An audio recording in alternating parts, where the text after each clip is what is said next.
The latch lifted, rattled as someone tried to open the door. A fist pounded on the thick oak, dust puffing from the hinges. Fidele felt a knot of fear squirm inside her. She gripped her knife tightly. "Hector!" a voice shouted. "Are you in there, you pasty-faced bookworm?" Fidele's fear melted away. Only close kin can be so personal and insulting. Alban unbolted and opened the door, revealing the bulk of Krellis standing in the doorway, a dozen warriors filling the corridor behind him. Hector came forward and glowered at his brother. "You took your time?" Chapter 30. Camlin. Camlin stood in the shadows, leaning against the wall.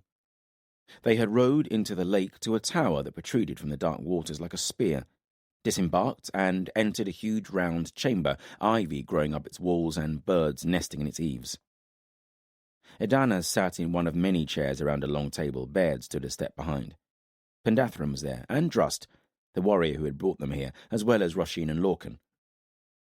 News of Edana's arrival had spread through the camp like sunlight in a dark room, people thronging to see her.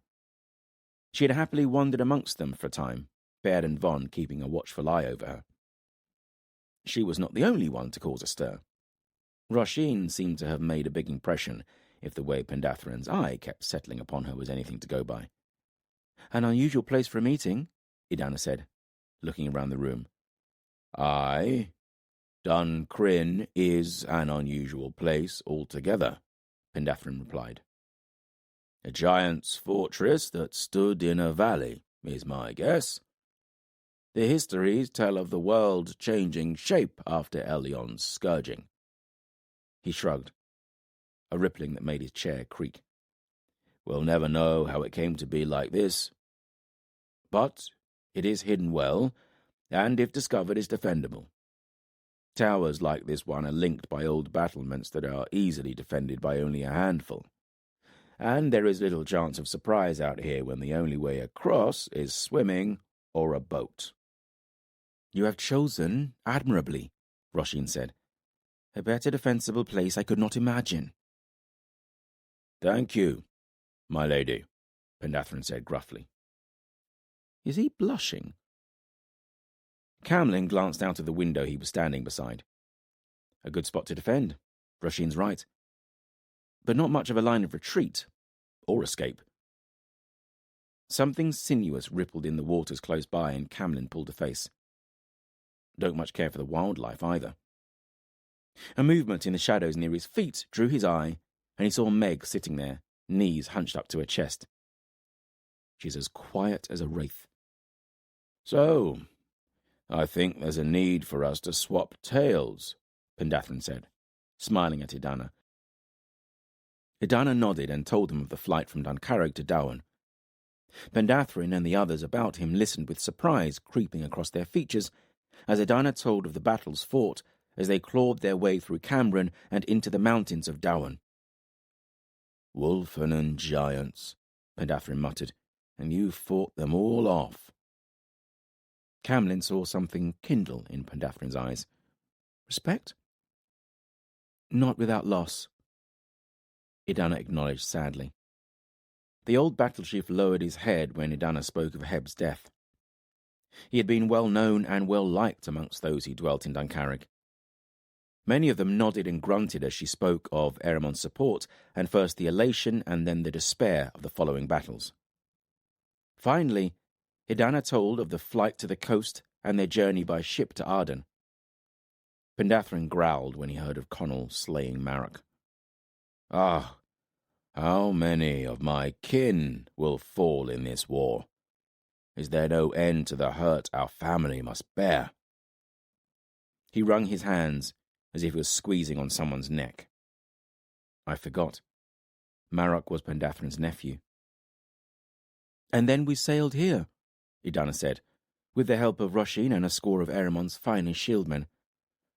"Aye, and I'm grateful for that, both for your presence and that of the extra swords." "We are glad and grateful to be here," Roshin said. managing to look both sad and happy at the same time. She has more talents than I realized. And you, uncle, Edana said. I thought you slain in the feast hall of Duncarrig. It was a close thing, Pendathrin said. He shifted a dirty scarf tied around his neck to reveal a white scar. I must have come close to bleeding out in the hall. Don't know how I didn't. All I can tell you is that I woke up in a stinking hole. Turned out to be Evnis's cellars. He could not stop his eyes flickering to Von, who stared fiercely back. Just the mention of his da seems to set a cold flame burning in the young warrior. Pendathrin explained how Evnis had tortured him, and then how he had been rescued by Cohen.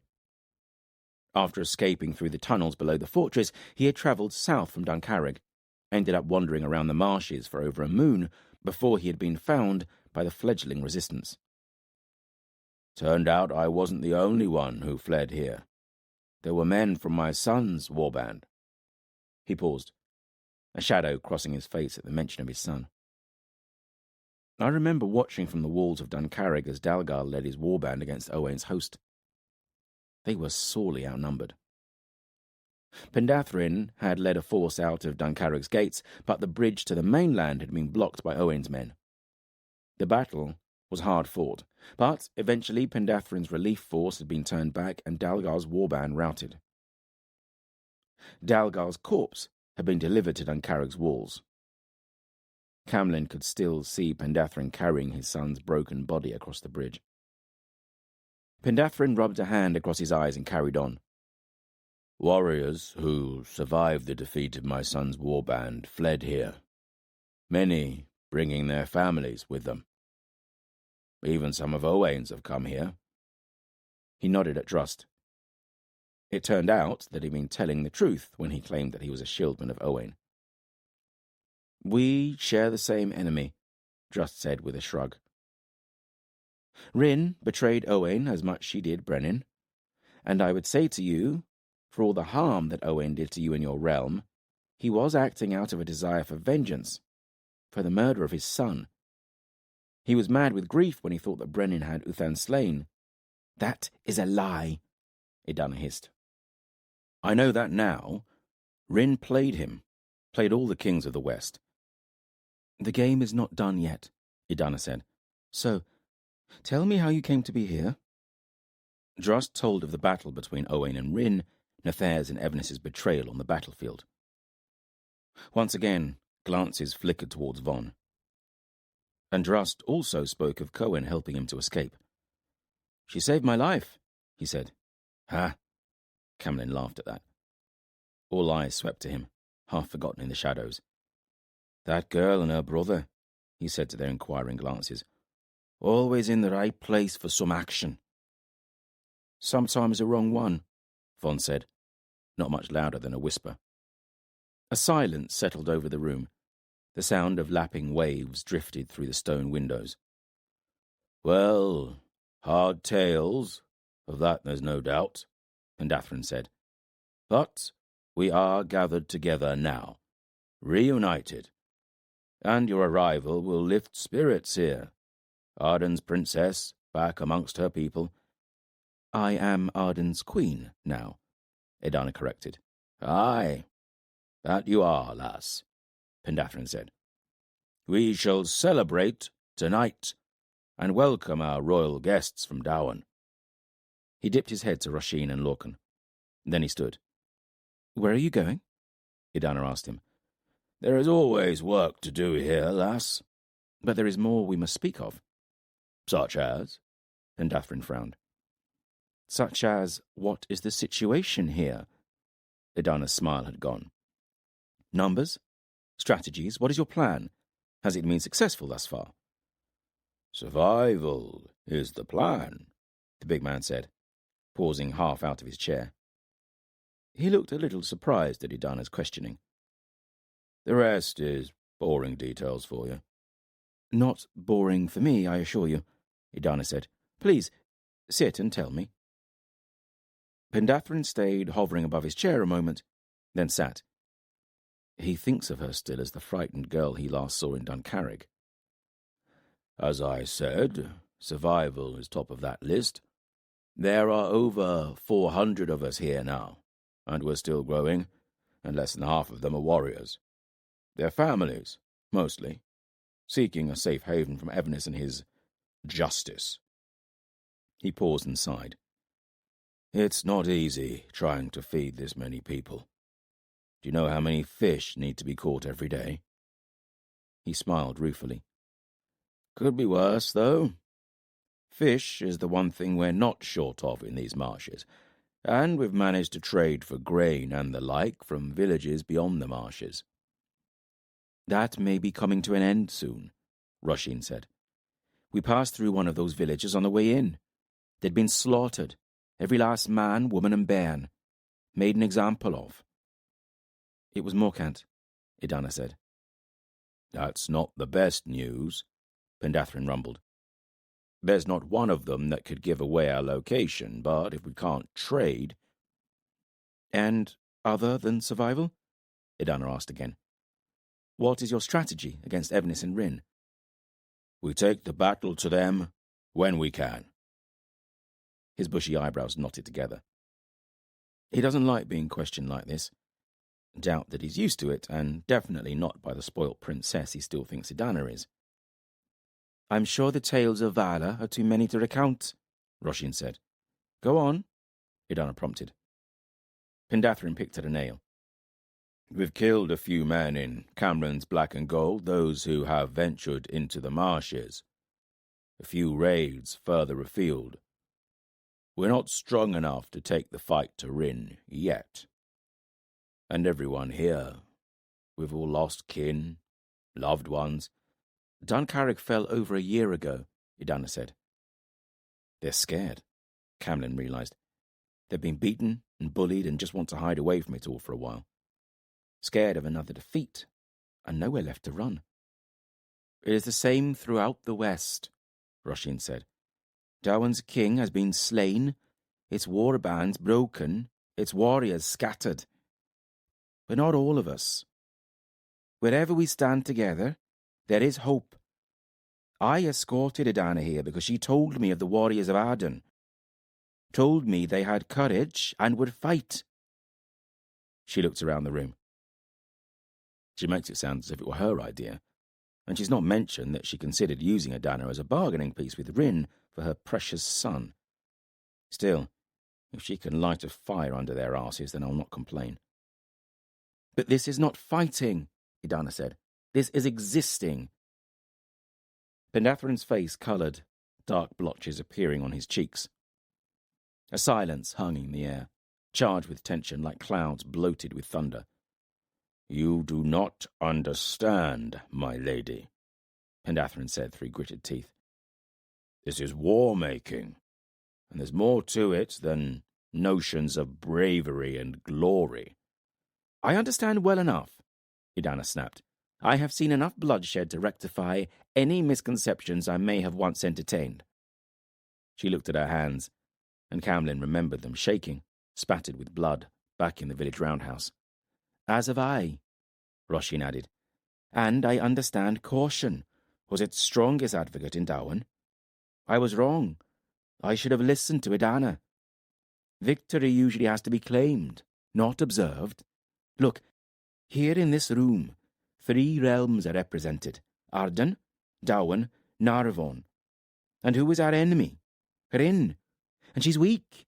Her warband stretched thin over 4 nations. Now is the time to strike, not sit back and watch her grow strong again. Pendathrin sat straighter at that. Roshin is right, Edana said, not quite keeping the scowl from her face. We have done some of that, Drust growled. We were heading to the borderland with that intention. But you must understand there are practicalities.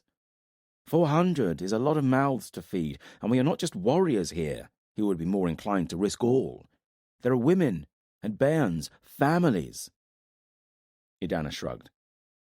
We can't make a life here, hidden away from Evnis and Rin.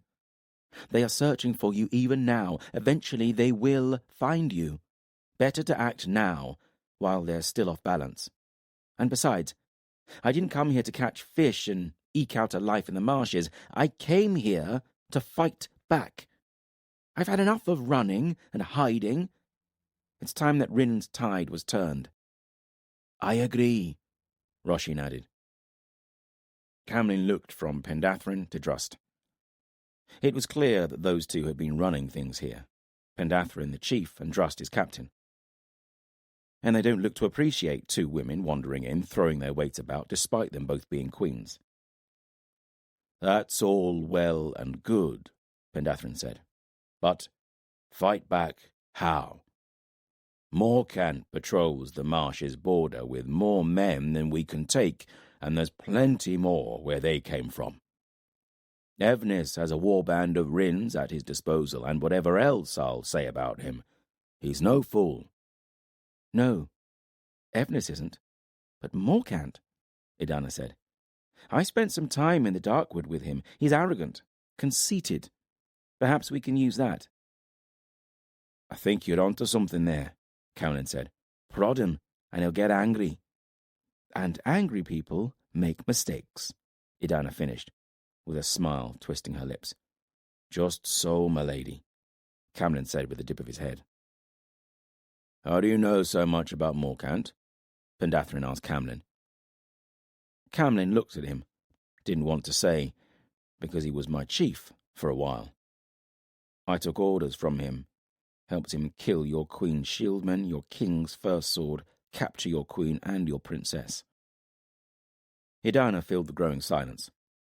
"Camlin helped to rescue me from Morcant in the Darkwood. He drew his sword and stood between us." "Of course. I remember now," Pendathrin said, eyeing Camlin suspiciously. "You were one of the brigands that we hunted down in the Baglan." "I was," Camlin said. "Can't deny that." "And I recall taking you back to Duncarrig as a prisoner." "Aye, that's true enough. 80 men after 12 of us. And things were different then. I'd rather run and live than fight and die." "So, if we were to try and prod him, how would you suggest we go about it, Edana?" Roshin asked. Pendathrin and Drust shared a look. Edana and Roshin have swept in here like a summer gale. The two men don't know what's hit them. "Camlin is a master huntsman and tracker. During my escape to Darwin, he masterminded a number of ambushes against overwhelming odds." Camlin almost blushed at that, feeling heat flush his neck. "Don't think anyone's ever spoken about me like that before." Then he realized that all eyes in the room were upon him. He blinked. "Well," Pendathrin said. "Good question. What should we do?" He remembered Morcant upon his warhorse in the village square, tall and proud, his words to the village elders. A mixture of threat and bribe.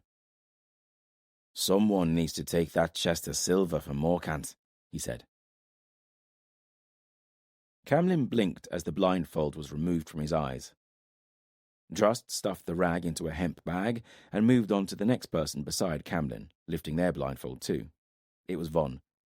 "I don't see the need for that," Von muttered, as Drust carried on down the line, pulling blindfolds from another dozen men. "Makes sense to me," Camlin said quietly to him. "Less that know the way to Duncrin, the safer it is. The tortured man will talk in the end, no matter how brave he thinks he is. But you can't tell what you don't know."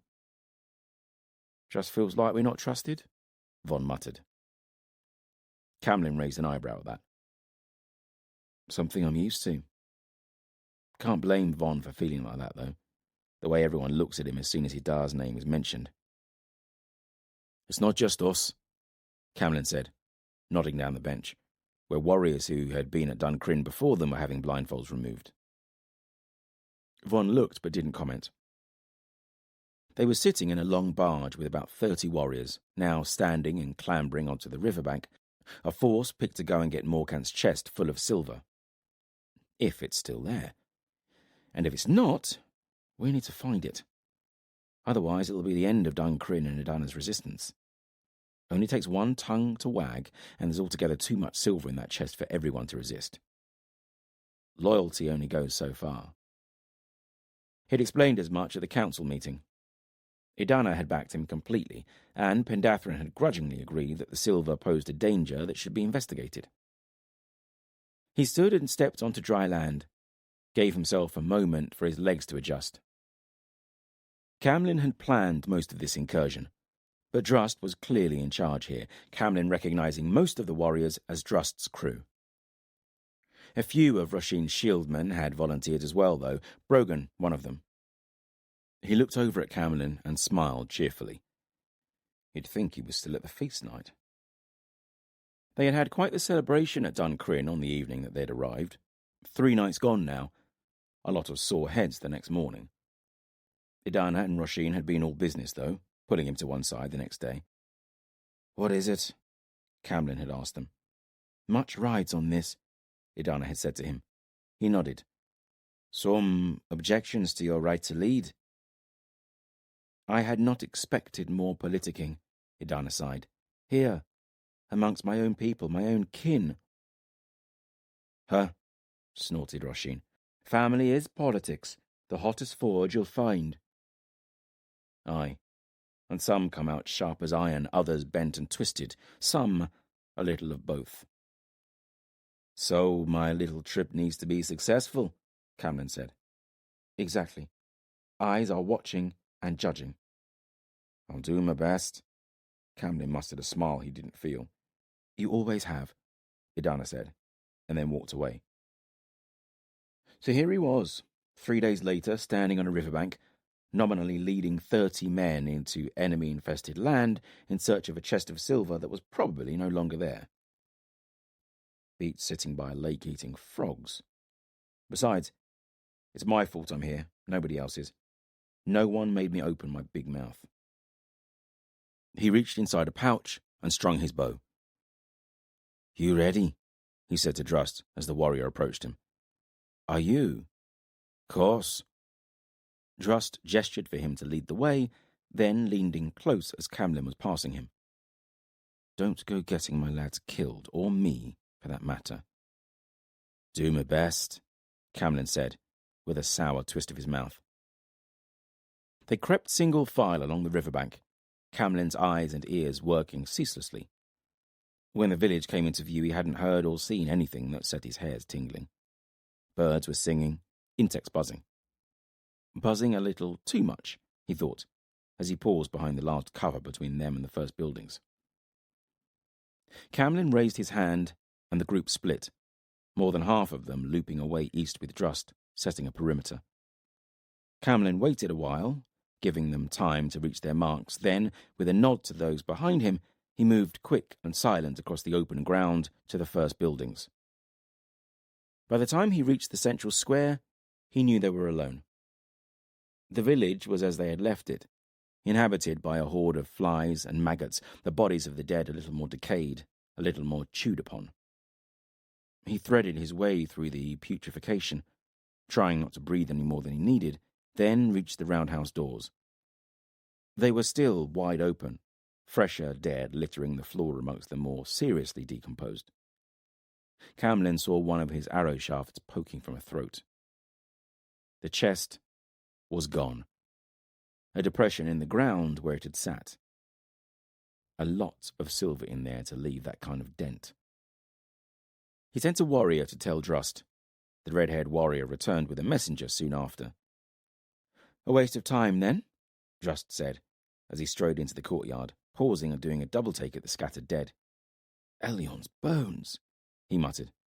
"Not Elion's," Camlin said. "Back to Duncrin, then," Drust whispered, not able to tear his eyes away from the heaps of tattered flesh and bone. "There's another option I'd advise," Camlin said. "What?" Camlin pointed to wheel tracks in the dirt. He bent down, picked at a pile of horse dung close by. "They took the chest out on a wain, no longer than a day ago. This dung's fresh in your breath." "So?" "We should follow it. See if there's a chance of snatching it." Drust shook his head. "Risks are too high. And we can't move across this open ground. No horses." Morcant catches us, we'd be ridden down. True enough. But I'm not suggesting we stroll through the meadows. Most could stick to the waterways, just a couple of us out keeping an eye on the trail. If the trail follows the marsh. Aye, again, true enough. But I've more than a hunch that Morcant is taking his silver through the villages around the marsh. I'll not risk my men's lives on a hunch. Camlin sucked in a breath, biting back an angry response. You're not understanding, he said slowly. Morcant will use that silver to bribe the villages surrounding those marshes. I heard him say as much. No matter how loyal a soul, there's not many that'll choose torture, closely followed by death, over a bag of silver. Even if no one knows your whereabouts now, once the population around here gets a sniff of that silver, there'll be eyes on you, searching for you. It'll only be a matter of time before Duncrin is betrayed. Eventually, someone, somewhere, will offer to guide him and a lot of sharp iron to Duncrin. It's just too much silver. If we don't find and take it from him, you and all your men are dead. Just not yet, that's all. Drust frowned at him, the silence growing. We don't know these marshes well enough. We're as likely to get lost as find this chest of silver. I might have a solution to that. Camlin looked around the edge of the courtyard. Meg, he shouted. There was a silence. Then a shadow emerged from a building. Meg stepping into the sunlight. At least she's got the manners to look guilty. Thought she might follow us, Camlin said. Drust scowled. She's only a bairn, but she's also part water, that. No chance of Morcant or his lads ever catching her, and she knows the marshland. Ready-made guide. Drust thought some more, scratched his head, blue eyes narrowed. You need to take that silver, Camlin said. It's self-preservation. Think you might be right, the aging warrior said, frowning down at Meg. All right then, we'll follow your marsh rat. He gripped Camlin's arm before he could stride away. Pendathrin told me what you were. A brigand from the Darkwood. Edana may be convinced of your worth, but I'm not. I've bitten too many rotten apples in my time. I'll be watching you. Didn't expect anything different, Camlin said. He pulled his arm free and walked away. Chapter 31. Halen. Halen gripped the boulder and heaved, wobbling as he stood upright, almost toppling back into the stream that the boulder had been hauled from. He looked into the meadow, at the piles of rocks spaced around it at regular intervals. He took a deep breath and started into the meadow, Potts running circles around him, enjoying the game. It's all right for you. You're not carrying a rock. Potts seemed to have adopted Halen since he had saved the dog from the rat. Halen was puffing and panting when he reached the pile of rocks and dumped his on the top. His hands throbbed, and upon inspection, he found 3 blisters. Thanks, lad, Nathair said to him, sweating as he picked up a boulder from Halen's mound. He'd stripped his clothes off to the waist, shirt, leather vest, and sword belt laid in a pile. Men all along the meadow were taking boulders from the mounds made by children and repairing an old wall. Why are we doing this? Halen asked Nathair. Because a wall's no use if it's got holes in it, Nathair said. Halen sniffed, looking at his blisters. When I am king, I should get you to carry my rocks for me. But why is this entire hold going to so much trouble? Haven't they got better things to do? Wolf thinks it's best to tighten his hold's defense. I'd agree with him there, and I think you would too. Where is Wolf, then? Halen asked sullenly. He comes up with the idea, gives the order, and then is nowhere to be seen. I don't know where Wolf is, Nathair said. On business for Graham, no doubt. But you'd do things here differently, would you? I? Lead by example. That's what my mam said to me. He felt a lump in his throat and picked at a nail. Well, that's good advice. But whether Wolf's here or no, this wall still needs fixing. Don't want Jael just wandering in if he comes back, do we? No. Halen remembered the sight of Jael's warband as it rode bold as brass into Graham's courtyard. A wall won't stop Jael, though. No, right enough. But it would slow him if the road was blocked too and a wall's good for other things as well. Surprises, traps, stopping people getting out once they're in. Now, stop flapping your tongue and bring me some more rocks. Halen sighed, looking across the meadow. Every man, woman and bairn had been split into work groups of about a score and fanned out to this outer wall. His group was now leagues away from Graham's hold, closer to Fawn Forest than Halen had ever been. Its trees were huge, towering high into the sky, trunks thick and knotted. I don't think a dozen men could link their arms around those trees. For some reason, though, Halen liked to look at Fawn. It's like another world, away from Jael and all of his hurt, somewhere safe. He drifted off in a daydream that involved carving a house inside the trunk of one of those great trees and living out his days in safety, hunting by day with pots at his side, reclining at night in his hall in the trunk's heart. "Sore hands?" a voice said behind him. It was Trig, the half-breed. She glanced at Potts as she put a rock on the pile, bigger than anything Halen could hope to lift, let alone carry 100 paces. And she doesn't even look to be sweating. "That dog should be dead," Trig commented matter-of-factly. "And you killed the biggest rat I've ever caught. Could have made me rich, that rat." Halen glanced at Trig's belt, at the axe that hung there. Swain's axe, which I used to kill the rat. A fresh wave of guilt rose up in him at the thought of Swain, his friend, taken by Jael, because of me. Graham had raged like a madman when Jael had led his warband from the hold, taking Swain and his sister Sif with him. Graham had grabbed a long-handled axe and hacked away at the feast hall wall. No one had tried to stop him, just watching Graham until his arms had drooped with exhaustion. It had taken a long time.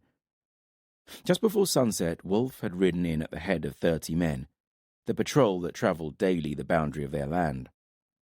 One look at his wife Hild and Graham, and the colour had drained from his face. That night, Graham had summoned the entire hold into the feast hall, more than 200 souls.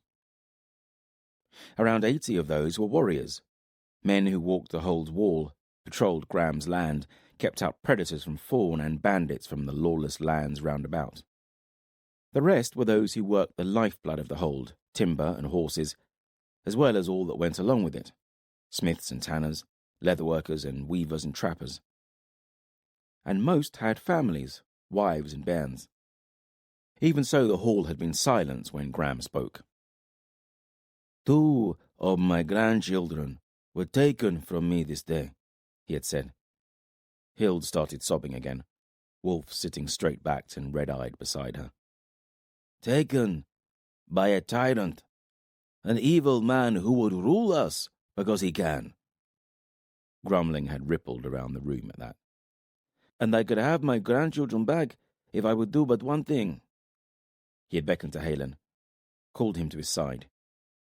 Halen had stood with eyes downcast. "If I hand this boy over to Jael, I get my grandchildren back and gold besides." Silence had settled again. Graham let it stretch, looking around the hall slowly at every face there. "I'll not do it. It's wrong. Simple as that. You all know who this lad is. Halen, rightful heir to Isiltir's throne." There had been no point trying to hide that information, as Halen had announced himself, full title and all, upon his arrival at Graham's hold in front of a full feast hall. In hindsight, not the most sensible thing to do. But Graham had been adamant that none would betray him. "These people are closer than kin to me. None would betray you. For betraying you, they would be betraying me. His da's been murdered by Jael and his mam. Our rightful queen, Graham had continued. When he came here, I promised him sanctuary, gave him my oath. I'll not break it. I'll stand my ground. We'll stand our ground. He'd put a big hand on Wolf and Hild's shoulders. We'll get them back. Somehow. On my oath, we'll get them back. Something prodded Halen's shoulder, and he blinked. It was Trig, poking him with a finger. You were listening to me? I said you owe me for my rats some kind of recompense. I don't owe you anything, Halen said. You've got Swain's axe. That was the bet. Potts growled. Well, it wasn't fair, was it? I think you should give me something for my loss. No, Halen said. Trig stared at him, then nodded, humour in her eyes. Fair enough. Worth a try. I don't want you getting angry with me. I remember what you did to my rat. Halen snorted, looking Trig up and down, cords of muscle twisting about her arms. This was the most he'd spoken to her, the most he'd heard her ever speak to anyone. Potts was still growling. Halen thought the dog had been growling at Trig, but he was looking the other way, towards Fawn Forest. Halen looked too, past the stream and the first line of undergrowth, deep in amongst the thick trunks. It took a few moments for his eyes to adjust, to discern shadow from bush. He was about to look away when he saw something move. Deep amongst the trees, a hulking shadow that moved differently to the branches around it. Halen shivered, squinted as he stared harder. It's too far away. A breeze blew across him, out of the forest. Potts's nose twitched, and he growled louder. Behind them, horses whinnied. Something's in there, Trig said, staring too. Something big. Then there was other movement, blurred shapes, shrubs undulating, and suddenly the forest was seething, branches shaking, undergrowth crashing. A great roaring shattered the silence, followed by growls and snarls, thuds and screams.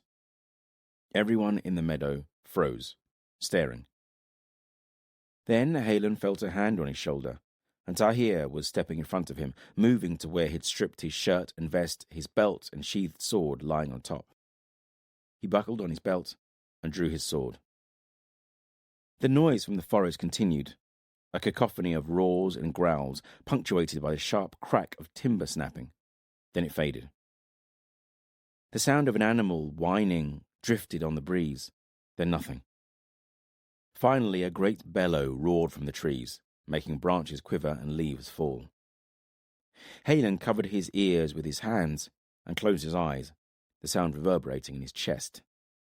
Behind Halen, horses neighed, some breaking their tethers and bolting. Abruptly, the roaring stopped, replaced by the sound of undergrowth crashing, fading quickly. Nathair threw on his clothes and ran to where his horse was still standing, one of only a few that had not bolted. He swung into his saddle, others about the meadow doing the same, and trotted towards the forest. "Take me with you," Helen shouted, running alongside him. "It could be dangerous," Nathair frowned. "Better than leaving me here. What if whatever it was comes into the meadow while you're in the forest?" Nathair reined in for a moment, then nodded. He pulled Halen up into the saddle. "Hold on," he said, and kicked his horse on, Potts running along beside them. Other riders joined them as they approached the forest until they numbered a dozen, all men with iron in their hands, sword, spear, and axe. Halen peered around Nathair's waist as the forest closed in about them. It was like walking from full day into the cool of the evening, twilight falling about them like a shroud. Branches scratched Halen's arms as the undergrowth became denser. He looked back over his shoulder, saw the meadow bathed in sunshine, the wall shrinking, and a figure running after them, gaining. It was Trig, her long legs eating up the ground. She caught up with them and fell in quietly. They spilt into a glade. The undergrowth trampled and flattered. Potts froze, growling. Nathair hissed an indrawn breath. The smell hit Halen first, warm and cloying. It brought back memories. I know that smell. Death. "Elion, save us!" someone said. That scared Halen, for he knew that these were all hard men, used to the wild, living within sight of fawn and the desolation. Halen squirmed behind Nathair, peered around him. At first he couldn't make sense of what he saw. Blood was everywhere, staining the ground in great pools, spattering bark and leaves. Here and there were mounds of fur, 4, 5 of them. He looked closer, still didn't understand what he was seeing. "What are they?" he whispered to Nathair as the warrior slipped from his saddle. "Wolven." Nathair crouched by one of the dead creatures. It lay in a pile of its own intestines, great claw marks carved across one side of its head. Trig joined him. "They're young," Trig muttered, lifting a paw and checking the dead animal's claws. "What did this?" Halen said. "This did," Trig said. Even though Halen wasn't sure what he thought of Trig, whether he trusted her or not, he didn't doubt her on this matter. All knew that she spent much of her absences from the hold in Fawn Forest, and to do that and survive meant you knew a fair bit about the ways of the forest, including its inhabitants. Trig was standing beside a huge paw print, as big as a pewter plate, claw marks gouging the earth. "What does that belong to?" "A bear," Trig said with a frown. "They don't often wander south of the river." "This one did," Nathair said, crouching beside another dead wolfen. "What happened here?" "Think a wolfen pack set its sights on the wrong meal," Trig muttered. "They're smaller than usual. Maybe a young pack that made the wrong choice." Halen slipped from his saddle, something compelling him to take a closer look. His hand fumbled at his belt, reaching for his eating knife. Trig chuckled and held out her hatchet, Swain's hatchet. "That's yours," Halen said. "I know, which means I can loan it to who I like." She offered it again. "It would be more use than that pin." Halen took it with a nod, liking the weight of it in his hand. "Looks like the bear ran off this way," one of the other men said. He was standing before a gaping hole in the underbrush, taller and wider than a large man. It led into darkness. "Should we hunt it?" someone suggested. "Don't be a fool. 5 wolfen tried that. Best off getting back to the women and bairns," someone else said. Halen was looking at each wolfen, just piles of flesh, bone, and fur now. They all bore great rents upon their bodies, marks of claw and tooth. "Come on, lad," Nathair said, lifting Halen back onto his saddle. "Think you should look at this," Trig said.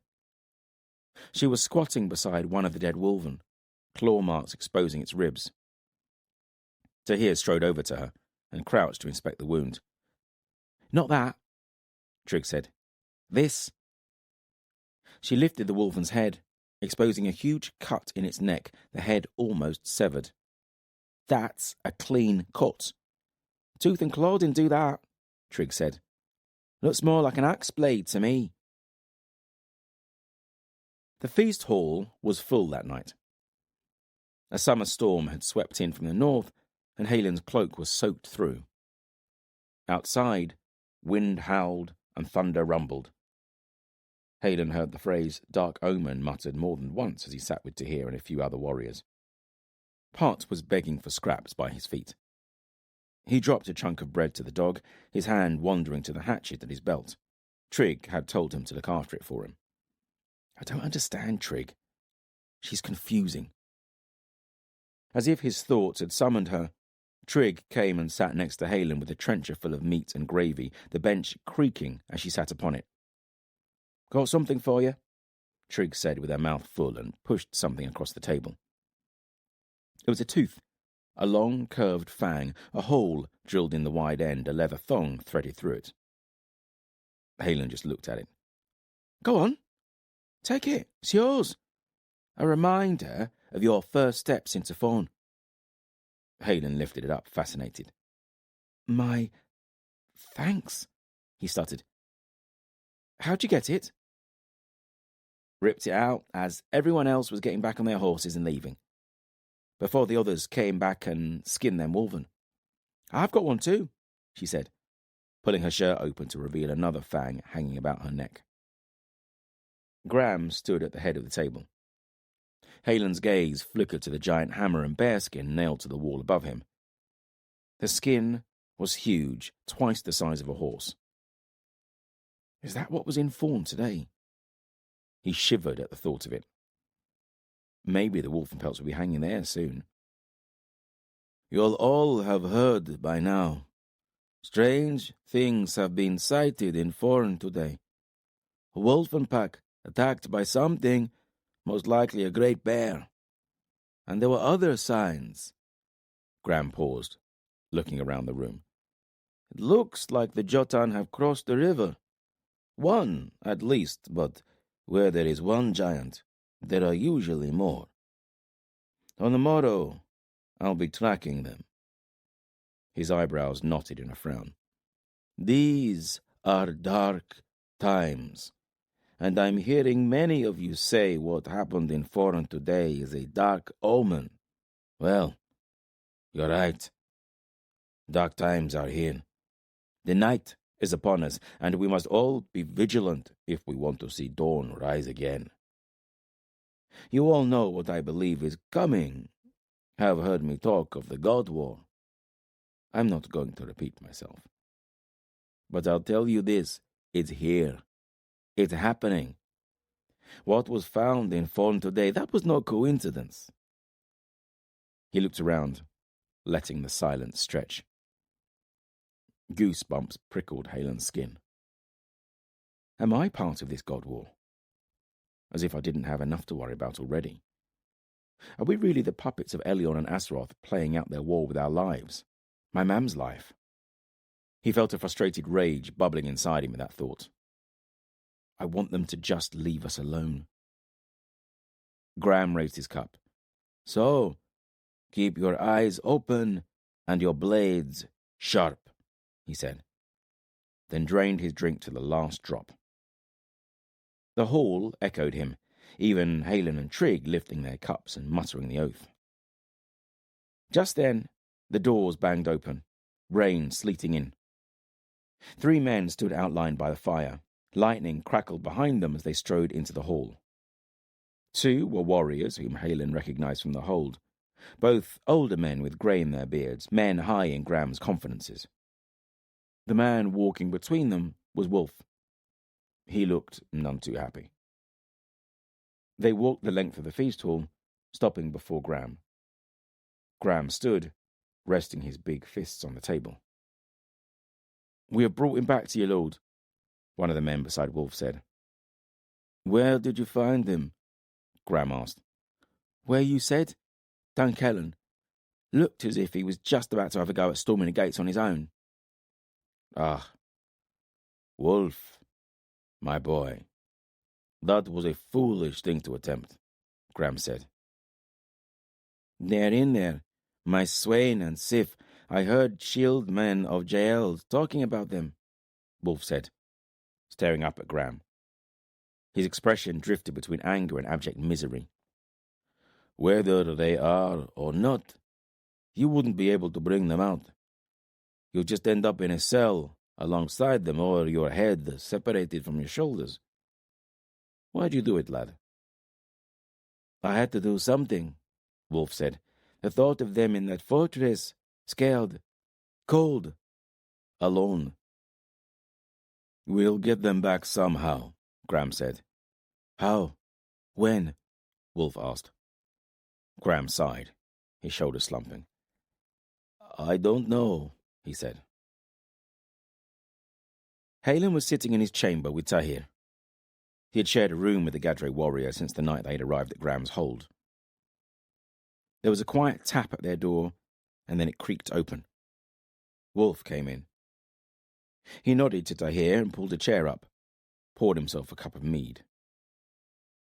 "I need your help," he said, when his cup was empty. His eyes were red-rimmed.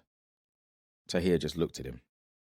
"I'm going to Dunkellen to get my children back." "Just come back from there.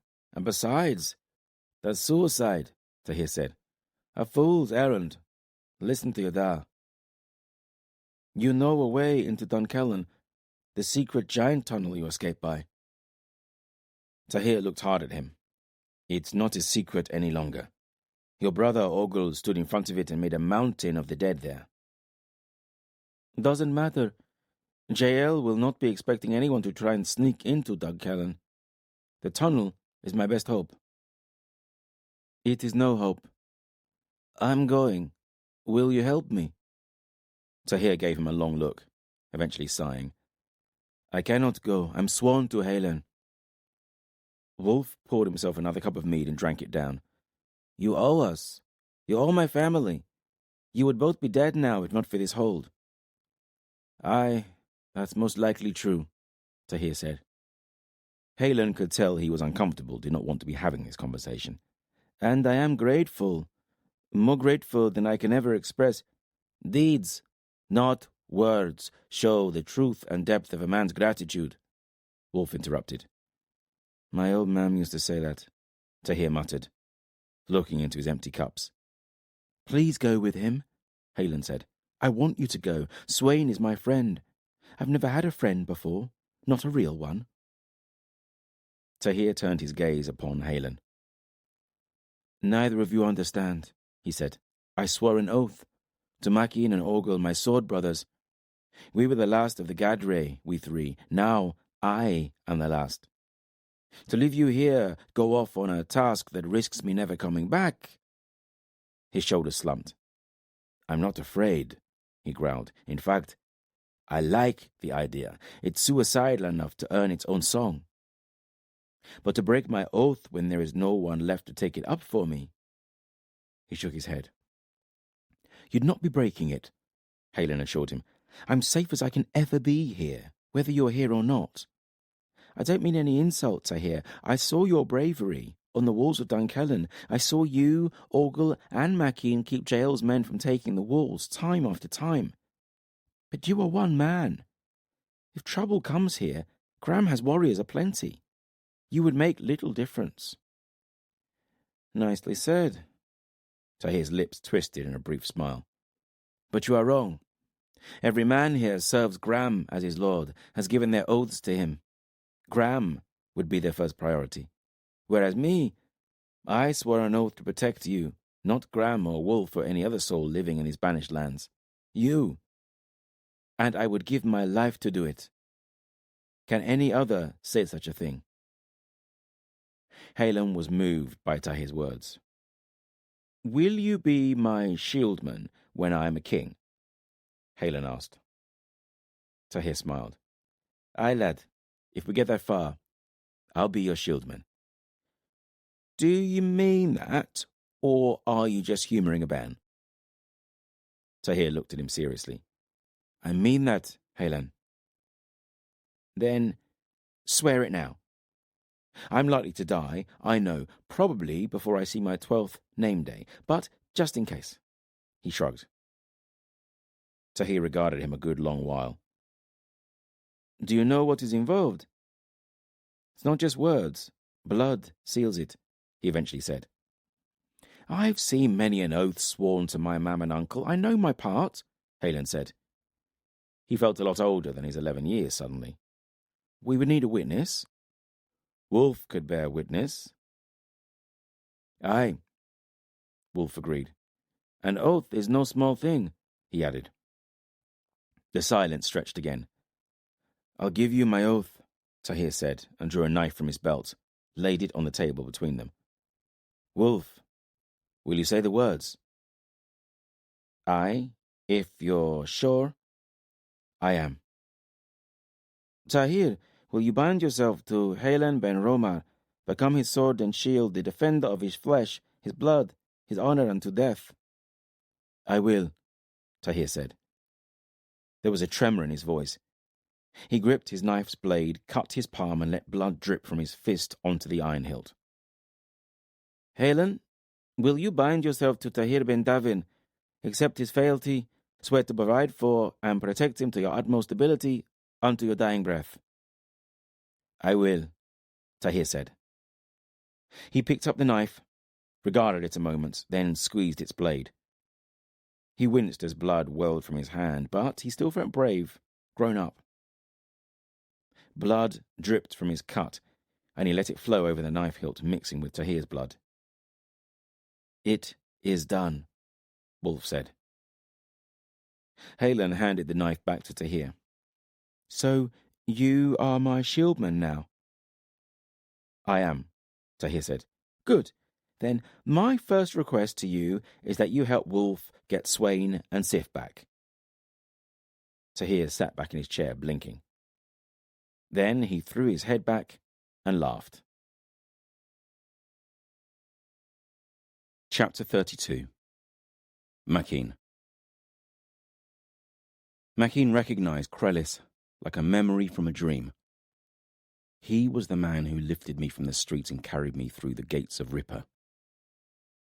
The Vinthalan? Alban asked. Some are still scurrying about the tower, Krellis said with a shrug of his massive shoulders. Think we've dealt with the worst of it. Either way, we need to get you out of here. We're safer down here, Ector said.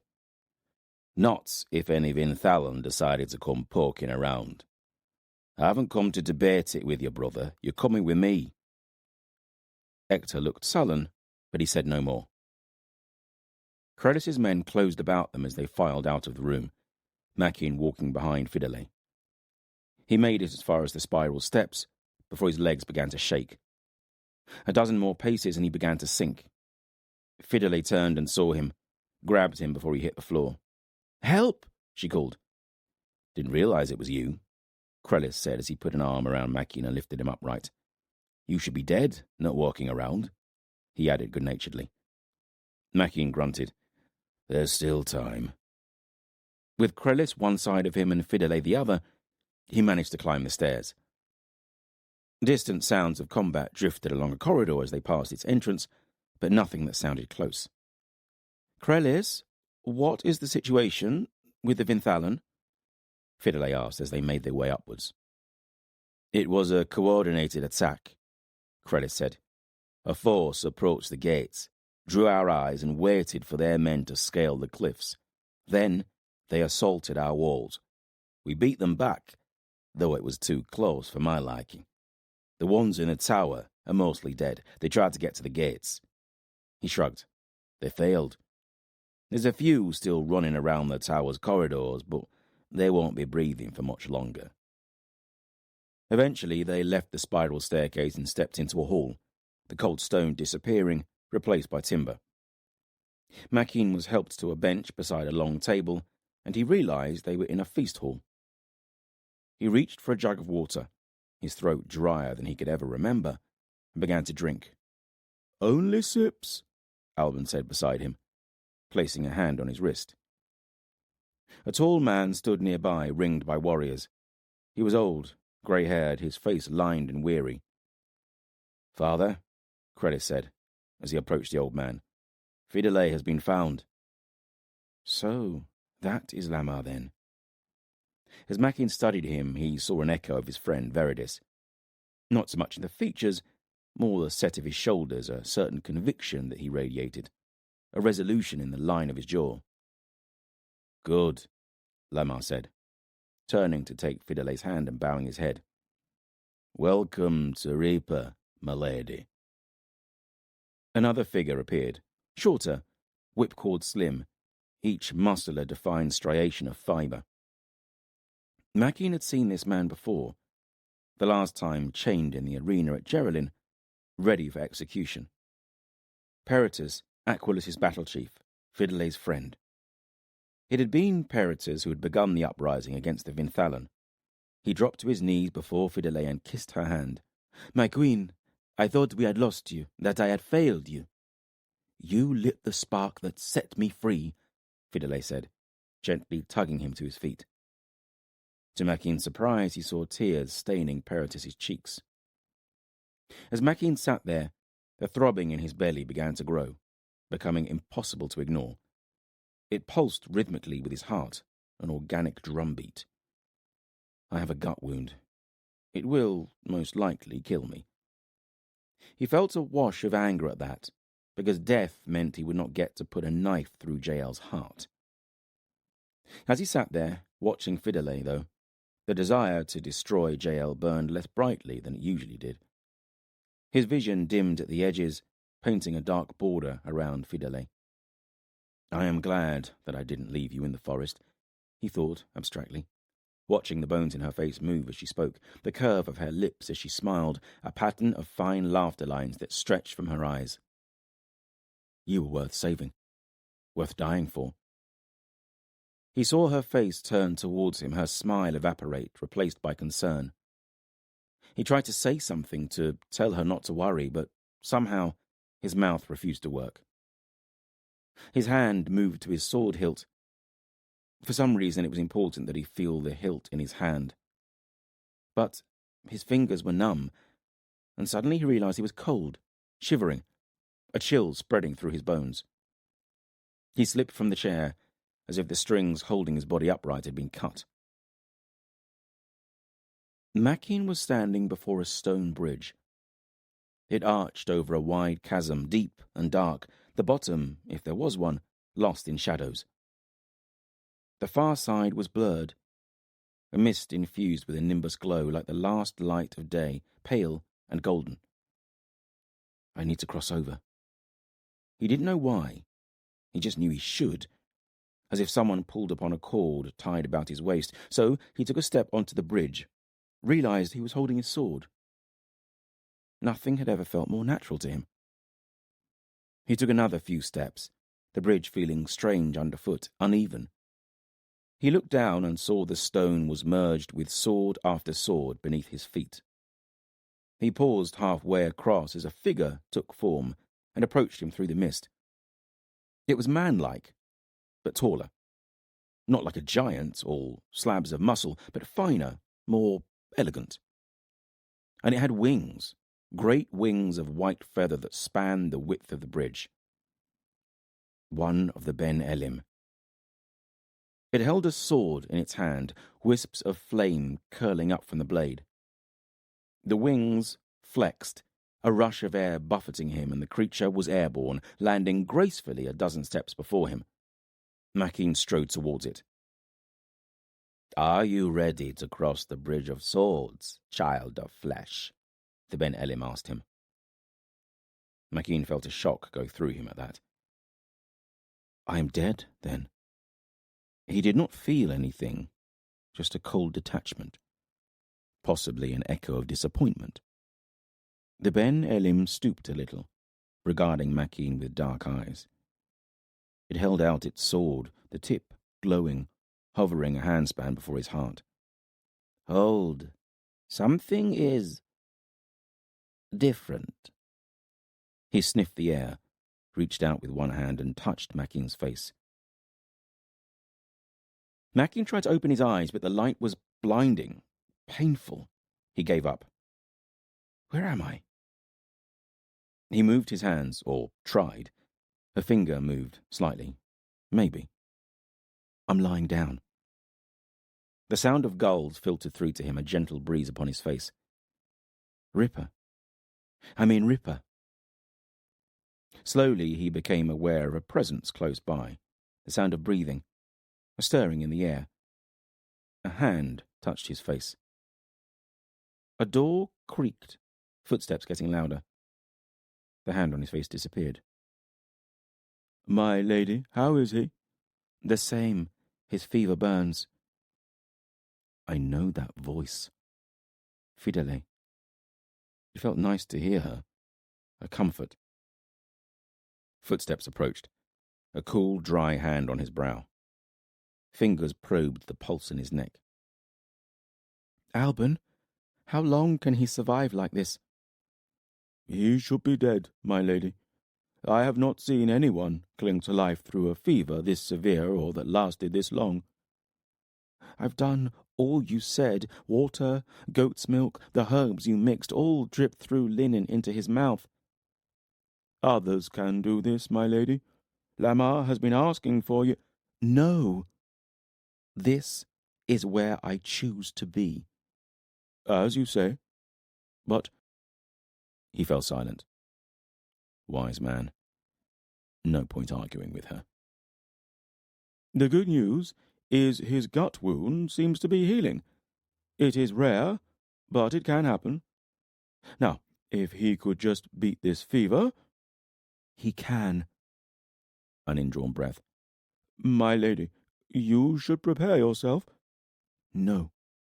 You told me that a 10-night gone, and yet he is still here. But look at him. There is little more than skin and bone left of him. He has fought hard, but unless this fever breaks... He is the strongest man I have ever known, in flesh and in spirit. He will beat this. Perhaps. If he is as strong as you say, then he has a chance. But I must warn you, my lady, it is very slim. If he is a fighter... Fidele snorted. He is the definition of the word. I shall call in before sunset. Thank you, Alban. I do not mean to sound ungrateful.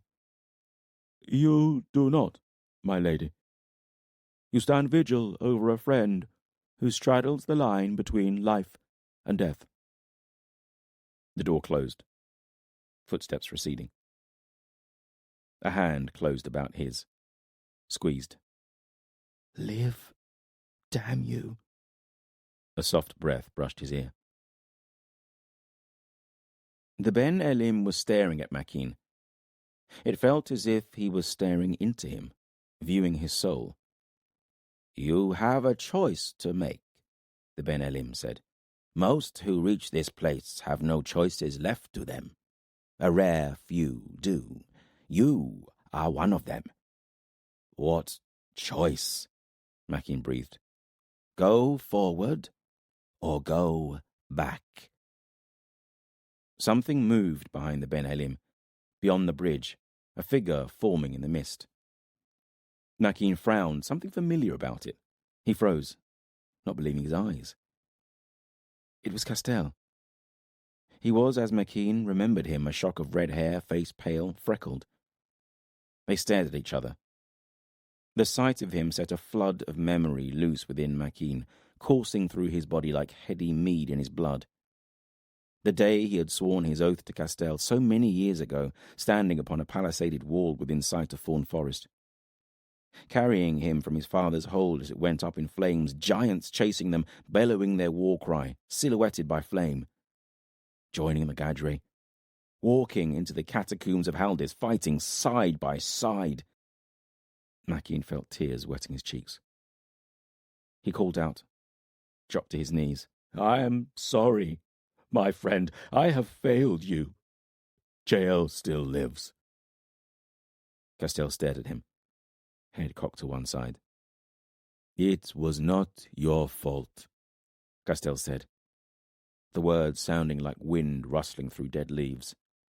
I swore an oath to you, Maquin said, tears blurring his vision. Other figures appeared around Castell. The first bent and twisted like a wind-blasted tree. He had not seen him for a score of years, but Maquin knew him instantly. His Da. Beside him, there was a woman, a warm smile upon her face. His Mam. Another man, broad and red-haired, Ainur, his first lord, Castell's Da. They all stood at the bridge's edge, watching him. Maquin felt his heart lurch, a longing flow through him to be with these people. Join us, they said. There is peace here. Peace? Maquin breathed. Have you tired of the world of flesh? The Ben Elim asked him. Tired? I am tired of the pain of fighting always. of the blood. The misery. I am tired of failing. Is there aught you would return to the world of flesh for? Maquin opened his mouth, lips forming the word no, but... Then he hesitated. He closed his eyes, images forming in his mind. He saw Jael plunging his sword into Gastel's belly, the moment frozen forever, seared into his brain. He remembered being taken by Lycos, being branded, forced into the pits, his humanity stripped incrementally away. Jael and Lycos, their faces floating in his mind's eye, merging, separating. Rage coursed through him, cold yet burning. And then another face, a woman.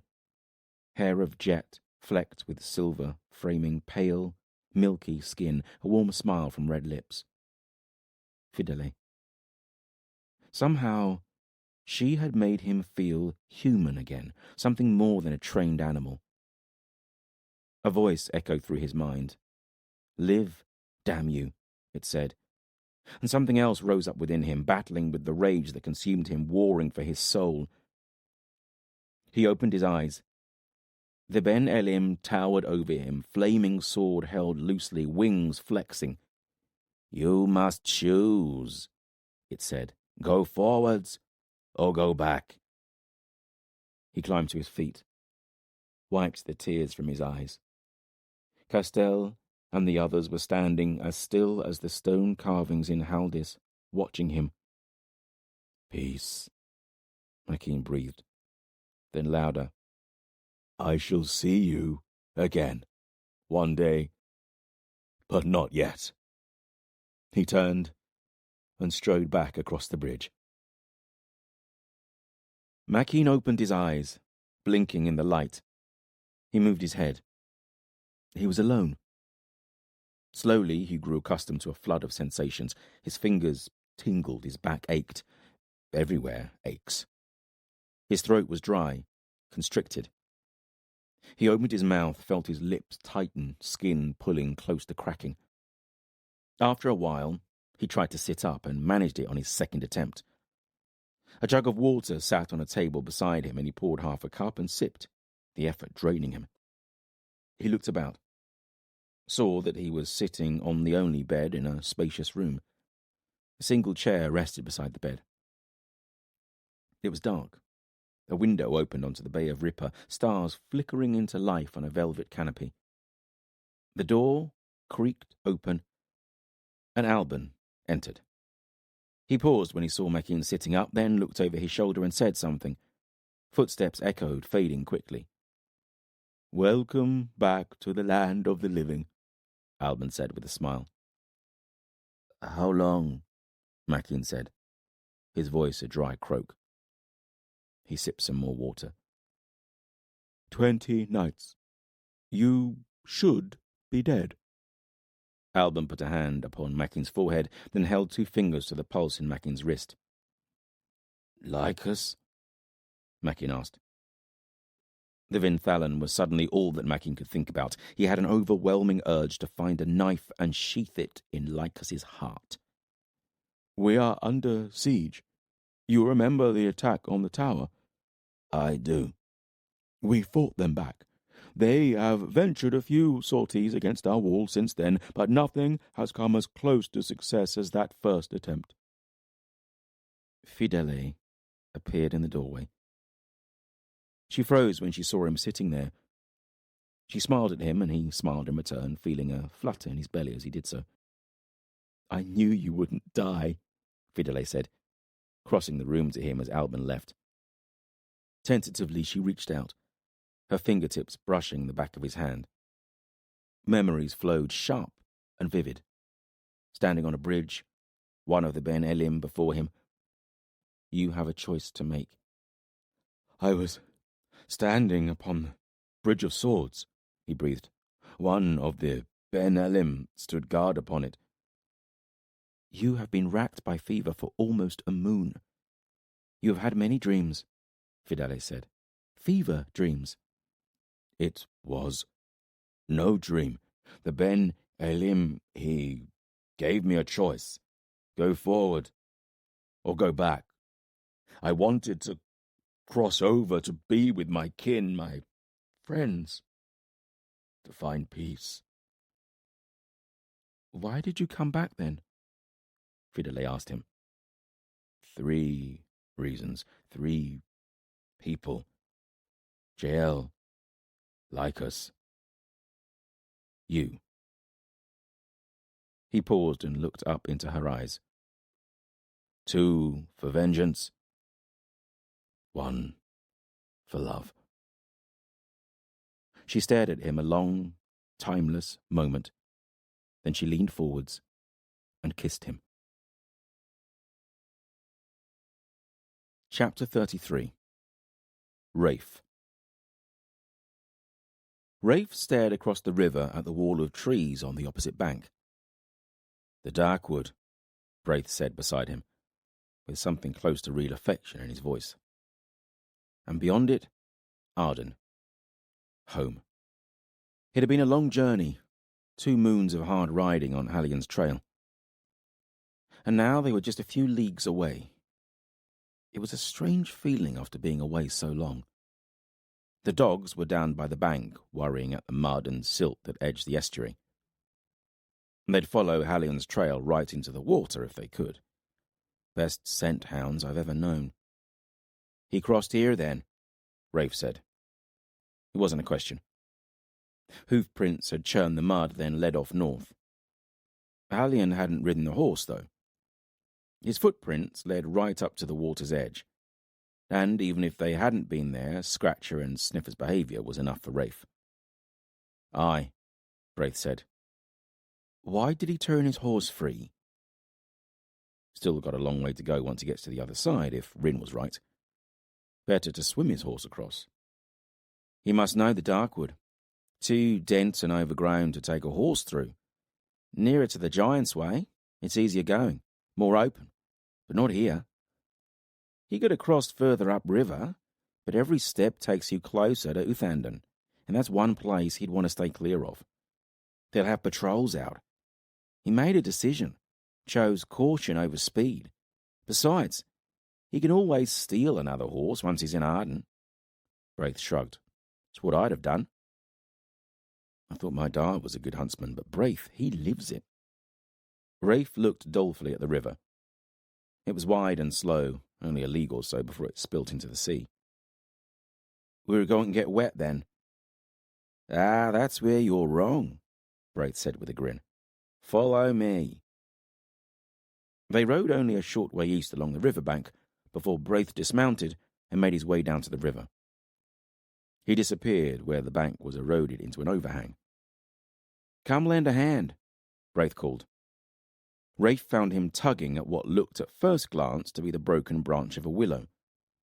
It turned out to be a cleverly made screen that was draped over a dozen coracles. Used these to cross the river, back when I was a brigand in the Darkwood, Braith said with a grin to Rafe's questioning look. Best get the horses stripped down and turn them loose.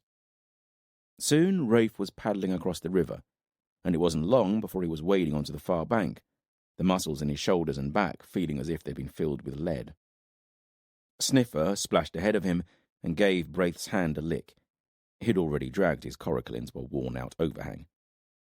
He helped Rafe do the same, and then they were up the bank and stepping amongst the first trees of the Darkwood. It took less time for the dogs to find Hallian's scent again than it had taken to cross the river. Good boys, Rafe whispered, as they slipped into the twilight of the forest. Rafe pulled a strip of salted pork from his pouch and chewed, the meat tough and stringy. Looking forward to a fire and some hot food. They had followed Hallian's trail deep into the Darkwood, eventually making camp beside a stream when the light forced them to stop. The dogs were cold at Rafe's feet now, though their ears were twitching at every sound from the forest, of which there were many. It was very different from camping out in the open.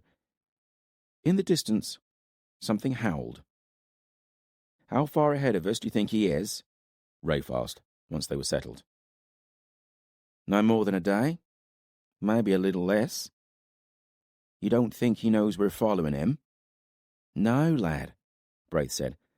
I've tracked others and been tracked myself more times than I remember. He doesn't know we're here.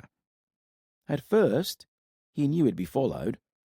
Remember how he flew hard and fast from Duntaris and headed straight for the border with Cambron? He knew his only hope was speed. After that, in the mountains and then in the woodlands of Cambron, he tried a few tricks that would have thrown most huntsmen. Not that I'm bragging, he smiled. And he's taken his time now. Caution, not speed, so as not to be spotted by locals. He's not worried that there's anyone on his tail that might catch up with him. So you think Rin was right, that he's heading for Edana? Aye, he told Rin that Edana was running for Duncrin. By the looks of it, that's where he's headed. Why would Hallion tell Rin where Edana's going? Hallion's not the type to talk, even if he's losing body parts. Rin can be very persuasive, and she has other methods. Braith didn't need to expand on that.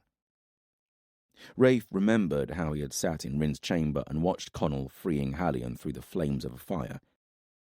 By flayed skin and blood, Rin said. He shivered at the memory of it. So, if Hallion told Rin where Edana is, why do we need to be following Hallion? Because Duncrin is in a marshland that covers 50 leagues, more or less. You should know that. It could take a while to search a marsh that big, whereas Hallion will lead us straight to her. Does he know where Duncrin is, then? No one knows exactly where Duncrin is, Braith replied, only that it's somewhere in those marshes. But Hallion has as good an idea as anyone. He'll have discussed it with Edana and Camlin. He'll have some idea where they're headed. If anyone can take us straight to Edana, it's Hallion. Straight to Edana. Can't believe she survived this long. She never seems strong enough for times like this. Mind you, she changed a bit when I met her back at the Battle of Adowan, lording it over me in a tent along with Corban and the rest of them. Bet she's not so high and mighty now. So, what do we do then? Kill them all? Rafe asked. He didn't actually like that thought, but he had come to admire Braith and wanted to show him he wasn't scared of anything. That'd be a tall order for even you and me, Braith grinned. No, we'll pick up some help along the way. Evnis is sitting on his ass in Duncarrig. He'll be glad of something to do. He stared straight at Rafe, his smile gone now. Got to do this right. Can't have Edana escaping again, or Lorcan, Eramon's whelp. We take their heads to Rin. If we can't do that, then we'd better build our own cairns. Rin's big on rewarding success and punishing failure. I bet she is. You've known Rin a long time. Aye. All my life, it feels like. When I was a bairn, my kin were killed in one of Owen's raids. He waved his hand. Rin found me when she rode out in response. I was curled up on my mam's dead body, all cried out, just about ready to die. Anyway, Rin took me in, gave me a home. All I've ever wanted was to repay something of her kindness. Kindness? Can't say that's the first word that comes to mind when I look at Rin. And have some revenge against Owain, of course. Well, you've had that, Rafe said. He had been there at the battle where Owain was defeated. He'd fought in it, part of Evnis's retinue. Aye, that I have, Braith said. Just one more score left for me to settle. Who's that? Camlin. Bastard nearly killed me on that beach in Dowan. He reached up and rubbed his neck. But I can forgive him that, I suppose. This is war, after all. We've chosen our sides.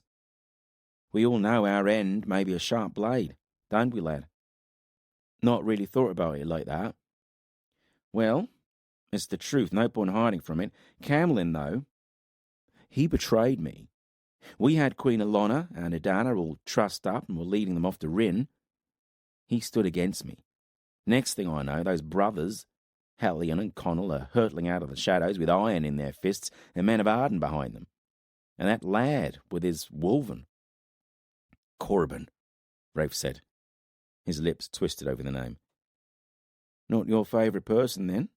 Braith asked him. No. His wolven killed my da, tore his throat out, did this to me.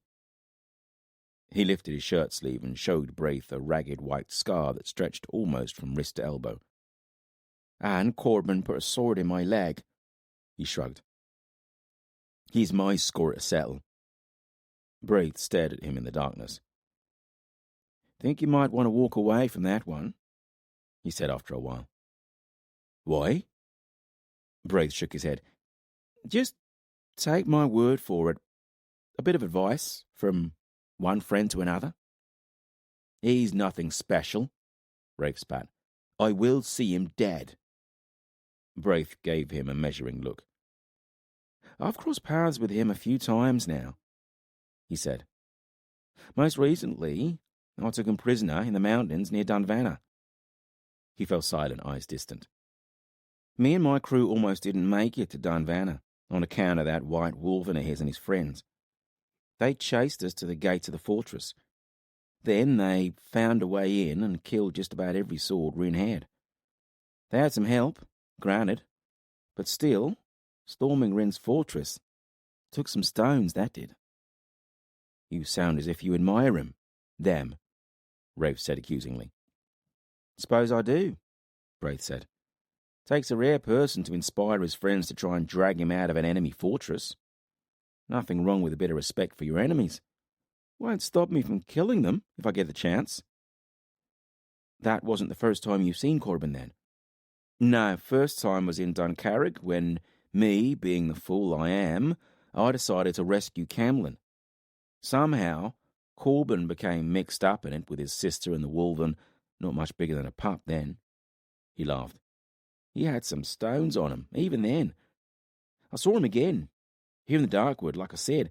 He was part of the rescue party that came after Queen Elana and Edana. I think him and his wolven are the reason they found us. He grimaced at that. You're best off just walking away from him.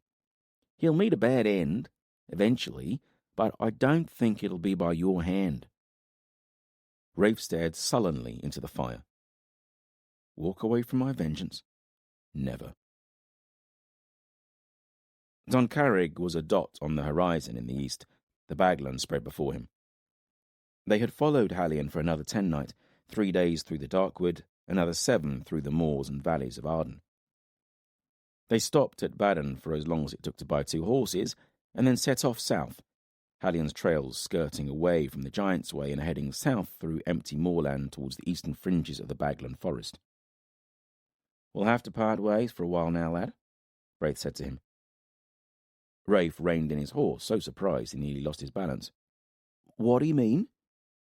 Hallion is heading southeast, looping around the outskirts of the Bagland. My guess is that he's avoiding Duncarrig and the Giant's Way so that he can approach the marsh from the east, a much safer route for him. Aye, that makes sense. Whatever his reason, when he finds Edana, you, me, and 2 hounds aren't going to be enough to finish this. Chances are she'll have more than a few swords around her. Ride to Duncarrig, tell Evnis to come personally with enough warriors to end this. Take Sniffer with you, he'll find us quickly enough. Rafe nodded. Ride hard, Braith said. Otherwise they'll go to ground, and we'll have a much harder job, worming them out of the marshes. I won't let you down, Rafe said to him, leaning in his saddle to grip Braith's forearm. I have no doubts in you, lad. No, it's Evnis that I'm worried about. He reached inside his cloak and pulled out 2 things.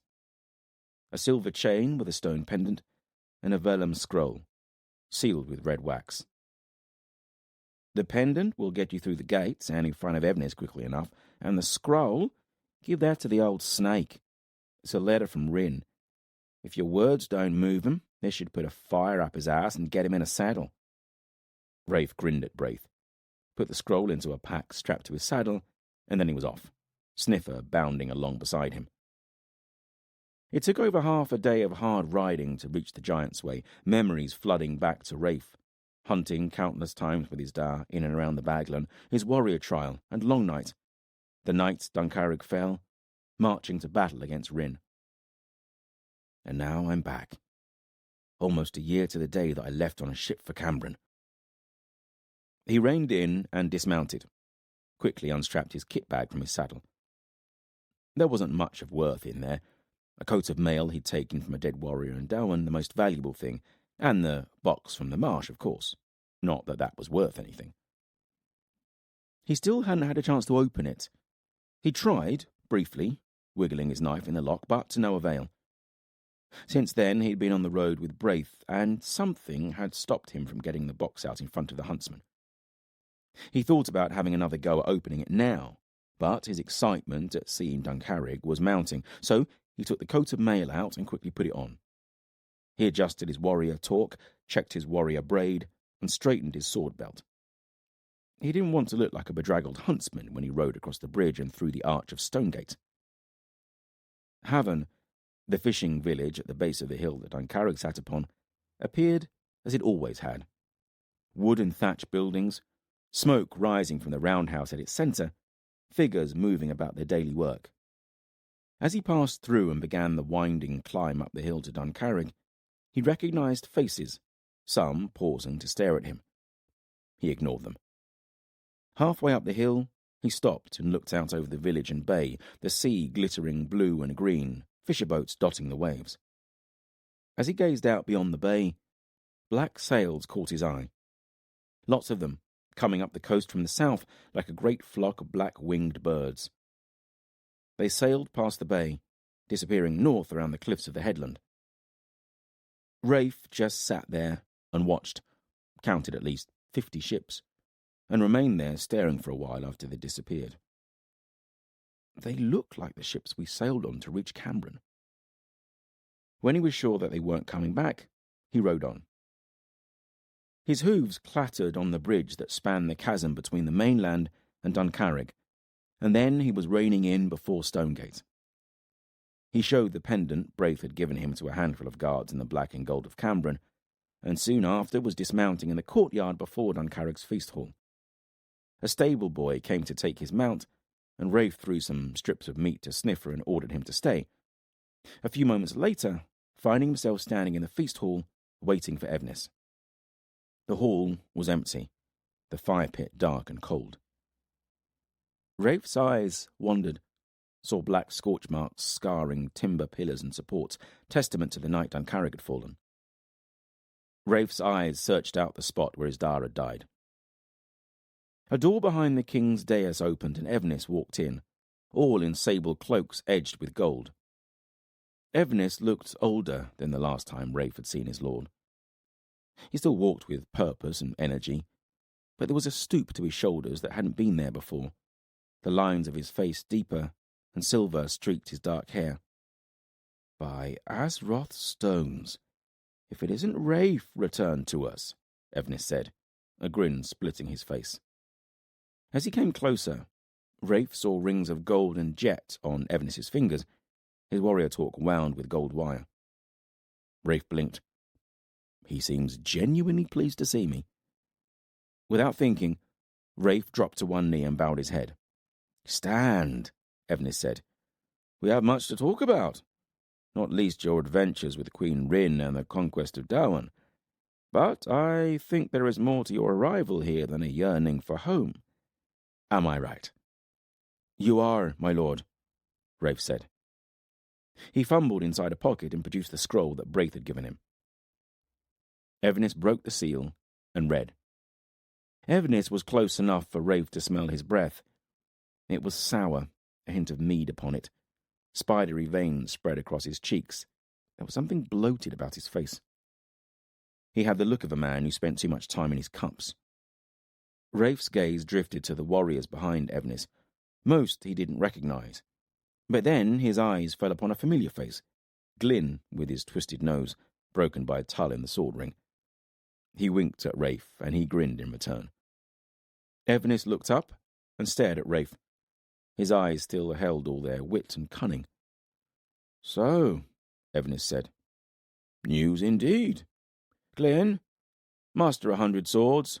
We're riding south. Aye, my lord, Glyn said. and strode from the room. Evnis put an arm around Rafe's shoulder and steered him towards the door. "We shall make ready, and you can tell me your news. First, though, if you don't mind, I have one question to ask of you." "Of course, my lord." "Have you seen my son?" Chapter 34. Cohen. Cohen sat with Brynner against the trunk of a broad oak. It was late in the evening, but still light, both sun and moon sharing the sky above. Dusk was settling about them. "Again," Brynner said. "Lasset, Ishker, Talar, Air." "Good," Brynner said. "Good. That's the first time she's used that word and aimed it at me." Cohen couldn't keep the smile off her face. She'd been officially titled as Brynner's apprentice for over 2 moons now, spring turning to summer as they travelled through the realm of Narvan. After the battle with Rin's warband in the north, they'd encountered little resistance. An occasional skirmish, but even then only between Corellan scouts and small bands of Rin's warriors. No one chose to stand against the whole warband, mostly, in Cohen's opinion, because their warband consisted of Jihar, Benothi giants, and a Wolfen. No one in their right mind would willingly choose to fight us, unless we were actively threatening their hearth and home, or they numbered in the thousands. Also, most of the villages were stripped of warriors of fighting age. Most had gone to Owain's summons and ridden to war against Ardan. Some had even joined them. After seeing what the Kadashim had done to the survivors of the village in the north, Corban had insisted on riding into each village that they passed to warn them. If it was a fortified town, he would ride to its gates under the truce of a rowan branch and tell those gathered on the walls of what followed behind them. Corban had told Cohen that it was to give them a chance. Knowledge is power, Kerr. At least that's what Brynner always told me, and she's usually right. Many distrusted and disbelieved. Some didn't. Corban offered them the opportunity of riding with his warband, much to Maikal's disgust. Over the course of their journey through Narvan, the warband had swelled, numbering now around 400. "You've a gift for language, I have to say," Brynner interrupted her thoughts. "You're learning this much quicker than your brother ever did." The healer was sitting with her book open across her lap. "Can I see that?" Cohen asked Brynner. "Why?" Brynner asked. "I like letters," Cohen said with a shrug. It was true. When her mam had taught her and Corban, back in their kitchen in Duncarrig, letters had always been Cohen's favourite subject, while the histories had been Corban's. She'd always thought Corban just liked hearing about ancient battles. "Here, then," Brynner said, a little reluctantly. "Be careful. It's very old. Many of the pages are brittle, and only look at the first half. That deals with what concerns you." The cover was thick leather, dark and cracked. She opened it carefully, each page inside a waxy parchment filled with giant runes. Sometimes it was clear that more than one hand had written in the book, the writing changing from spidery scrawl to firm, broad strokes, and back again. There were many words that Cohen recognized, some from her lessons with her mam, others from her recent teaching with Brynner. Teaching me to be an elemental. Who'd have thought? The idea excited Cohen, and she had taken to it well enough. Already she had made a spark appear on her first attempt only yesterday. Admittedly, it had fizzled out almost as soon as it appeared, but Cohen put that down to her own shock at seeing it appear as much as anything else, and Brynner had been exceptionally pleased.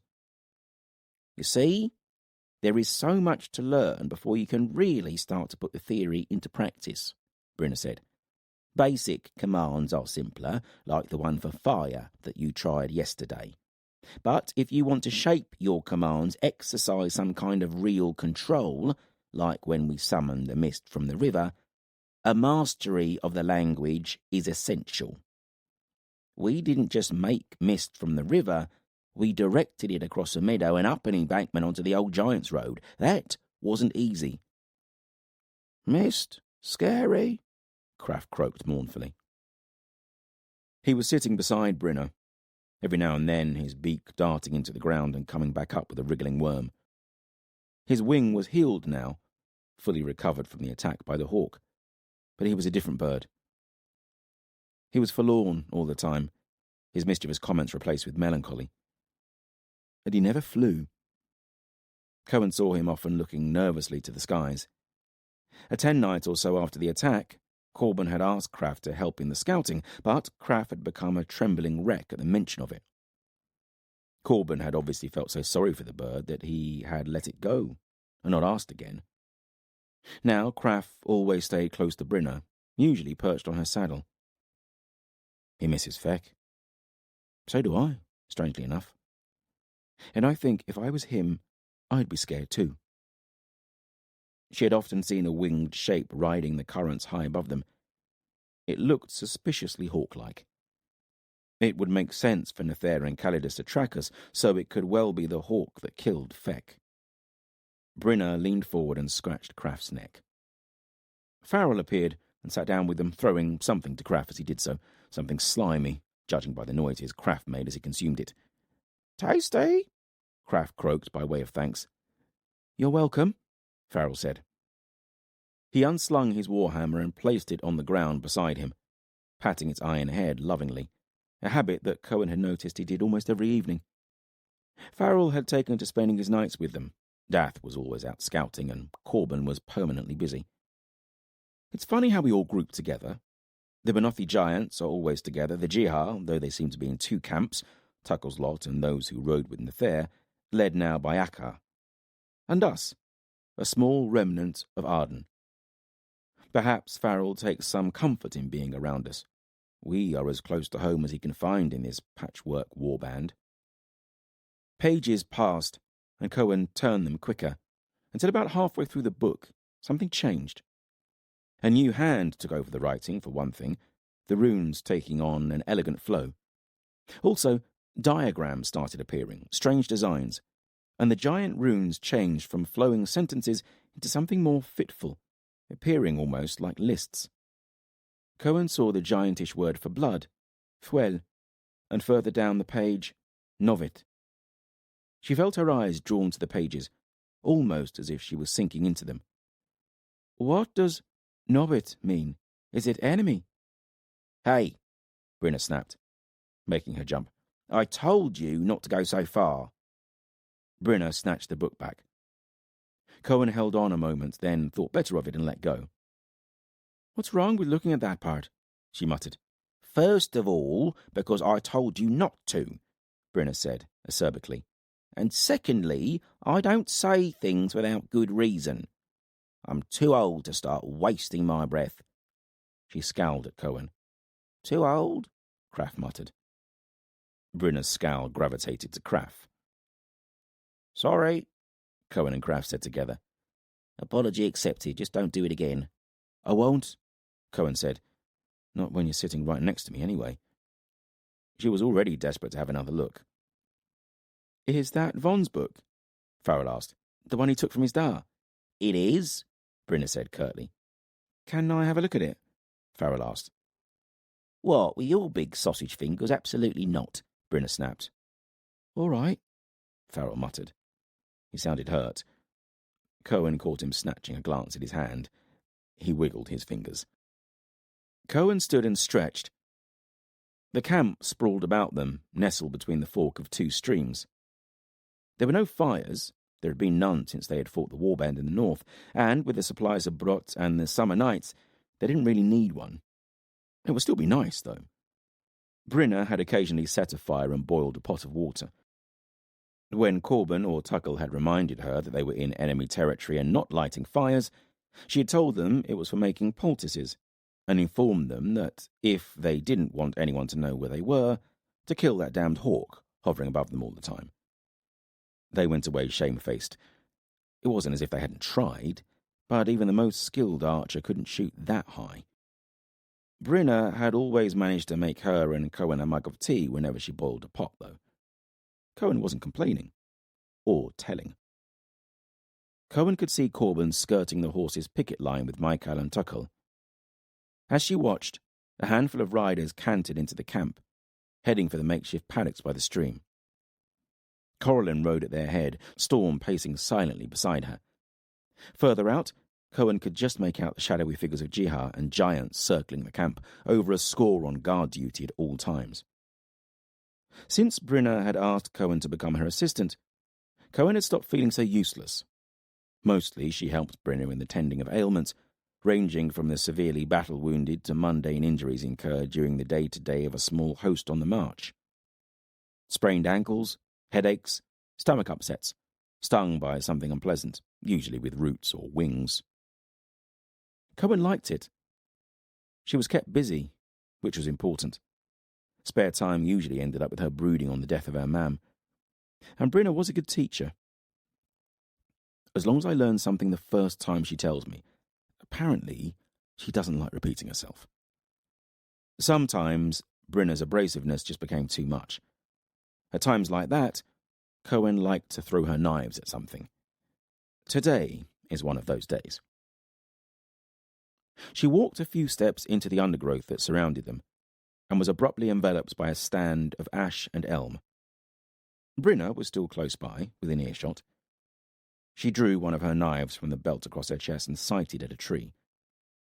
She pulled the blade back to her ear, held her breath, and threw. It connected with a satisfying thunk. Without thinking, she pulled another knife and buried it in the trunk a finger span from the first. She sensed a presence and looked around, saw a tall figure half hidden behind a bush. She blinked, realizing it was a giant, not quite big enough for a fully grown giant. A giantling. She stared, and hesitantly the giantling stepped out from behind the bush and took a step towards her. "You do that well," the giantling said, her speech faltering, almost clumsy. "It's just practice," Cohen shrugged, then put another knife in the trunk beside the other two. "I'm Cohen," she said. "I know the Bright Star's sister." Something about that made Cohen scowl internally. "I am Leith," the giantling said. She took a few steps closer, reaching inside a leather vest and pulling out a knife. Cohen's knife. "I thought it was you," Cohen said. "Aye. Balor told me to return it and to ask your forgiveness." She stopped beside Cohen, holding the knife out to her. It looked very small in her flat palm. "Why did you take it?" "You threw it at me," Leith said defensively. Then she smiled. "I like things that have been made. It is a good knife. A bit small," she shrugged, "but unusual. The balance is different." "Madame made it for throwing," Cohen said. "The weight is concentrated in the tip." "Ah, made for throwing. That explains it." She held the knife close to her eyes, examining it with fresh interest. "I thought that. Your da is a smith?" she asked Cohen. "I was." She threw another knife, imagining the trunk was Nathair. "I am a smith," Leith said with pride, standing straighter and puffing her chest out. She took up a lot of room. She turned Cohen's knife between thick fingers. "Your da is good. Is he here?" "He's dead," Cohen said, and drew and threw another knife. "Oh." Leith hung her head. "My da is dead, too." Cohen paused and looked at Leith. In the twilight of dusk, she looked more like something carved from stone, her limbs long, muscles striated like rope, though not slab thick like Balor and the other adult Panothi. "Keep the knife," Cohen said with a smile. "Though it looks a little small for you." "I cannot. Balor would." She looked wistfully at the blade in her palm. She looks like a bairn with a present on her name day. "You were a smith. Keep it to use as a pattern. Make another. Bigger. More suited to you. You would have to teach me to throw, Lath said. I cannot do that. She nodded at the tree trunk, now studded with 6 throwing knives. I'll teach you. It's not as hard as it looks, especially when the knife is made right. Yes, it is, Farrell said from behind them. That's because you're impatient, and you've got sausage fingers, Cohen said. Oh, and the giant hasn't, Farrell muttered. Look, like this, Cohen said. She gave Lath a demonstration, breaking down the action. Grip with 2 fingers and thumb. Arm loose, back to the ear, sight, breathe, throw, snapping the wrist. Lath tried it and threw the knife in her hand. It tinged off of the trunk, spinning into the undergrowth. With a gasp of horror, she ran to find it, trampling undergrowth as she searched in circles. The look of relief on her face when she found it was immense. You did it wrong, Cohen said. Look, the blade strokes your ear. Not too close. Don't draw blood. Lath stood next to her, set her feet as Cohen had, gripped the knife, and pulled it back to her ear. No, like this, Cohen said. She walked around the giantling and moved her arm to the correct position, having to stand on tiptoes to reach it.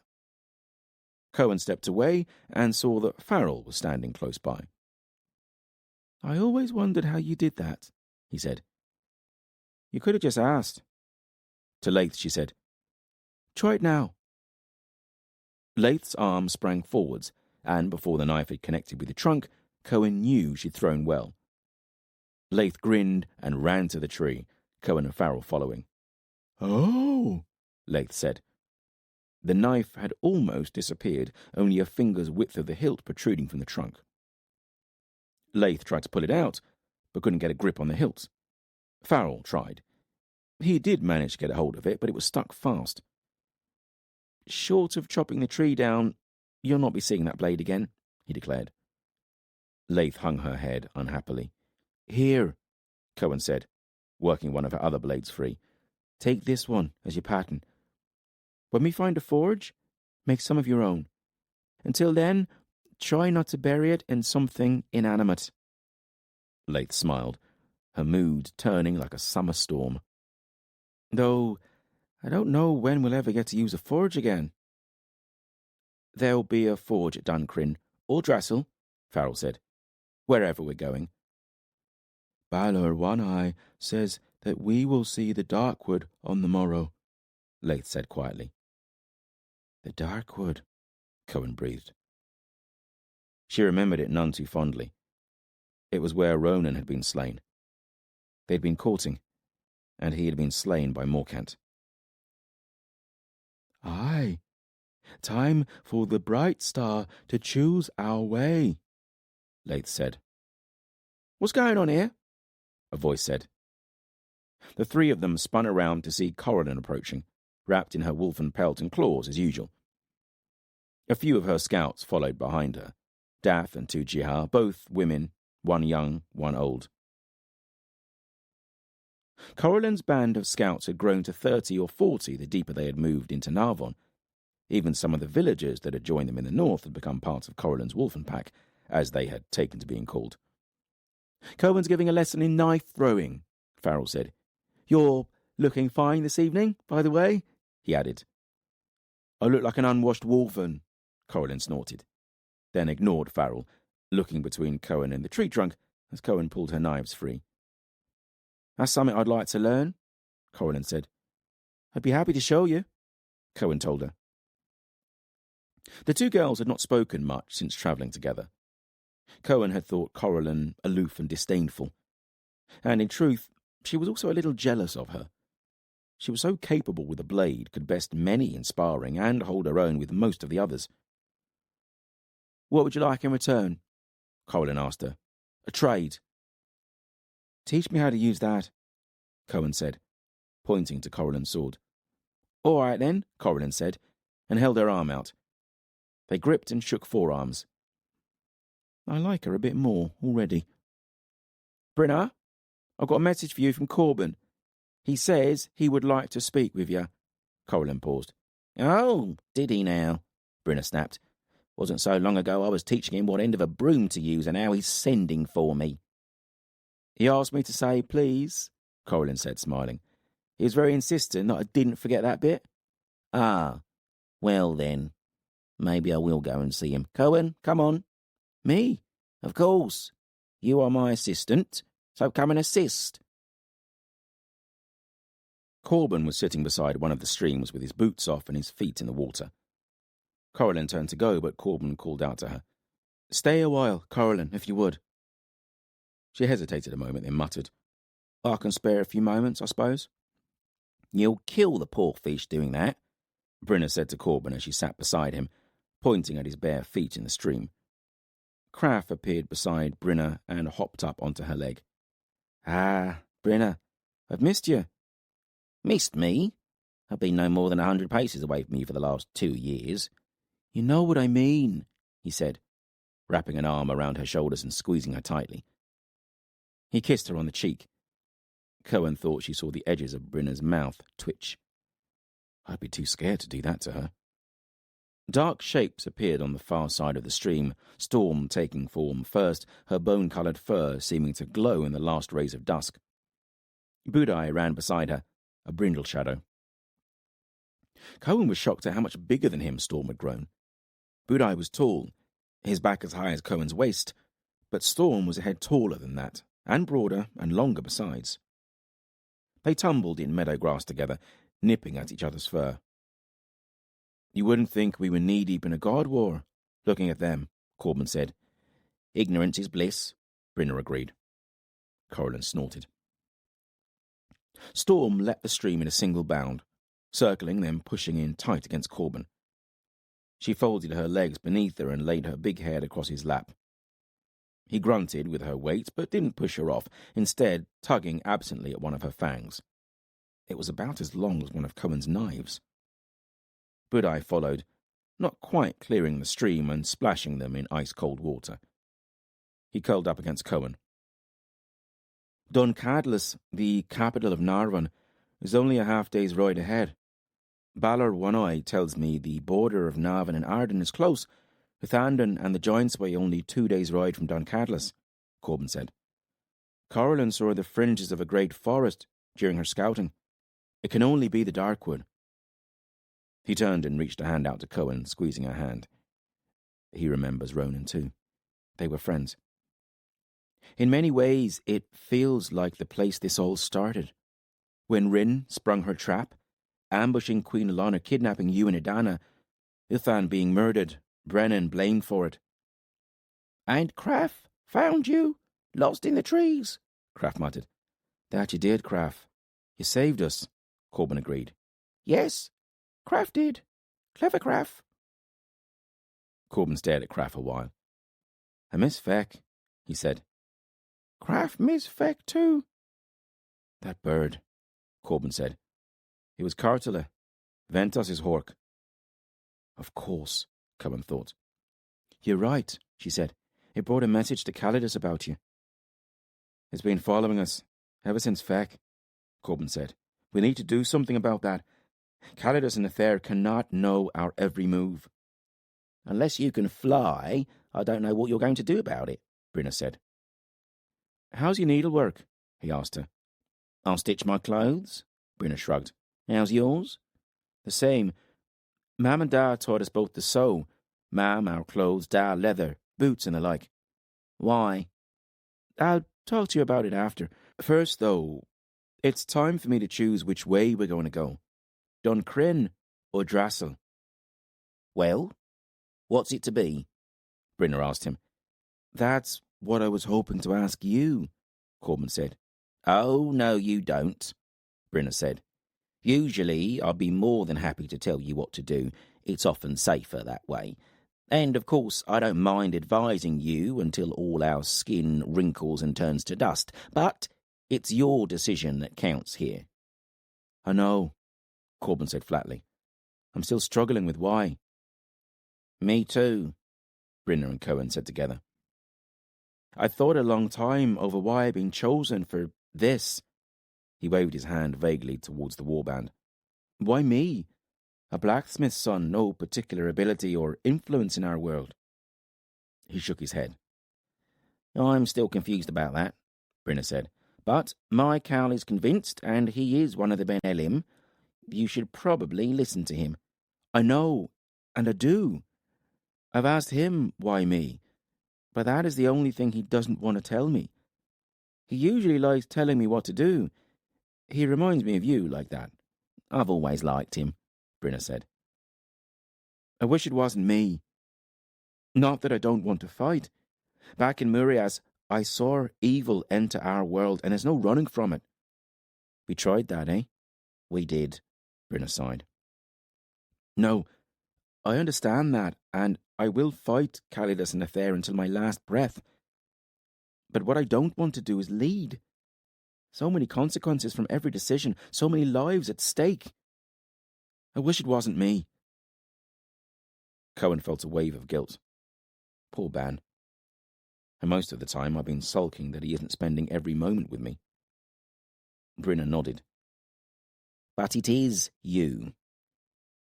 There are times when we cannot understand something, don't know the reason for a thing and have to leave it at that. I know that goes against every fibre in your very being.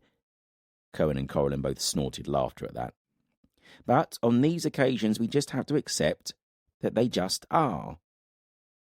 That's the conclusion I've reached, Corban said glumly. When Gar started saying similar things to me, when we were fleeing Ardan, I just thought him mad. But I can't really argue against it now. Things have happened. You mean, apart from seeing Kadashim boil out of a cauldron? Brynner said. Aye. Other things. What things? Cohen asked. He took a deep sigh.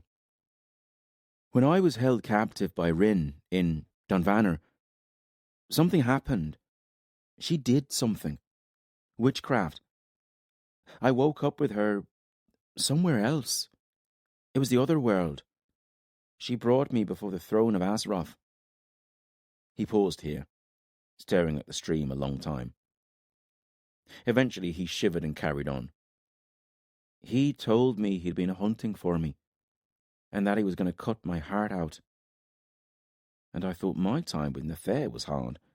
What kind of a world are we living in? If it was true, not a dream or a hallucination, I mean, how did you escape from him? Cohen asked.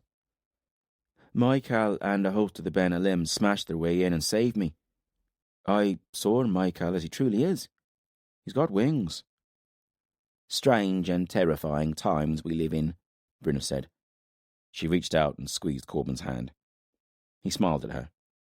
Yes, they are, Corban agreed. But you still have a decision to make, Brynner said. I know, but I was hoping for some advice. There are times when I feel I'm going mad with it all. He rubbed his temples. So, advise me. Please. That I'll happily do, Brynner said. The way I see it, there are good reasons to go to both places. Ardan, because, we hope, Edana is there, with warriors about her. Combine them with this warband that is gathered behind you, we can make a considerable force. And Rin must be stretched thin ruling 4 realms so suddenly. It could be a good opportunity to take Ardan back. She paused, running a bony finger through Kraft's feathers. And Ardan is our home. It would be nice to be back there. Familiar and comforting. Aye, it would, Corban murmured. And it's closer, much closer than Drasil. Aye, it is. As for going to Drasil, Maquin says you should go there. He is Ben Elim, he should be listened to. Also, this prophecy says you should go. I am usually suspicious of fate and divine control, but in this case, you should listen. And one of the 7 treasures is there. We will need them all if victory against Azeroth is to become vaguely possible, so we should go and get it. That's a better assessment than I could have made. When Brynner says it like that, it seems that we should go to Drasil. So, there you have it, Corban, the fors and againsts of both choices. The question is, which one will you choose? My head tells me to choose Drasil, Corban said. For all the reasons that you state. Mostly because Michael tells me to, and, as you say, he is Ben Elim, so he should know.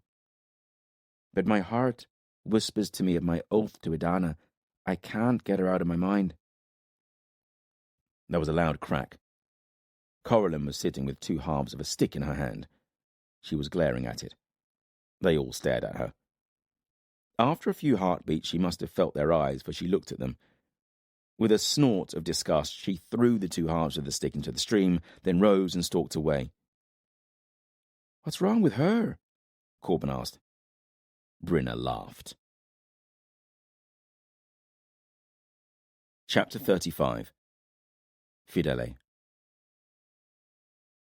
Fidele stood in Lamar's chambers, situated at the very top of the high tower of Ripper, gazing out of the window onto the landscape beyond, limestone cliffs, the horseshoe of the bay, and the wide sea beyond. Black sails studded the waters, settled about the bay like a murder of crows. The Vinthalan. Will we ever be rid of them? Over a moon now she had been here, surrounded by the enemy. Lycos was out there, somewhere, she knew that. Once, not so long ago, that thought would have filled her with rage and with fear. Now, though, something else consumed her thoughts. Someone. Maquin. I feel happy. A 10 night had passed since Maquin had awoken, since she'd found him awake and kissed him. He did tell me that he'd returned from death for me. Truth be told, though, he hadn't needed to say anything. When she'd seen him collapse in the feast hall, she thought she'd lost him, and something in her had died. The feelings of relief when he had woken had overwhelmed her like some dark, powerful wave. It's ridiculous. And yet, she felt happy. For the first time since... I should feel guilty about that. My dead husband. And yet, a lifetime has passed since then. "My lady?" a voice said behind her. She turned. Peritus was standing beside their council table, maps strewn across it, platters of food and jugs of wine. "Yes," she said. "We have much to speak on. Are you ready to begin?" Peritus said. "Of course." She turned and sat at the table. Lamar was there, flanked by his sons Crelis and Ector, as well as Peritus, once battle chief of Tenebral, until Nathair had replaced him with Veridus. "The messenger told me you had news," Fidele said. "That is true," Lamar said. He looked older than the last time she had seen him, his skin sagging like melted wax upon the frame of his skull. His eyes were sharp, though, and hard. "Marcelin marches," Peritus said. "He has gathered his warband, and the Eagle Guard that had been sent on fool's errands when—" He paused, looking into his cup. "Sent to the kingdom's borders by Lycus." Fidele took a deep breath at that. When Lycus had controlled her through his witchcraft, he had governed Tenebral through her. She had signed letters, orders written by him that sent the most loyal of her Eagle Guard to the fringes of the realm on the pretext of giant raids or supposed sightings of lawless men. All untrue, part of Lycus's scheming to ensure that the balance of power in Geraldine remained in favour of the Vinthalan. She knew that she had had no control of the matter, but that didn't stop her feeling shame for it. "That is good news," she said. "Your letter to him must have convinced him, my lady," Peritus said. Marcelin, Baron of Ultas, had barred his gates to Lycus and the Vinthalan, but equally he had seemed unmoved to take any action in defence of Tenebral. He lived to the northeast of the realm, on the edge of the Agulas Mountains, a long way from Geraldine and the events and politics of Tenebral. "I am glad to have contributed something of use," Fidele said. "How many men march with him, and how long before Marcelin reaches us?" "We don't know the numbers for sure. Marcelin can raise a warband at least 2,000 strong, and if he has gathered all those who were sent on postings from Geraldine," Peritus shrugged, 3,500 swords at least, most likely more. As for time, it will take them a moon at least to reach us. Another moon for us to hold out here. We can do that, Lamar said. We have the supplies. He looked to Hector for confirmation, his son nodding. Part of me says we should march out and show these Vinthalan what the men of Ripper can do, Krellis growled. We don't need Marcelan to come and save us. We must wait, Peritus said to Krellis. You have 800 swords under your command here. The Vinthalan ranks have swelled, more ships arriving. They must have at least 2,000 men out there. With Marcelan's reinforcements, we will crush them, give them the lesson they deserve. Unless, of course, our king Nathair returns to us unbidden. He turned his eyes to Fidele. Nathair. Once, not so long ago, I yearned for his return. Thought that he would set me free of Lycos' spell, give me justice. Now I am not so sure. Her gaze flitted to Hector, who was watching her. Ever since he had told her of the prophecy, read to her from the giant scrolls in his chambers, a gnawing seed of doubt had taken root in her belly. What if Calidus is not Ben Elim? What if he is Kadashim? If that were true, then Nathair was in great danger. And the things Lycos had said insinuated about Nathair, that he had troubles of his own. She did not hold out for Nathair's return any time soon, and part of her did not want him to come back, for fear that her foreboding might turn out to be more than just the paranoid fears of a mother long parted from her child. I fear that Nathair's quest will keep him from our shores for a good few moons yet, Fidele said. He must be patient, Krellis. Krellis lifted a cup and drained it. Patience, he growled as he slammed the cup down. He sighed. I know you're right. I've had enough of sitting on my arse, though. It wasn't so bad when Lycos kept sending sorties against the walls. Kept me busy. Perhaps there is something we can do, Peritus said. I spoke to your scouts earlier. The ones returned from Salva. Aye. They said they saw Vinthalan in the old ruins of Balara. Perhaps they're setting up a base of command there, Krellis offered. That would make sense, Fidele said. That is where we discovered the fighting pits, is it not? Aye, my lady, Krellis and Peritus said together. Fidele could remember it still. The stench of death, the haunted looks in the eyes of the pit fighters they had saved. What they must have been through. Her thoughts returned to Maquin. How has he survived such a thing? She knew, though. You just do. You dig deep into your soul, endure, but not without cost. You said we could do something, Krellis said to Peritus. I think it is time that we took the initiative, instead of sitting in here, drinking wine all day long. He looked pointedly at Krellis. Sounds good to me, Krellis said, sitting up straighter. What exactly are you suggesting? Night raids. Nothing big. Plans easily go awry in the dark. Kill some Vinthalan on the night watch, break some axles in their baggage trains, maybe burn a ship. And perhaps we should take a closer look at Balara, see what mischief we can perform there. Is this wise? Hector asked. As you said, plans in the dark easily come undone. We cannot afford to lose more warriors. And who would lead these raids? He raised an eyebrow, looking at Krellis. Krellis raised his cup and grinned. That is a bad idea, Hector said. As much as I know that you are just the brawn in Ripper, your death would devastate our warriors. You cannot go. Ah, brother, I didn't know you cared. I don't, really. But I care about Ripper falling, and you are the cornerstone that our warband's morale rests upon. Cut you out, and it would come tumbling down. I'm going, Krellis said. That would be foolish. The rewards do not outweigh the risks. Hector's correct, Krellis.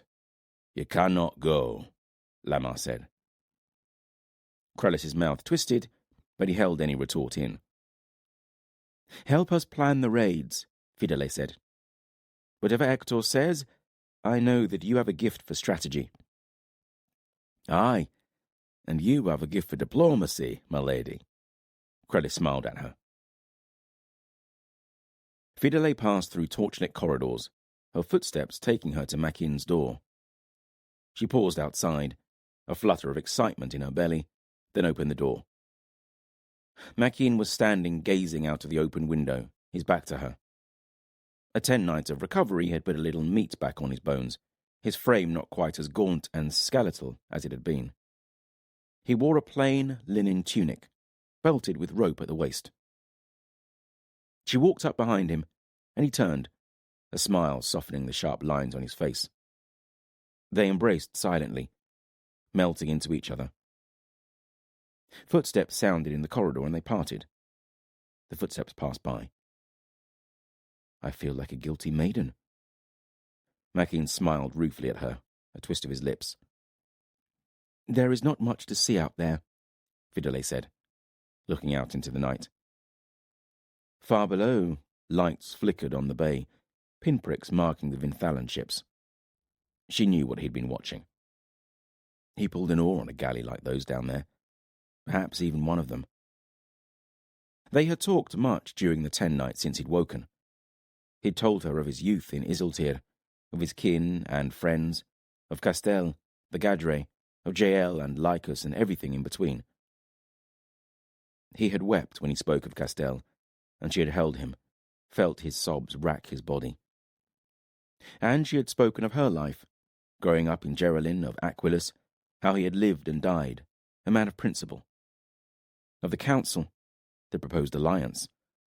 She had spoken of Nathair, of her hopes and fears for her son, and of Lycus, how he had controlled her, eventually marrying her on the day that Maquin had fought Orgel, the crowning celebration. How did the council go? He asked her. Well enough. She told him of the news that Marcelin was marching to their aid, and of the plan to begin raids against the Vinthalan. He seemed more interested in that. When? He asked her. Soon, she shrugged. A few days, maybe a 10 night. Peritus suggested that a number of raids be carried out on the same night, 3, 4 groups with different targets. He said if they did one at a time, that the Vinthalan would be alerted after the first raid and their security would tighten. Makes sense, Maquin muttered. He stretched as he spoke, rolled his neck and shoulders. It is time for me to start doing some sparring, maybe. My body is aching more from lying in this room doing nothing than it did from running through the forest of Tenebral with you.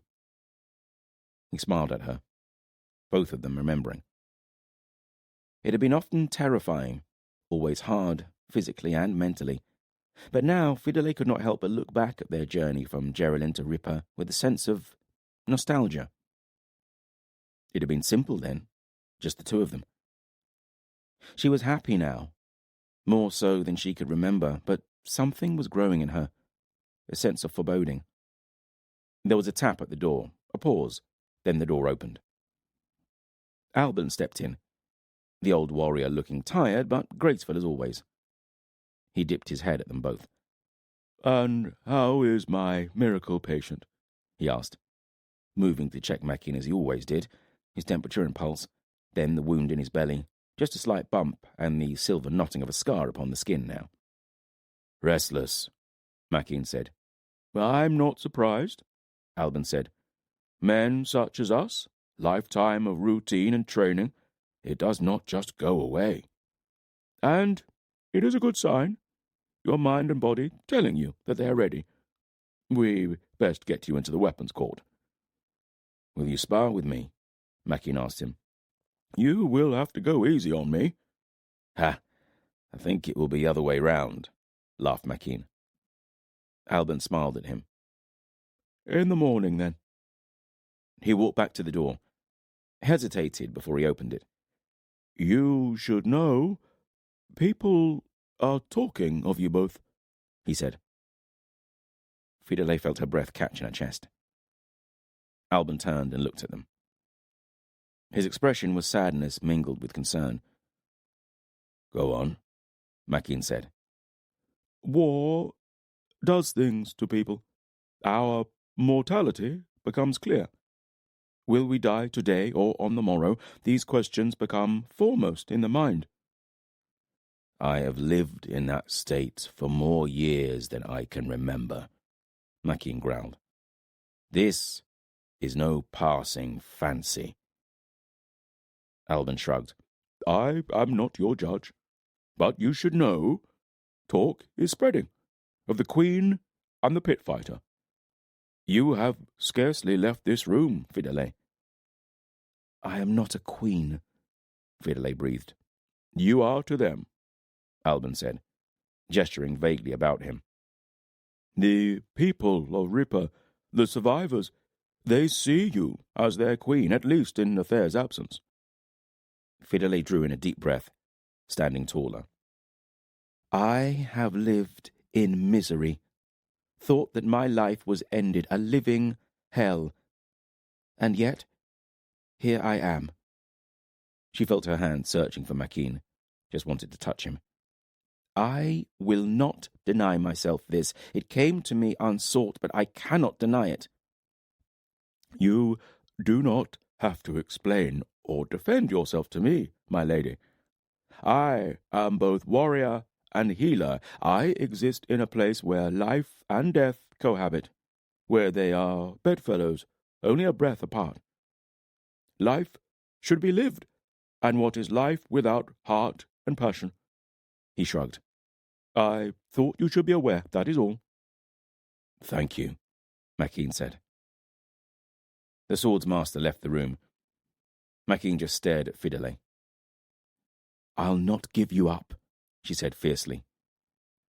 I returned from death to life for you. Rumors aren't going to scare me. Maquin grinned. Chapter 36. Corban. Corban hoisted his saddle onto Shield's back and buckled the girth. Shield looked round at him and nudged him as he went through his routine. When he had finished, he put his arm under the stallion's neck and laid his head against Shield's shoulder. He stayed like that a while, listening to the rhythm of Shield's heart, the steady flow of air expelled from nostrils.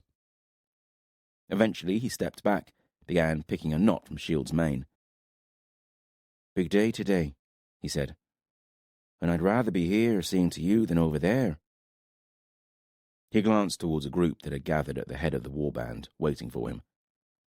Maquin was at their head. Shield regarded him with his dark, liquid eyes and wicked. He stamped a hoof. I know. Truth and courage, Corban whispered, as he swung into his saddle and trotted towards Maquin. The sun was rising, a finger's width over the rim of the world, the sky clear of cloud. There had been no sword dance or sparring this morning. Maquin had suggested that at this point, speed was more valuable than training, and Corban was inclined to agree. I want to be out of Narvon. He saw a dark speck circling high above them and frowned.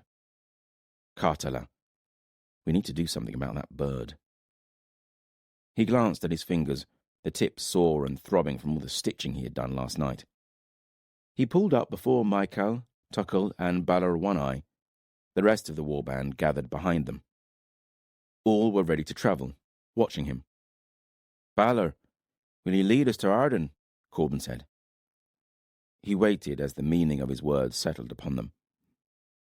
Maquin sat tall and straight in his saddle. He gave nothing away except for a tightening around his lips, perhaps a rigidity in his shoulders. They locked gazes for what felt like 100 heartbeats. Maquin nodded, a sharp, controlled movement, and Corban let out a breath he hadn't known he'd been holding. To Ardan, Balor said, striding off on his trunk-like legs.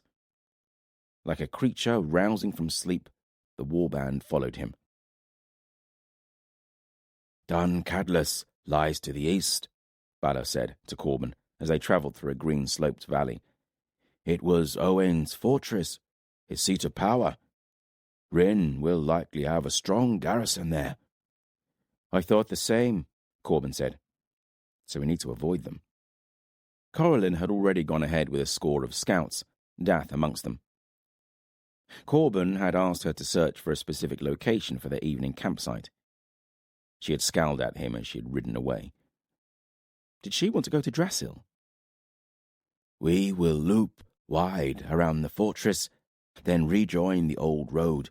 It is the fastest route to the border, Balor continued. He didn't usually offer information, speaking only when Corban asked questions of him. Hooves drummed, and Michael rode up beside them. He nodded at Corban, but didn't say a word.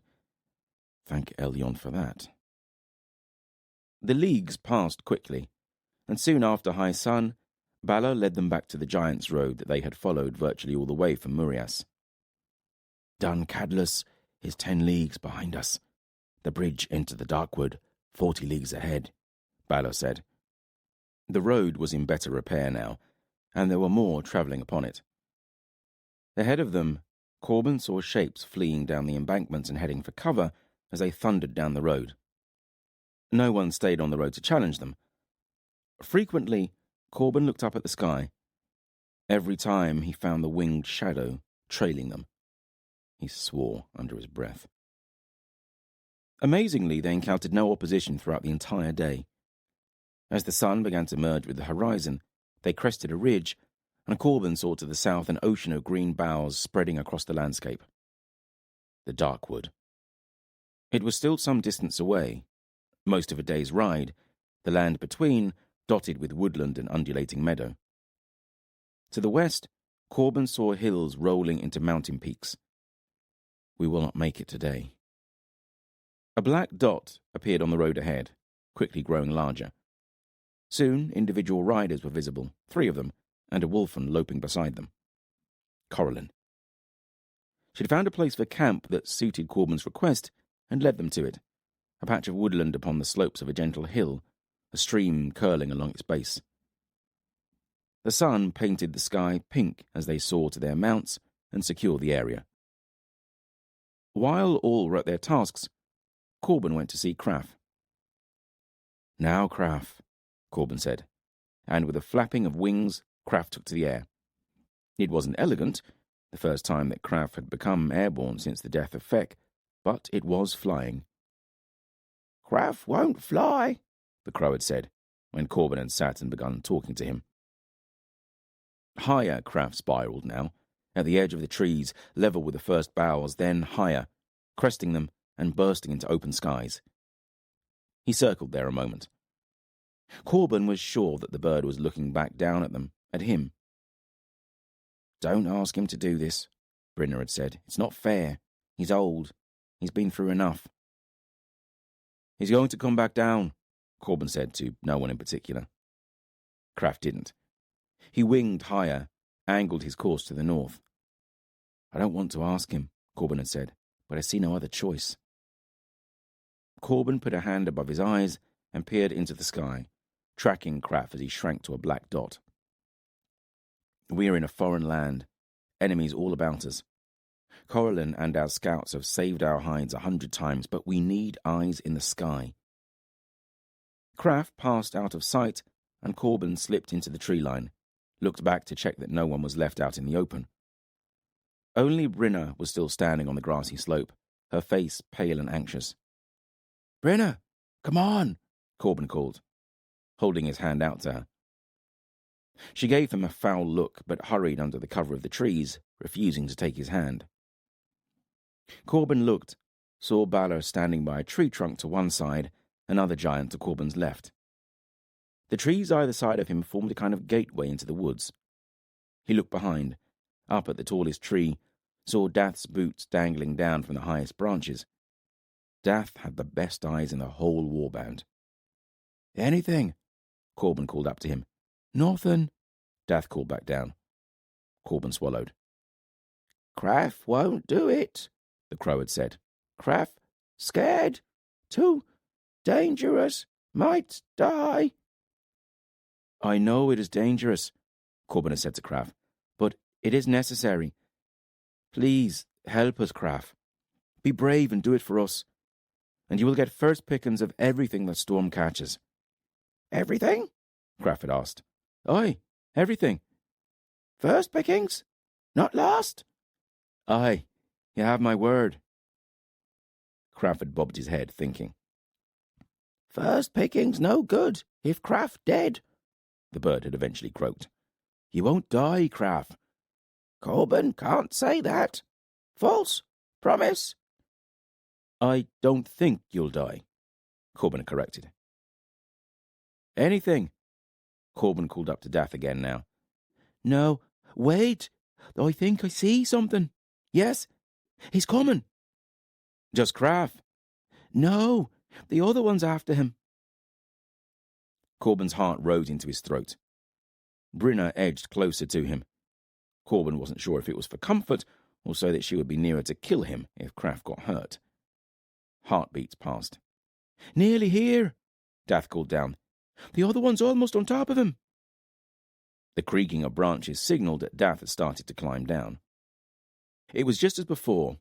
Craft setting off on a scouting mission, the hawk spotting him and swooping down from above, Craft dashing for the safety of the warband.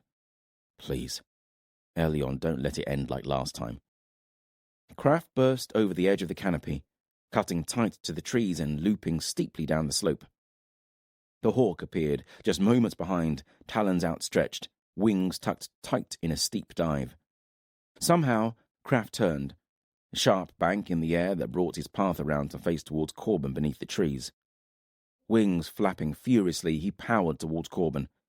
The hawk turned too, with greater control and agility, hardly breaking pace. "Come on, Craft." Corban willed himself not to move, prayed that no one else would. Craft was close to the first branches now, with a rush of beating wings passed under the first boughs, the hawk half a dozen heartbeats behind. Craft hurtled over Corban's head. "Now!" Corban yelled. Balor and the other giant tugged on the ropes they were holding, each one looped over a branch of the tree they were standing beneath. The same rope had lain slack upon the ground beneath the two trees. Now it shot into the air, pulling up beneath it 100 cloaks that Corban, Brinna, and Cohen had stitched together the previous night. This wall of cloaks appeared in the air so fast and sudden that it appeared to be magic, a sorcerous barrier between Craft and the hawk. With a thud, the hawk crashed into the cloaks, almost tore through them, its speed so great. The giants let go of their ropes, and the huge tapestry of fabric tumbled to the ground, dragging the hawk with it. There was a powerful flapping of wings as the hawk tried to right itself. It spun in the air, wings beating furiously, scraped the ground, and rolled. For a moment, it stood upon the ground, then its wings unfolded, beat once, and it lifted off. An arrow slammed into a wing, spinning it, sending it crashing back to the ground. Corban glanced back, saw Dath reaching for another arrow. Corran stood beside him, her own bow bent. Her arrow pierced the hawk's body, and another from Dath impaled the bird to the ground. It screeched, shuddering. There was the sound of beating wings again. Craft glided down onto the dying hawk, pinning it with his talons. Even now the hawk's beak lashed out, trying to strike Craft, but there was no power, and Craft brushed off the blow. He raised his head and struck down with his own beak straight into the hawk's head, again and again. When he stopped, the hawk lay still. "For feck!" Craft squawked, looking up, his beak dripping red. "For feck!" Corban echoed. Cheers rang out behind him. Corban walked into the trees, Storm at his side. Dimly he was aware of Jihar standing guard, a shadow too straight here, a movement there. He sat with his back to a tree, Storm curling at his feet. It had been good, taking Kartala out of the skies, and the relief that Craft had not been hurt was a physical thing. The whole warband had celebrated a little, as much as was possible whilst in the heartland of their enemy, anyway, and broken out the last few barrels of mead left from the battle in the north. Now, though, Corban had a headache, and he just wanted to be alone for a while, away from the questions. Footsteps sounded, soft on the woodland litter. It was Michael. He sat beside Corban. to Ardan and Edana, then, Maquin said to him. I thought I got away too lightly with it. Aye, Corban sucked in a deep breath. I mean you no insult, Maquin. You have saved my life, snatched me from the throne room of Azroth, followed me through the wilds of the north, advised me, fought beside me. I could not have saved Cohen if not for you. I am more grateful to you than words can express, and you are Ben Elim. But, yes, I know your heart tells you to keep your oath. He sighed, but some of the tension that Corban had seen in him that morning was no longer there. Yes, Corban said simply. Maquin had 2 cups in his hand and offered one to Corban. He took it and sipped some mead. At first, I was angry with you, Maquin said. But I have thought about it all this long day, and now I am merely annoyed and anxious. Corban said nothing, just waited, a trick he'd learned from Brynner. We have had a few disagreements since Murias, you and I, Maquin continued. Elyon cut us from different fabric, I think. Mankind and me, Ben Elim, I mean. Duty drives me, my duty to Elyon in his absence, unclouded by passion or emotion, whereas in you and your kind, I see emotion lurking beneath each and every decision, fueling every decision. He rubbed his eyes. Whether that is good or bad, I know not. But that is the way Elyon made you, and so I must accept it. Sometimes that is not easy for me to do. He glanced at Corban, the flicker of a smile touching his lips. This is the most human he has sounded since I met him. Thank you for not disagreeing with me in front of them all, Corban said. What point me declaring that I will follow you if I won't? Or only when you do as I want you to do? Perhaps I have lessons to learn, he shrugged. I will follow you to Ardan, Corban. I wish we were going to Drasil, feel that our hope is best served by going there, but I am not Elyon. I do not know all things. He shrugged and drank from his cup. Do you think we will win? Corban asked, voicing the thought that dominated most of his waking life. Win? I don't know. I have laboured for more of your years than I can remember in preparation for these days, and many of my plans have come to nothing or been thwarted by Azroth and Calidus, his servant. I thought I had sought out the best of men to fight Azroth and his black son, from kings to ordinary men. But so many of them are now dead. Aquilus of Tenebral, Brasta of Helveth, your own King Brennan, many others. Brennan knew you. Oh, aye. He was one of the first to swear his oath to me. A good man, and he was one of the few that knew about you. Another one murdered by Azroth and Calidus' schemes. All that time, as I grew up in his household, and this god war was already happening. I dreamed of you last night, Corban said. Of me, Maquin said. Aye, in the other world. You know that the other world is no dream, Maquin said, looking concerned now. Corban nodded. And what happened in your dream? I was in a valley. It was beautiful, not like the other world I remember. This had vast cliffs and waterfalls. You were there. I saw you, flying. You landed upon a high ridge, greeted your kin, and entered a cave. Maquin frowned. This happened. I returned to the other world last night. It is dangerous, even for me, but I longed for a moment of home, to speak to my kin. I can understand that. I wanted to follow you, but I was afraid, so I just wandered. Corban tried to remember, but it was all blurred images now. Maquin grabbed his arm, the grip like iron. You must not do it again. Do you understand? Azroth is looking for you there. If he finds you... Maquin shook his head. I don't know how to make it stop. Then promise me, if you find yourself there again, that you will hide. Do not move. Hasroth's Kadoshim fly high, like the hawk you caught today.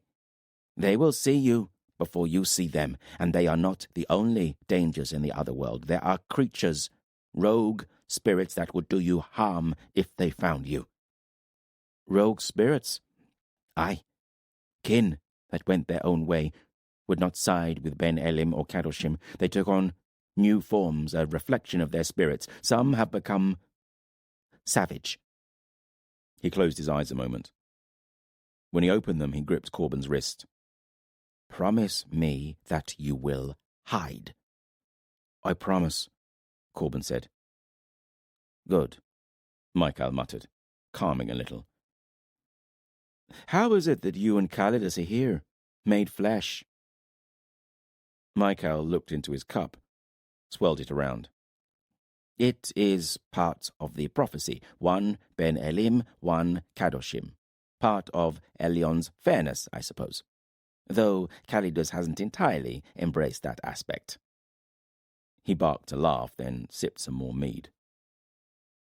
They sat in silence a while, then Michael sat straighter. So, what I wanted to say to you is this. I have made mistakes, thinking they were the right thing to do and been outwitted by my counterpart more than once. So, perhaps doing something that I consider a mistake will turn out right. He smiled at Corban and drank some more mead. I'll drink to that, Corban said, and raised his cup. They set out the next morning with the rising sun, though thick cloud made dawn a grey, shadow-filled place. There was an air of anticipation about them all. We will reach the dark wood today, if no one bars our way. And then Ardan. They knew Uthandan was the test. The fortress built by Uthan, Owain's son, overlooking the stone bridge that crossed the river Afrin, serving as the gateway to the dark wood and Ardan beyond. If word has travelled ahead of us, then Uthandan is where the resistance will be gathered. I pray that we have moved fast enough to outpace all news of us. High sun came and went, with only a short break to rest and water horses. The road was becoming busier. Traders with loaded wains, trappers with piles of skins, sometimes a family travelling to the market at Uthandan. All moved off of the road and sought to hide as the warband thundered past. The sun sank lower. They passed into a region of low-lying hills. To the southeast, they occasionally glimpsed the Darkwood, bringing back a multitude of memories to Corban. Walking into a glade full of the dead, feeling a gut-wrenching fear for Cohen, discovering that she'd been captured along with Queen Elana and Edana, and finally, the exhausting hunt through the night deep into the heart of the Darkwood as storm led them unerringly on the trail of the kidnappers. Tuckel's voice drew Corban's attention back to the world about him. A rider was galloping towards them. It was the Jihar and Kara. Warriors of Rin ahead, she said as she reached them. About a score. We let them through. They'll run when they see you, and Coralin will pick them off. Corban nodded, felt a spike of worry for Coralin and the others. Nothing to be done about it. Figures appeared on the road ahead. Warriors, by the glint of metal and the way they rode. No sooner had they become visible than they were turning and galloping back down the Giant's Road. Corban saw them stop, saw figures topple from horses, Dath and his bow, Jihar appearing from woodland on either side of the road as storm surged into view, leaping upon a rider and dragging him and his mount crashing to the ground. Corban kicked shield on, breaking from a canter to a gallop, the warband increasing their speed with him. Even so, it was all over when they reached them. Storm greeted him, running up and circling about shield. Her jaws were sticky with blood. Dead men and horses littered the road. Two got away, Coralin said when she saw him. I'm sorry. How far are we from Uthandan? Corban asked. A few leagues, Coralin said. Then we're too close now for it to matter. They rode on. Soon after, they crested a low hill, and suddenly the Darkwood lay spread before them, Uthandan a few leagues away, sitting upon a gentle hill before the forest. Corban reined shield in, just sat in his saddle, and stared. The meadows surrounding the fortress were filled with tents.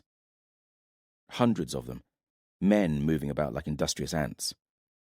But that wasn't the worst of it. Corban's eyes were drawn to the river Afrin, glistening between the meadow and the forest. It was full of ships with black sails. Chapter 37. Veridis. Veridis stared out of a window high in Uthandan's keep. It was sunset, the day's last rays washing the land in golden hues. And in the distance, far along the curving line that was the Giant's Way, Veridis saw a dark smudge appear upon it. The smudge glittered with sunshine on iron, like a dirty jewel. "How far away are they?" Veridis asked Rin, who was standing at his shoulder. 3 or 4 leagues. She looked sideways at him. Too far away for a battle this night. And you're sure it's a black sun? Aye. Did Calidus not say so in his messages? That Michael and his puppet, this Corban, would be arriving at the gates of Uthandan within the next day or so. Aye, so you've told me, although I have not seen these messages, Veridis said, trying to keep the annoyance from his voice and not entirely sure that he had succeeded. Do you doubt me? Not now, I don't. No, my lady, of course not. He paused, straining his eyes to see the gathering warband in the fading light. How many did Calidus say? 300 swords or thereabouts? It looks to be more to me. Rin shrugged. 300, 400, 600, it matters not. You have close to 1,000 men. I have double that. We have our Vinthalan friends on the river, another 500 swords. And Calidus and Nathair are 4 days north of here, another 1,000 men. The Black Sun cannot win. They have giants and wolfen. A remnant of the warband that Rin had sent north had trickled into Uthandan over the last 10 night, a score of men. All of them told a similar tale, of magical mists, of giants and wolven and warriors silent and deadly. They do. Forgive me, but you sound scared. Veridis bridled at that. Am I? Maybe a little, but not of them, only of failure. I have faced giants and magical mists before, wolfen and worse, Veridis murmured. But I have been taught caution since then. Courage does not always equal victory. No, of course not. It feels almost too easy. More wars are won by errors of planning than great valor on the battlefield, or at least that has been my experience. Plan well. When it is time to strike, do it hard and fast. Never, ever underestimate this woman. And think, the God War could be won in a single day, a single battle. Indeed. How far did you say they are? Rin laughed. You cannot bring them to battle this night. By the time you reach them, it would be full night. On the morrow.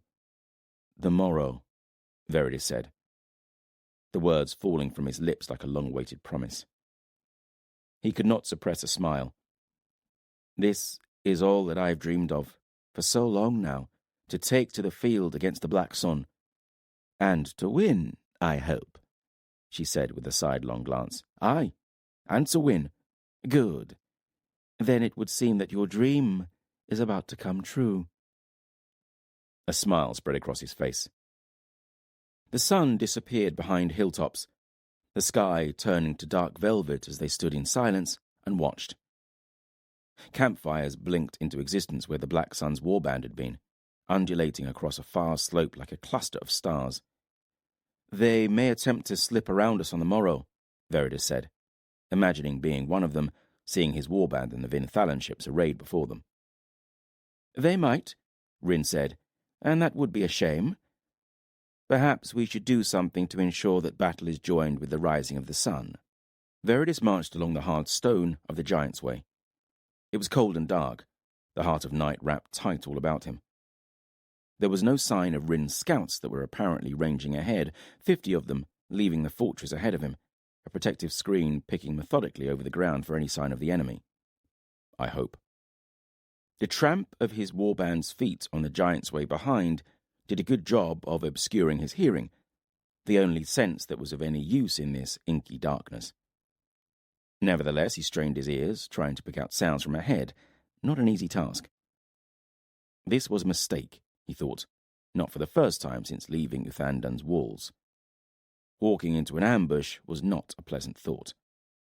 It had seemed like a wonderful idea when Rin suggested it, full of deep cunning, a forced march before dawn, not seeking battle, but to be close enough to give the enemy a surprise and no room for retreat when the sun rose.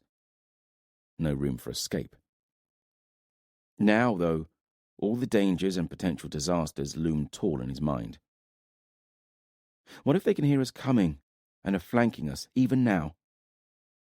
He glanced down at his feet, boots wrapped in lamb's wool, the same as every other warrior behind him.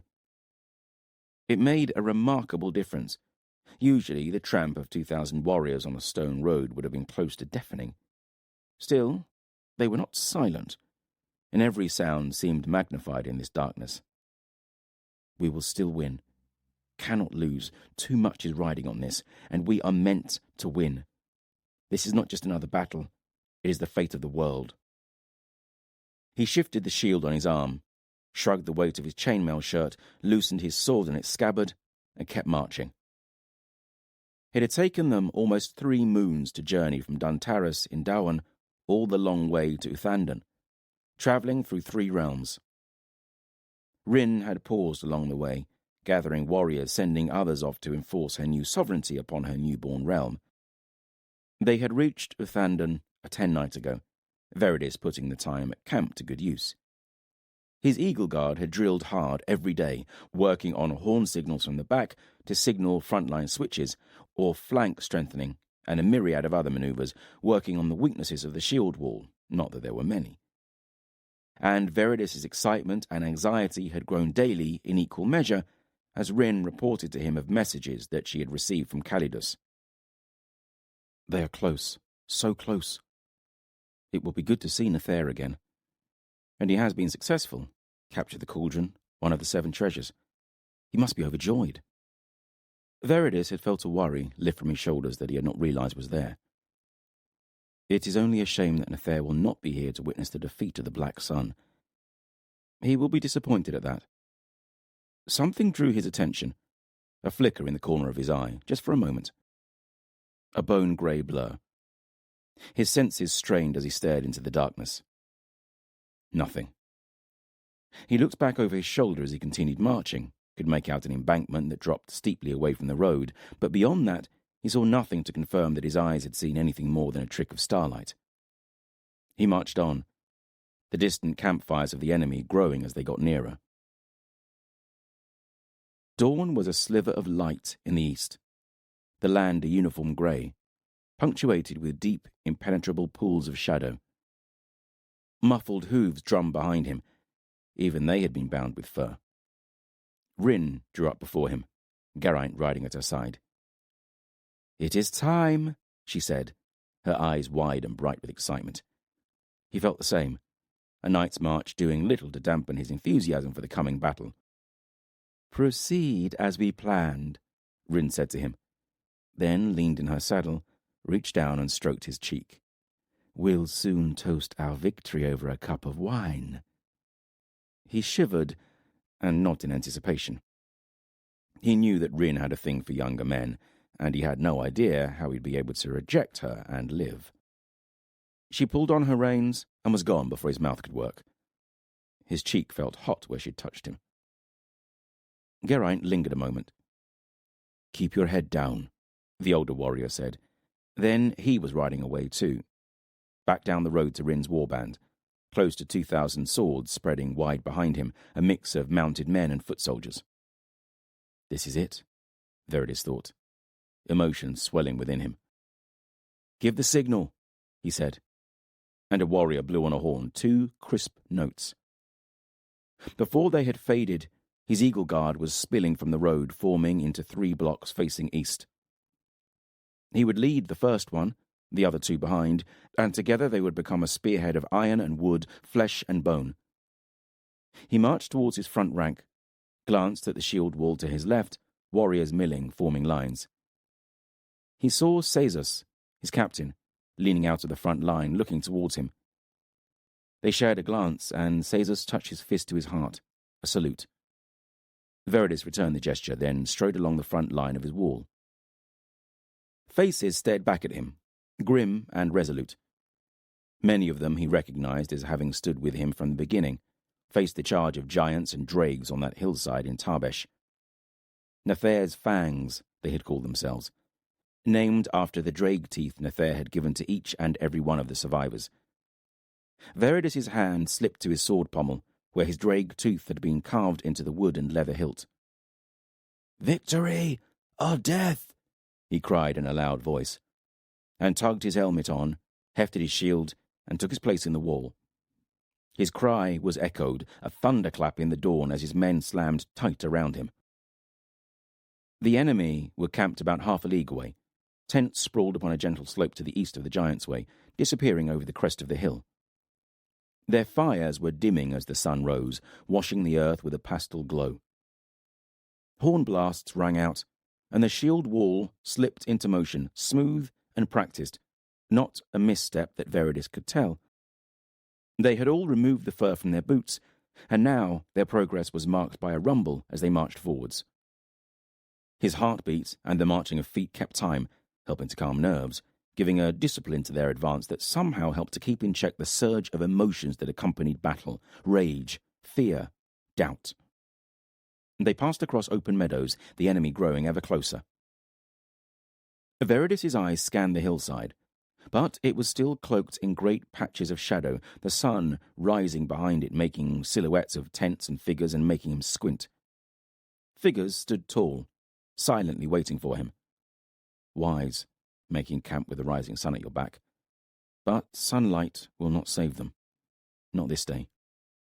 Cohen must be up there. As soon as he'd heard the news of this warband's approach, Veridis had suspected that Cohen must be with them. He had asked Rin before he thought. "I do not know," Rin had said, regarding him with a puckered frown. The next time she told him of a message from Calidus, she had walked away, paused at the doorway and told him that Cohen lived, had been taken by Corban and his companions during battle in the halls of Murias. Veridis had been surprised at the relief he'd felt to hear she was still alive. Corban found her, rescued her, and she's up on that hillside now. I hope her brother tells her to stay out of this battle, or she's likely to get herself killed. He chuckled at that, the thought of Cohen taking orders from anyone, even the Black Sun, seeming like an impossibility. His feet hit the beginnings of the slope, a gentle incline. Behind him, he heard the rumble of hooves, neighing, sporadic battle cries as men summoned their courage. Still, there was no movement from above. He had expected a charge. Everywhere he'd fought, warriors attacked in the same way, the old way. A wild surge with the blood up, then the singling out of opponents, the distilling of battle down into single duels, the winner moving on to find his next opponent, the loser food for crows. And so on, until the battle was done. Not us. The shield wall had torn apart all that came against it, except a charge of dregs and a stampede of auroch. Here, though, it is against men and giants we fight. We will not lose. He felt his heartbeat thumping in his chest, his mouth dry, palms sweaty, and everything seeming enhanced, sharper. The grating of iron-rimmed shields as they rubbed together in the advance, the smell of grass wet with dew underfoot, the sound of wood pigeons complaining as they abandoned branches nearby. This was the precursor to combat, the process his body went through before imminent violence. He was almost used to it now, even welcomed it. He loved the simplicity of battle. All the doubt of the night's march was gone, as if evaporated by the rising sun. He felt alert, confident, focused. This war will be won today. They were a third of the way up the hill now, The first fires 100 paces away. Still no movement. The hairs on Veridus's neck prickled, his eyes searching over the rim of his shield for the enemy, for any sign of movement. Something is wrong. "Sound the halt," he grunted to the signaller stationed behind him. A horn blast rang out. The shield wall rippled to a standstill, the other two on his wings doing the same, only heartbeats behind. Veridus stared at the clusters of figures before him, standing straight-backed and static, a breeze tugging at their cloaks, a fluttering of fabric. He lowered his shield and stepped out of the shield wall, cursing himself for a fool. He strode forwards, past the guttering fire, drawing the longsword at his hip as he approached the first group and hacked at a figure. It collapsed to the ground, the sound of sticks splitting. Others in the line tugged to the ground where they were tied and stacked together. He kicked at the form at his feet, sticks bound together and wrapped in a cloak. Cries from the woodland on his flank rang out. Rin's horsemen moving through the open trees, discovering the true nature of their foe. Caesar's reached him. Eagle Guard at his back. "Search the campsite," Veridus ordered, already knowing what they would find. Or not find. Rin cantered up the hill to him, Geraint and a dozen shieldmen about her. "A trick, my lady," Veridus said bitterly, lifting a tattered cloak from the ground as she drew near. "That I can see," she snapped, her face tight with rage. "The question is, where are they?" Just what I was thinking. A cry sounded from his warband, spreading, taken up by others. From the slope they were standing on, they had a fine view of the surrounding countryside. Veridus saw men pointing back towards Uthandan. A sick feeling flowered in his belly, the aftermath of a punch to the gut. He stared hard at Uthandan, walls bathed in the light of dawn as the sun fully crested the hill at his back. At first, he could see nothing wrong. Then a flicker drew his eyes. Not Uthandan, but close to it. The Vin-Thalan ships. Their sails were burning. Chapter 38. Tuckle. Tuckle ran up the boarding plank onto the black-sailed ship, his sword dripping red, Corban and a score more following behind him. All along the riverbank his jihad were doing the same, killing guards and boarding ships. Thus far there was little clamour of battle, the defenders having been taken by surprise. That won't last much longer. They'd chosen 11 ships to board, 8 of these sleeker galleys and 3 fat-bellied transporters. Enough to hold their entire warband and their horses as well, if all went to plan. But I've never known any plan to go smoothly. To his right, there was a burst of brightness and a wash of heat. He glanced, saw a furled sail burning fiercely, fire feeding greedily on fabric, saw the flicker of arrows, flames trailing incandescent in the sky, and in moments more ships were on the way to becoming crackling torches. The thud of running feet, more warriors emerging from the gloom. They saw him and slowed, came at him hesitantly, circling. Hard-looking men with wiry muscle and weather-beaten features, all with dark oiled beards, iron rings tied into them. For the most, they gripped bucklers and short swords. Then Corban and others were spreading out from behind him. Tuckle slipped his axe from its holster into his left hand and charged, blades swirling. Men died. Tuckle left his axe buried in a skull, surged on, wielding his sword in great two-handed strokes. Blades stabbed at him, but he sent them all spiralling away. He carved his way down a narrow deck, an unstoppable force, his swordkin spread either side. Soon the planks were slick with blood and gore. A shadow reared up on his left, but then a mass of fur and teeth crashed into it. A glance showed Storm standing over a still form, her jaws dripping. On his other side, Corban swept past him, dressed in his wolfen cloak and claws. He blocked an overhead blow with his sword, and opened his opponent's throat with a slash of his wolfen claws, kicked the dying man aside, and ploughed on. A hand touched his arm. Gar. Their eyes met for a moment, and then they were following Corban, cutting into a retreating knot of warriors. A dozen heartbeats later, and their enemy, those who could, were leaping over the sides. Tuckle looked about for the next man to kill, and realized the deck was clear of any resistance. Is that it? Tuckle thought. Not so hard to take a ship, then. He glanced over the side at the ships moored close by. Combat still raged on them, battle cries and the clash of weapons ringing loud in the still dawn, echoing back from the wall of trees on the far bank. On one deck, he watched giants, warhammers and axes swinging, saw one giant lift and hurl an enemy into the river. Corban disappeared down an entrance in the deck, and Tuckle ran after him, fearing more enemy hidden below decks. He almost gagged as he climbed down the steep steps, the stench of ordure almost overpowering. He blinked at the bottom, eyes adjusting to the darkness, the only light leaking in through oar holes. Men were chained in rows to benches, or what resembled men, all of them skeletal, thin, pale and scarred. Most of them were slumped where they sat, regarding him and Corban with flat, empty eyes. Corban lifted his sword and the nearest man flinched. Then Corban swung his blade down and sparks flew, shattering the chain that bound the first bench of rowers. "I've taken this ship, killed those who enslaved you." He worked his way down an aisle between the benches, hacking at the chains, splashing through liquid that Tuckle suspected wasn't river water. "You are free to go, if you wish, or row a little longer and be set ashore somewhere else."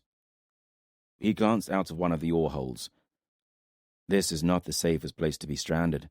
Tuckle, make sure they understand what I've said," Corban muttered as he turned and climbed back up towards the light. Tuckle ordered barrels of water brought down and made sure the rowers all had their fill, though slowly. One man gripped his wrist.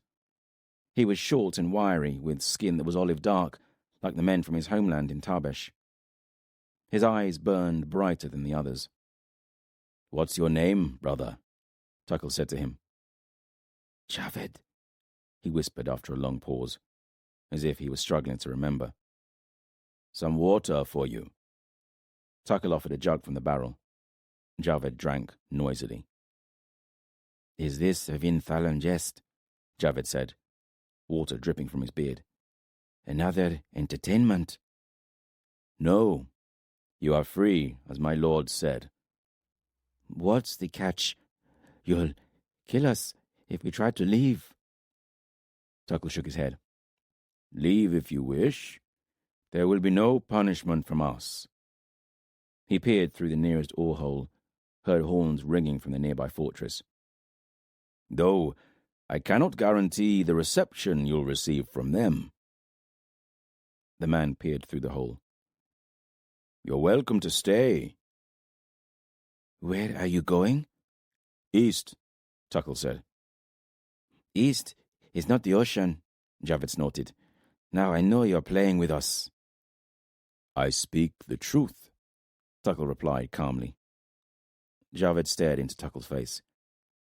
"Think I'll stay a while," he said. East to Drassel. How quickly plans can come undone. Corban had turned pale when he'd seen the warband and fleet arrayed about Uthenden. They hastily made camp, and Corban had summoned his war council, Michael, Tuckle, Gar, Balor, Ethlin, Brinna, and Corellin. Corban sat in a camp chair with his head in his hands. Craft flapped down from the sky and perched on the arm of Corban's chair. "Cheer up," the crow squawked. He had taken to following Corban everywhere since the plan against Cartela the Hawk had succeeded. "Options," Brinna had snapped at Corban, making him jump and lower his hands. "What?" Corban said. "There are always options," Brinna answered. With a deep, indrawn breath, he visibly gathered himself.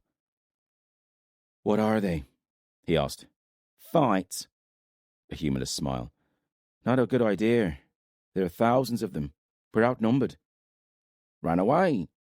"Better for us. I'd like to, but where? All routes to Edana are blocked." "Run north. Retreat, in other words," Brinna said. "And run into Kalidas Nathair and 1,000 Kadoshim," Tuckle pointed out. Corban shook his head. "We've tried that already. Not appealing." "West, then," Brinna said. "West is Cambrid and Dowan. What is there for us?" "Nothing," said Brinna, "but I'm going through the options." "So, what does that leave?" East, Brina said. And what is east? The Darkwood, then marshlands. Drassel is east, Michael said. Corban looked at him. He's right, Brina added. Much further east, granted. But you've just said we can't go south, north, or west. And what of Edana? Even if we could break through those ahead of us, Gar said, and I for one am happy to try and avoid those behind, they would be on our trail, would follow us straight to Edana. Would Nathair and Calidus not follow us to Drassel? Perhaps, Michael said, though somehow I doubt it. I suspect that Calidus's focus is elsewhere. What do you mean? Corban asked. If he wanted to bring us to battle, he could have. They are not so far behind us. Could have caught us with a handful of forced marches. Then why hasn't he? I cannot say, for sure, but I suspect he is fixated upon the cauldron. To catch us, he would have to leave it behind under a smaller guard. Michael shrugged. I am guessing, but I do not think they would be as quick to follow us all the way to Drassel. The journey is many leagues longer and takes us far from the relative safety of Rin's realms. Corban stood and paced for a while. He eventually stopped before Balor and Ethelyn. What would you do? He asked them both. Balor shrugged his massive shoulders. My heart says fight. My mind says run, live, fight another day. When there's a chance of winning, here there is no chance. To fight now is to die. To run aimlessly is a longer death, Ethelyn said, her voice a rustle, autumn leaves on the air. But to run somewhere that has meaning, hope, Drassel is the wisest choice. Corban bowed his head for long moments, then sucked in a long breath and looked around at them all, his gaze coming to rest on Michael. We will try for Drassel, he said quietly. He was silent a while, eyes staring into the south. Eventually his eyes dropped back to the fortress in the distance, a dark shadow now before the glitter of the river Afrin in the twilight. They know we're here. Come sunrise there'll be a warband after our blood, whatever direction we decide to move in, Corban murmured. We should leave before sunrise then. Steal a march on them, Corydon said. She'd been standing silently in the shadows until now. Marching in the dark is no easy task, Gar said. There's a risk of getting lost. We could end up in more trouble than we started in. We'd not get lost with Storm. She's better than the North Star, Corydon replied. That river, Corban said. How far east does it go? To the marshes that border Narvon and Isiltir. From there, we could follow it to the northern sea, Michael answered. If we had ships, we could sail all the way to Graham's hold. Who's Graham? Corban asked. A friend, Tuckle said. An ally that dwells on the fringes of Fawn Forest, Michael said. He has helped us before and will join us, now that the God War has begun in earnest. Corban had nodded, eyes fixed on the black sails dotting the river Afrin. Looks like we need some ships, then. Tucker looked up at Dath, who stood on the raised cabin deck at the rear of the ship. We must leave, now, Dath yelled, and Tuckle echoed the cry, standing atop the boarding plank, beckoning to Balor and those still gathered upon the riverbank. All was chaos, ships burning, waves of heat and smoke billowing across the river. Many of the sailors who had fled from the flaming ships were trying to put the fires out, but more than half of the enemy galleys were blazing hotter than a forge. Tuckle suspected there had been some elemental assistance to the fire. As more of the sailors gathered upon the bank, they launched a fierce counterattack on the ships that were being stolen. Horn blasts rang out from Uthandan, the sound of hooves and battle cries drifting down from the fortress. Balor was pushing warriors onto the boarding plank, giants and Jihar both, sending them stumbling up the ramp and onto the ship's deck. Then he turned, swung his black axe about his head, and launched himself into a knot of enemy warriors surging towards him.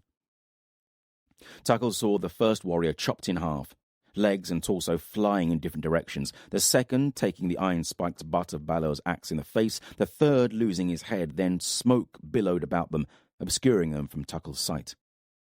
All else had boarded now, Dath yelling for the ramp to be pulled in and the mooring rope cut, but still Tuckle hesitated. He took a few steps down the ramp, yelled out to Balor, glanced back onto the boat, the faces staring at him. "I'll not leave the living behind." He drew his sword from his back, began to stride purposefully down the ramp, ignoring the voices behind that called his name. Then Balor burst from the roiling smoke, blood spattered, a limp figure slung over one shoulder. He hurtled towards the ramp, other forms appearing behind him, chasing him. Giant boots thudded onto the ramp, wood creaking, and Tuckle saw Balor carried a giantling across his shoulder, blood flowing from a gash across its scalp. Balor heaved past him, Tuckle stepping to the edge of the ramp, a straight lunge impaling the first sailor, chasing after Balor. Tuckle kicked him off his sword, sent his corpse falling back into the others following. He stepped forwards, his sword slashing twice, took off a hand at the wrist, opened a face, and then the enemy was staggering back, tangled, falling as they tried to get away from him. He turned and sprinted back up towards the ship, Balor dragging the boarding ramp in as he leapt to the deck, another jihad slicing the rope that moored them to the bank. Oars rose and dipped. Sluggishly at first, the ship pulled away, quickly picking up speed.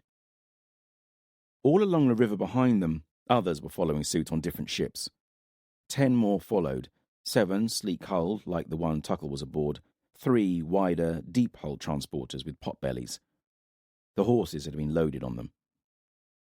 A weight fell on Tuckle's shoulder, staggering him, and he looked round to see Balor, his big hand coming down again to pat Tuckle on the back. "My thanks, little man," the giant said. Tuckle nodded. "Your companion?" Balor pointed, and Tuckle saw Eflin, Brinna, and Cohen bent over the gangly form of the giantling Balor had carried aboard, a female. "She's in good hands," Tuckle said, then climbed onto the rear deck, where Dath stood wrestling with a steering oar, Kala, the jihad, standing close to him, watching what he did with a raised eyebrow. Corban and Michael were standing at the rail, eyes fixed on the smoke-hazed riverbank. Farrell and Coralyn were there, Storm sitting and licking blood from her claws. "You sure you know what you're doing?" Farrell asked Dath. "He is a skilled seaman," Kala said. "Course I do," Dath grunted. "It's a little bigger than Da's fisher boat, but the principle's the same." He wrestled with the oar a moment. "You'll need to be stronger," Kala pointed out. Farrell laughed. "She's got a point," Dath admitted. "You may be a better choice for this job." "Here you are, then," Farrell said, striding over and taking the steering oar from Dath. "Try not to ground us on a bank," Dath said. Farrell gave him a flat stare. Tuckle strode to Corban's side and leaned on the rail. He noticed his hands were dark with blood and grime. The cries of those trying to put out the flaming ships faded further away. "Not all of their ships are burning," Corban said. "They could follow us." "Perhaps, but not until they've cleared their way. That will be no easy or speedy task." "Aye." Corban rubbed his eyes. "Well, then it would appear that we did it," he said to them both. "Aye. Fortunate for us that the bulk of their warband marched during the night," Michael said. "Someone on their side has a mind for strategy," Tuckle added. "Aye, and fortunate for us that we do, too." Corban was staring into the distance, where the smoke had parted to give a view of the surrounding land. They could see the hill they had camped upon, fires still a pale flicker, their stick men and cloak-wrapped crow-scarers facing down a warband 1,000 strong. "I'd like to see the look on Rin's face just about now," Dath said. Tuckle laughed. It had been a close thing, that march through the night to reach the ships before dawn, especially when Storm sniffed out an enemy warband marching along the giant's way towards them. "That wolfen has saved our lives more times than I can count." "Coralyn, you're a genius. Your ruse worked," Corban called. "It always has done," Coralyn said proudly. "Distraction," she continued. "Raph taught it to me, and I'm sure you know the rule well enough. The blow that ends the fight is the one your opponent doesn't see coming. Make them look somewhere else, then make your move." I know that rule very well. Tuckle saw Michael nodding approvingly. You rode with Wrath? A voice grated behind them. Balor, the steps creaking as he climbed onto the deck. Brynna followed behind him, small in his shadow. Her hands were red with blood. Craft fluttered down from above, perching on a rail. I did, Corlin said. It was my uncle.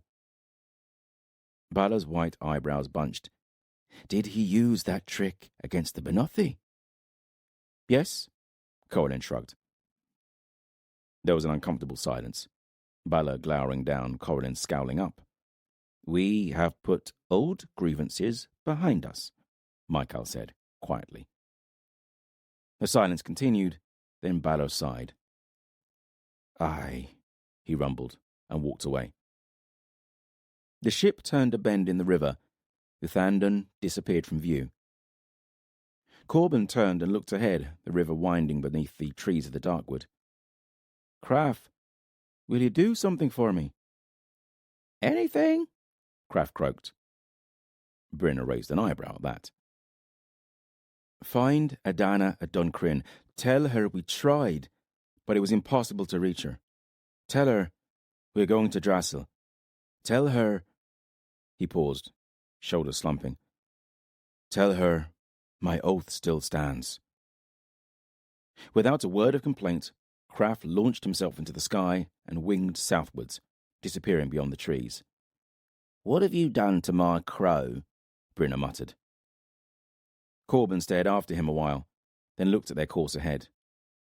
So, to Drassel, he said, though Tuckle thought he may have been speaking to himself. Indeed, to Drassel. Chapter 39. Uthas. Uthas stepped into a cavernous room, massive pillars rising high to a domed roof far above. A nimbus of light filtered through, as if the material the ceiling was carved from was thin, translucent. Asroth's throne room. He felt a surge of fear coursing through his veins, paralyzing him. Why have I done this? What kind of fool am I? Remember, this is what you asked for, Calidus said to him, still bound in his human form, appearing small and frail amidst the might of Asroth's Kadashim. And they were everywhere, thousands of them, beyond counting. Not the shadowy wraiths he had witnessed emerge from the cauldron in Murias, but solid, grey-skinned creatures of scale and fang and wing. They wore coats of dark mail and bore spear and sword, regarding him with curious stares. The air crackled as one close by stretched its bat-like wings. Uthas wrenched his eyes away from them and paced down the aisle before him, focusing on Calidus's back. He had walked what felt like a long way when a sound drew his eyes. A scream. He looked to his left, saw a figure chained to a post, a winged man, or what was left of a winged man.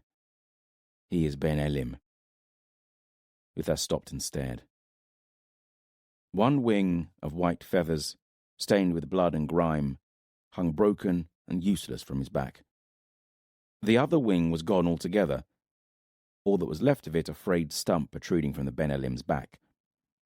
He was chained to the post, suspended by iron collars about his wrists, head slumped, dark hair hanging. Another collar of iron was fixed about his neck, the chain secured to an iron ring embedded into the ground. As Uthas stood and stared, the Ben Elim raised his head, dark eyes fixing him. "Help me," the Ben Elim whispered through cracked and swollen lips. "Why do you not just kill him?" Uthas asked. "Where would be the fun in that?" Calidus replied.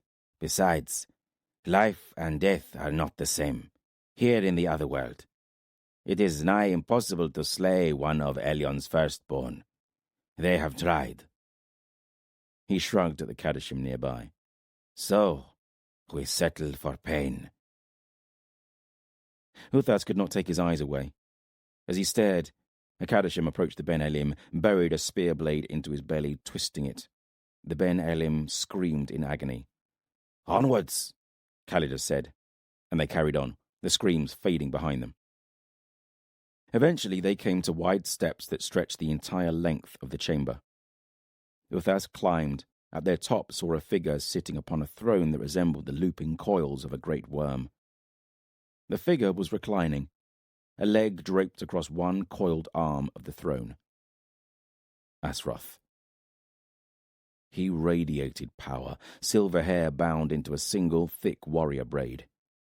He wore a coat of oil-dark mail, leathery wings curled tight behind him. Kalashim stood about him. Some were guards holding bright spears, others were in conversation with the Lord of the Fallen. They fell silent as Khalidus and Uthas approached. "I bring an ally, my king," Khalidus said, more reverence and fear in his voice than Uthas would have thought possible. "Uthas of the Benothi clan." Black eyes in a milky, pale face that could have been carved from alabaster regarded Uthas. Asroth rose from his chair and paced forward. The ground smoked and hissed with each footstep, leaving behind a blackened imprint. "Welcome to my home," Asroth said, smiling through blue-tinged lips. "My lord," Uthas said. He stood a hand taller than Asroth, but still his legs were suddenly weak and he slid to his knees.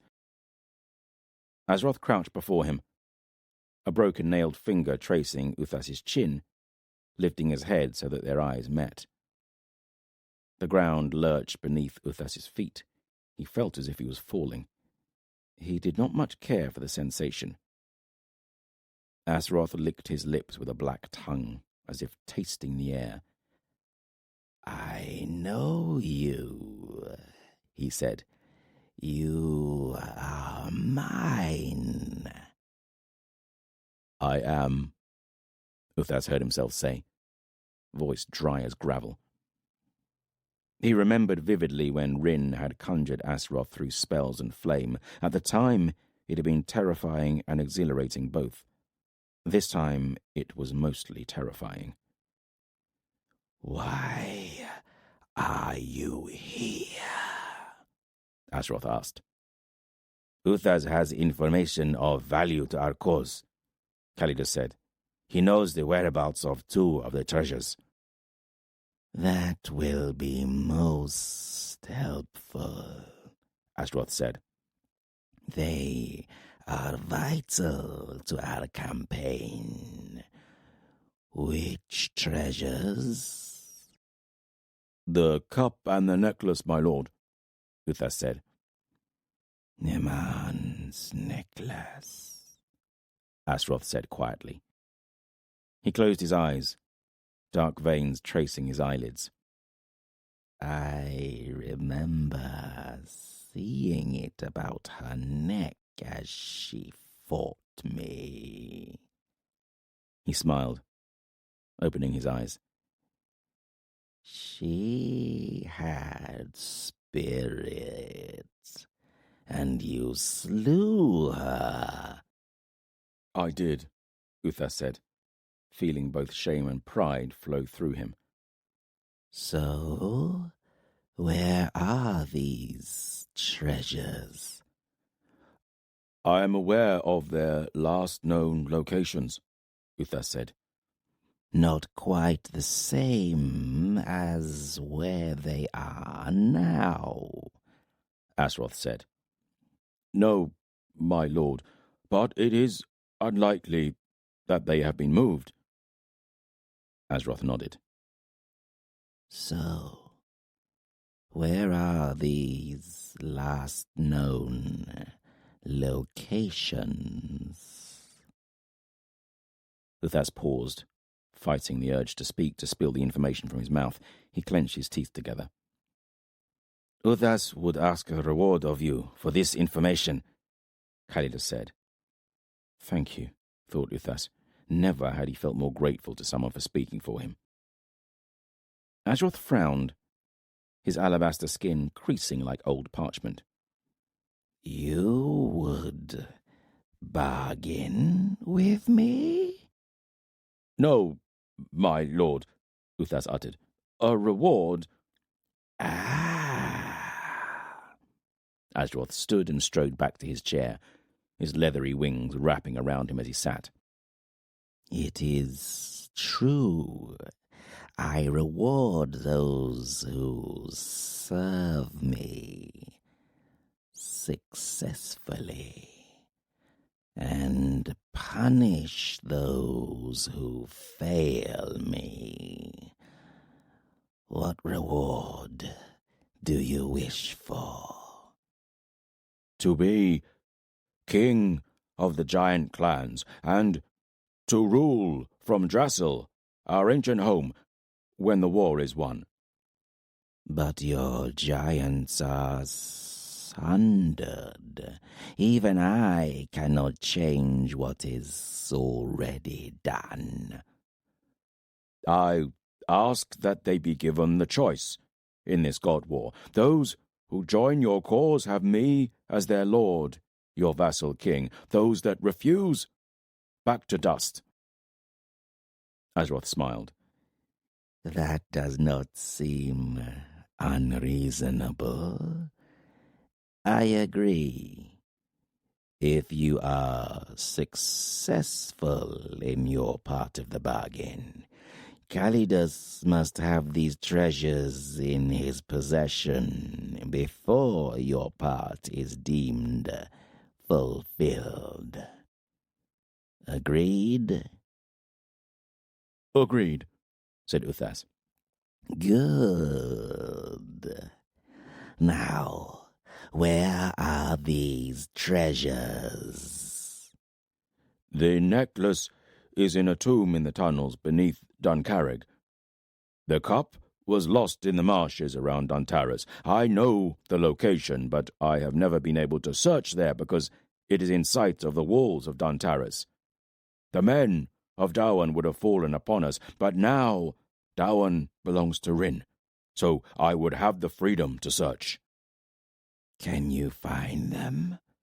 Bring them to Calidus? I believe so, Uthas said. You can, or you cannot. Which is it? Azroth's voice was a deep basal rumble, filling his senses like a vapour. Uthas licked his lips, which were abruptly dry. I can. I will. Azroth grinned. Good. I am pleased. He held his arm out, black veins mapping it. He pressed a long, broken nail against the pale flesh, drew a line, dark blood welling. A bargain must always be sealed in blood, no? Uthas nodded, and Azroth gripped his wrist, pulled his arm out, and dragged a sharp nail across the inside of his forearm. His flesh parted as if cut with the sharpest iron, feeling as if Azroth had lit a fire in his veins, but he clenched his jaw, refusing to show any weakness.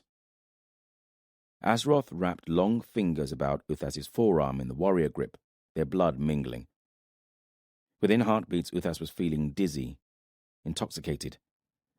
Bring me the cup and necklace, Azroth growled as he released his grip.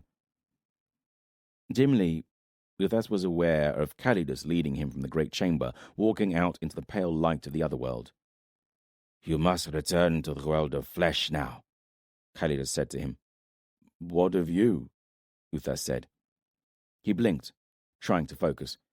He was aware that he did not want to leave Calidus. He had come to find the old man's presence comforting in this grey world. I have another ally to meet, Calidus sighed. My work is never done. Uthas woke to the sound of Calidus screaming. He staggered upright, reaching for his spear.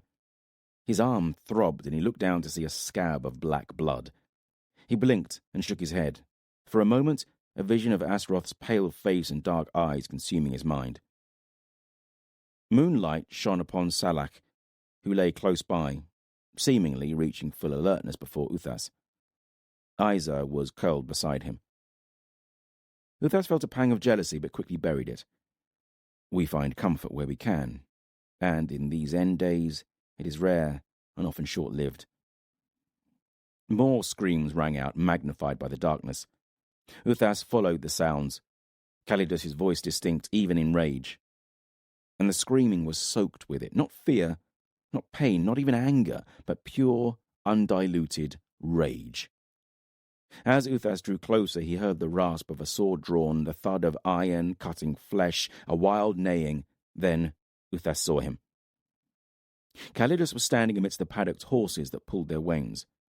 He was hacking at a stallion, the beast already fallen to his knees, eyes rolling white, blood spurting black in the night from a great rent in its neck. Even as Uthas stood and stared, dumbstruck, the animal crashed onto its side, legs kicking as if it were running. With a shiver, it lay still. He's gone mad. "Calidus!" Uthas called out, striding over to him. He was dimly aware of footsteps behind him, Salach, no doubt, as well as a growing number of Kadashim. Uthas dipped beneath the rope bound between trees. Calidus turned his eyes upon the giant, blazing with malice, and Uthas froze, deciding that getting too close to Calidus with sword still in hand might not be the wisest move. "What is wrong?" Uthas asked. "Incompetent! Fools!" Calidus hissed, then turned and swung his sword overhead, chopping into the dead horse, wrenching his blade free in a spray of blood and bone. "Who?" Uthas asked. "Rin. Veredis." With each name he hacked into the horse again, then once more. Finally, he pulled his blade free and leaned upon it, chest heaving, head bowed. After a while he wiped his blade clean on the horse's carcass and strode to Uthas, saw a crowd of faces staring back at him. "Michael and his puppet have escaped," Calidus said, all calmness and composure now, although somewhat ruined by the streaks of blood splattering his pale face and silvery hair. "And the Vinthalan fleet is burned, sunk or stolen." "What? How can that be?" "They attacked the Vinthalan fleet moored at Uthandan, stole some ships, and sailed east, burned the rest. The details are vague. We shall have to wait until we see Rin face to face for the finer details. I met her in the other world and must confess I became a touch irritated. She fled from me." "I can understand why." "Michael is behind it, of that I have no doubt," Calidus said. "We could change course, pursue them, perhaps catch them before they leave the Darkwood." "No," Calidus snapped. "The opportunity was too great to resist, to catch them between our two warbands. But to change course, chase them across the banished lands, no. I cannot lose sight of the task I have been set." "What do you mean?" Uthas asked. "I was not clothed in flesh to destroy Michael's bright star." Calidus snarled at him. "My task is to make Azeroth flesh, to bring him across the divide from the other world to this world of flesh." He shrugged. "Once that is accomplished, Michael and his bright star will die. It will be inevitable, though this was still an opportunity missed and causes me to doubt those I have raised about me." Uthas reached inside his cloak and drew out a leather flask. He pulled out the stopper, the oaky scent of usque drifting out, and offered it to Calidus. "A good idea," Calidus muttered, taking a long drink from the flask. A glow in the east heralded the coming of dawn. "Make ready," Calidus called. "I will see Uthandan today." Figures melted back into the darkness, Kadoshim seeing to their packs, going about the tasks of breaking camp. Uthas looked at the humped shadow of the butchered horse. The cauldron's wain will move slower, not faster, with one less horse pulling. Calidus followed Uthas's gaze over his shoulder to the dead animal. "Tell Nathair he can give that to his drake." Uthandan appeared as they crested a hill, the Darkwood a solid wall behind it, between fortress and trees, a river glittering in the sunlight. Even from this distance, Uthas could see the blackened hulls of ships half submerged in its waters. Beside him, Calidus hissed and expelled breath, the extent of his rage now, a vent to the deep ocean of fury that no doubt still surged within him. He must have been angry indeed. I have never known Calidus to be anything but calculated control. They rode down the slope, Calidus looking either side at the remains of fires. Here and there were branches tied in the loose shapes of men wrapped in cloaks. His mouth twisted in disgust. Behind them, the wain carrying the cauldron rumbled over the crest of the hill, pulled by 7 horses and a dozen giants. Uthas had ordered Benothi's strength to replace the dead horse and ensure that they reached Uthandam before nightfall. Surrounding the great wain were the Kadoshim. They had changed over the course of their journey from Murias. Calidus had taught them a measure of self-control. They still had a taste for flesh, but Calidus had instructed them how to cook and eat like normal men, and also how to use and care for their host bodies of flesh and blood like a treasured weapon. Now they looked comfortable in their skins, no ungainly jerks or spasms, and they had learned to use their hosts' voices as well as harness their skills. They had learned discipline. A fearsome combination. The skill of the Jihar and the strength of the Kadoshim. They exuded power, almost a physical thing, like waves of heat rippling about them on a hot summer's day. Calidus spurred his mount on, speeding up to ride alongside Nathair, who rode at the head of their column. He sat straight-backed upon his drake, the beast's belly swollen and swaying with its recent meal. Alcyone was striding beside Nathair, as always. This will be a test for our young king, Uthas thought. He had been mostly a silent travelling companion. That is understandable. He's had much to think on and grow accustomed to, not least selling his soul to Azroth. Occasionally, Nathair had asked Calidus a question, usually on the subject of the new order that Calidus had hinted at, sometimes about a strategy for the coming war. He had always seemed, if not submissive, then at least resigned to the stark realities of his new world. But he will see Veridus soon. Then we will see where his loyalties truly lie. "You are ready for this?" Calidus asked Nathair. Nathair looked at Calidus, his face stern, otherwise emotionless. He is learning to mask his feelings. "Of course," Nathair said. "I have made my choice and sealed that bargain." His lips twisted briefly, though he still has some way to go with that. "You need not worry, Calidus." "I always worry," Calidus said with a shrug. "It is why I am still alive, and why we are winning this war." "I will perform my task, play the king, the figurehead." "You are far more than that, Nathair. You are my supreme general, and unlike Rin, you have never failed at a task." I would not wish to be in Rin's cloak when they meet. Nathair straightened at that. How fickle are these men who are swayed so by a little flattery. "And you remember what to say in our war council." "I do. Certain things must be made to happen." "Indeed. And Veridus?" Calidus probed. "You are prepared for meeting him?" "I am," Nathair said with a sigh. "He is a good man. He is my friend." Alcyone grunted beside Nathair, the first sound the giant had made. "He will not understand—" Nathair trailed off. "He will not understand the complexities of our situation yet. But in time I hope to be candid with him, bring him into our circle."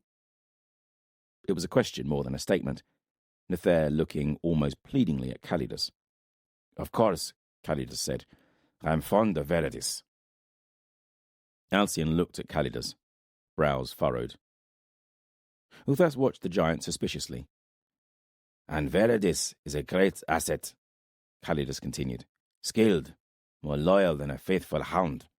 A fighter and a tactician. I have many plans for Veridus." "Good," Nathair said with a curt nod. From Alcyon's expression, the giant was not as convinced. Uther sat in a chamber high in Uthandan's keep.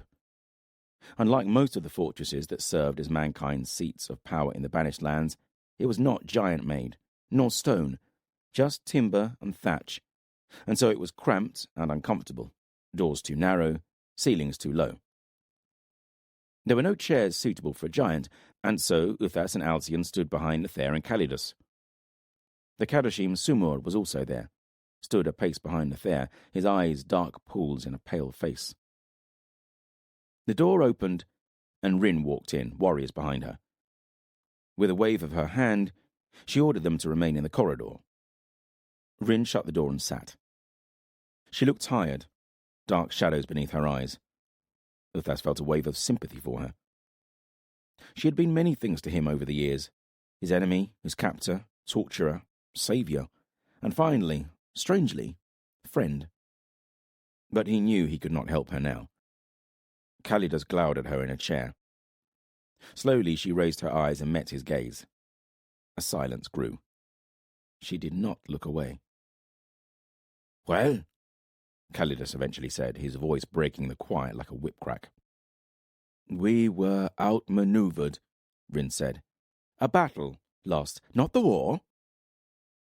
Calidus slowly stood, the leather of his surcoat creaking. With deliberate steps, he walked around the table to Rin and stood beside her. He laid a hand on her shoulder. She twitched. "You have made a mistake," Calidus said, a whisper that filled the room. "Yes, I can—" "No," Calidus said. "Do not shame yourself with excuses. There are no pretenses amongst us, as was inner circle." Rin's eyes darted to Nathair.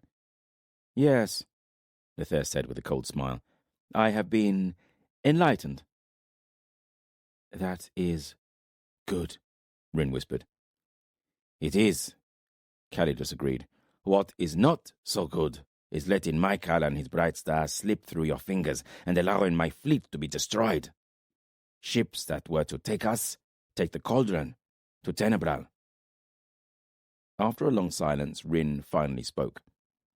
"I am sorry," Rin said.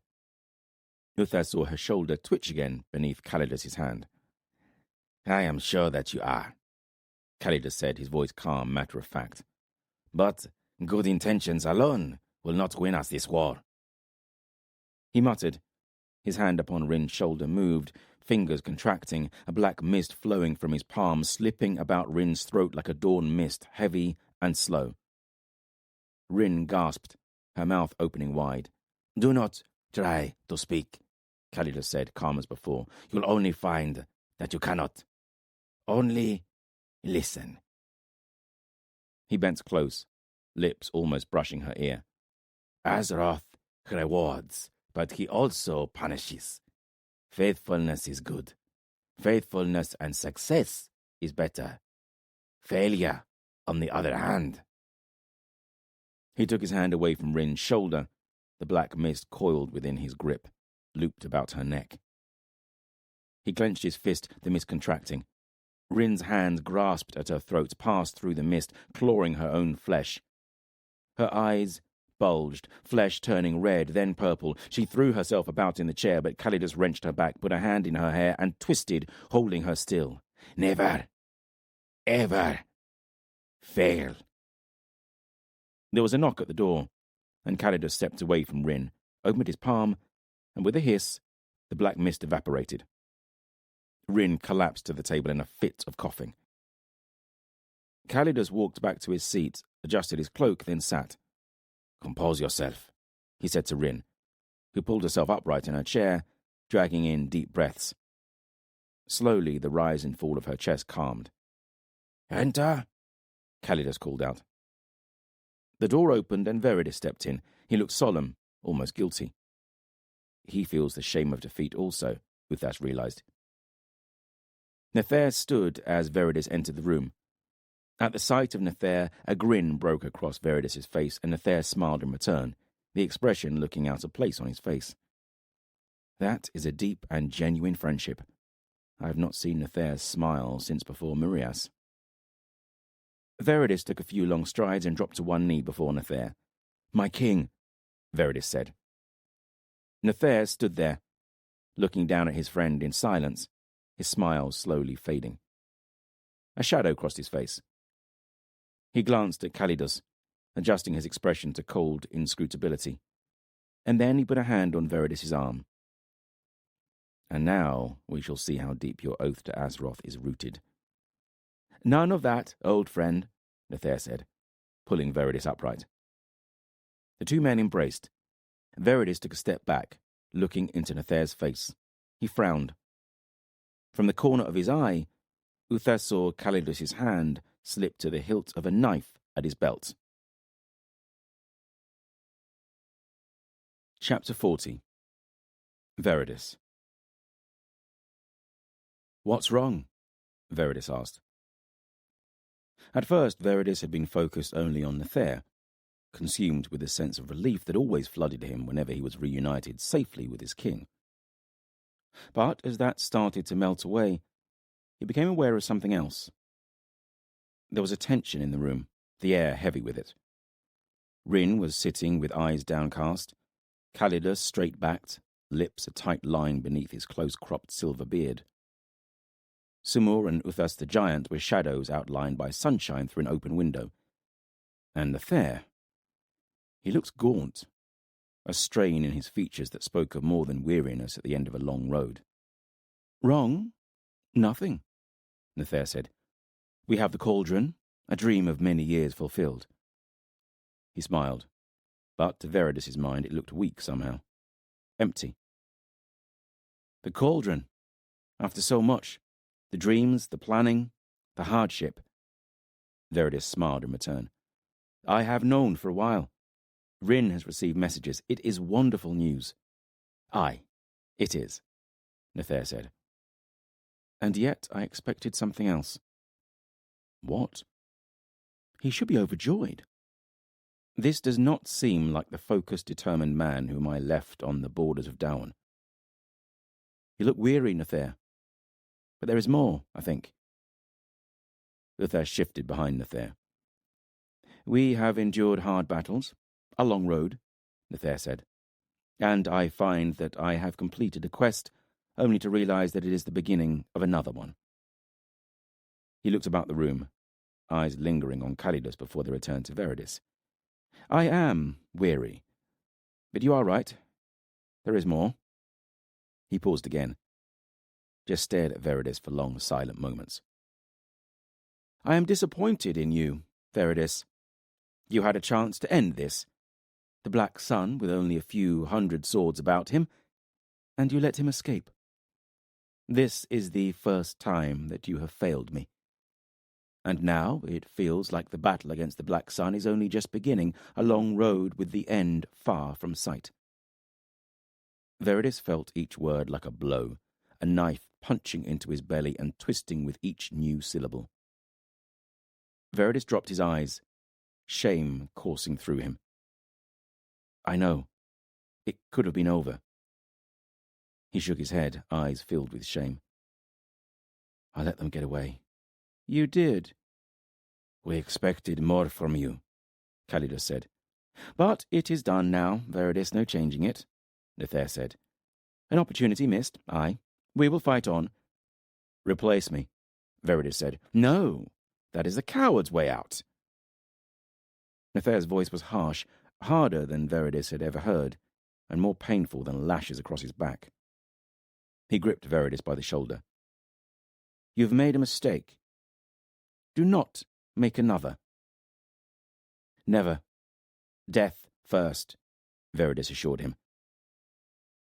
Nathair nodded curtly and returned to his seat. Veridis sank into a chair beside Rin, for the first time seeing Alcyon's bulk standing in the shadows. He smiled ruefully at the giant. Well met, little man, Alcyon said, a smile twitching his moustache. Not so well, I'm afraid, Veridis said. You live. That is well enough, by my reckoning, Alcyon grunted. Very touching, but enough of that. Time for greetings later, Calidus snapped. He turned his hawk-like gaze upon Veridis and Rin. I need to know. What happened? There was something in Calidus's voice, an edge that whispered of rage well concealed, enough leaking through to fill Veridus with a sense of dread. This is worse than my childhood weapons training, when Krellis would beat me black and blue, and then Alban would make me tell him what I did wrong. We were concerned that the enemy would flee once they saw how outnumbered they were, Veridus said, reciting the strategy emotionlessly. So we marched at night and crept up on their camp in the dark. I thought, if we were close enough come sunrise, that we would be able to bring them to battle, give them no time to flee. And you agreed with this? Calidus asked Rin. She lifted her chin and met Calidus's gaze. It was my idea, Rin said. It seemed like a good plan at the time, Veridus added weakly. They usually do, Calidus said flatly, leaning back and folding his arms. So, what happened? Veridus explained about the march and the deception that they had fallen for. So, they crept around you, stole my ships, and burned the rest. Calidus leaned forwards in his chair. Not all of them, Rin said. Ah, that's something. How many left? 15. A transporter? We need a transporter to carry the cauldron. Veridus shook his head. No, only the galleys. Calidus frowned. We could take the 15 ships and sail after them, Veridus offered. Calidus tugged at his short beard. They number 300 to 400, mostly jihad, also Benothi giants, Corban and his followers, who almost single-handedly decimated the garrison at Donvanner. Calidus shot a withering glance at Rin. The maximum you could sail with would be 1,000 men. Your warband. You would lose. My shield wall has faced giants before, drags, worms, Veridus said. Aye, but not a warband commanded by one of the Kadoshim and his black son, or the Jihar. Or Bala One-Eye, Uthas muttered. He is a formidable foe. I've heard his name in the tales my nan used to tell me. The answer is no, Calidus continued, frowning at Uthas's interruption. You will not pursue them. When it was our combined forces against them, then the answer was beyond doubt. I will not take risks. You and the Eagle Guard are too valuable, and I cannot spare men who are guarding the cauldron to swell your numbers. Besides, I know their destination. They are going to Drasil. We shall follow them there in our own time, when all is ready and the cauldron is safe. Veridus bowed his head, defiant but resigned. Where is the cauldron? He asked. The story of its taking is something I'd dearly love to hear. It was a hard battle, Nathair said. He looked out of the window, eyes distant. A tale I'll tell you another time, over a jug of wine. And now a great weapon is in our hands. He looked back to Veridus. Our plan was to transport it by ship to Tenebral, and for all of us to sail with it. Veridus hung his head. All is not lost, Calidus said. Correct me if I am wrong, Nathair, but your plan was to summon our allies to Tenebral, the kings of Isiltir, Canutan, and Helveth, for a council of war. It was. Well then, if we marched the cauldron back, we could travel through Isiltir, send messengers ahead, and summon Jael, Gondor, and Lothar to meet us at some practical location, say Mikil. Good, Nathair said, nodding slowly. We would need to move fast to reach Mikil before winter comes. Aye, it could be done. A good plan, Veridus said. You will not be coming, I'm afraid, Calidus said. What? I have heard news from Lycos in Tenebral. There is trouble brewing, a rebellion. He claims he can deal with it, but he is Vinthalan, born to fight on the seas. Land war is not his speciality. I think he needs some help. Take the galleys and your warband back to Tenebral.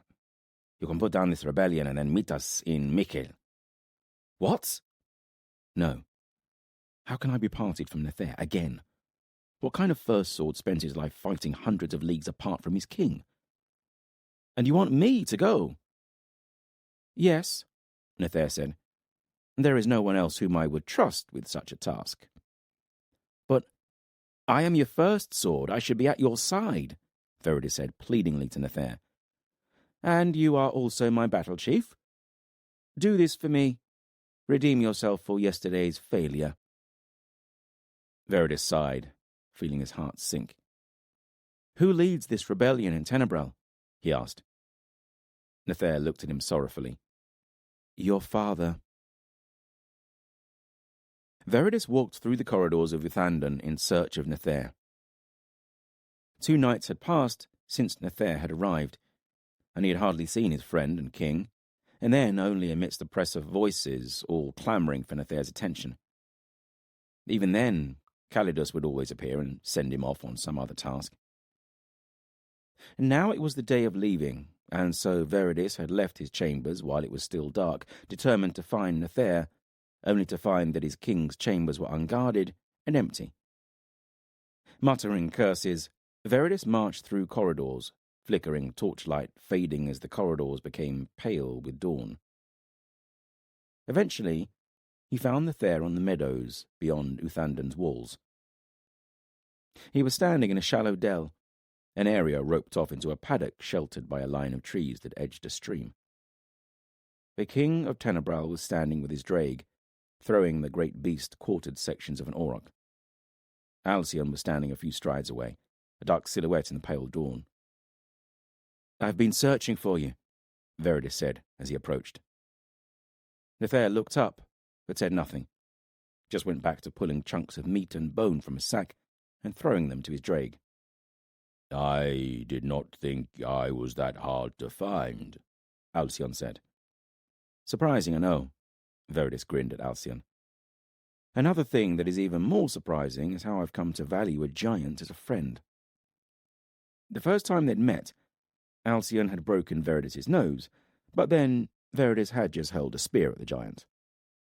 Since then, though, they had travelled and fought together, saved each other's lives many times, and slowly the barriers had melted and a friendship had formed.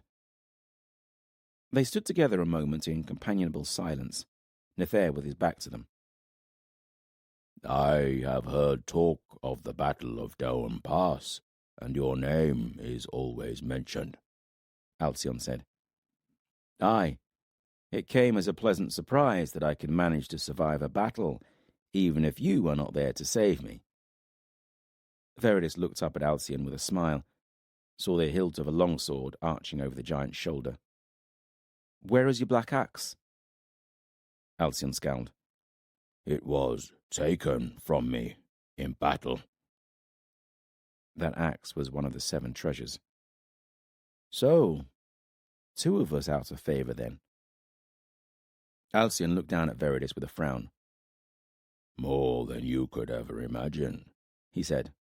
Who took it? An enemy, Alcyon rippled, a tree shrugging off snow. I will meet him again. Veridis did not doubt it. He glanced sidelong at the giant, at his tattooed thorns swirling around the slabs of his forearms to disappear beneath chainmail sleeves, his long, drooping moustache bound with leather cords, dark eyes in a pale, angular face. Different, and yet not so different, after all. Who are you? Veridis asked him. Huh? Grunted the giant. You are of the Kurgan clan, are you not? I am, Alcyon agreed slowly. Where are they from? We lived once in your Tenebral, our realm stretching further north and east, all the way to what you call Arcona, the Sea of Grass. And within your clan, who are you? What do you mean? Alcyon asked suspiciously. You see how our people are divided: king, shieldman, warrior, blacksmith, horsemaster, shipbuilder, and so on. What were you? Alcyon's brows jutted, a frown creasing them. I am nothing, he growled. Veridis shrugged. It's your business. But for my part, I don't agree that you're nothing now. If nothing else, you're my friend. Alcyon turned his gaze upon Veridis for long moments. Then he nodded. As you are mine, he said. Nathair turned and walked over to them. I am sailing for Tenebral today, Veridis said, remembering why he came here. I wished to speak with you before I left, as we once did. Nathair nodded. He looked pale, much as he had after taking his wound when Aquilus had been murdered. I have wished to speak with you, share that jug of wine, but... He spread his hands. I know. The days are too short. Veridis finished for him. There was a change in Nathair. Veridis recognized it. The same aura surrounded Alcyon, always had. Melancholy. Aye, they are, Nathair agreed. We have now, though, at least. Mist drifted around their feet, evaporating with the rising sun. Behind them, Uthandan was a hazy shadow, the sounds of its waking distant and muted. All seemed still and silent. Veridis pulled a wineskin from his shoulder and pulled out the stopper with his teeth. Good wine from Ripper, he said, grinning. Nathair smiled at that, took the skin, and drank deep. For a moment, Veridis thought he'd drained the whole skin. He passed it back, a drop of dark red wine running into his short beard. Veridis offered some to Alcyon. So, tell me of Murias, Veridis said to Nathair. Nathair grimaced, a twist of his mouth. The Benuthi were fierce, fought harder than I imagined possible. Worms guarded the cauldron many, 300 of them. Near 1,000 of the Jihar fell. He recited the facts with little to no emotion. He speaks as if he's reading it from the histories, not as if he were there, in the thick of it. The Jihar were the most accomplished and deadly warriors Veridis had ever witnessed. He could not imagine a foe strong enough to slay 1,000 of them. How many Benuthi were there? A few hundred, Alcyon said, but many sided with Uthas. Survivors? Veridis asked. Uthas has 50 or so Benuthi with him, Alcyon answered. Of those who stood against us, they have joined with Michael and the Black Sun. Maybe 30. And what of Cohen? That was a question he'd wished to ask since Nathair had arrived, but felt somehow foolish asking it when the others were around. Cohen. Nathair raised his eyebrows and Alcyon looked at his feet. She escaped, Alcyon rumbled. Another failure that I am held accountable for. Corban took her. He appeared when the battle for the cauldron was at its most fierce, Nathair said. I saw them flee the hall together. Good.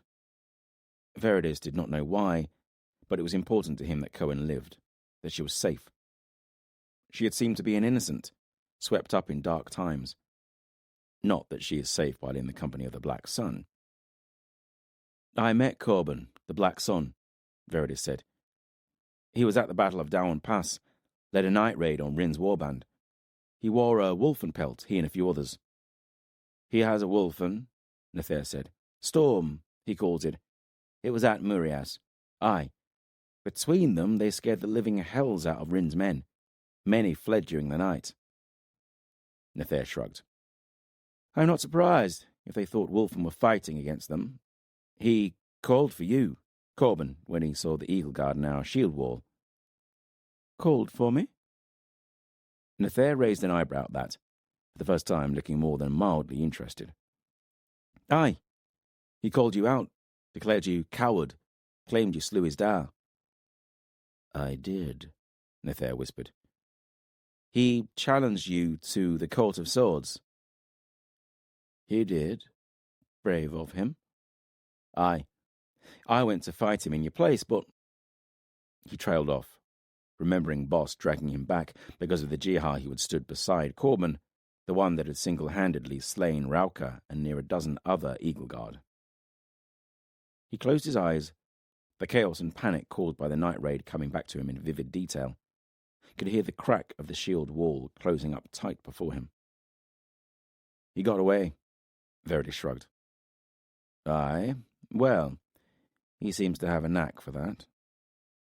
Veridis dropped his eyes. It was meant to be, I suspect, Nathair said, his voice softening. We shall meet some day, he and I. Of that I have no doubt. Aye, as long as I am with you when that day comes. We should face him together. That is my dream. Our warbands gathered behind us, facing the Black Sun and his allies, the war to be decided in one fell battle. That is how I imagined it. Once. You don't think it will happen like that? Perhaps, Nathair sighed. The Black Sun, he whispered, speaking the words as if for the first time. Aye, Veridis frowned. What is wrong with him? It is as if he suffers from some malaise. We will hunt him down, Veridis repeated, trying to stir up some spirit in his friend. But first I must deal with this rebellion in Tenebral. Aye, it is a delicate situation, Nathair said. His face became stern, angry, more fire in his eyes than Veridis had witnessed since they'd been reunited. But it is Tenebral. How can I lead an alliance or rule an empire if I cannot keep my own realm in order? You must be my hand of justice, Veridis. I know, Veridis said, fear edging his voice. Not fear of battle, of death, but fear of what he may have to do. My father, my brothers. It is your kin, I know, Nathair said, his face softening. I suspect your father's hatred of the Vinthalan is at the heart of it. And my brothers, Veridis muttered. Krellis despises the Vinthalan. If that is the root of the problem, then I think you can repair the damage that has been done. It will require some diplomacy, which is not your strongest point, but it could be done. Aye, if that is the problem, then I will solve it. But what if it is more? What if it is deeper than that? I remember how my father spoke to Nathair, dismissing him as an arrogant boy.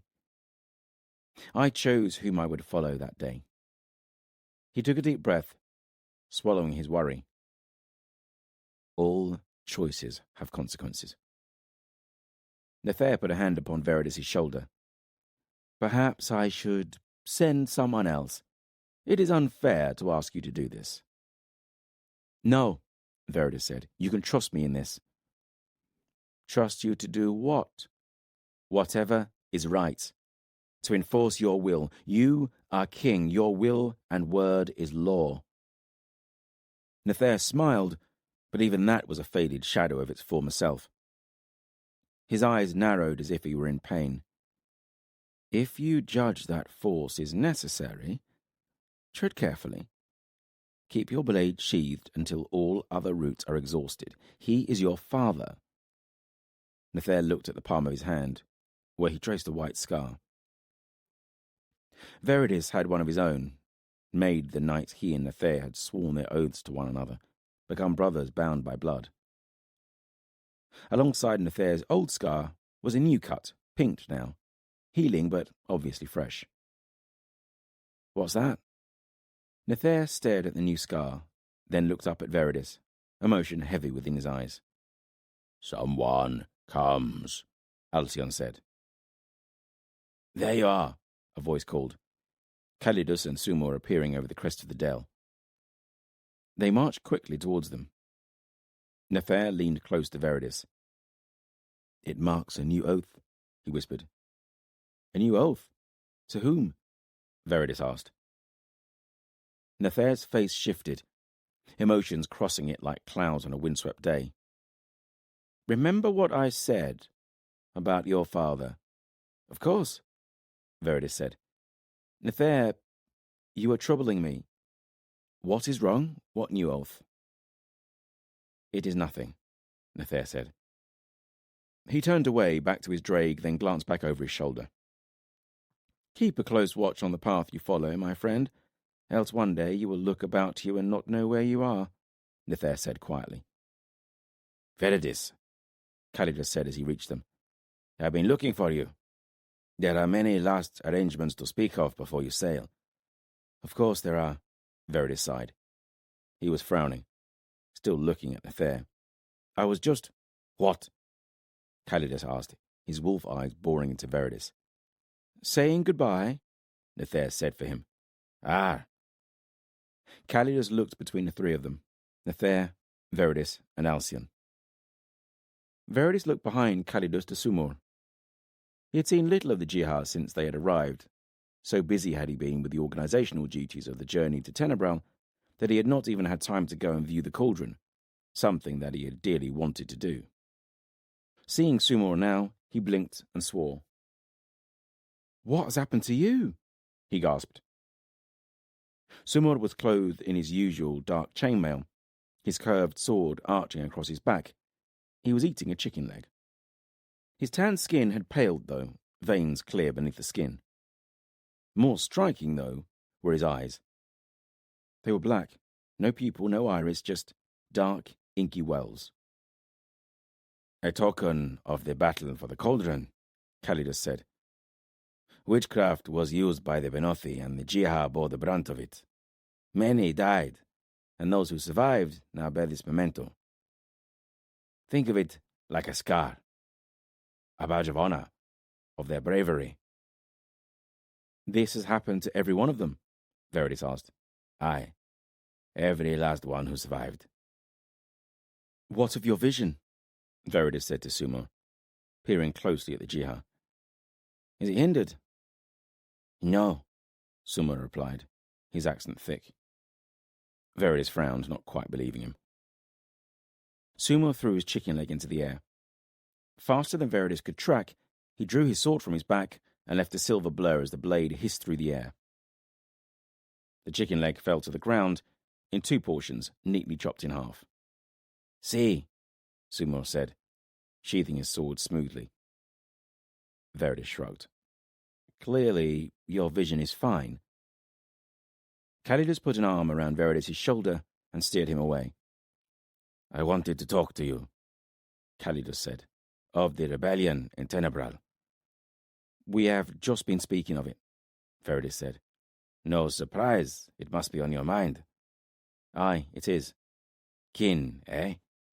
You can choose your friends, but not your kin, Calidus said. My kin have had a habit of getting me into trouble. Try and find the middle ground. Avoid bloodshed if you can. Calidus steered him back towards Uthandan. Of course, he is your kin, so a peaceful solution must be sought. But even putting sentiment aside, we need your father, Ripper, and his swords. Only remember, most of all you must support Lycus, not undermine him. And let your support for him be seen. I will. Nathair has already asked as much. Good. There is more, though. The situation in Tenebral is delicate. What do you mean? Fidele is involved. Fidele? How? Calidus sighed a deep breath. There is no easy way to say this.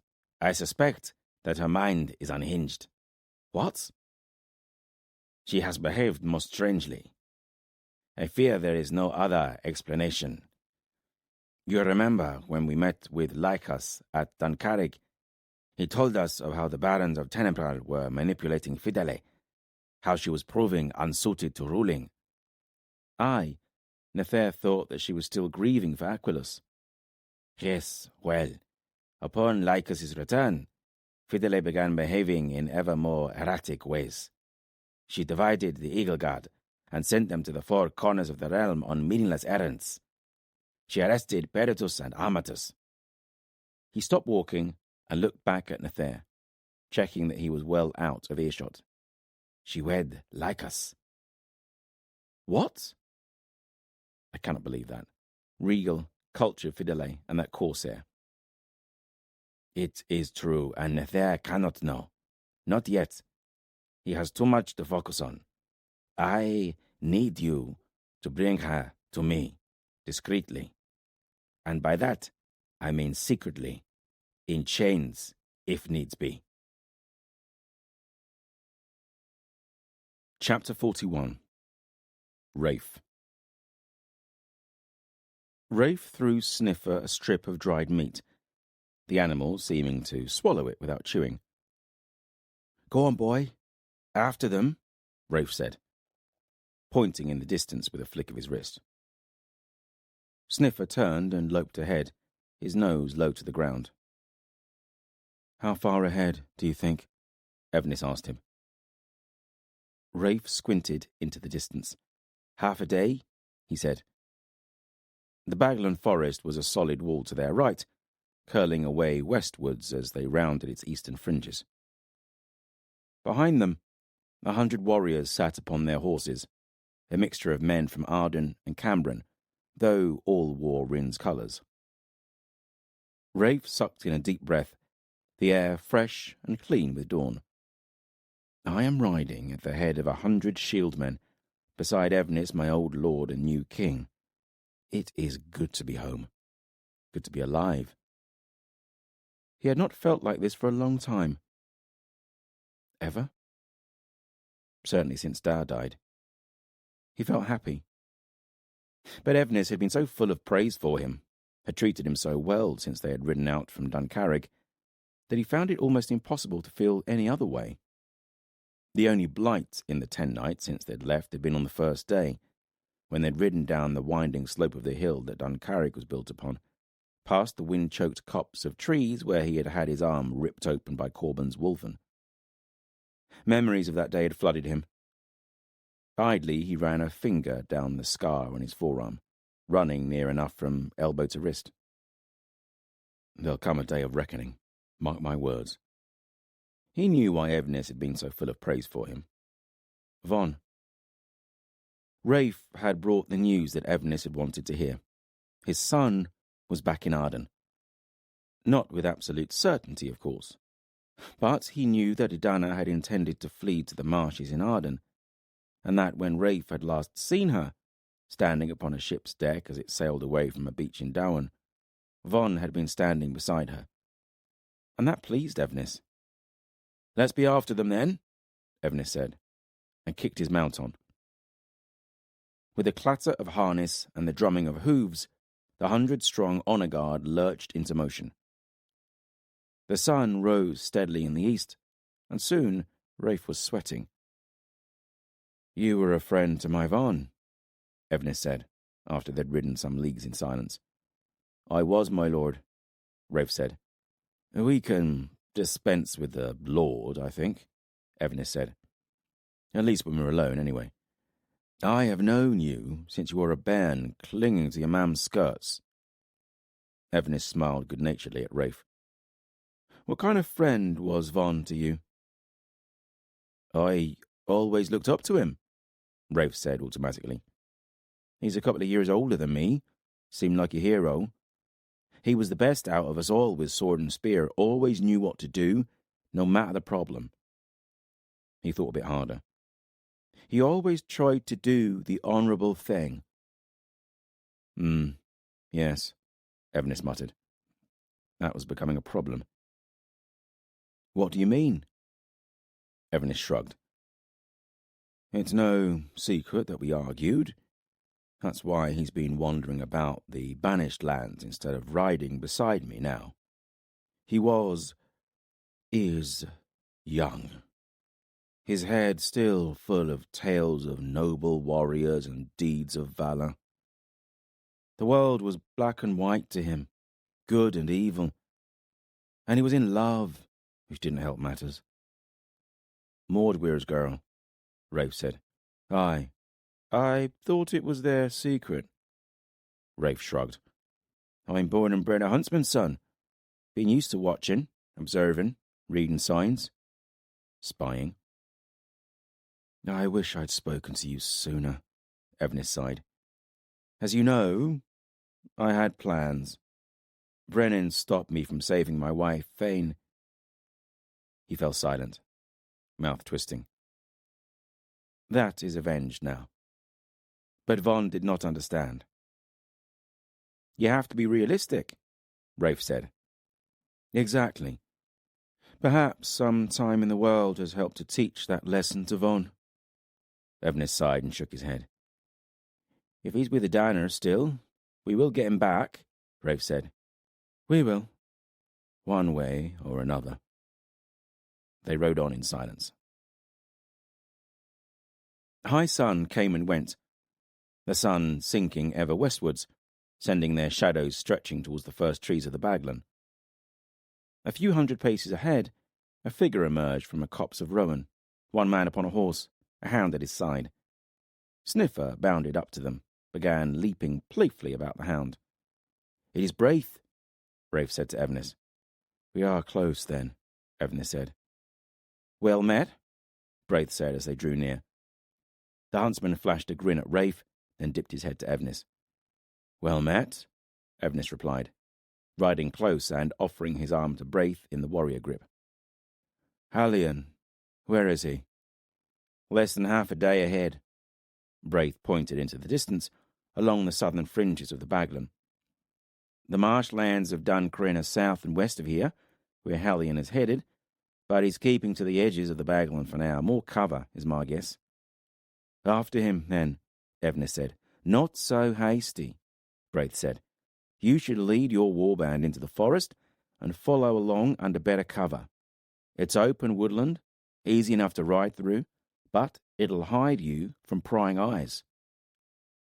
Can he see us, then? Evnis asked, peering into the distance. I saw you, Braith shrugged. We don't want to get too close, or we'll spook him. Then we'll never find Edana. Evnis nodded and led his warriors into the fringes of the forest. Not you, Braith said to Rafe. You can ride with me. They set off again, Scratcher and Sniffer leading them unerringly west, skirting the edges of the forest. Anything to report? Braith asked him. Evnis is desperate to find his son, Von. I saw him on the ship with Edana. I know, grunted Braith. I was there. Thought you might have been too busy getting kicked off of the pier by Camlin to notice. That's enough of your cheek now. Braith's expression shifted, a dark cloud. Anything else? There is a resistance based in the marshes. There have been raids. Nothing of any real impact yet. There's a warband down here hunting for them. Morcant leads them. Ah, not the best man for a task like this. How so? Rafe asked him. To catch rats, you need patience. Morcant is proud, impatient, spontaneous. Though I'd not tell him that to his face. Braith grinned. He's a rare talent with a blade. I know. I saw his duel against Connell. He lost, but then so would most against Connell. Is that good, Connell? Oh, aye. Braith nodded, looking thoughtful, but said no more. To the south, the land dipped, spreading into a wide bowl of water-dappled land, dotted with patches of woodland. They passed a few villages, columns of smoke and tilled land marking them out. Rafe saw the occasional tower standing lonely on a rare hill, large pyres beside them built up high and silhouetted against the skyline. Sometimes there was a palisaded wall about the tower. It was hard to tell from that distance, but something about them suggested to Rafe that they were recent constructions. As the sun began to sink behind the Baglan, the hounds came to a sudden stop. They both stared into the distance, still as statues, their hackles rising. Rafe stared too, saw distant figures materialize in the fading light. Riders. Lots of them. It's Morcant, or at least a large portion of his men, Braith said. See the banner? Rin's broken branch. Hooves drummed behind them, and Rafe turned to see Evnis approaching. What is it?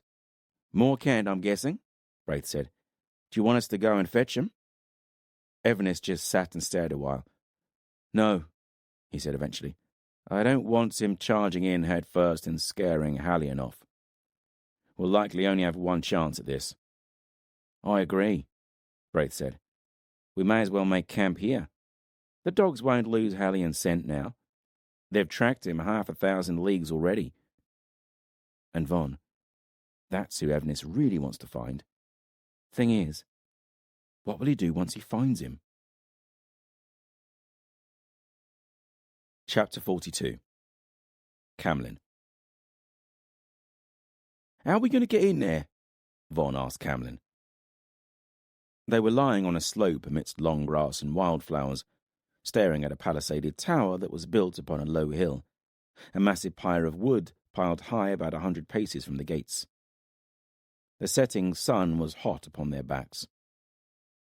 The wall's not more than 2 men high. 2 or 3 of us with a lift over will get those gates open. Is that possible? There are men on the wall at the gates, and how many more inside? I've done it before, many times. The last time had been at a hold south of Duncarrig. He'd been leading the crew then as well. It had gone smoothly at first, over the wall and gates open. Then they'd been heard and blood had been spilt. He felt a flush of shame as he remembered the women and bairns. Feels like a different life, a different man. There's not many left in there. Most of them rode out with Morcant. They'd caught up with a chest of silver yesterday after almost a 10 night of tracking it, Meg leading them through a confusing network of waterways that edged the marshes. Unfortunately, when they caught up with the wain carrying the chest, it had been surrounded by Morcant and a convoy of over 200 swords. When Morcant had stopped in the open and made camp for the night, Camlin had considered attempting to snatch the chest, but there had just been too many guards and Drust had refused to commit his men. So they'd followed Morcant and his chest of silver the next day to this tower. Camlin and the 3 of them had spent half the day creeping closer to the fortification. When the sun was a shield of fire shimmering above the Baglan, the gates had opened, Morcant riding out at the head of at least 200 warriors. They had headed east, the sound of their horses' hooves fading like distant thunder. We should strike just before dawn, Camlin said, looking at Drust. The aging warrior stared at Camlin. I'll not risk my men's lives for nothing. You are sure the chest is in there? Aye. We saw it carried in there upon a wain, and it hasn't come out. And Morcant just left with his warband. No wain. He'd have left men to guard it, though. Of course, but not many. I've counted 6 on this watch. There'll be double that. There may be a dozen others to keep the place running, no more than that. Remember, Morcant's a proud, arrogant bastard, and the chest's in his tower, behind a wall and a score of men. He doesn't think anyone will have the stones to try and take his silver. Just smiled at that. Put that way, it's a hard challenge to resist. Now, Camlin whispered and ran, stooping low to the ground, his eyes never leaving the palisaded wall he was approaching. He heard the thud of Von's footsteps behind him, Baird, Brogan, and a few others as well. They approached from the southwest in the dim of false dawn, the tower a solid blackness amongst the shadows. They headed for a dark patch of wall between 2 torches, Camlin picking up his speed as he neared the wall 20 paces, his heartbeat loud as a drum in his ears. Almost there. The slope was gentle, but Camlin was still breathing hard when his back finally touched the wall, the timber plank smelling sweet and leaking amber. Other figures reached the wall about him, and he searched out Brogan, nodding to the big man from Dowan. Brogan cupped his hands, Camlin put a foot in them, and then he was being hoisted into the air, hands gripping the wall's rim, and he was over. For a horrifying moment, his slung bow snagged on the wall. He wriggled, trying not to snap the string, then he was free. He dropped to a walkway with hardly a sound, hands searching for the hilt of his knife. Baird appeared, heartbeats later, the one-eyed warrior grinning like a fool, Von and 3 more following shortly behind. Camlin closed his eyes and listened. Heard the deep lowing of auroch nearby, further off, the whinny of a horse. Nothing else. A place like this should always have a hound or 2, or a wolfen, or a crow. He missed Corban's company and the reassurance of Storm and Craff. He rose to a crouch and moved along the walkway, Von following him, Baird and the other three dropping to the hard ground and shadowing them. The torchlights over the gates grew quickly closer, 2 men standing within the circle of light. On the ground, there were 2 more guards, and nearby the window of a small guardhouse bloomed orange with firelight. Another in there, most likely. He gestured to Baird, then, a handspan from the edge of the light, he put one knee on the walkway, pulled and knocked an arrow, drew, and released. The first warrior toppled and fell with hardly a sound until he hit the ground with a thud. Von had surged past Camlin the moment his arrow had left the string, his sword scraping from its scabbard, the second guard turning weary eyes their way. With a flash of red in the torchlight, Von's sword ripped the guard's throat open. He saw Baird pausing for a moment in the doorway to the guardhouse. Camlin leapt to the ground, regretted it as he felt the impact in his knees. Von ran down the stairs to stand beside him. "I'm getting too old for this." He winced at the throbbing in his knees. Von looked at him, the young warrior's face all dark pools of shadow and flickering torchlight. Together they shouldered the bar from the gates and pushed them open. Brogan's grinning face greeted them, standing at the head of 15 warriors, Drust amongst them. Camlin held a finger to his lips and led them into the hold. Between scaling the wall and killing the gate guards, true dawn had arrived, and now buildings were materializing out of the uniform shadow. The men moved methodically, checking the buildings as they went. All were empty, apart from one, a naked man and woman wrapped around one another in a cot. Wife or whore? Probably whore, as there seemed to be no families here, no bairns or other women, no signs of permanent settlement. The man was snoring. A helmet and leather cuirass hung over the end of the bed, scabbard sword leaning against a chair. His eyes flickered open, and he opened his mouth to cry out, but Camlin's sword point at his throat silenced him. Kill him. Move on. Time is short. Camlin drew his arm back, tensed for the killing thrust, the warrior on the bed frozen.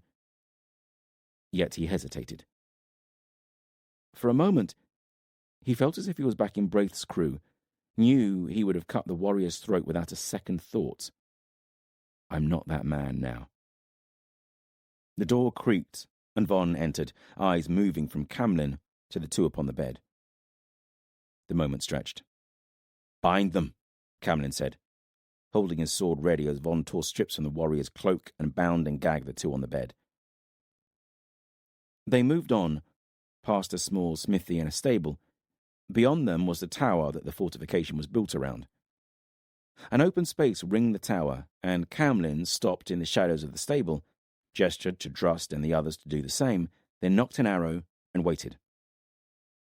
It only took a few moments for the tower doors to swing open, revealing a small feast hall. Warriors emerged, 3 of them, others clustered behind. Camlin's first arrow hit one through the eye, and he collapsed bonelessly. His second arrow punched into a warrior high in his chest, piercing leather vest and woolen shirt beneath, sending him stumbling back into someone behind. Others came out, shields raised. Camlin sent another arrow into an exposed thigh. Another dinged off an iron helm, the man staggering, and then Drust's men were amongst them. Camlin dropped his bow and drew his sword. Von was ahead of him. He had no shield and so was sending controlled strokes at ankles and heads. Beside him, Brogan roared into the fray, face twisted like a madman, swinging an overhead blow, crashing into a shield with such force that the rim crumpled, his blade carrying on to crush a helm. The warrior collapsed, dead or unconscious. Brogan leapt over him as he roared a battle cry. With his left hand, Camlin pulled a knife from his belt and joined the battle. Baird was retreating before a man who knew how to use his shield. Camlin stepped in close on the man's flank and stabbed his sword behind the shield, felt it scrape along knuckles and flesh. The warrior lowered his shield, blood dripping from the rim, and lunged wildly at Camlin. Baird punched his sword point into the warrior's face, and he collapsed in an explosion of bone and brains. Two of Drust's men were battering at an enemy, pushing him back into the doorway of the tower. There was a hissing noise, and suddenly a spear sprouted through one of Drust's warriors, dropping them. Camlin glanced behind, searching for the spear thrower.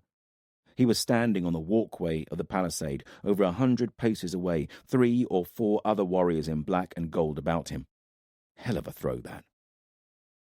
The battle here was moving inside the feast hall, only a handful of Morcant's men left. Camlin grabbed Von, Brogan, and Baird and pointed to the men on the wall. With only a fierce grin from Brogan, they set off running, Camlin stooping to retrieve his bow. 100 paces closer, and Camlin saw the warrior who had cast the spear take his comrade's spear. Camlin skidded to a halt, drew an arrow as he saw the warrior aim for Camlin's comrades.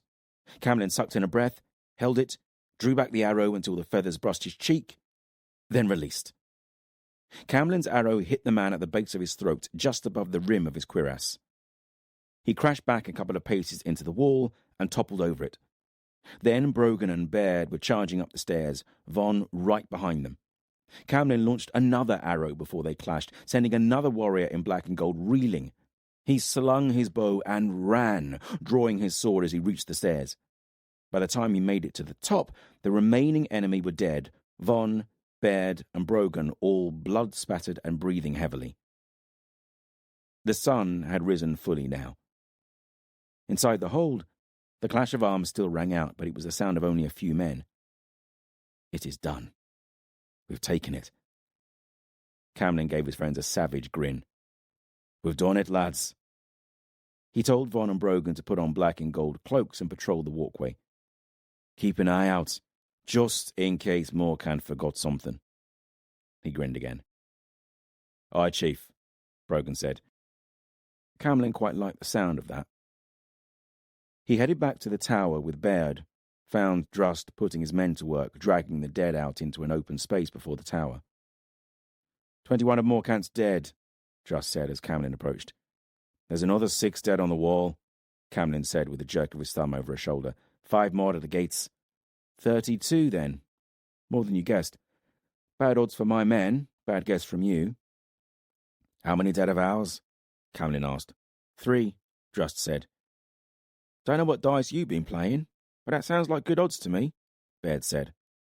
A risk worth taking, Camlin added. We need that chest of silver. They found the chest in a room at the back of the first floor. Camlin just smiled when they opened its lid, the silver glowing in reflected torchlight.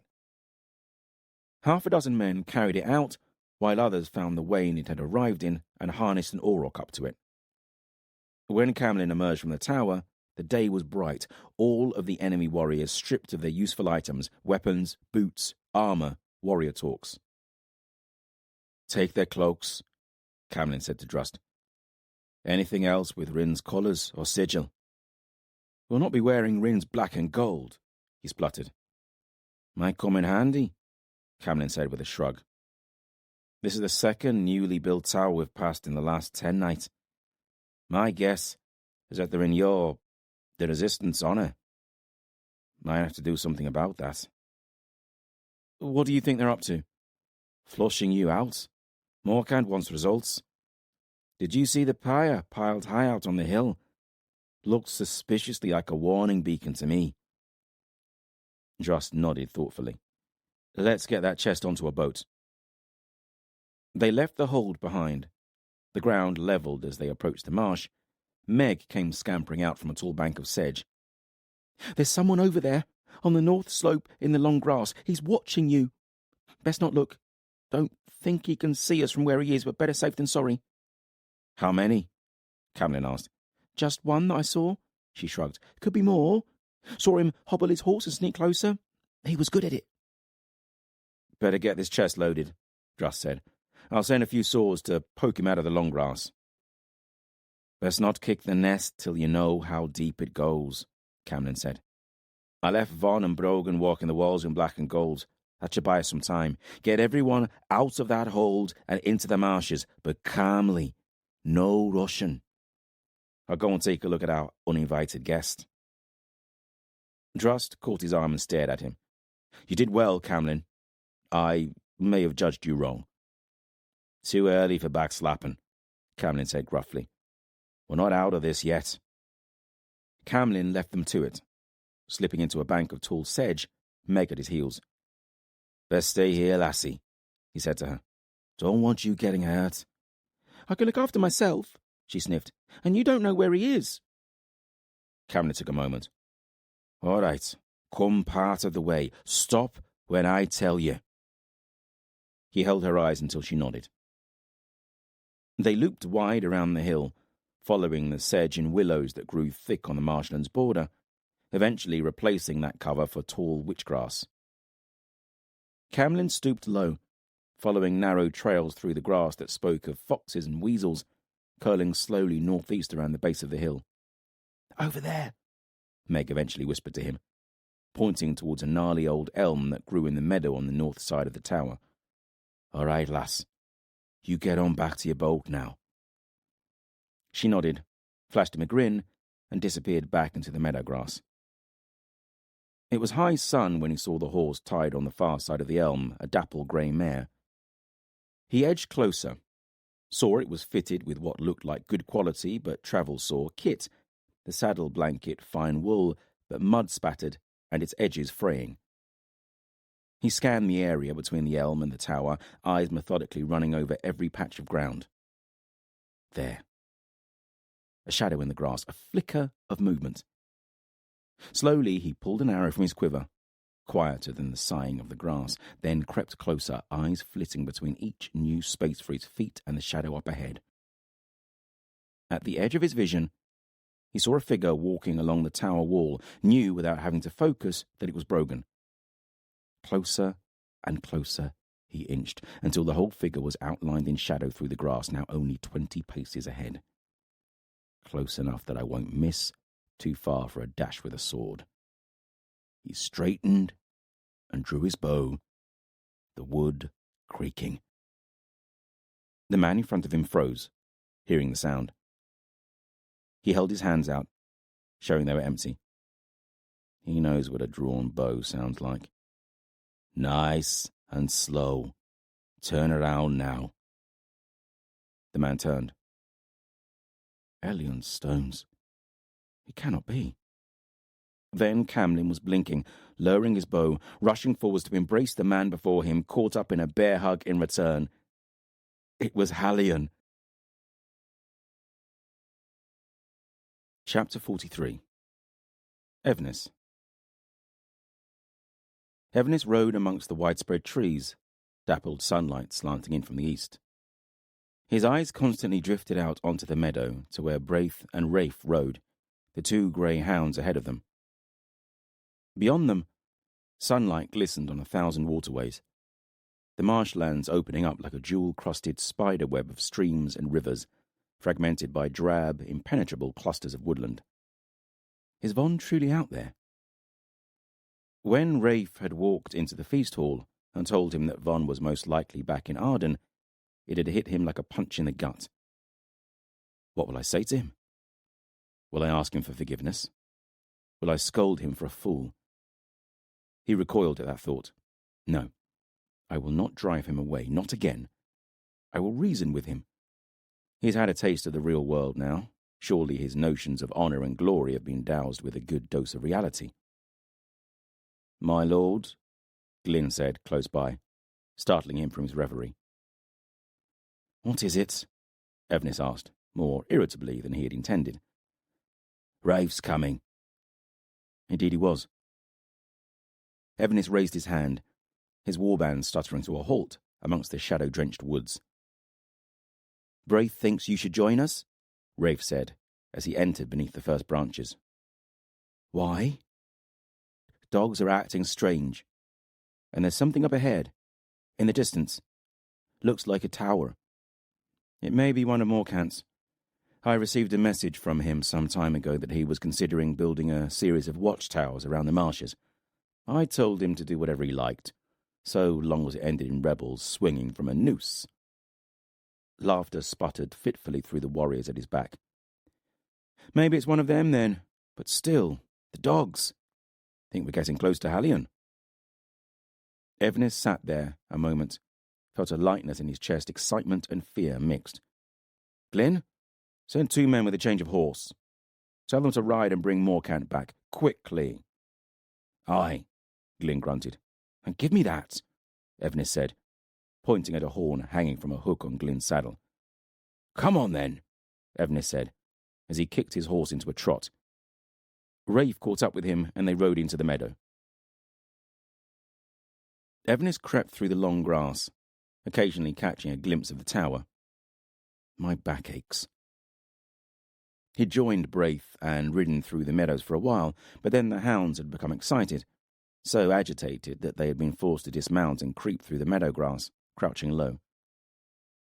It felt as if they'd been walking for a 10-night, but in truth it was only a little past high sun. Long enough to cripple my back. I am a king now. I should not be slinking through the grass like a snake. Not for the first time, he reminded himself why he was here. Edana, a threat to my crown, and Von, my son. Just a little more patience, and all will be well. Edana, dead, Von back at my side. And I can do patience. There have been years of waiting, and now my dream is reality. I rule Ardan. At first it had been the most overwhelmingly euphoric feeling, just knowing that he was king. Lord of all he surveyed. Crossing Stonegate as the Lord of Duncarrig, walking into the feast hall as king. Not king, a voice whispered in his head, as Rin's regent. That does not matter. The reality is that I rule. Rafe stopped in front of him, and Evnis almost collided with him. He slipped to the side, saw the 2 hounds a dozen paces ahead, their whole bodies trembling, tense as drawn bowstrings. They were staring straight ahead. Rafe put a hand on each one, and they seemed to calm, marginally. Evnis saw the tower, part of a larger hold with a palisaded wall around it. A figure moved along the wall. Even from this distance, the black and gold of his cloak catching the sun. Closer, about 100 paces to the left, stood an old thick-trunked tree. A horse was cropping grass before it. It was saddled, but riderless. Evnis opened his mouth to speak, but Braith put a finger to his mouth, then pointed. Something was moving in the long grass ahead of them, a ripple that went against the breeze. They sat and watched, the sun sliding across the sky. Sweat dripped into Evnis's eyes. His back muscles burned, slowly began to scream at him. Just when he thought he could stand it no longer, a man stood in the long grass, back to them. He raised a bow, pointing it ahead, and drew an arrow. Braith gasped, a name hissed venomously as quiet as the breeze. Camlin. Evnis saw the huntsman reach for his own quiver of arrows, at the same time slipping his strung bow from his back. Evnis reached out and gripped his wrist. Braith stared at him, and for a moment Evnis saw murder in the huntsman's eyes. Evnis shook his head. He mouthed a word. Edana. Slowly, incrementally, he saw the commitment to violence leave Braith's face. Then Camlin was moving forwards, another figure emerging from the grass a little further ahead. Evnis recognized him instantly. Hallion. He had changed. Looked exhausted. Leaner, definitely. His face all sharp bones, his beard ragged, but still he had that look. Those grey eyes that could stare you down, calm, terrifyingly so, in the face of fury. That was why Evnis had determined to turn his brother against him. Together, Hallion and Connell were unstoppable, 2 parts of the same whirlwind, the calm and the fury. Separate, they were just men. Dangerous, still, but not unstoppable. Hallion and Camlin embraced, a silent camaraderie passing between them that stirred up anger in Evnis's belly. He could not say why. They parted, grinning like fools at one another. Words were exchanged, too low for Evnis to hear, and then Camlin was dragging Hallion through the long grass, up the slope towards the tower, shouting at the guards on the wall. What are they doing? They'll be seen. Then the word Camlin was shouting coalesced inside Evnis's head, finally making sense. Von. A man in a black and gold cloak was leaning over the timber wall. As Camlin and Hallian climbed the hill, the man on the wall vaulted over, landed agilely with knees bent. Suddenly, like a candle lit in a dark room, Evnis knew him. My son. He was tall, a shock of golden blonde hair on his head, a neatly trimmed beard with streaks of red amongst the gold. He ran the dozen strides between him and Hallian and hugged the older warrior, grinning and laughing. Evnis stood up from his hiding place in the grass, shook off grasping hands from Braith, cupped his hands to his mouth, and yelled his son's name. Von! The three men on the hill turned and looked at him, and for a frozen moment the world dimmed, seemed to form a tunnel to the exclusion of all else between Evnis and Von as they stared at one another. Then Braith swore and stood beside him, his bow drawn. Damn you to hell! The huntsman spat at Evnis, then loosed. His arrows sped towards the three men, Camlin moving first, shoving the other two so that Braith's arrow slammed thrumming into the timber wall. A heartbeat later, an arrow came back at them, Rafe dragging Evnis to the ground, the arrow hissing by frighteningly close.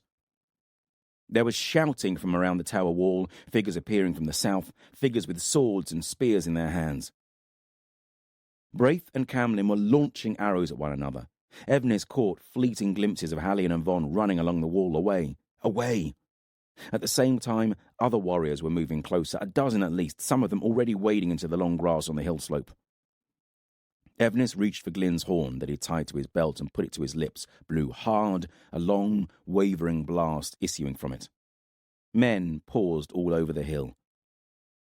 A sound filled the silence, a distant rumble.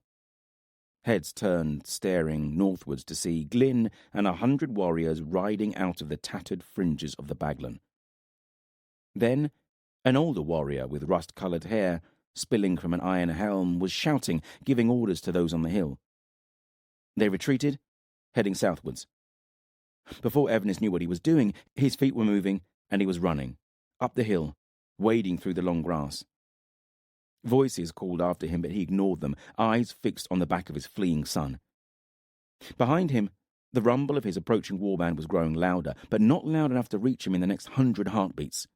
For a moment, he considered stopping, retreating, the sensible part of his mind screaming at him to listen. But then he caught another glimpse of Von staring back at him briefly. He drew his sword and carried on. 2 warriors came at him, and a small thread of fear squirmed through his belly. In a few heartbeats, he appraised them. Both younger men, lean and hungry for glory, their armour consisting of little more than leather vests and thick armbands, whereas Evnis wore a coat of mail that hung almost to his knees. It was making him sweat, but he was glad of it. They probably do not know who I am, or more of them would have turned to take my head. I am a fool. He started to regret his decision. One came straight at him, the other circling to his left. Evnis blocked an overhead blow, deflecting it so that his opponent's swing pulled him off balance. Evnis turned his block into a cut, one of the first moves he'd been taught in the Rowan field, and to his surprise, he felt his blade connect. It cut into the back of his opponent, not deep, the leather vest taking the brunt of the blow, but nevertheless there was blood on Evnis's blade, and he felt a rush of elation. The young warrior stumbled forwards. I will do this. There was movement at the edge of his vision, and Evnis twisted to see the other warrior swinging at his neck. Evnis staggered clumsily, partially catching the blow on his blade. A pain lanced through his wrist, and his opponent's blade crashed through his defence, glancing off his shoulder, the chainmail turning it, his arm going numb. Evnis attempted to pivot, desperately trying to summon the sword forms he'd learned with so much dedication from the field, so easily done when someone with sharp iron in their fist wasn't trying to kill you. The hard grin on his enemy's face didn't make him feel any more confident. Somehow, he managed to avoid the next blow, grabbed a wrist, and then their limbs were tangling, and they were falling, rolling down the slope. They came to a halt with Evnis on his back, his opponent sitting on his chest. This isn't going as I'd imagined. They'd both lost their swords in the tumble, but the man sitting on his chest had at some point pulled a knife from his belt. He raised it high, Evnis struggling futilely, his arms pinned. An arrow slammed into the throat of his attacker, and he was thrown backwards, a spray of blood misting across Evnis's face. Evnis pushed up to his elbows, saw the other man bearing down upon him, sword raised. "My sword, where's my sword?" His hands scrabbled around in the grass. "I'm going to die. Should have waited for the warband." The man standing over him with his sword raised paused, his expression shifting from a victory grin to fear. Then he was thrown backwards by a mass of fur and snapping teeth. Hands reached down to help Evnis stand, Braith glaring at him. Rafe ran past, his sword stabbing down into the body that was wrestling with two hounds. Rafe's sword came away, bloody, the warrior's feet drumming on the ground, then falling still. "My thanks," Evnis said, as he retrieved his sword. Braith nodded curtly, his face still tight with anger. They were alone on this side of the hold. Their enemy had fled southwards. Behind them, Glyn thundered up, 100 warriors following. He dragged on his reins to stop before them. "Horses!" Evnis shouted, and in short moments he was mounted and leading his warband around the curve of the hold's wall. Ahead, he saw men running down the hill onto flatter marshland. He glimpsed a river, boats upon it. "After them!" he yelled, pointing his sword and kicking his horse onwards. They galloped down the hill, a summer storm. A few of those they were chasing were overtaken and ridden down. The ground rapidly turned to sucking mud, though. One horse fell, screaming as its leg broke. Swearing, Evnis dismounted, picking his way carefully through the spongy ground. Ahead of him, men were leaping into boats, pushing away from the bank with long poles and oars. A few paces away, one of his men fell with an arrow in the face. Evnis paused, slipping behind the cover of a draping willow. He was calmer now, had a grip on the emotion that had overwhelmed all reason earlier. Think. Don't repeat your mistakes, rushing in and nearly getting yourself killed. His warriors were following him, dismounted and threading their way through the marshes. Some had forged ahead and reached the riverbank, swords clashing with a few stragglers. Another arrow sent one of his men spinning. Rafe appeared beside him, the two hounds flanking him. The fur of their jaws was matted with blood. Braith was a shadow further away, his back to an alder, stepping out to shoot an arrow at the retreating warriors. A man on a boat screamed and toppled into the water. A new sound grew, rising above the cries of battle along the riverbank. Evnis looked back to see riders crest the slope, sunlight glinting on iron. He felt a moment of panic. This is not a good place to be trapped between horsemen and marshland. Then he saw the black and gold, Rin's banner of the broken branch whipped by the wind. Morcant rode at their head, taking in the scene and riding hard for the marsh. Even as Evnis watched, he saw Rin's disgraced ex-first sword rein in his mount and slip from his saddle, drawing his sword without breaking a stride. Grudgingly, Evnis felt some admiration for his skill. Not like me, rolling in the grass and losing my sword. He determined then and there to resume his sword training in the Rowan field. Morcant was yelling orders, pointing, a few score riders peeling off to ride back up the hill and through the tower wall gates. Then he saw Evnis. "What's going on?" Morcant called out to him above the din, striding over. "No, my king, no bend of the knee." "Your hold appears to have been attacked," Evnis said, not wanting to talk about Hallion and Von right now. An arrow whistled through the air, skittering off Morcant's helm. He staggered a step, then joined Evnis behind the cover of the willow. His eyes glanced along the riverbank, then he froze. "My silver!" he screamed, eyes bulging. Evnis followed his gaze, saw a flat-bottomed boat quite a way down the river. A large chest sat within it. Another boat drifted between them, a handful of warriors rowing frantically. One was kneeling, bow drawn. An arrow leapt from the bow, thudded into the chest of one of Evnis's men. Camlin. Behind him, Von stood, staring back at him. Evnis scanned the riverbank, chose a route, and stepped out from the willow tree, began to zigzag across the marshy ground. He reached a firmer patch and began to run, heard footsteps behind him, but his eyes were fixed upon Von. His son returned the gaze. Evnis reached the riverbank, leapt over fallen bodies, swerved past 2 men locked in a knife fight, and then the way was clear. But the bank was blocked by a snarl of osier and sedge. His face twisted in frustration, staring at the last boat in the convoy rapidly disappearing around a bend in the river. Camlin, Hallian, and Von were in it, as well as a couple of other warriors, one of them the biggest man Evnis had seen since Tull. But he only had eyes for Von. He stood and watched him, eyes pleading. Von gazed flatly back.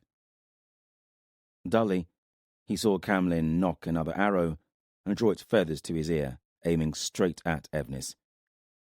He just stood there, exhausted, heartbroken, for a moment, not caring if he lived or died. "Do it," he whispered. Then Von reached down and put a restraining hand on Camlin's arm. They shared another few heartbeats, then Von disappeared around the bend in the river. Evnis just stood there, staring, the world numb around him. Distantly, he heard Morkant screaming in something close to apoplexy. Chapter 44. Maquin. Maquin slipped over the wall and climbed down the rope. Muscles in his stomach clenched, and he felt a dull ache begin to pulse from the wound in his belly, knotted and scarred now. A reminder of the other world. He wasn't concerned, as he felt well now, had sparred in the weapons court and resumed something of his old training as a pit fighter. And although he knew that he wasn't back to pit health, he was close. He knew his body, knew his limitations. His feet touched the ground and he crouched, adjusted the kit bag strapped across his back, gave the rope a shake to tell the warrior behind him that it was safe to follow, then padded across the road to an abandoned building. Alban and 3 other warriors were already there, waiting. It was a dark night. No moon, clouds a thick veil before the stars. A perfect night for sneaking about. Another warrior crept across the deserted road towards them. It was a 10 night since Fidelay had told him about the suggested night raids. He'd volunteered at once.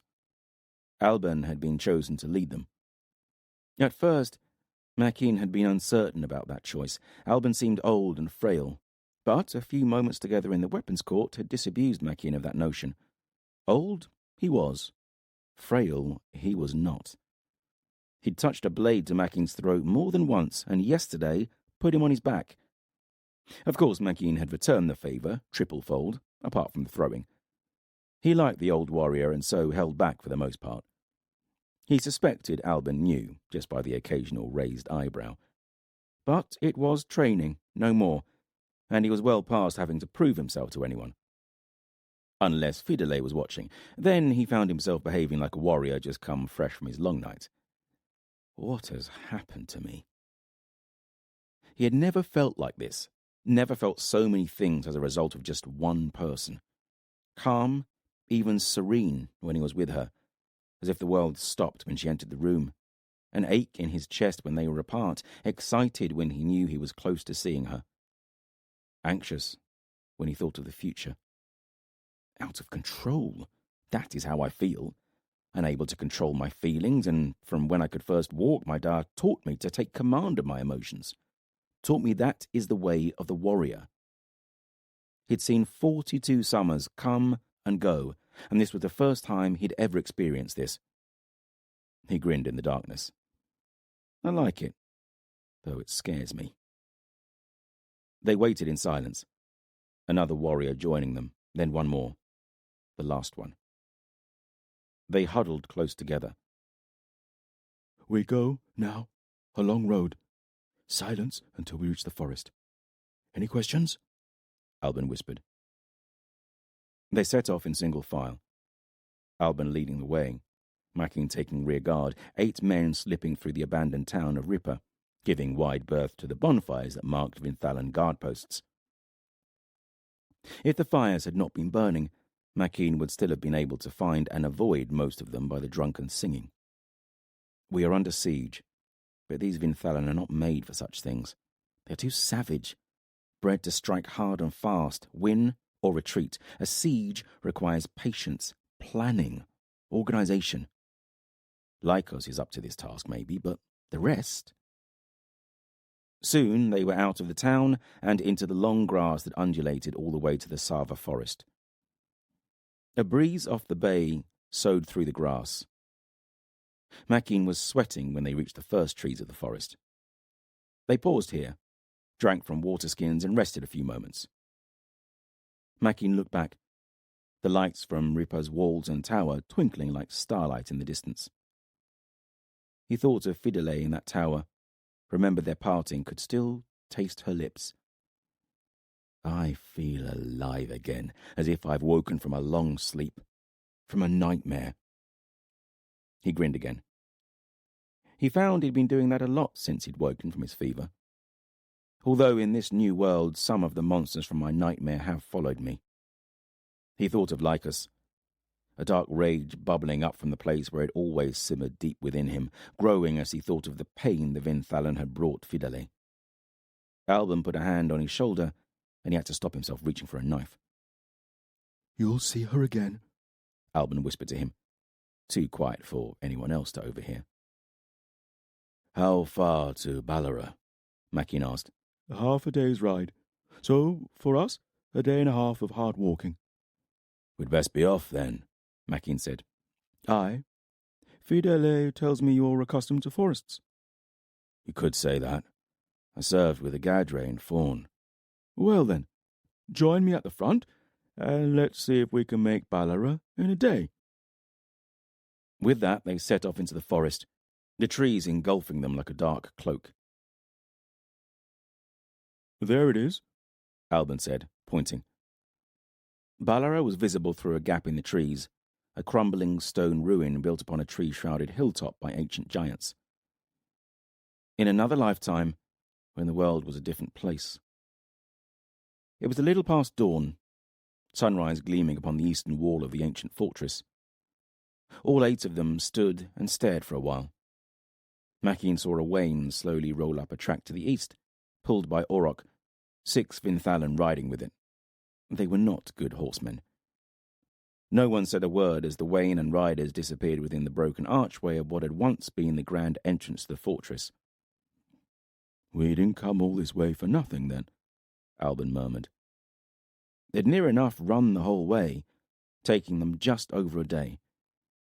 Maquin's body ached in 1,000 places, but it felt good to be out in the wide open. No walls, only trees and sky. Get some sleep, Alban said to them all. I'll take first watch. We'll move at sunset.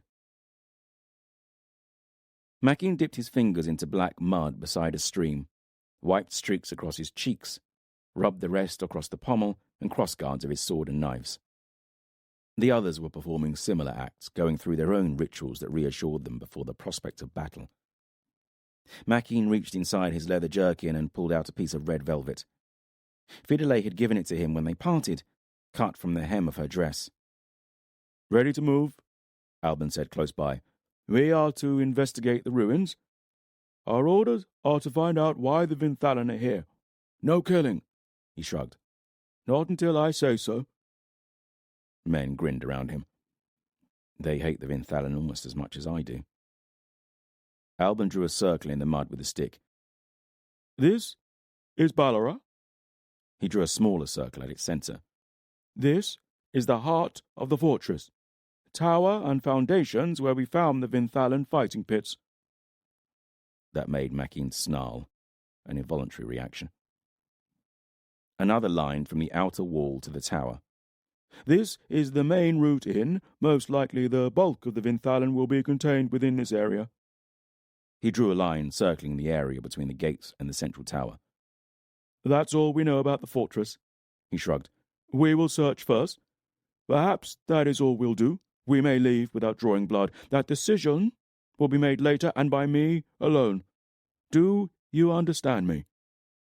Alban looked around the half-circle of men, held each one's gaze a few moments. Good. Then let's move. They followed Alban up the slope. The trees thinned, and the men broke out into open meadow. The trees thinned, and the men broke out into open meadow, the weak light of a new moon and stars gilding the hillside and ruin towering above them in silver. The main gateway, where they had seen the Wain enter, lay to the east. Alban led them in a wide loop, eventually ending up beneath the western stretch of crumbled and ruined wall. As they climbed across huge boulder-sized blocks, a scattering of rock dislodged and fell, rattling loud in the dark. They paused, ready for an alarm to be raised. When none came, they went on. They entered the ruins, slipping from building to building, the flicker of firelight ahead. They edged closer, fires burning in iron-wrought bowls edging a wide flagstone street. At the end of it, a broken tower loomed, an orange glow pulsing from a wide open doorway at its base. Vinthalan stood guard about the tower, 4 that Maquin could see. The Wain they had seen arrive earlier was sitting in the shadows, the Auroch nowhere to be seen. Alban moved towards the tower, Maquin and the others following. They circled wide again, approaching the tower from the north side. Creeping up to one of the windows, Alban beckoned Maquin to join him. Inside, the tower consisted of one huge circular room, a broken stairwell spiraling upwards about its edge. A fire pit burned in its centre, the remains of a spitted carcass crusting black. Vinthalan was scattered about the room, eating, singing quietly, drinking. A score, maybe, no more. Alban pointed. Maquin squinted, not seeing anything at first. Then he noticed the iron spike hammered into the ground. 2 thick chains were attached to it, trailing off into the shadows beneath the stairwell. 2 hulking figures crouched in the darkness, barely visible, but Maquin knew them in an instant. Lycos' giants. Alban tapped his shoulder when they stole away from the window, back to the others grouped in the darkness. Alban whispered an explanation of what he and Maquin had just seen. Are they the giants that Fidele spoke of? Alban asked Maquin. Aye. A female and a bairn. They are Lycos' giants. Why are they here? Why does he have them? The questions started to snowball. It does not matter, Maquin interrupted. All that matters is that they are precious to Lycos and that they are within our grasp. What are you suggesting? Alban asked him. That we take them from him. 8 of us against 30, near enough, Alban said. He was looking at Maquin with his head cocked to one side. It can be done, Maquin said, returning his gaze. The guards, by stealth, that's 6, evens the odds a little. And the score in that tower? Alban said. I'm thinking you have a plan for that already. Alban stared at him a moment longer, lips twitching. How would we get the giants back to Ripper? Someone asked. The same way they were brought here, under guard, Maquin said. We would need to kill every man here. Word cannot reach Lycos. It would be a difficult journey back to Ripper. But there are enough of us to guard them, and you know the forest paths. We would slip back into Ripper as planned under cover of darkness. And if the giants do not cooperate? They are mother and child. I saw with my own eyes that she will do anything to protect her bairn. Maquin shrugged, a ripple in the dark. All we must do is convince her that it is better for her bairn's health that she cooperate rather than fight us. Alban stared at him long moments, then he nodded. Maquin crouched below the tower window. Alban had left one warrior with Maquin, Valent, one of Crelis's men, a veteran of many sea battles with the Vinthalan before the Peace of Aquilus, and taken the others into the darkness. I will deal with the guards. Wait for my signal, Alban had said as the shadows claimed him. Maquin had not bothered to ask what the signal would be. I'll know it when it happens. So Maquin and Valent waited, listening to the murmur of conversation filtering out of the window. Someone was complaining of the plunder that they were going to miss out on when Ripper fell. A loud shout, the signal Maquin had been waiting for, followed closely by the clash of iron. Inside the tower, 20 Vinthalan leapt to their feet, drawing swords and rushing to the tower's wide doorway. Maquin shared a look with Valent. He reached for his sword hilt. Maquin shook his head. It'll be knife work first, close and bloody. Valent nodded, and then Maquin was climbing through the window into the tower. No one saw them. All eyes were fixed upon the main door where shadowy figures fought. No one except the giantess. Her eyes met Maquin's, small and dark in a shadow-haunted face. She made no sound, no movement, just watched him as he slipped behind a Vinthalan warrior. Maquin ripped his eyes away from hers, though he felt her gaze still upon him as he grabbed the Vinthalan, one hand clamping across her mouth, the other sawing his knife across the warrior's throat. Close by, Valent slipped his knife between a Vinthalan's ribs. Maquin slew another before they were heard. Men peeled away from the doorway, where bodies crammed the entrance, already corpses snaring feet. Alban is holding them in the doorway, confining them where their numbers will be useless. Half a dozen men at least came at him and Valent. Maquin strode forwards to meet the attack, leaving Valent to protect the giants. He kicked at the blackened carcass spitted above the fire pit, sending it crashing into a Vinthalan, knocking him to the ground, saw one of the others hesitate. It's the old wolf!" the Vinthalan cried. A flash of doubt sweeping his face, his cry loud enough for others to hear. There was a pause amongst them, and Maquin took advantage, hurling a knife which buried itself with a dull crack up to the hilt in another Vinthalan's forehead. Maquin drew his sword. The Vinthalan circled around the fire pit slowly. Mistake. Should have rushed me.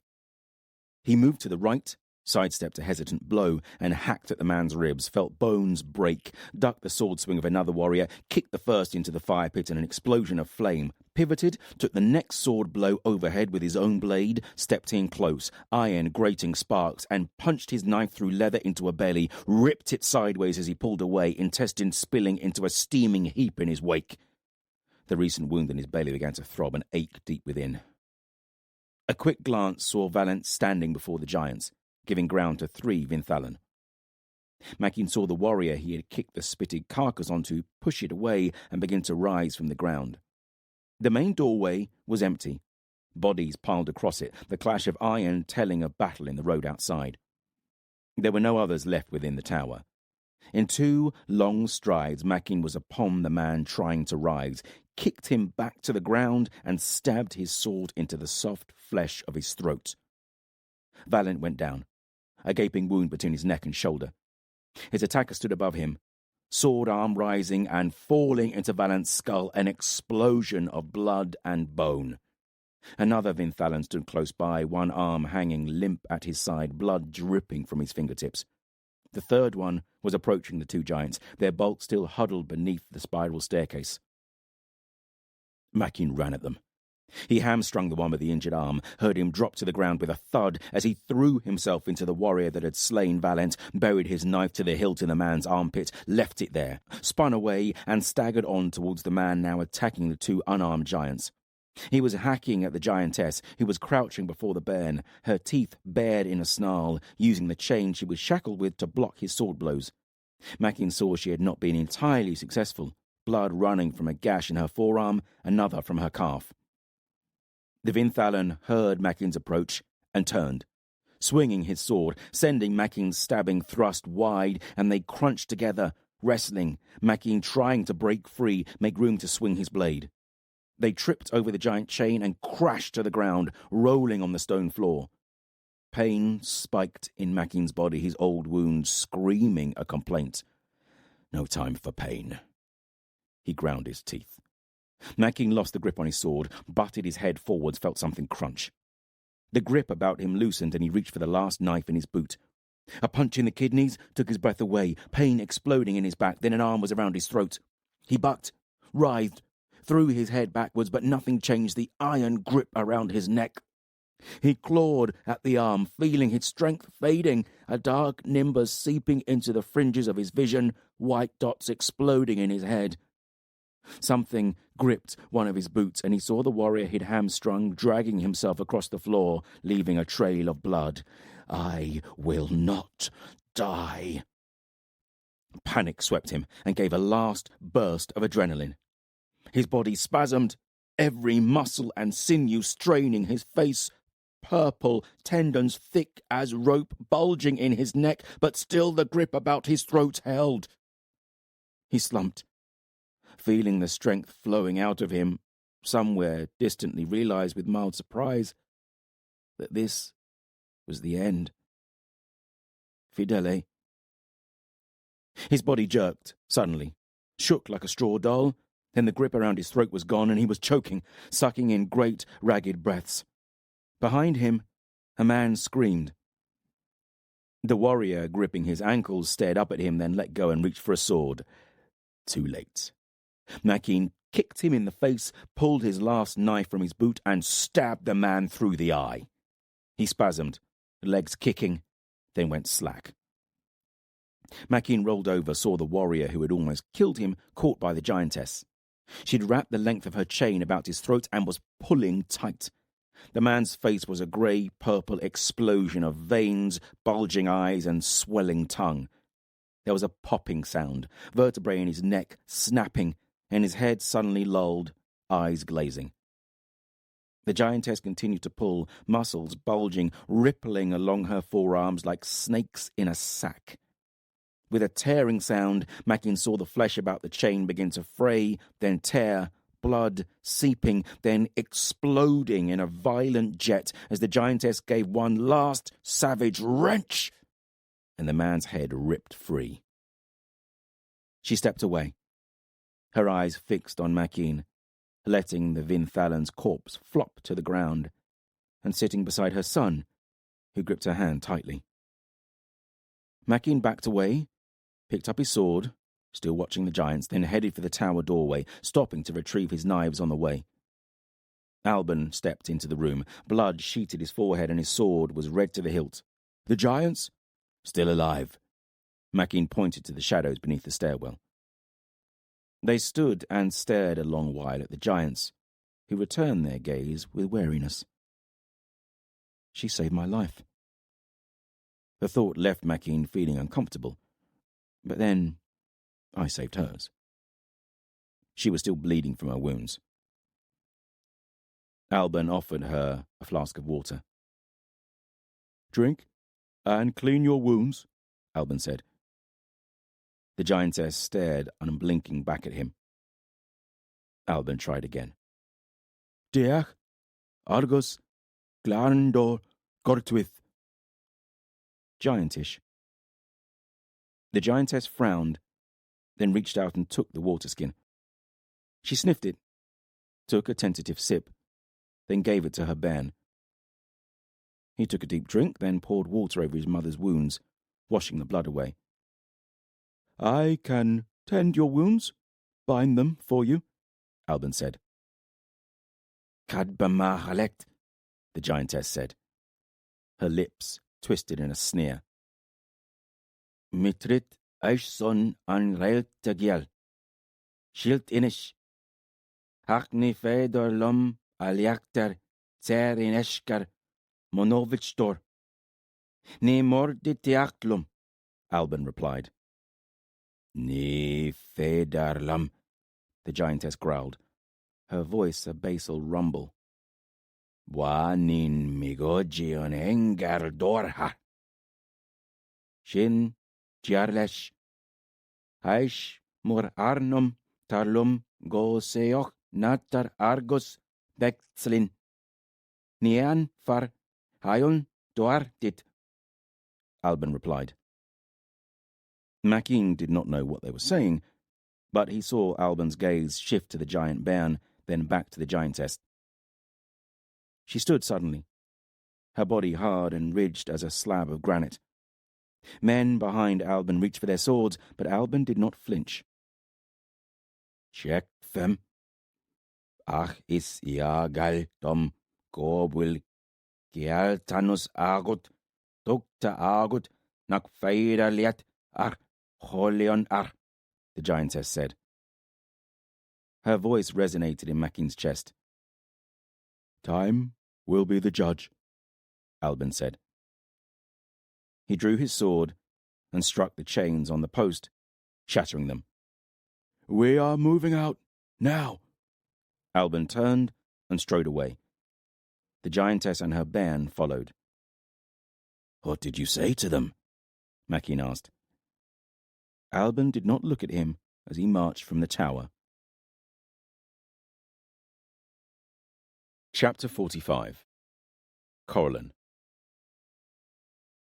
Corban pulled on the oar, feeling muscles contract in her back and shoulders, her torso swaying forwards and back with the motion. It had been like learning to ride all over again. The rhythm of it, at first strangely alien, the dip and lift of the oar, pulling against the resistance of the Afrin's dark waters, using the sway of her body to help, not hinder, and, on top of that, to do it in perfect time so as not to snare her oar in another rower's.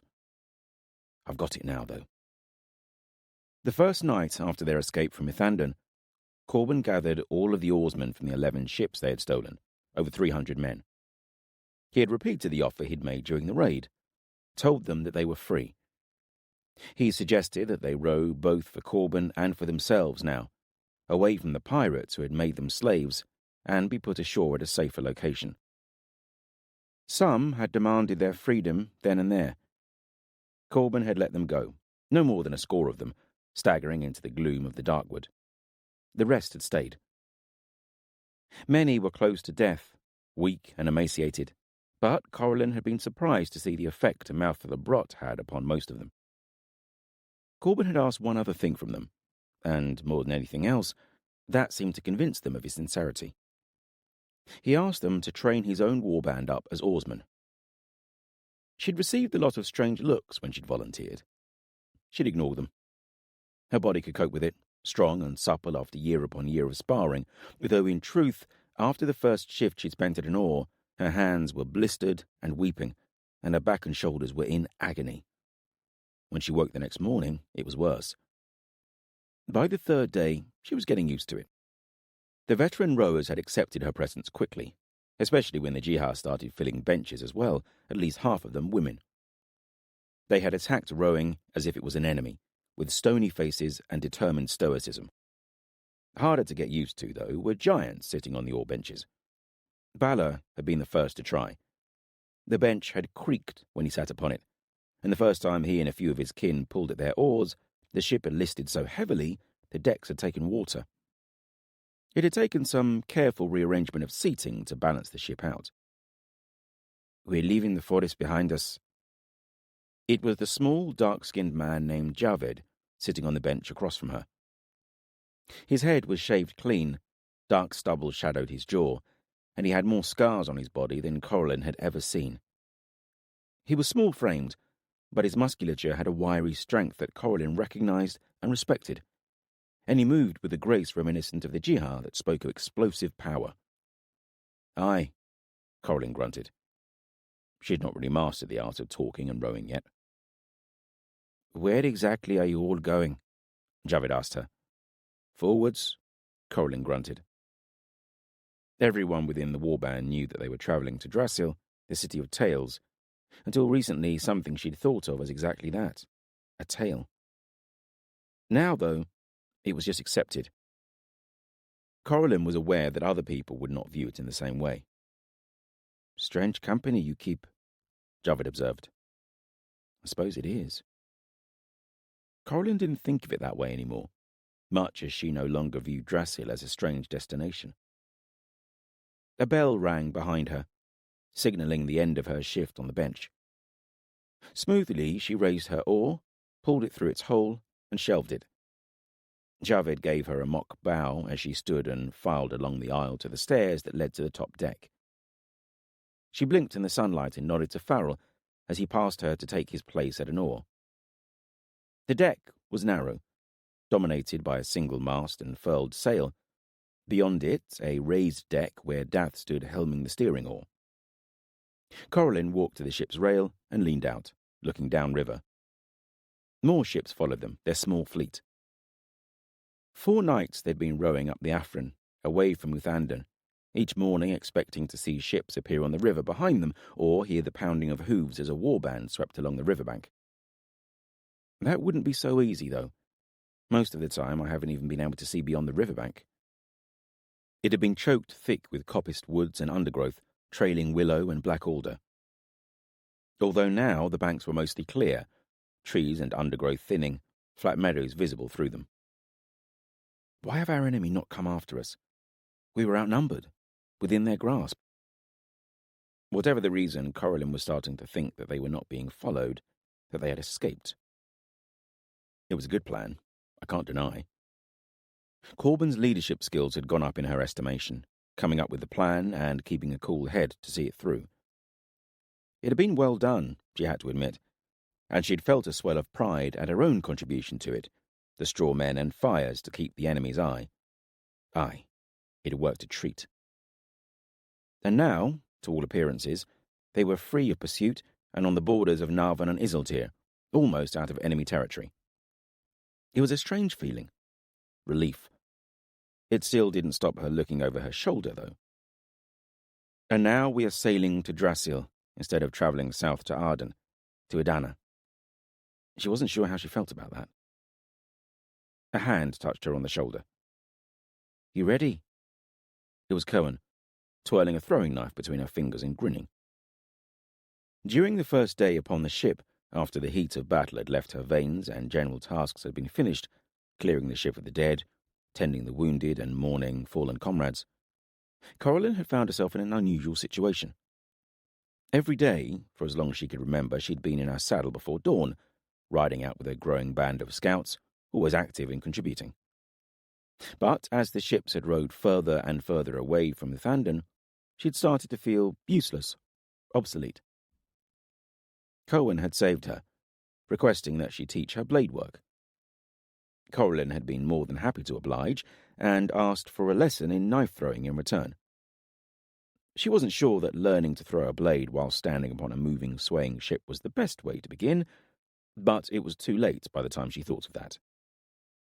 Since then, Dath had filled the inactivity gap, giving orders to anyone whom he saw standing around, any small task to ensure the smooth running of the ship. Even now, if Coralin stood still long enough, she knew that she'd hear him calling her name. Of course, Coralin said. They stood and faced the raised deck at the rear of the ship. Upon its timber wall, Cohen had painted a human outline, arm raised and brandishing a sword. Someone had, humorously, given it small horns and titled it a Kalashim. Cohen handed her a knife. Having been witness to previous sessions, Jihar, giants, and off-duty oarsmen scattered from the rear half of the deck. Coralin had not taken to knife-throwing like the natural she'd expected to be. From the corner of her eye, she saw Javed lean against the ship's rail to watch them. She took aim, setting her feet as Cohen had taught her, bringing the blade back to her ear, then... A sword slammed into the wooden outline, almost exactly where Coralin had been aiming. Ha! Leith is getting better, a voice laughed from just behind her, deep and almost deafening her. Stop boasting, Cohen said, smiling up at the giantling. Leith's head was bandaged from the wound she'd received during the battle. It didn't seem to dampen her enthusiasm, though. I'm speaking truth, Leith said with a frown. Look. She pointed at her handiwork. And it's not stuck. See? Leith said, bounding over to the sword and tugging it free. Leith has been thinking, she said, puffing her chest out. I listened to Cohen. Skill, not strength. She tapped the side of her head. And a bigger blade. Despite herself, Coralin laughed, then shook her head. Laughing with the Benothi giantling, me, who rode with Wrath and his giant killers. How things change. Where'd you get that sword? Cohen asked Leith. From the dead, Leith replied. They do not need them now. Coralin looked closer, saw that it was one of the short swords that the Vinthalan favoured. The giantling lifted a leather coat to reveal another half-dozen of them secreted about her body. Cohen shook her head, still smiling. She grasped it, testing its balance.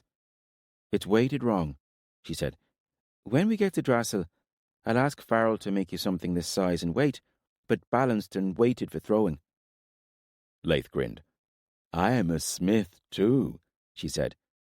But I've only made bigger things, Wheels, axles for wains, she shrugged. Will Farrell do it? If he says no to me, we can always get Corban to ask him, Cohen said. Corban scowled at that, well aware of and unimpressed by the smith's feelings for her. Drasil, Javed said loudly. He sauntered closer. Did you say Drasil? Cohen looked at him, frowning. They'd all forgotten he was there. She ignored him and turned away. Hey, Javed said, reaching out and grabbing Cohen's shoulder. A huge hand clamped around Javed's wrist and wrenched him off of Cohen. You do not touch her, Lath said. Her playful, cheerful expression was gone, replaced by jutting brows and flat eyes. Javed's face twitched, and he exploded into movement, faster than Corban could see. Javed's free hand lashed out, his feet shifting, a flurry of movement, and then Lath was falling like a felled oak. She crashed to the timber deck, Javed crouched above her, a knife in his hand, hovering over the giant's throat. How did he do that? Bigger they are, harder they fall, Javed muttered. Everything froze for a moment, Corban dimly aware that all on the ship's deck were staring at them. Something warred across Javed's face, emotions fighting for supremacy.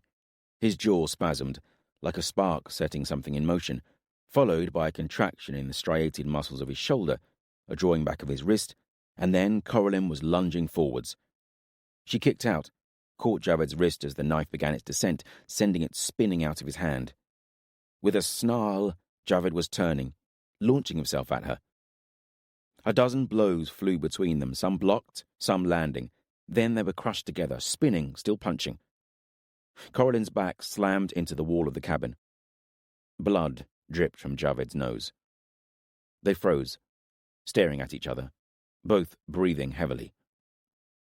Then another sound filtered through the fog of Corban's focus. Growling. Deep, vibrating through the timber deck into Corban's boots. You should let her go and step away, a voice said, cold, angry, but controlled. Javed stared a moment longer at Corban, his face twisted with anger. No, something deeper than that, a berserk, consuming fury. Then, slowly, muscles shifted, loosened. He blinked, let go of her, stepped away. Corban stood behind them, a look on his face that was a far cry from his usual amicable smile. I'll not see a hand raised against my friends, or tolerate them being hurt, he said to Javed. So, do we have a problem here? Corban did not move, had no weapon in his hands, but Javed took a step away from him. Storm's growl shifted, became deeper somehow. Saliva dripped from her bared fangs. I am sorry, Javed said, and actually looked as if he was. He wiped a hand across his face, then turned and staggered away. As the sun sank into the west, it bathed the flat land of glistening marsh spread before them in its orange glow, myriad waterways and the stagnant pools glistening like liquid amber. Behind them, the bastion of the Darkwood stood stark and silhouetted, fading into the distance, and along with it, the realm of Narvon. Ahead is Idletyr, and beyond it, Fawn Forest and Drasil. Corban stood with Farrell by the gap in the rail where the boarding ramp would be lowered, waiting for Dath to yell his orders. He was on the riverbank, telling Lath where to secure a mooring rope. Her lip throbbed, a reminder of her earlier encounter. The fight sat heavy in her mind, the look in Javed's eyes as he fought her. It had been as if he'd become another person. We all do that when we fight for real, to some degree. But still, what she had seen in his eyes, and how he had reacted to Corban, there had been something new about Corban, in his voice and also in his eyes, something commanding. She hated that he had come to her rescue, that he had felt the need to step in. She scowled. I can look after myself. A few moments more, and I would have had him. She thought about that a while. In all truth, not sure if she would have. Javed was so fast, so committed to each move, with nothing held back, as if life and death were of no consequence. "Come on, then," Dath yelled up to them. "We've not got all day." Corban made to shout something abusive, but then grimaced as her lip pulled. Farrell caught her wince. "I will call him out," he snarled from the other side of the boarding ramp as they lowered it to the bank, their end hooking onto a timber lip. "What?" Corban said, having no idea what Farrell was talking about. "That oarsman," he said. "If only I'd been there." "Good job you weren't," Corban said. "He put a giant bigger than you on her back." "It's not about size," Farrell said, looking offended. "I've seen more combat than Leif." "Don't be an idiot," Corban snapped at him. "It was nothing." "And he might have killed you, you big oaf. Much as you get on my nerves, I'd rather you alive than dead." "And besides, I can look after myself. Don't need anyone to fight my battles for me." Farrell looked as if he wanted to say something, but chose not to. "Not as much of an idiot as I thought." "Everyone off!" Dath yelled, cupping his hands to his mouth. Leif copied him, her voice booming across the river. They were sitting along the riverbank and spread in a half circle around a row of fire pits. Real meat was turning on spits. Auroch, boar, deer, all found salted and hanging in one of the large transporters they'd stolen. Close to 700 souls sat curving around the fire pits, stomachs growling and mouths watering at the smells, a murmur of anticipatory conversation thrumming amongst them. Corban sat with Farrell, Cohen, and Dath. Also Culla the Jihar, who seemed to have become Dath's shadow in recent days. A few oarsmen that Farrell had befriended from his shift joined them, a father and son. Attilius and Pax, Farrell introduced the two men. Conversations with the oarsmen had been hesitant at first, so many of them on the verge of death, emaciated, withdrawn, and insular. More of them were beginning to mix with Corban's warband now, though, probably helped by the fact that they were sharing shifts on the oar benches. "Where are you from?" Dath asked them. "Tenebral," Attilius, the older man, said. He had the look of a warrior about him. Close-cropped hair and a beard, darkly tanned skin, solid and stocky, not an ounce of excess fat on his frame. There was something about him that looked familiar to Corban. "How did you end up?" Dath said, glancing back at the ships moored along the river's edge. "Always tactful, Dath." The two men exchanged a glance, a look of fear flitting across the younger one's face. "Prisoners of war," Attilius said with a shrug. "War against who?" This time it was Farrell asking the question. "The Vinthalan," Attilius said. "The pirates you stole those ships from." "Damn them to hell," Pax murmured. "Damn them to hell." He had a furtive, jumpy look to him. Attilius patted his son's leg, pain washing his features. "You're warriors, then," Cohen said. "He is," Culla said, nodding at Attilius. "We both were," Attilius said. His son looked away. "The warriors of Tenebral are our enemy," Farrell said, frowning. "Nathair is your king." "Aye," Attilius said slowly, looking about at them.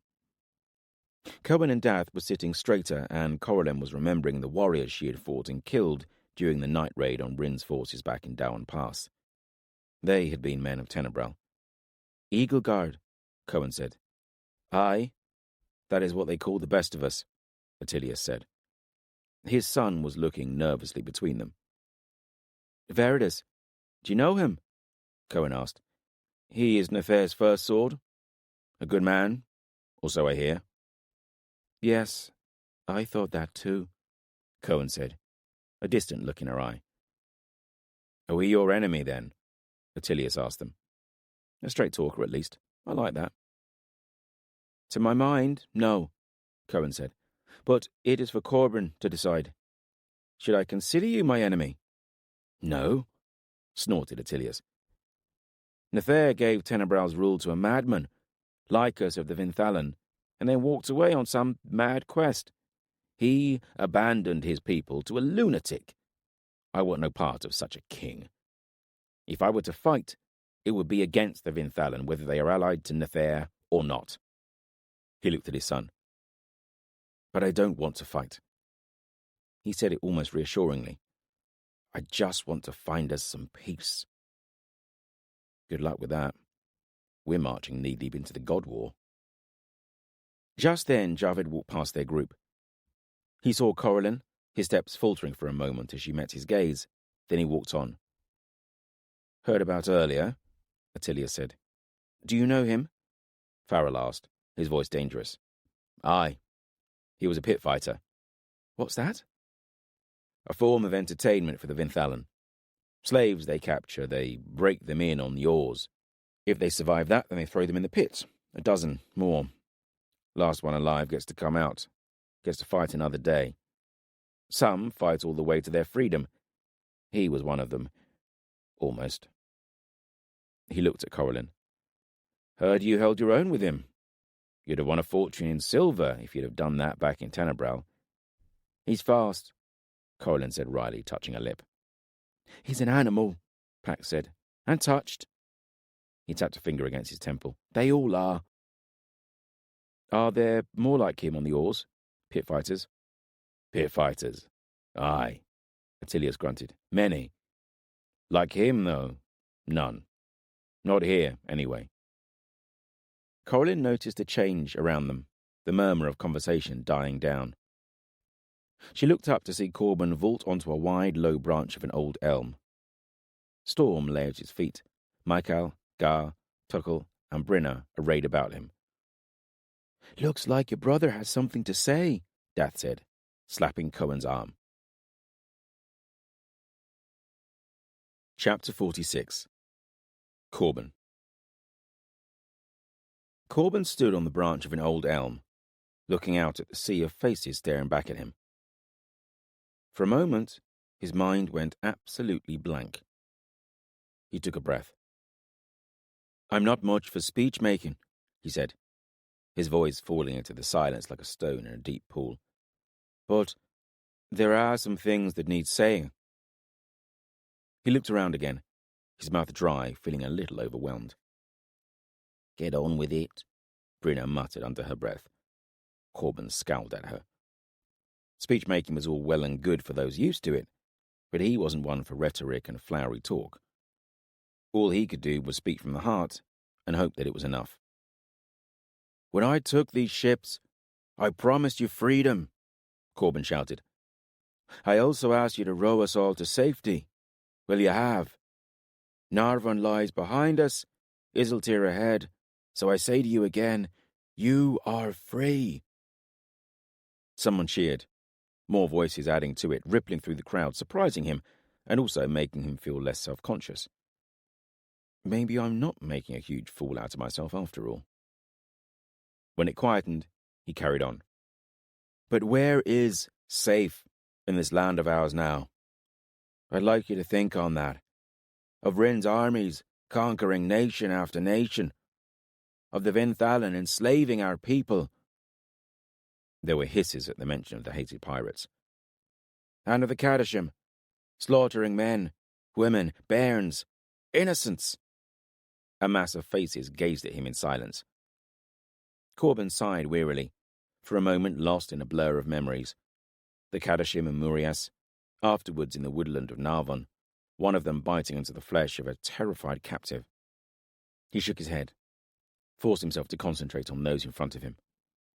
Tonight is for feasting, for celebrating our escape. He gestured to the fire pits and the spitted meat. And tonight is for making a choice. To join us, or go your own way. Where are you going? Someone shouted. Corban frowned. How many will flee at the mere mention of our destination? They will think us mad. But I'll not start our journey with a lie. We are going to Drassel, in Fawn Forest. More silence. Corban rubbed his eyes and sucked in a deep breath. Some of you will believe. Others will think we talk of myth and legend. But we have seen things that can leave us in no doubt. The God War has begun. Sides have been chosen.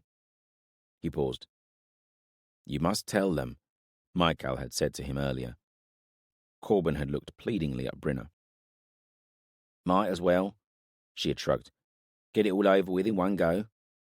Besides, she added, it's true. He sighed now and searched the faces in front of him. I am the bright star spoken of in prophecy. I fight for Elyon against Asroth and his black son. He paused, the words sounding strange, even to him. Fighting a god. How can I do that? I don't want to fight, he said. But what choice do I have? What choice do any of us have? I will fight to protect those I love, my kin, my friends. I fight for my realm, for our people, and for myself. Rin, Nathair, the Vinthalan, they will not stop until every one of us is dead or enslaved. Another silence, somehow deeper and denser than any that had preceded it.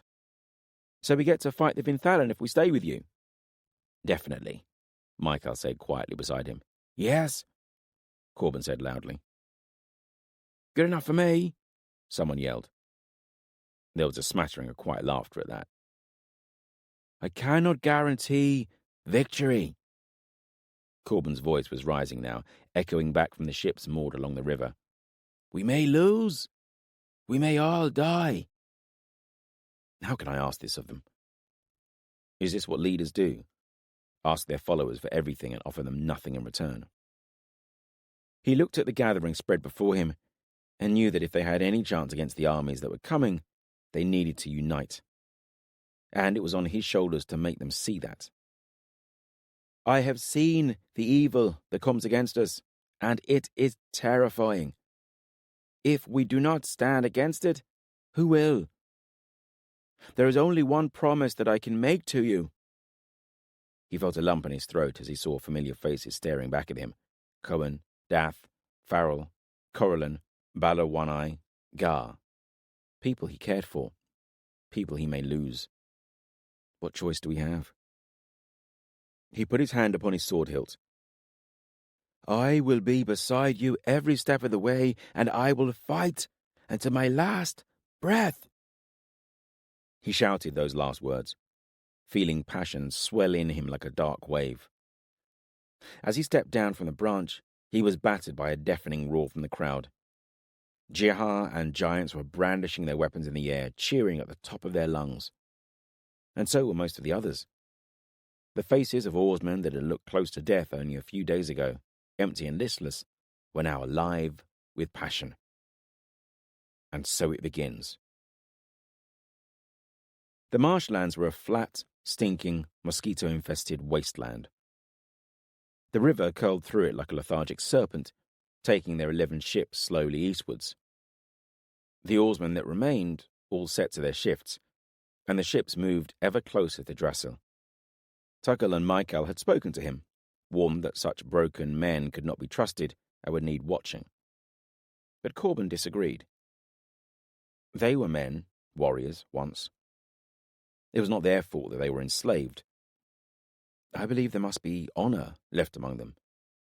And while I may only offer an uncertain future, it's at least better than the certain death they faced before. Besides, I know what a driving force hatred and revenge can be. Corban stood upon the raised rear deck of the lead ship, Dath at his side with one arm hooked around the steering oar. Culla, his shadow, was loitering nearby. We couldn't have done this without you, Corban said to his friend. I know, Dath grinned, and I may remind you of those words. Dath is gifted in many ways, Culla said. Dath blushed at that. Corban suppressed a smile. But what would you expect, Culla continued, from one of the Bright Star's closest friends? Corban blushed this time, and Culla beamed with pride at Dath. We will have to leave this river soon, Michael said. It flows through the south of Isiltir, almost to the doors of Mikil, Isiltir's seat of power. Jael holds Isiltir now, and Mikil is his. We cannot go that way. To reach Gram's hold, we need to join one of the rivers that flows north to the sea. And how exactly are we going to do that? Corban asked. Pick up the ships and carry them across land? Michael and Dath just smiled at him. With a huge splash and a spray of water that soaked him and a few hundred others, the first ship slid into the river. Corban didn't mind. He was already soaked through with sweat. He stood on the bank, bent over with his hands on his knees and sucking in deep breaths. And he was grinning. They had managed to haul the first 4 ships out of the river and into the marshes. The horses had been unloaded from the 3 transporters and roped into teams, used to help pull the ships onto land. Then they'd begun the long portage across the spongy ground towards another river, rolling the ships across 3 or 4 masts like giant rollers, running them from back to front. The oarsmen taught them the most efficient technique for this, as they had been forced to do it many times by their Vinthalan masters. Every man had helped, taking it in turns, a bizarre convoy of 4 ships rolling across the flat landscape. Benothi muscle had added considerably to their teams, and the ships rolled across land surprisingly well.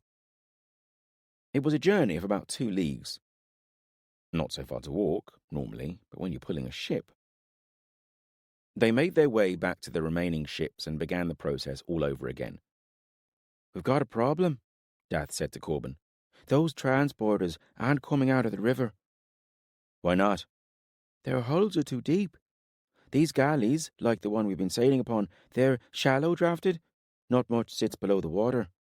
Those transporters, well, a third of the ship sits below the water. That's fine, in a wide, deep river, but we'll never get them out. And even if we do, we won't be able to roll them 2 leagues across land. Corban put his head in his hands. They were sitting in a big circle, Corban surrounded by his growing council, Michael, Tuckle, Brinna and Gar, Balor, One-Eye and Eflin, Dath, Cohen and Coralin, who seemed to be in each other's company whenever Corban saw them, and 2 others had joined them, representatives of their new recruits, Javed and Attilius. Storm and Budai were lying in the shade of a willow. Corban watched Javed, remembering the way he had fought Coralin. That had set a rage burning in Corban, and it had taken all his will not to draw his sword and cut him down. Can I trust him? Someone so close to rage and violence? The honest answer was that he didn't know. But the oarsmen had chosen Javed and Attilius as their representatives, so for now, Corban chose to trust their choice. And I shall keep a close eye upon Javed. They had been discussing options.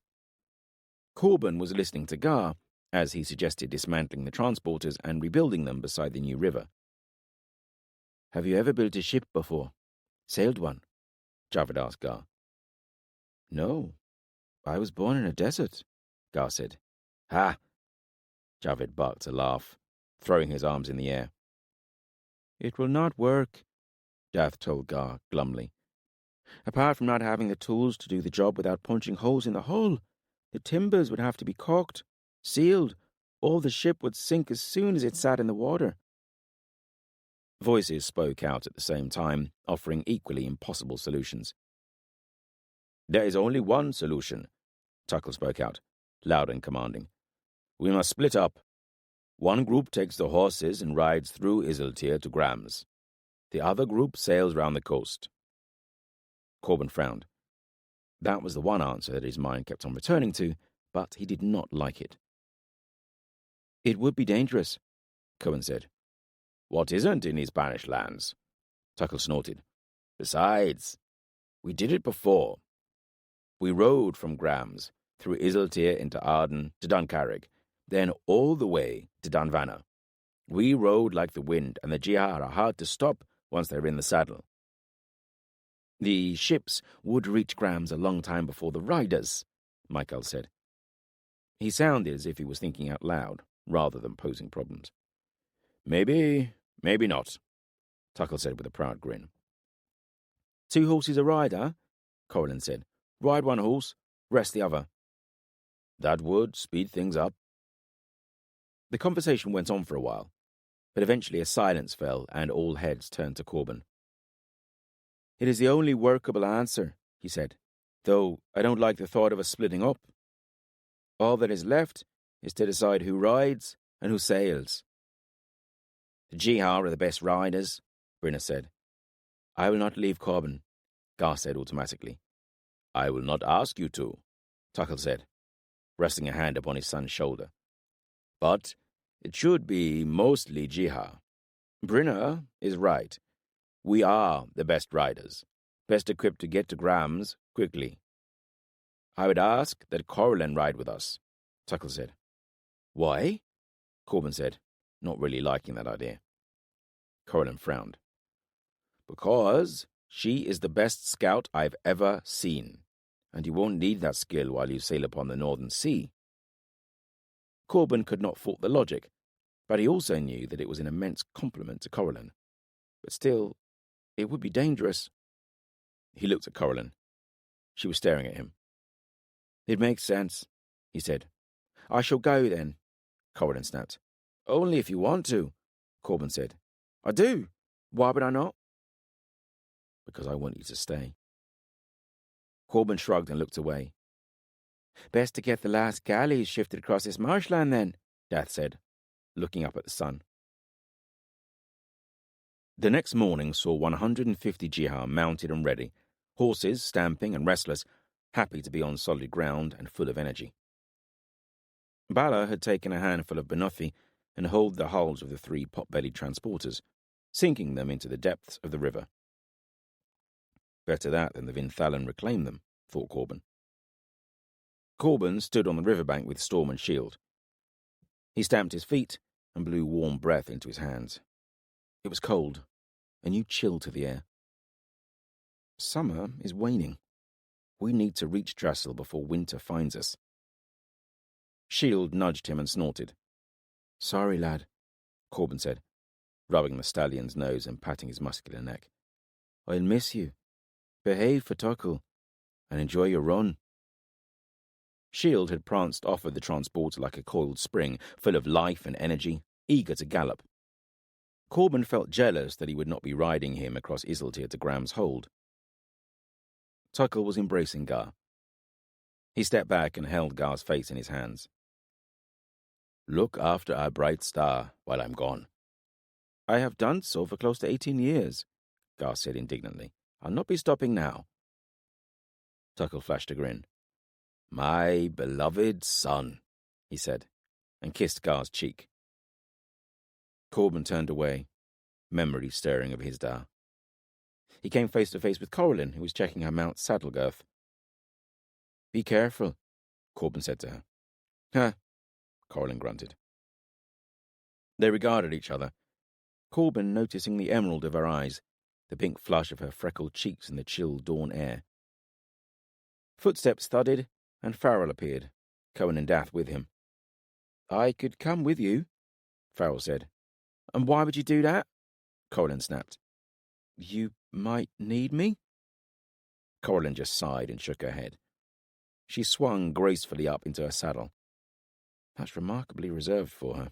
She must be going soft. Here, this is for you, Cohen said, grinning as she held out a throwing knife in a fine sheath and wrapped in a belt. Corlin drew the knife and smiled, pale sunlight glinting on the iron. I'll practice every day, Corlin said. See that you do. And make sure no one's standing close by, Corban added. Corlin scowled at him. Time to go, Tuckle called out. He leaned in his saddle and he and Corban gripped arms. Ride fast, and I'll see you after, Corban said. Aye. This side or the other?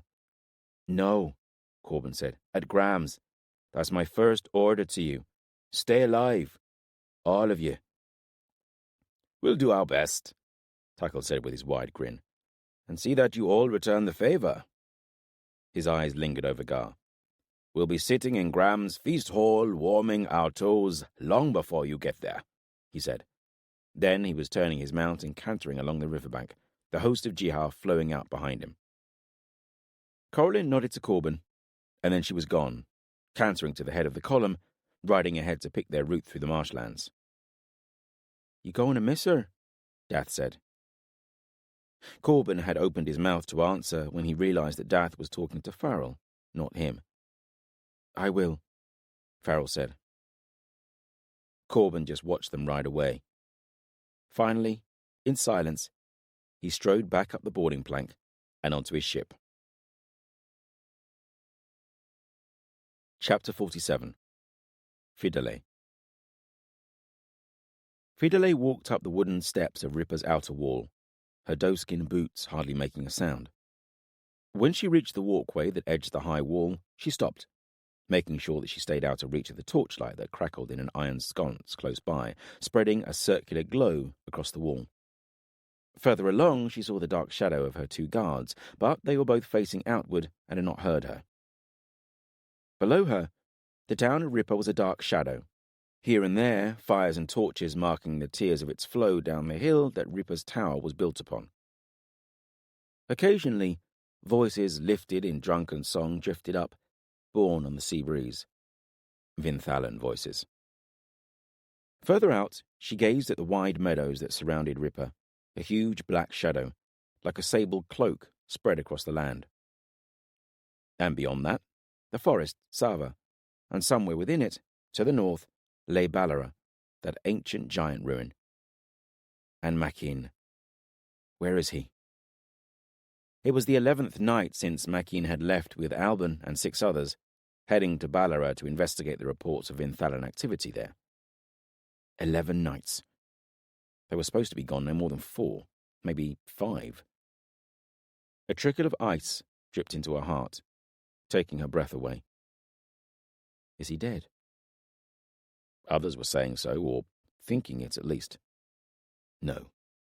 He has survived too much. But she knew that was ridiculous, as if life held a weighing scale to balance fair with unfair, right with wrong. But he came back from the Bridge of Swords. She gripped the timber wall, knuckles white. Naught but a fever dream, though I believed him at the time. Wanted to believe him. And it doesn't matter if it was a dream or truth. It does not change how I feel. Footsteps sounded on the stairs behind her, the creak of timber, and she turned to see Peritus approaching. He came and stood beside her, looking out into the empty street beyond. "It is dangerous out here," he said quietly. She lifted her cloak and tapped the hilt of a knife. She had taken to the habit of being armed at all times. It had been Maquin's idea. Peritus grunted, no doubt thinking her knife would make little difference against a Vinthalan. Maybe he was right, but I feel better for it, and I am not afraid to use it. "You have come here every night?" She didn't answer. "They are long overdue," he said. "That means nothing." "It means something. Maybe not the worst." He looked at her. "You were Queen of Tenebral." There was a question in there, hesitant, voiceless. It said, "What are you doing? How can you consort with a pit fighter?" "Because I love him." "Do not worry," she said coldly. "I know my duty." Duty has taken so much from me. My pride, my dignity, almost my life. I will not let it take Maquin from me as well. Just a little longer. I will do what I must for Tenebral, for my people, and then... She reined her thoughts in, the possibility that Maquin could be lying out there dead, returning to her. A long silence grew between them, like a wide space. She felt Peritus shake his head, a ripple in the air. "You should not be alone," he said eventually. She didn't answer. A silence fell between them. "Marcelin will be here soon," Peritus said into the quiet.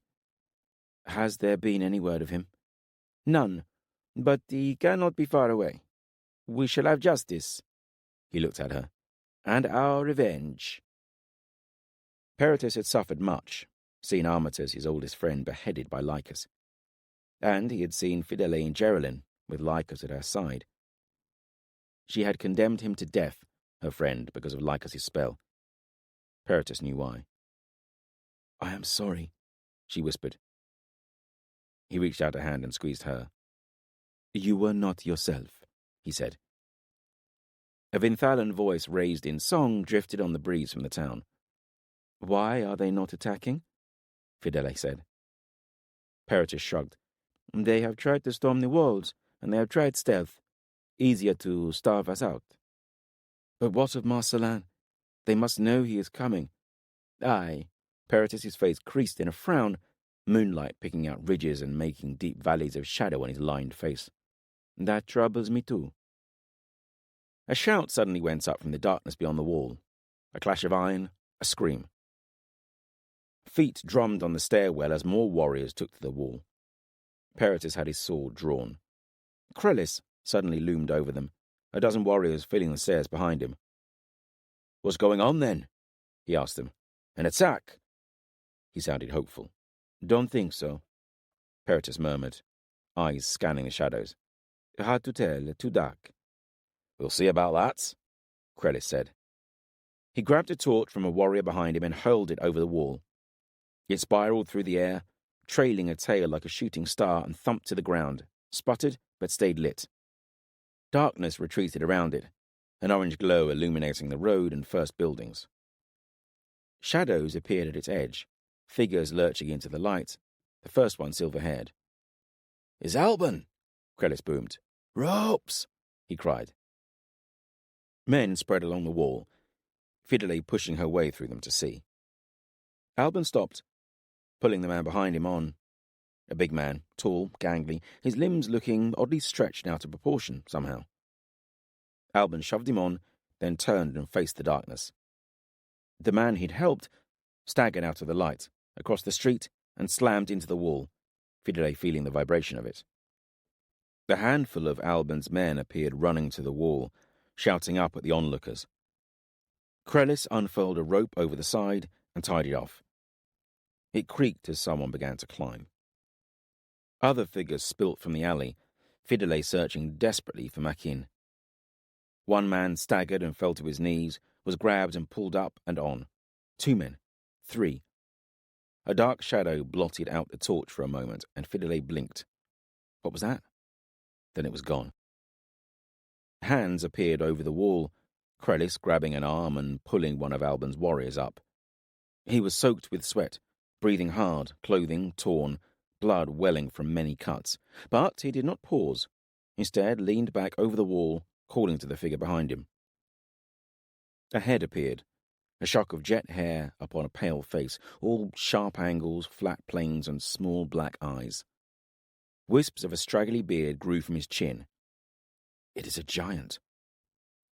Men swore around her, swords grating, spear points lunging. "No!" Alban's warrior yelled, stepping before the emerging giant with his arms wide, protective. "He is our prisoner. Alban ordered that he is not to be harmed." He helped the giant over the wall. "I recognize him." Then she remembered where from. The riverbank, Lycus's prisoner. "Where is his mother?" Fidele said into the shocked silence. "Down there," the warrior said. Fidele stared back into the street. Then she saw Maquin. He was standing with his back to her, though she recognized his form, the way he moved.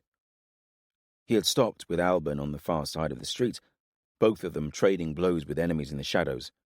Sparks grated, then Maquin and Alban were retreating, moving deeper into the street, Vinthalan spinning out of the alley about them. 3, 4, 5 of the enemy, more voices yelling beyond the torchlight.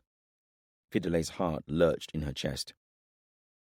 Alban's men were starting to reach the top of the wall, one flopping over, another close behind. "Spears!" Peritus called.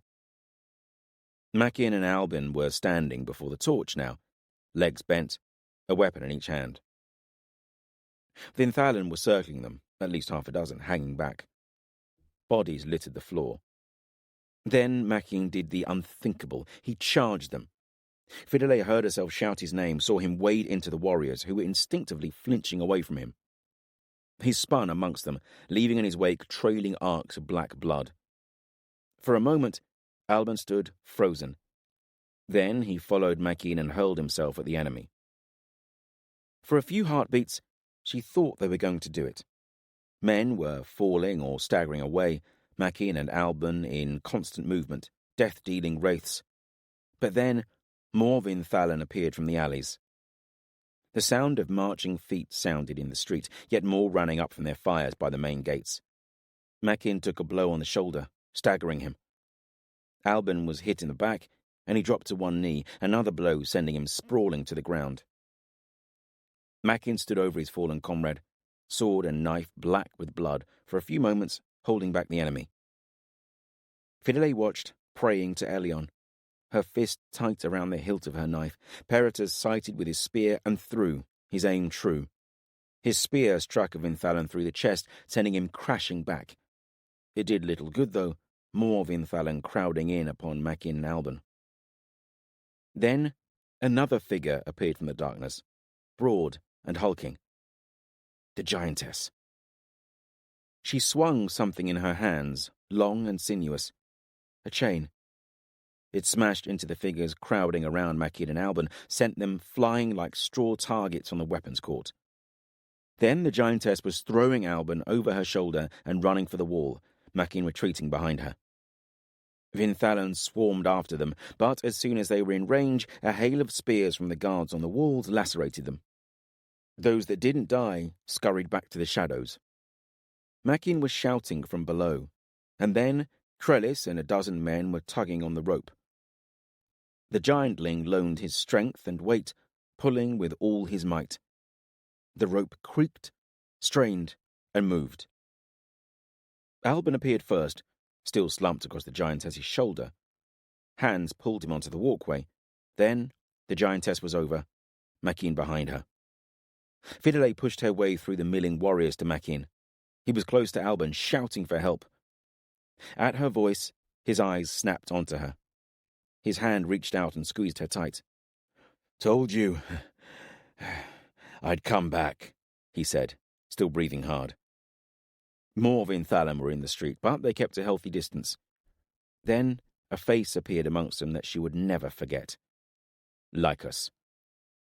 He stood there, as still as stone, looking at the wall, his eyes fixed on the giantess, a combination of rage and fear twisting his features.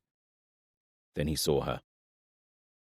Her blood felt as if it turned to ice as terror struck her. Her freedom, the escape, all she had endured and conquered during her flight to Ripper suddenly forgotten. 100 memories flooded back, jumbling her mind, all of Lycus, his voice, his eyes, his breath, his touch. Then a hot rage swept through her. They stood there, staring at one another. Then he stepped back into the shadows and was gone. Fidele marched through the corridors of Ripper's tower, Maquin at her side. He had told her of Balara, of finding the Vinthalan and giants, of the decision to take them, and of their flight through Sava. "I don't know how the Vinthalan found us so quickly. Perhaps someone escaped Balara, or they visited there soon after we'd left. Whatever it was, we knew we were being tracked by sunset of the next day. Alban led us deeper into the forest. We tried to lose them," Maquin had said. "How did you manage to do that with 2 captive giants?" "They cooperated," Maquin said, something in the tone of his voice shifting. "I saw that. The giantess helped you save Alban, fought beside you and carried Alban to safety." "Aye." "That's unusual." She looked at him. "Aye, it is." He shrugged. "Alban spoke to them in Giantish. He would not tell me what he said. Whatever it was, he must have been very convincing." "Indeed, Giantish? That doesn't sound like the Alban I know." "There's more to him than herbs and poultices." "Yes, clearly. I think I'm going to pay these giant prisoners a visit." "I'll come with you." "You should be resting," Fidele had said. "If you think I'm letting you walk alone into a room with 2 giants in it, then you're mistaken." "I have guards," she had said, adding, "when I request them." He had just ignored her and finished slipping his knives into their various homes about his body. 2 guards stood outside Alban's chamber in the belly of the tower, only a floor or 2 above Hector's rooms. They did not try to deny Fidele entry to the giant's chamber, one of them dragging a huge deadbolt open and unlatching the door. They nodded respectfully to Maquin as he walked behind Fidele. He's gaining a reputation amongst the warriors of Ripper. The chamber was large. A row of shuttered windows high along one wall, chiselled through the rock to allow sunlight and fresh air in. Candles flickered in the salty breeze. The cry of gulls was loud and mournful. Alban was there, sitting in a chair before a wide table. The two giants were with him, the giantess sitting on the far side, her son lying upon a thick mattressed cot. They all looked at Fidele and Maquin as they entered the room. "I am Fidele," she said to the giants, ignoring Alban. "Once Queen to Tenebrel's king, and now regent in my son Nathair's stead." The giantess regarded her impassively with small dark eyes. Her face was pale, with a sharp nose and high, angular cheekbones.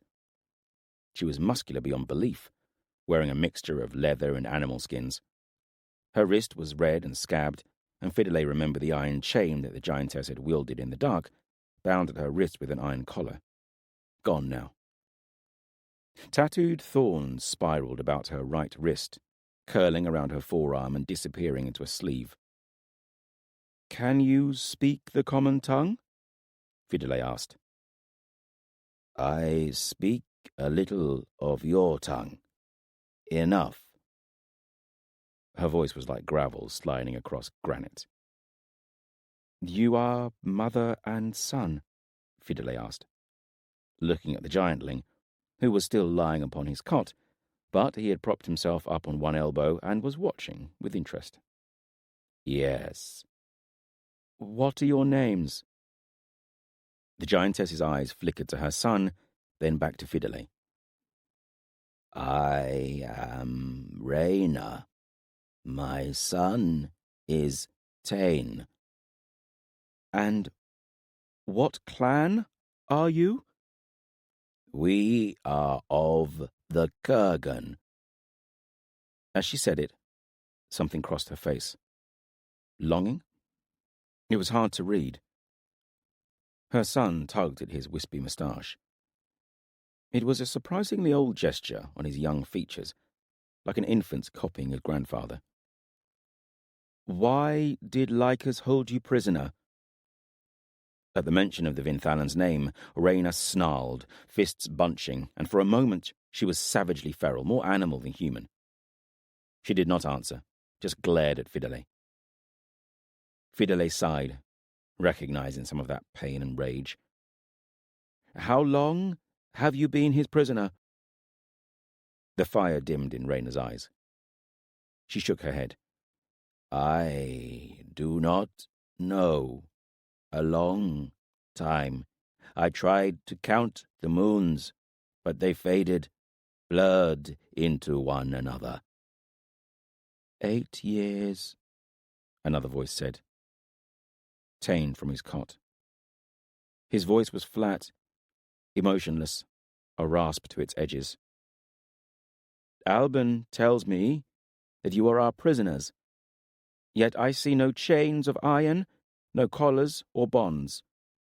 And last night, you seemed willingly to climb our wall and enter this fortress.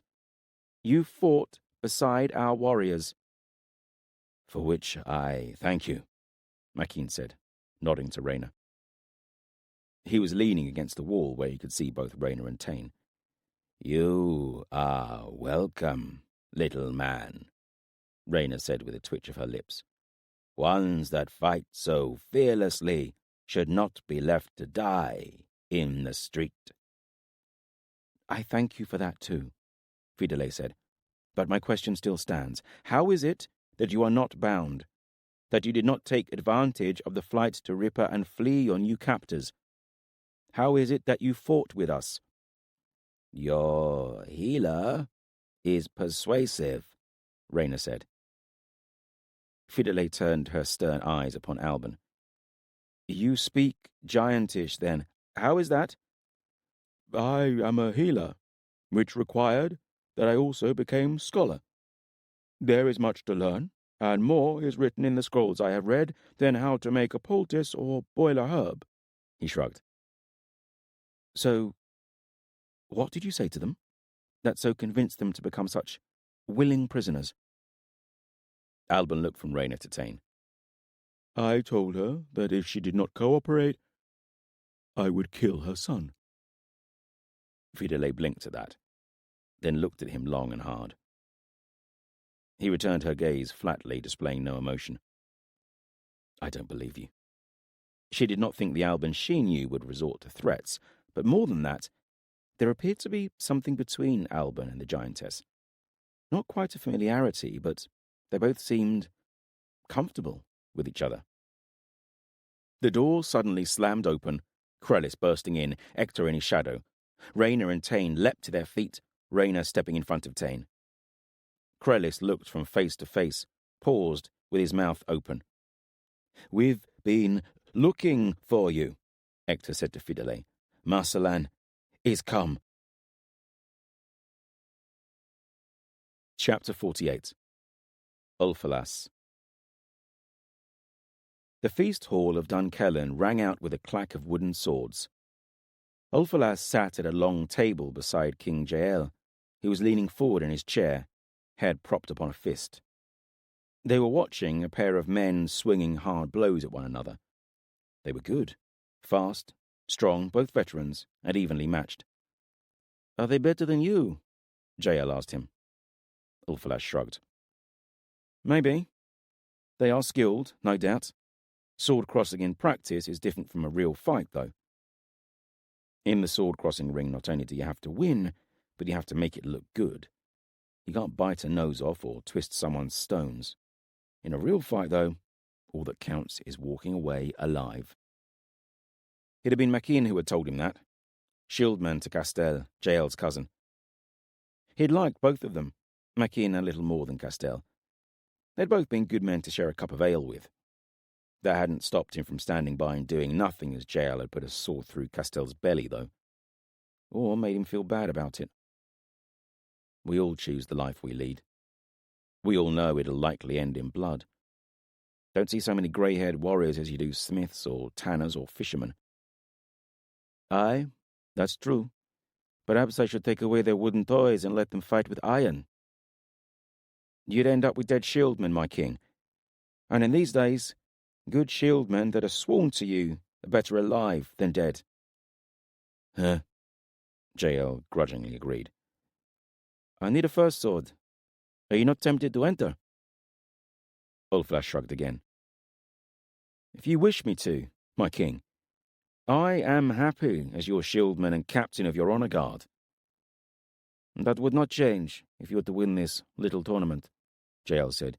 You'd just be busier. He flashed a grin. But I need the best sword in Isiltir at my side. I have enemies, and they will try to bring me down. Most of your enemies are dead, my lord.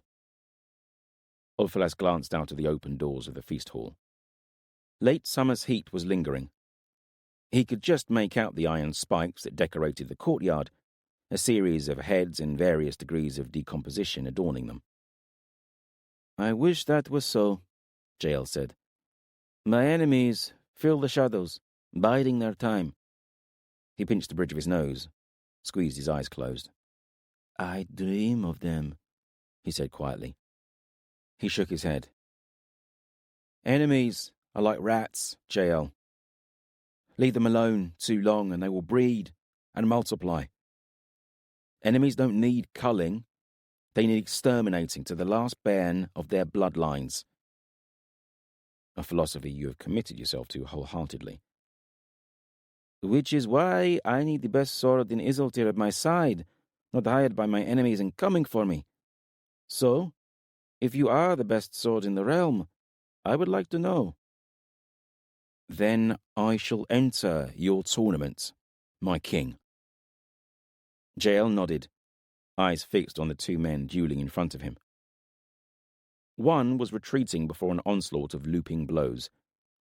The one retreating stumbled. His opponent, sensing victory, stepped in quickly. Too soon, Ulfalas thought. The warrior who had stumbled dropped to one knee, straightened his arm, and drove the wooden sword beneath the raised weapon of his opponent, letting the man run onto his blade. Even the most skilled can be defeated by a well-timed ruse. "Ah, nicely done!" Jael cried out, clapping. Beyond the open doors, hooves clattered on the flagstones of the courtyard. A few moments later, Ulfilas and Jael were approached by a messenger from King Nathair. The rider appeared travel-stained and weary, the eagle of Tenebral upon his leather cuirass dusty and faded. He presented Jael with a scroll and stood quietly by as Jael opened it and read. "We will have to finish my tournament to Mikil," Jael said. "Tell your king I should be honored to host a meeting there. A moon from this day." The messenger nodded. "Tell me, to whom else has this request gone out?" "Gundul of Carnatan and Lothar of Helveth, my lord." "Good. You are welcome to eat and drink with us. Stay and rest." "My orders are to return to King Nathair with your response, my lord, but some food and a fresh horse would be welcomed." "Of course," Jael said, with a wave of his hand, and watched as the man was led away. "Mikil?" Ulfilas asked. "It appears that our High King wishes to hold a council of war with his allies. He has asked that we meet him at Mikil." "High King," Ulfilas grumbled. "There has been no High King in the banished land since Sukkar and the fleet of exiles set foot upon these shores." "I must go," Jael snapped. Ulfilas frowned. What hold does Nathair have over him? "The High King is a tradition more than a reality, true," Jael said, calmer. "But Nathair is an ally. Without him, I doubt that Isiltir would be mine, or in fact, that I'd still be breathing. Or you, for that matter. It was a close thing that day on the bridge. Nearly ended with our heads out there, not girders and cronies." Ulfilas remembered. They had been hard-pressed, close to breaking, and then he had seen the black ships on the river. "Aye, but still, we need him no longer. Best to keep his nose out of Isiltir's affairs." Jael laughed. "Ah, you are a true patriot, Ulfilas. But I will not make more enemies when there are already so many of them to choose from. No, we will go to Mikil and see what our High King has to say." A hand touched Ulfilas' shoulder, and he jumped, half standing from his chair and reaching for his sword. It was Dag, Jael's huntsman and rapidly becoming Jael's spymaster as well. He was clearly good at creeping. "Don't do that," Ulfilas muttered. "You must come," Dag said to them both. "It is urgent." "What is it?" Ulfilas asked. "A messenger has come." "It is the season for them, it would seem," Jael remarked. "What messenger?" "A giant. One of the Jotun. He has news." Jael stood without another word and followed Dag to the rear of the hall, Ulfilas following and gathering a dozen shieldmen along the way. He knew Jael's talk of enemies was more than just paranoia. They wound down a wide spiral staircase into a twilight world of flickering torches and damp, dripping walls. Dag led them through the bowels of Dunkellen. Ulfilas glanced down a side corridor, recognized it as the one that led to the cell where Graham's grandchildren were kept under guard. Dag led them on until they stood before the thick iron-banded door that opened into the escape tunnel, the one that Halen had fled through, leaving Maquin and Orgel to hold it. He remembered that sight, the two of them gore-spattered, a mound of the dead clogging the corridor. Dark stains still patched the cold stone. Dag pulled a huge key from his belt and unlocked the door, opening it with a rusty creak. Jael and the others filed through, lighting torches from a burning sconce, only the echo of their feet and the sound of their breathing magnified in this ancient tunnel. They walked a long time, the silence about them suffocating. "How did you come by those scars?" Ulfilas asked Dag, more to break the oppressively monotonous silence than out of any real desire to know. "Wife," Dag grunted. "She came off worse." Ulfilas couldn't imagine much worse than Dag's disfigured features. "I wouldn't want to meet her in the dark, then." "Not much chance of that," Dag said. I killed her. Ulfalas stopped asking questions after that. His mouth was dry and his belly rumbling by the time they came to a set of stone steps. Night had fallen when they emerged into a ruined room, crumbling stone all about them, apparently held together by a thick tapestry of cobwebs. Dag led them through an archway and into woodland, the treetops swaying and rustling in a breeze, making shadows dance. Then something moved in the darkness, an impenetrable shadow, huge like a tree come to life. It growled, and Ulfalas reached for his sword, stepping in front of Jael as the other warriors spread protectively around their king. "Peace," Jael said, resting a hand upon Ulfalas's arm. Then Ulfalas realized what it was. A bear, a giant sitting upon it in a high-backed saddle. "Well met, Ilder," Jael said. The giant swung a leg and slipped to the ground, his blonde braided hair and thick moustache appearing like silver in the starlight. He gripped a long spear in one hand. A double-bladed axe was strapped to his saddle. Two other forms shambled out of the darkness, more bear riders, one of them, female, her chin and lip hairless, appearing strangely fine-boned amidst all the lumps of muscle and bone. The three giants repulsed Ulfalas. He tried to keep his face impassive as he looked at them. "We have found your runaway bairn," Ilder grated. He glowered down at Jael. "Where?" "What is this information worth to you?" "All that I promised. Every Jotun artifact found within Isildir." "That is not enough." Jael tensed at that. Ulfalas doubted that anyone else could tell, but he had known him so long. An inflection crept into his voice, a shift in his posture. "What else do you want?" "Land south of the river." Jael looked up at Ilder, the giant taller than any man there. "How much land?" "Enough for 300 of my kin and our bears." "That's a lot of land." "Your Isildir has a lot to spare." "Agreed," Jael said. "though I will choose the land." "We must both agree," Ilder said. Jael looked between the three giants, then slowly nodded. "Where is Helen?" he asked.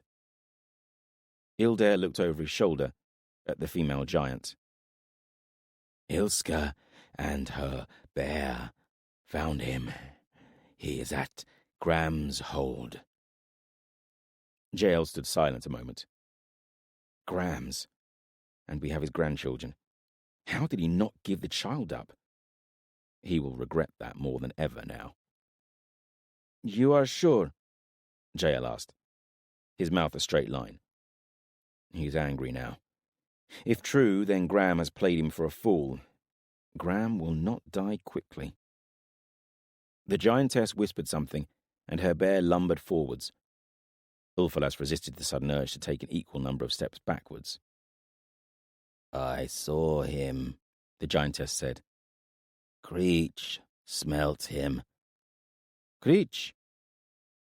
She patted the thick neck of the bear she was sitting upon. It raised its head, making a deep rumbling sound. "Creech," she repeated. Jael shook his head. "Old fool," he muttered. "Graham's time is over. Help me take the boy from him, and his hold is yours, if you want it." Ilder made a strange noise, like two boulders grinding, his shoulders shaking. Ulfalas realized he was laughing. "Agreed, little king." He grunted something in giantish to the giants behind him, and their laughter joined his. It was unsettling. "Wait here one day for me. I will make arrangements." Ilder grunted, and Jael turned and walked away. Ulfalas took one last look at the giants, and then followed his king. They walked in silence back to the ruined building in the wood. As they passed into the embrace of the crumbling stone, Ulfalas voiced the question that had been on his mind since they had left the giants. Why do they want it? Want what? Jael asked. Land. Fertile land, perhaps. The chance to grow, to sow and reap. You've seen the desolation. It's desolate. Men laughed at that. In truth, Ulfalas, it doesn't matter. I get Halen, and in return, they get something that is no hardship to give. And better, the Jotun will now be gathered where I can see them. Keep your friends close, and your enemies closer. Dag paused at the trapdoor to the tunnel. He was frowning. What's wrong? Jael asked him impatiently. Dag knelt and studied the ground before the trapdoor. Someone's been here. They drew their swords and stepped into the corridor cautiously. The torch was still burning. Dag took it from its sconce and studied the ground again. Men have passed this way. See? Footprints overlying ours. How many? Jael asked him. Hard to tell. Not many. Maybe only one. No more than 3. They sped along the corridor, buckles and shirts of mail clanking, Ulfalas's breath loud in his own head. Finally, they reached the doorway into Dunkellen and slowed, Dag still leading. Further along, they found blood trailing into a side corridor. Ulfalas had a sick feeling in the pit of his stomach and knew what they were going to find before they saw 2 dead guards and the door open to the cell of Graham's grandchildren. The guards were stripped of their livery, cuirasses with Jael's sigil and red cloaks. Jael's face whitened, first with fear, then a cold rage. Dag, take a score of men and find them, he said, fury lurking in the depths of his voice. Ulfalas, take 200 swords and ride to Graham's. Take Ilder with you. What of you, my king? I cannot come. I have to be in Mikil in less than a moon. It would take almost that to ride to Graham's hold. You will have to do this work for me. Ulfalas went to hurry away, but Jael reached out and grabbed his arm. You understand the import of this? I do, Ulfalas said. My crown rests upon finding that child. I will find him, my king. What would you have me do with him? Bring him in chains before you? The only part of Haaland that I am interested in seeing is his head. Bring that to me so that I can display it beside his mother's. Leave the rest of him at Graham's. The crows are welcome to him. Chapter 49. Camlin. Camlin smiled at the reunion between Edana and Halion. They hugged as tightly as kin, Edana laughing, then crying, and then laughing some more. Halion's grin was so wide it looked as if his face would split. Camlin left them to it. I need to talk to someone. He took himself for a walk around the perimeter of the encampment, though calling it that was overgenerous. Disorganized and sprawling was closer to the truth. Won't be good if Braith leads a few score warriors in here. Pendathrin had guards spread around the camp and deeper into the marshes, but the encampment was becoming unguardable. Shacks had been made out of anything handy, walls latticed out of willow and alder, packed with mud. But they were everywhere, along the lake's shore, amongst stands of trees, spreading up the banks of streams. And there were dozens of those feeding into the lake. Any one of them could become a line of entry for Braith. He looked around with a growing tension filling his chest. It'd be a bloodbath. Braith. The time at the tower had been a day of shocks, and no denying. Didn't think I'd be seeing him again. Last time I saw him, he was poisoned, had a hole in him, and was falling into the sea. How did he survive? He felt a worm of fear wriggling deep in his belly. Braith was a formidable enemy, a fine woodsman, and a man who made it his business to resolve all grudges. Those qualities combined do not make the future that attractive. You could leave. Run. As far away and as fast as you can. You know he's going to be coming for you. He sighed at the voice in his head. I'm long past running from this crew. But we found our way back easy enough. And that was rowing blind and like madmen. They'd rowed and poled and rowed like Asroth was snapping at their heels when they'd fled Evnis and Morcant, roping their boats together and carrying on well after dark. Meg said she knew the general direction of Dun Crinn, if not the exact waterways, and Camlin trusted her enough, while Drust was too exhausted to care. 5 days later, they'd rowed into the lake that covered most of Dun Crinn, and Camlin noted that Drust had not bothered to insist on blindfolds. Probably because none of us knew where we were, but there it is. Maybe there is some trust growing after all. He heard a rustling in the undergrowth. Might as well come on out, Meg. There was a silence for a moment, while Meg thought about it, most likely. Then her red hair appeared and she skipped up to him. Can't say that I'm too fond of bairns, but this one's been handy. And she's not such bad company. Doesn't talk a lot, at least, which I'll count as a blessing. What's going to happen? Meg asked him. He thought about lying to her, but then he remembered where he'd found her and what she'd already seen. They're going to kill us, or we're going to kill them. Can't see any other answer to it than that. And there's a lot more of them than us. Maybe I won't tell her that bit. Morcant's going to find us. If we stay here, he will. She chewed her lip and shuffled her feet. He'd have killed me already, if it wasn't for your help, girlie. Think I owe you one. She grinned at that and he ruffled her hair. Then he saw who he'd been looking for.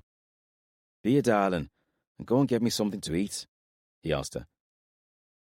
As she scampered off, he called after her, Nothing too slimy. Grilled fish'll do me fine. Then he turned and strode after Von.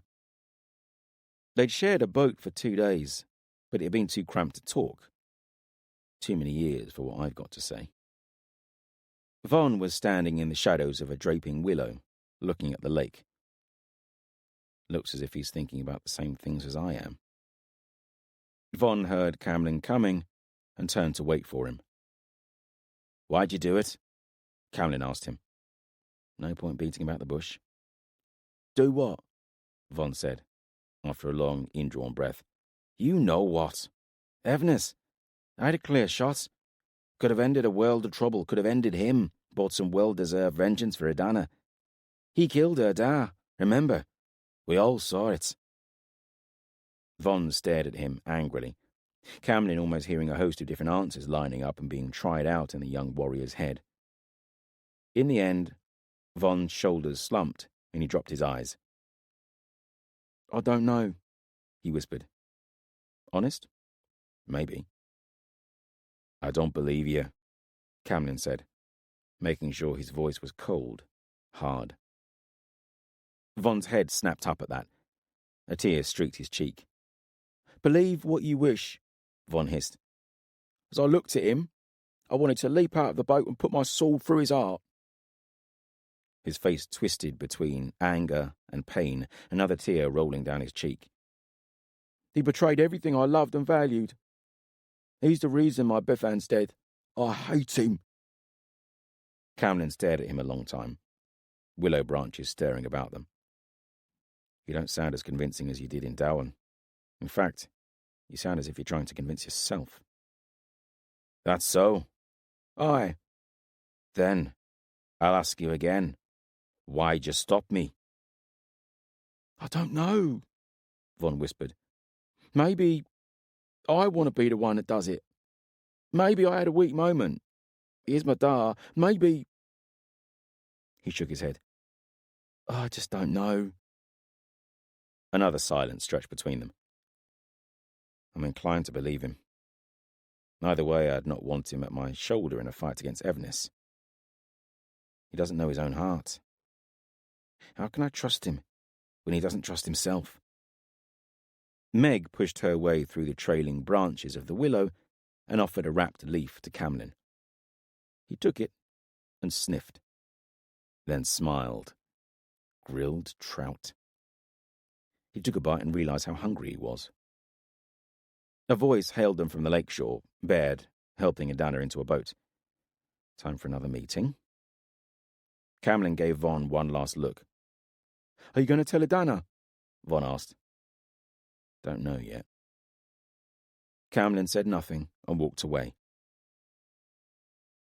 Camlin assumed his customary place in what he'd come to think of as their council chambers, though it was decorated with creeping vines and birds' nests in the broken rafters.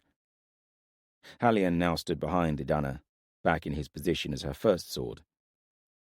Baird and Von stood beside him, and Camlin eyed Von suspiciously.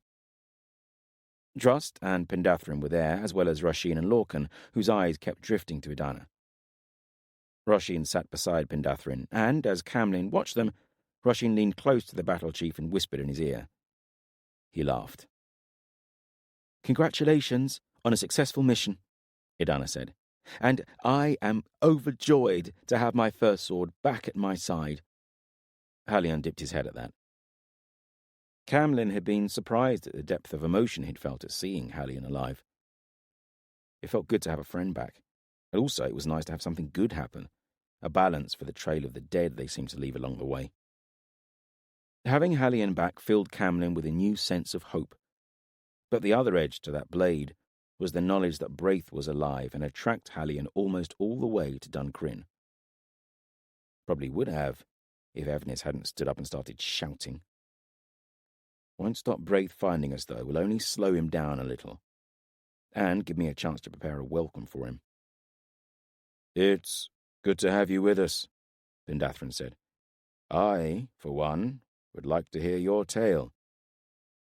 Hallian spoke of all that had happened to him since the beach in Dowan, of Rin's questioning and Connell setting him free.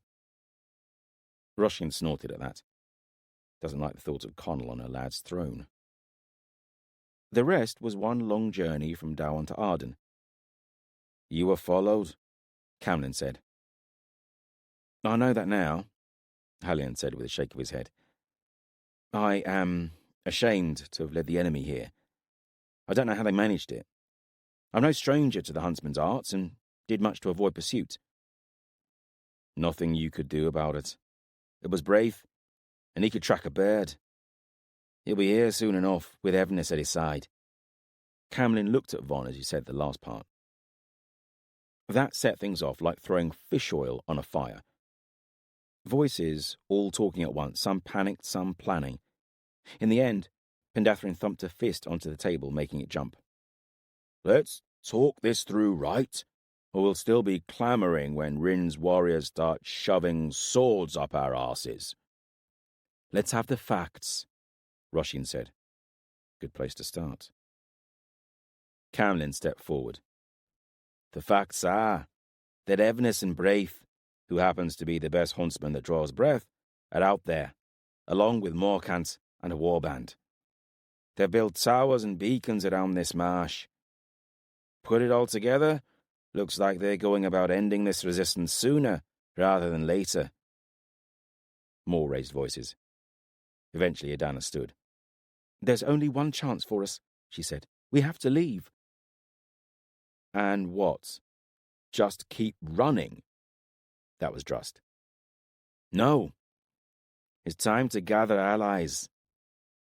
There are more loyal warriors in Ardan, Navan, and Dowan than are here with us right now. We must give them somewhere to rally to. Aye. And how are we going to do that? Pendathrin asked in his gruff voice. We're not as strong as our enemy. Don't have their strength of numbers. So, we have to be cleverer than them. Pendathrin, Roshin said, your experience of battle is greater than any other here. What do you say? Makes sense, Pendathrin said. This war won't get won by sitting on our arses. Options are few, as they're going to be coming in here and stabbing us. He nodded thoughtfully. Time to move out. We don't have to make things easy for them, though. Edana looked at Camlin as she said that. I'm liking this girl more and more. There was a fluttering from above, and a big black bird crashed onto their table. Edana! It squawked. Edana! Edana! There was a moment's silence, all of them looking on in shock and surprise. "Craff!" Edana cried. Chapter 50. Cohen. "Drink this," Cohen said to the man sitting before her. His name was Gorsed, and he was on the ship's deck, back to a rail, pale-faced and gritting his teeth against the pane. His arm was purpling already, a shard of bone poking through flesh a handspan above his wrist. With his good hand, he sipped at Cohen's flask. Budai lay against the rail, snoring through the whole thing. He was one of the villagers who had joined them during their flight through Narvon. He'd been stacking barrels below decks, unused to the pitching of a ship at sea. There'd been an accident. Pax, the oarsman, Attilas' son, had heard him screaming and helped him onto the top deck. "Where's Brinner?" The old healer had told Cohen to prepare Gorsed for resetting his broken bone, which mostly meant filling him up with seed of the poppy. "Another sip," she said to Gorsed, and with a wince, he complied. Pax was standing to one side, watching. He looked almost as pale as the man with the broken arm. Cohen swayed as the ship rode another swell, the one huge sail tight and snapping in the wind. They'd been at sea for 2 days now. Early the first day, leaving the sluggish marsh river behind and entering a wide bay that they continued to row through, the sea tame and relatively docile. The second day they had rowed into open sea, skirting the coast. A strong wind had almost immediately caught them, and Dath had yelled for their sail to be unfurled. The wind had freed them all from the oar benches. At first everyone relieved and thankful, but after half a day on the open sea, over a score of people had lined the ship's rails, vomiting into the slate-grey and foam-speckled waves. Cohen had been one of them. She'd sailed across the straits between Ardan and Dowan with no problem, but this sea was another beast entirely, as different as a wild horse from one broken to ride. She'd hardly seen Dath, as he hadn't left his post on deck since they'd left the wide-mouthed river estuary and entered the sea. Fortunately, a good dozen of the oarsmen had worked on a ship's crew before, and so Cohen was vaguely confident that they had the skill required to avoid sinking by incompetence. That was something. "Come on, then," Brinner said, appearing suddenly and squatting down beside Gorsed, one hand on his shoulder, the other about his elbow. She looked into Cohen's eyes. "You ready for this?" More than he is, Cohen thought. She took a deep breath and nodded, then wound a leather cord around Gorsed's wrist. She gritted her teeth and pulled. Gorsed screamed. No amount of poppy milk can dull that pain. The bone sank back into flesh like a shattered ship sinking into the sea. Why am I thinking of ships sinking? Cohen tugged harder, waiting for the click that Brinner had told her would signal that it had settled back into its proper place. Sweat dripped into her eyes. She glanced up at Brinner, willing her to say that it was done. Brinner didn't, just held on to Gorsed's elbow. The leather cord slipped in Cohen's hand, the bone picking through flesh again. "Rest a moment," Brinner said. "Dry your hands. Try again." Cohen released the cord as gently as she could, Gorsed howling, eyes rolling. "You could lend a hand, as you've time to stand around watching," Brinner snapped at Pax. He winced but nodded, looking more scared of Brinner than the blood and bone oozing from the injured man's arm. "Can I help?" a grating voice said above and behind. The giantling, Laith, looked curiously over her shoulder at the wound. Budai wagged his tail at Laith's voice, though he seemed to otherwise still be asleep. Cohen smiled and Pax looked relieved. Brinner explained to Laith what she had to do. Laith gripped the cord and looked at Brinner for the nod. "Don't pull his arm off," Brinner said. "Slow and steady." "Slow and steady," Laith repeated. Then she pulled. The bone disappeared, sliding smoothly back into the wound. Laith made it look as easy as stretching dough for bread. "You have to go further than the break," Brinner said. Then it should slot into place. You'll feel it. Leith's face was knotted with concentration. She continued to pull, then she smiled. I felt it, she said, and let go of the cord. Gorsedd sagged in their arms. You know what to do, Brynna said, then stood and walked away. Her hand was pressed tightly to her side, the outline of the giant book clear under her cloak. Cohen frowned as she watched Brynna leave, then, groaning from Gorsedd, drew her attention. She washed out the wound, drizzled it with honey, gave him some more poppy milk, then pulled out her fishhook and thread ready to stitch the wound. She couldn't hold his arm still for the rocking of the ship. She looked to Leith, but she was playing with Budai, completely oblivious to Cohen now. She has a short attention span. Here, said Pax, and he took Gorsedd's arm. Cohen began her work, stitching it loose to allow it to drain, then bandaging it. As she did, her eyes wandered to Pax. He was fine-featured, high cheekbones on a tanned face, close-cropped hair and stubble for a beard, and bright blue eyes. There was something in them, a haunted look that seeped from them. Something niggled at Cohen about him, something missing. Where's your warrior braid? Cohen asked him. His eyes touched hers and then looked away. Lycus cut it off. His hand rose to a ragged tail of hair. Why? Cohen was horrified at the thought. Did it to all of us on our first day at the oar bench. Said we were less than men, let alone warriors. He gave me this as well. He pulled up his linen sleeve and twisted to show her a circular lump of silver flesh, a burn scar. Part of it was scabbed and weeping a mixture of blood and pus. His mark, to show me as his property. Why is it bleeding? His face twisted, part shame, part embarrassment. I tried to cut it off. I couldn't. It hurt too much. Leith laughed at that from over with Budai. I am not surprised, she said, laughing some more. This giant lacks any sense of sympathy. Pax scowled. Here, let me clean it for you. Cohen asked Leith to take Gorsedd to his cot. After, she said. I like your puppy.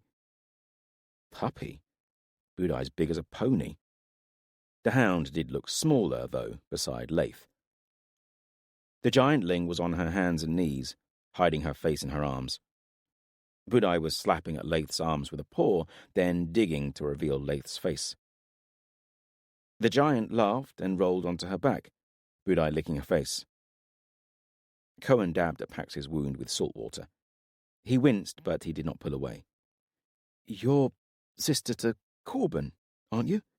Pax said. Aye, Cohen muttered, scrubbing the scab away, applying pressure to squeeze all of the pus out of the wound, and then bathing it in a salve that Brynna had prepared. What of it? She glanced up at Pax and saw a new look creeping over his face. Awe. He's going to kill Lycus. Is he? Cohen asked. Aye.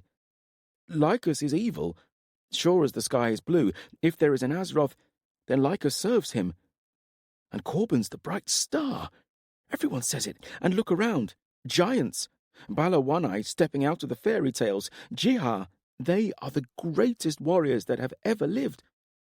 A Wolfen as his guardian. He shook his head. And he set us free. Something like adoration was in his eyes now. Lycus tried to break me. Made me less than a man. Are you old enough to be a man? At first, I did not believe we were free. Thought it some twisted ruse for Lycos's pleasure. Then, when I knew we were free, all I wanted to do was find somewhere to be alone, to live in peace, away from it all. To hide. But now, after listening to what your brother said, who he is, he will kill Lycus, he will win this war, and I will follow him. He was grinning at Cohen now, nodding fervently. Well, I'm glad to hear that, Cohen said, not really knowing what to say. He's talking about my brother. Ban, whom I used to push into puddles. You're done, she said, standing. Keep it clean, and don't try to cut it off again. Leith laughed at that. Then she hoisted Gorset to his feet and carried the injured man to his cot. Pax nodded his thanks to Cohen and stood hovering. Tell your brother, he mumbled. Tell him, us oarsmen, we owe him, and love him. He set us free. Tell him myself, Cohen said. Here he is now. Corban was walking along the deck, his wolfen pelt pulled across his shoulders. It is colder, suddenly, and this wind finds every gap there is. Storm padded at Corban's side. Her coat was slick with sea spray, the markings that streaked her torso darker now they were wet. Thick muscle rippled along her chest and flanks as she walked beside Corban, her head almost as high as his chest. She's still growing. Storm padded over and nuzzled Cohen, almost pushing her over. Pax took an involuntary step back. Cohen stroked the coarse fur of the wolven's muzzle. As she looked closer, she noticed a host of scars latticing Storm's head and body, silvery stripes where fur no longer grew, one ear ragged and frayed. The last few years have given us all scars, of one nature or another. Storm saw Budai and bounded over to him, a cub again. "Kerr," said Corban, smiling. He looked to Pax. The young man mumbled something unintelligible and left. "He thinks you're a hero," Cohen said. "Then he's wrong," Corban replied. "I'm sure you told him." Cohen grinned. "I'm starting to think of you as a bit of a hero myself. Even if it wasn't so long ago that I used to tell Mam on you for wiping your nose on my cloak." "I can always count on you," he smiled. "Walk with me." The two of them picked their way along the deck, a companionable silence settling between them. "I'm sorry. I wanted to see more of you," Corban said. Cohen shrugged. "There's a lot to be done, I imagine." "Huh?" Corban snorted. "You have to learn to delegate. Learn from Brynner." He laughed at that. Something that he'd done rarely of late, she realized, seeing him. "I've done better. I've asked her to delegate for me." "I know." She paused, wondering whether to speak her mind. Then she did. "I'm worried about Brynner," she said. "What?" "She's different." "What do you mean? Grumpier?" "No, not really. If anything, less grumpy, less sarcastic." "And that's something to worry about." "Aye, she seems less interested." "That doesn't sound like her. If anything, she's too interested in everyone else's business." He said it with an affectionate smile. "Exactly. It's out of character. At first, I thought she was ill, but it's not that. She just has no interest in anything, except her book." "The giant book?" Corban asked. "Aye. She doesn't know I've seen her, but she sneaks away to read it, and she won't let me look at it any more." Corban frowned. "I don't like the sound of that. After Heb." He fell silent, lost in a memory. "She grieved hard. But I thought she came through it, in the end, as much as any of us do." He glanced at Cohen. "I'll try and do something." Laughter rang out from above, and they both looked up. Figures were climbing in the rigging about the sail. After a moment, Cohen realized it was Dath and Culla. "I think she likes Dath," Cohen said. "I think so too. The only person that doesn't seem to have noticed is Dath." "Ha!" Cohen laughed to herself. "I could say the same about you, brother." They watched Dath climb through the rigging, swinging between ropes, moving like a monkey through the treetops. "For a coward, he can be ridiculously brave," Cohen observed. "Dath's no coward," Corban said. "He just screams louder than the rest of us, that's all." Another silence settled between them. Where are we sailing to, Corban? Drassel.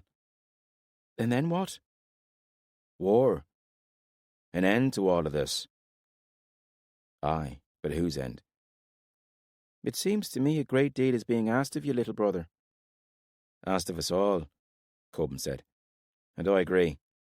If ever I meet Elion the Allfather face to face, I'll have a few things to say to him. Me too. They stared out over the ocean. The sea stretched into the horizon, a foam-flecked world of grey and green, shimmering beneath a hard blue sky. We're leaving summer behind us, Corban observed. Aye, and sailing into winter. It feels like that. Corban, I'm scared, Cohen said. He gripped her hand and squeezed. So am I, he replied. Cohen crept through undergrowth, looking back at the rows of sleeping forms along the riverbank, framed by the dying embers of a dozen fires. Further off in the darkness, their moored ships creaked in current and breeze. Can't go too far, or I'll walk into someone on first watch. She eventually sat with her back to a wind-twisted tree, sharp-thorned bushes shielding her from the eyes of anyone not sleeping at this late hour. She concentrated on becoming completely still, even trying to slow her breathing, and listened. When she was convinced that no one had followed her, she opened her cloak and pulled out Brynner's book, opening the pages to the bright moon above. What is Brynner so obsessed with? For a 10-night, they'd sailed east and north, while the weather turned colder and sullen black clouds hid the sun. Dath made sure they never lost sight of the coast, a line of dark cliffs and shattered coves, each night searching for an inlet or bay, sometimes just a strip of beach to shelter. They'd moored in a cove for 2 days while a storm lashed the coast, the 8 ships bucking and rearing on the waves like wild stallions. On the 13th day, soon after sunset, Dath had sighted the estuary of a great river flowing into the sea that Maquin confirmed would take them to Graham's Hold. Another 2 days they'd rowed against the current, the wind still helping them, and earlier this day, as the sun was setting, they turned a bend in the wide river, and Maquin had pointed out Graham's Hold, a pinprick upon a distant hill. Behind it had been a dark stain on the land, as far as Cohen's eyes could see. Fawn Forest. Cohen had felt a dread settle upon her looking at it. Dath said it was half a day's rowing, at least, so the decision was made to make camp and approach the hold in daylight. And so, here she was, sneaking off in the dark to take a look at the book that seemed to be leeching Brynner's enthusiasm for life. Carefully, she turned pages, knowing how fragile it was, moving steadily to the back of the book, the part that Brynner had forbidden her from looking at. In the moonlight, the pages took a silvery hue, the writing like black shadows crawling across the pages. Things began to change, as she'd seen before, more diagrams and runes. Occasionally, words she recognized. She paused, mouth working, brain aching as she tried to translate what she was seeing. "Andorchesle," she breathed. She blinked and stared harder, the words seeming to be clawing out of the page at her, the flesh on her arms and neck goosebumping as the words appeared in her mind. The dark way. Suddenly, she felt scared, a creeping terror filling her, as if eyes were watching her, crawling over her. The darkness around her abruptly felt ominous, the silence malefic. Almost against her will, she turned more pages, eyes glued to the runes scrawled before her. "Yerloi, Yarse," she murmured. "The spell of summoning. Thwel, Ternovith, blood of an enemy." This is not Elion's way of faith. What is it? And why has Brynner been spending so much time poring over this? A twig cracked behind her, and as Cohen was turning, she felt her ear gripped and pulled, hard enough that she either had the choice of following the ear or having it ripped off. She staggered upright and came face to face with Brynner, angrier than she had ever seen her before. Her lips were twisted, noises spluttering from her mouth, but rage seemed to have taken her beyond the use of speech. Cohen felt truly terrified. "I'm sorry," she blurted. Not as sorry as you're going to be, you thieving, backstabbing, soft-footed, plotting little witch, Brynner hissed. Corban tried to take a step back, but found that unfortunately, in her anger, Brynner hadn't loosened her grip on Corban's ear. Escape was out of the question, so Corban resorted to the next option. She screamed. Immediately, footsteps were thumping and voices calling. Brynner grabbed the book from Corban's hands and tugged it out of her grip, slipping it into her cloak just as the first people reached them. 2 guards from the first watch. Corban recognized one of them as Akar, the jihad captain.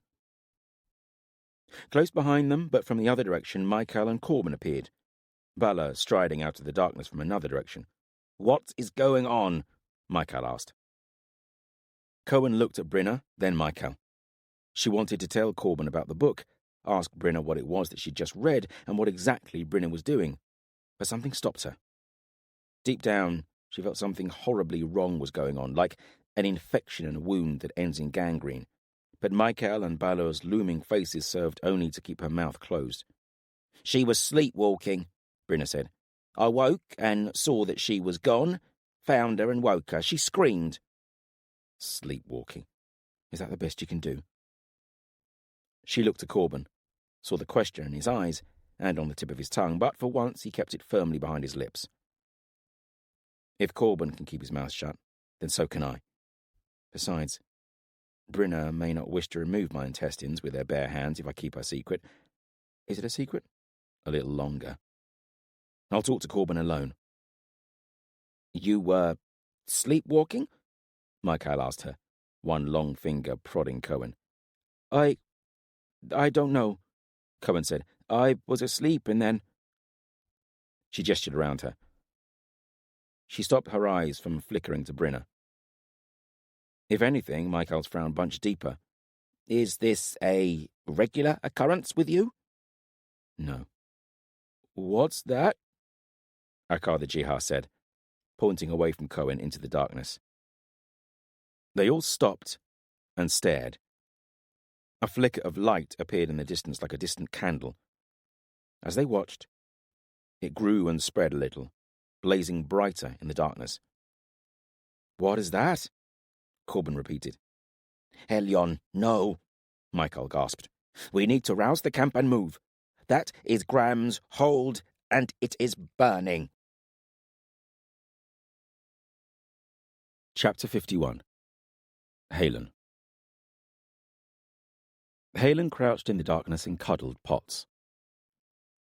He was sitting on a barrel of apples in the cellars beneath Graham's hold, a single candle burning, Potts at his side with ears pricking at every strange sound that filtered down from above.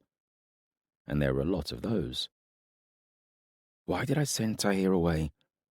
I wish Nathair and Wolf were here. They had left a few days after the bear hunt, riding away one cold morning towards Dunkellen. Wolf had given Halen a note to pass to Graham. "When the time is right," Wolf had told him. Graham had read the letter, stared at it a long time, then crumpled it in his fist. His gaze had shifted to Halen, who'd stared back at him, or tried to. "They'll be back," Halen had whispered weakly. "I hope so," Graham had said, and walked away. Halen had not heard him mention Wolf or Nathair since that day, but he saw him each evening standing on the wall staring into the south as the sun faded into the horizon. Shouting drifted through the cracks in the boards above his head, sometimes a distant scream, making him jump and sending fear jolting through him. His hand searched out the shaft of the hatchet Trigg had given him, and he pulled it from his belt, gripping it tight. Imagine becoming a grown warrior and standing on the wall beside Graham, the man who was risking all to help him. The warband had been sighted in the pale blush of sunset, approaching from the southwest. It hadn't taken long to see JL's banner held above them. Graham had ordered the gates barred. Everyone from the houses beyond the hold's wall was herded inside, and every warrior in the hold dressed in his war gear and manned the walls. 80 men in all. Halen had climbed the wall and hidden in the shadows by the gate tower, waiting along with Graham and his men. The warband had reached the gate soon after sunset, 300 strong at least. A tall warrior approached the gates in gleaming mail and a horsehair plume trailing from his helmet. "I am Ulfalas ben Eric, come in the name of Jael, king of Isiltir," the warrior cried out, his warband gathering like a storm cloud behind him, bristling with iron and malice. "Give up the child. I know he is in there. Give him up and be rewarded by your king with more silver than you could spend in a lifetime. Continue to protect him, and every last one of you will be dead by this time on the morrow." His horse had fidgeted, stamping and dancing on the spot. He turned it in a tight circle. "Talk on it? I will return soon." "You can have my answer now," Graham yelled, looking more like a giant than a man in his war gear of leather and mail, a great axe clenched in his fists. "Jael's no king of mine, and you can tell him from me to shove his silver up his ass." Chaos had erupted then, spears flying, Jael's men attacking the gates with an iron-shod ram. Graham's men on the wall had hurled spears and rocks down upon them, a great cauldron of oil heating over a fire pit above the gates. Graham had been yelling orders and suddenly spied Halen crouching in the shadows. "To the cellars with you," he'd growled at Halen. "One stray spear, and you make all this worthless."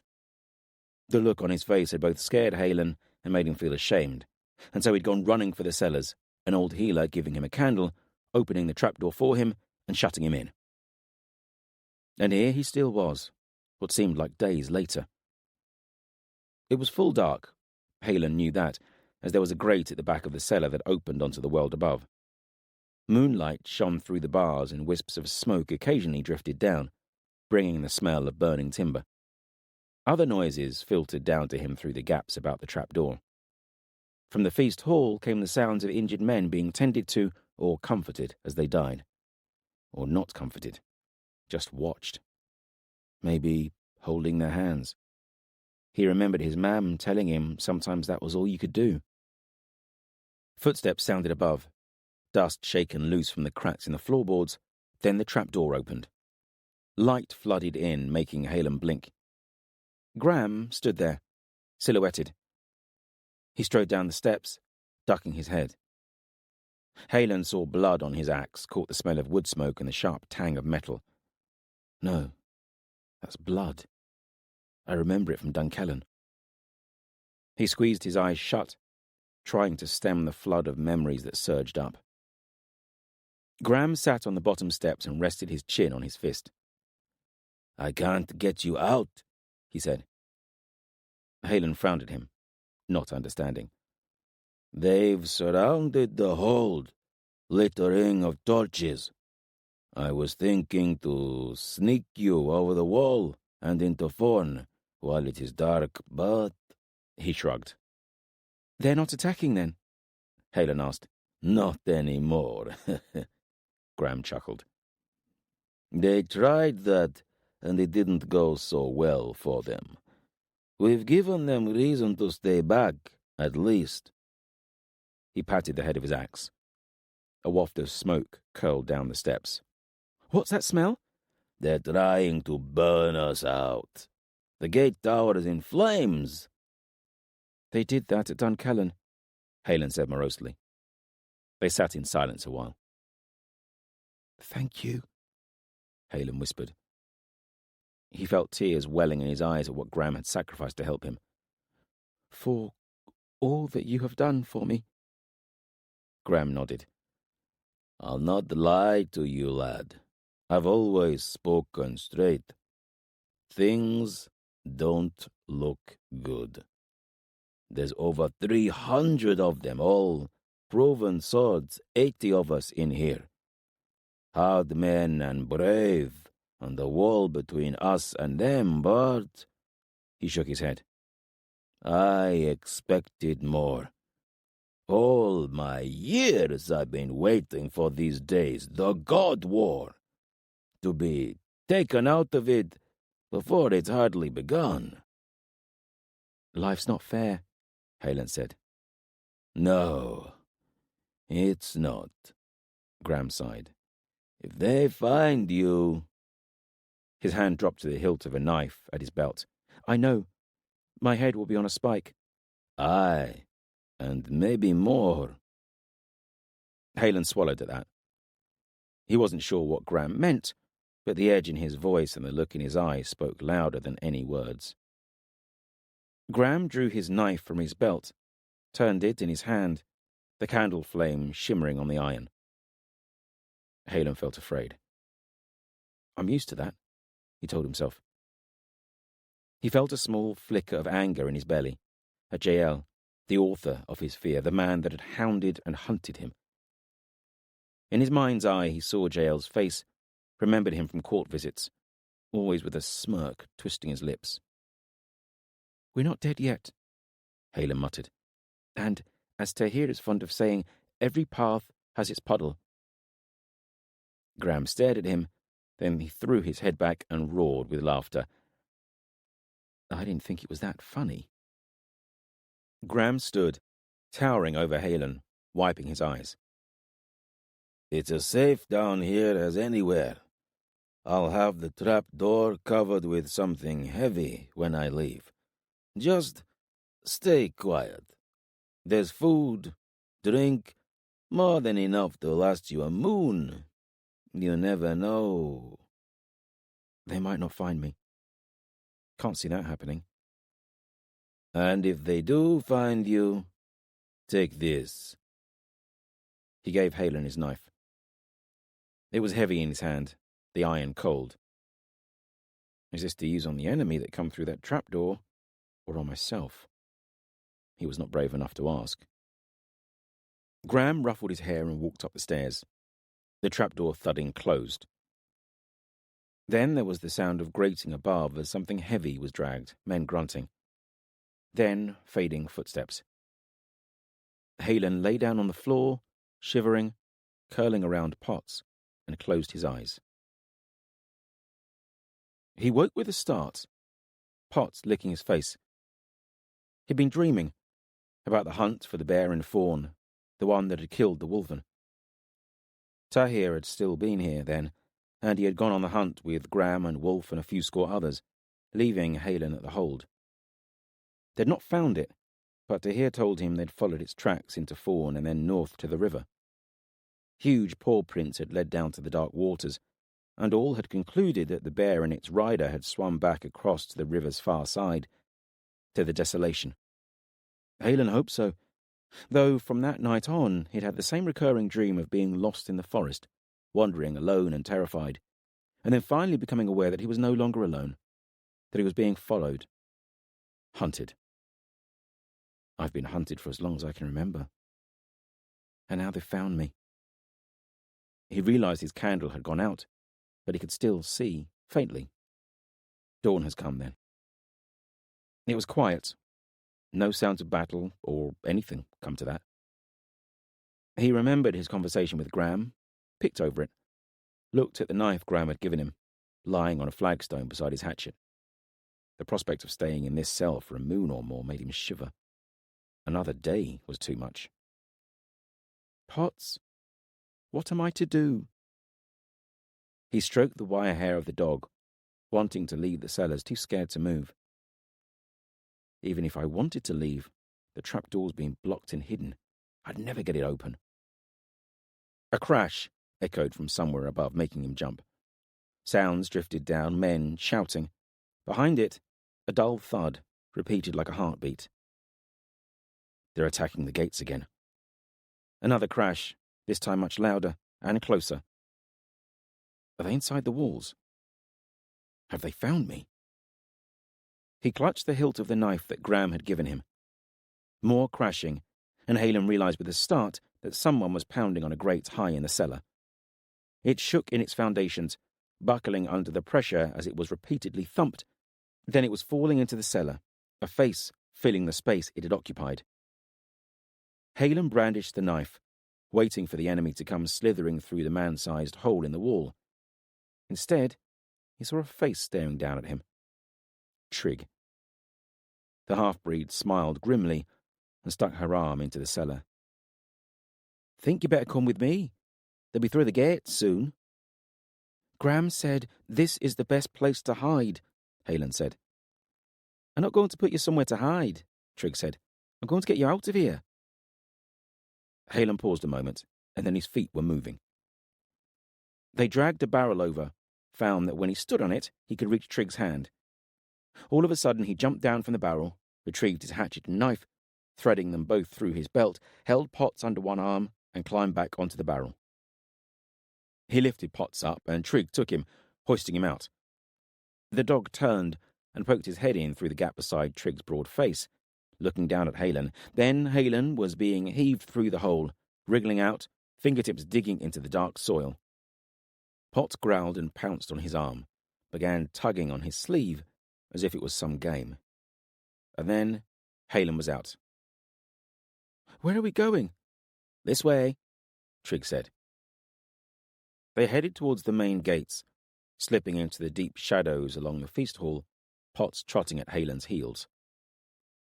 Shouldn't we be going the other way, finding somewhere dark and small to sneak through?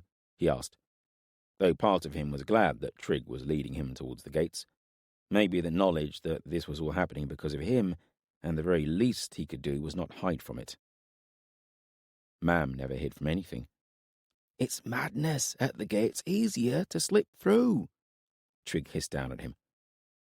Then they were round the corner of the hall and looking at the gates. They stood frozen for a moment. Then Trigg gestured and they ducked behind the wheel of a wain, both of them peering through it at the scene before them. Dark silhouettes of warriors strode the walkway on the wall, more of them appearing through thick smoke. One of the gate towers was on fire, flames crackling into the sky, clouds of smoke billowing across the courtyard. People were running, a chain of them passing buckets of water in an attempt to douse the flames. The gates were still closed and barred, though there were cracks in the thick timber, and the bar across them was twisted and buckling. They shuddered at another impact. Warriors stood in a line before it, shields and spears ready. Halen saw Graham on the wall, above the gates, bellowing, pointing with his axe head. As Halen watched, he saw Graham and a few others lift the cauldron hanging suspended over the fire and empty its steaming contents over the wall. Screams rang out. The crashing against the gate stopped. There was a loud crack, and part of the flaming tower collapsed, charred wood tumbling into the courtyard, pinning someone beneath it. Their shrieks of pain made Halen cover his ears. Then something strange happened. Everyone on the wall stopped moving. They were staring, out beyond the wall. Then Graham turned and bellowed, "Giants!" There was a rumbling from beyond the gates, like the pounding of drums marching, and then an unmistakable sound, one that Halen had heard before, that day in the meadow close to Fawn when he had been helping to repair the wall. A roar, ear-splittingly loud, the vibration of it reverberating through his chest. Something colossal crashed into the gates. The wood cracked, the bar bucking in its rests, hinges screaming protest. Graham was yelling himself hoarse, throwing another spear over the wall, ordering the cauldron filled and back on its spit, shouting at a few huntsmen with their bows nocked to shoot faster. There was another crack as the bar bowed in its rests. In the courtyard before the gates, warriors yelled and shuffled closer together, spear points wavering.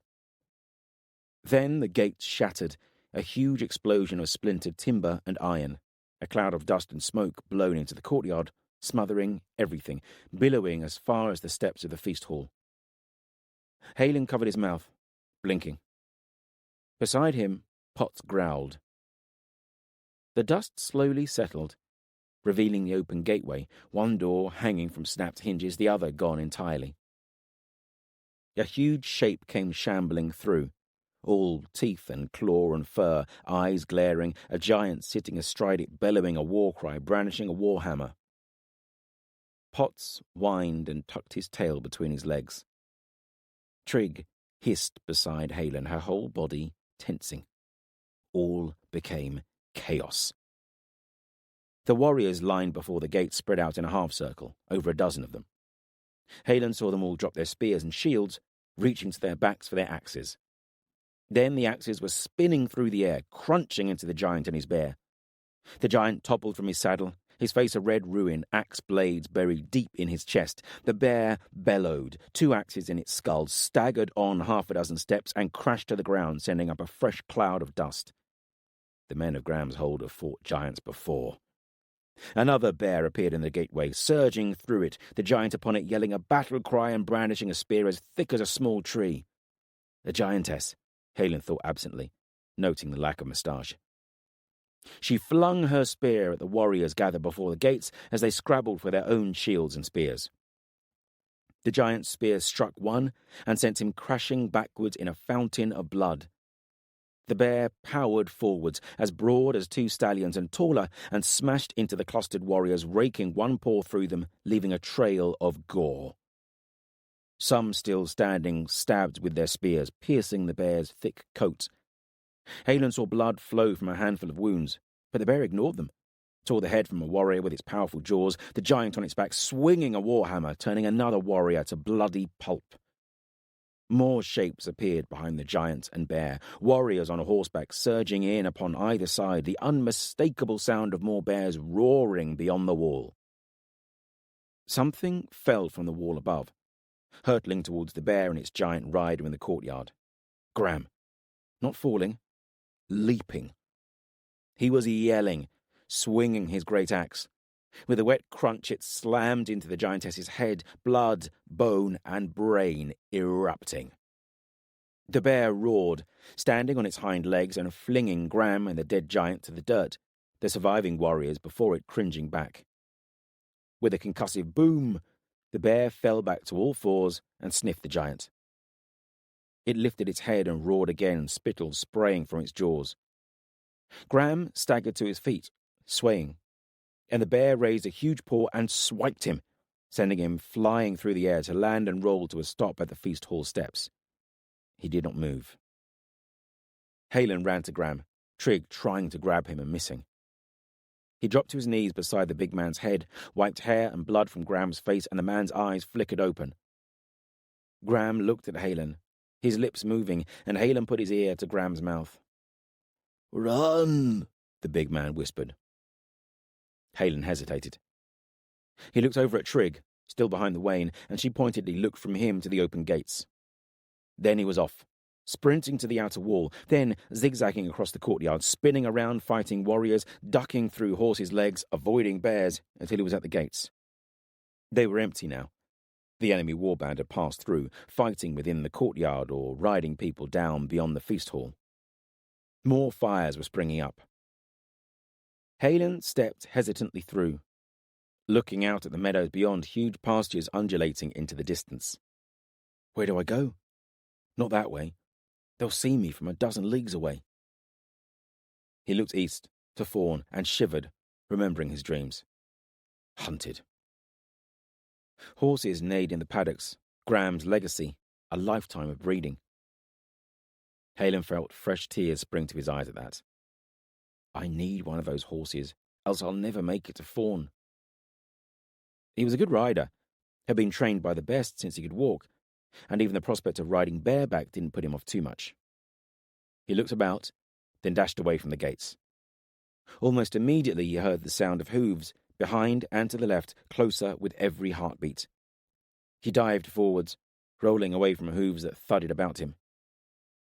The horse was reined in, a warrior in chainmail leaning in his saddle to snatch at him. "Come here, you little brat," the warrior snarled, "or I'll put my spear through you, and we'll see how you squirm then."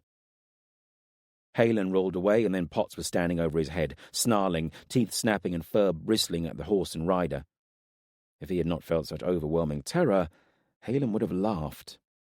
"Have it your way," the warrior said, hefting his spear. Then a sword point burst through his chest and blood exploded, showering Halen and Potts. A hand shoved the dead warrior from his saddle, and a man took his place, long arms reaching down for Halen, a familiar face staring grimly at him. Tahir. Halen just stared at him, not sure if he was dreaming. "Take my hand, Halen," Tahir said. And he did, was swung up into the saddle, and Halen was hugging his shield man tight. Then they were riding, Potts running alongside them. There were other riders about them, warriors from the hold who had ridden with Nathair and Wolf in search of Swain and Sif. Halen caught a glimpse of Swain and Sif in the saddle of another horse, and Wolf, leaping from his saddle, staring at the shattered gates of his home, tears streaking his cheeks.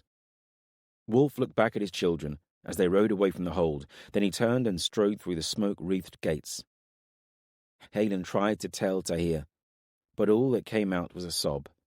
Then everything became a blur for him, the wind whipping tears of his own from his eyes. Chapter 52. Ulfalas. Ulfalas kicked his horse on, sword arm rising and falling, the man running from him crashing to the ground in a tangle of boneless limbs.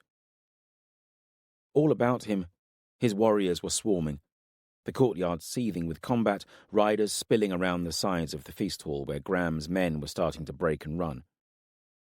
Behind him a bear bellowed, making his head rattle inside his helmet. Would I stand against such a foe?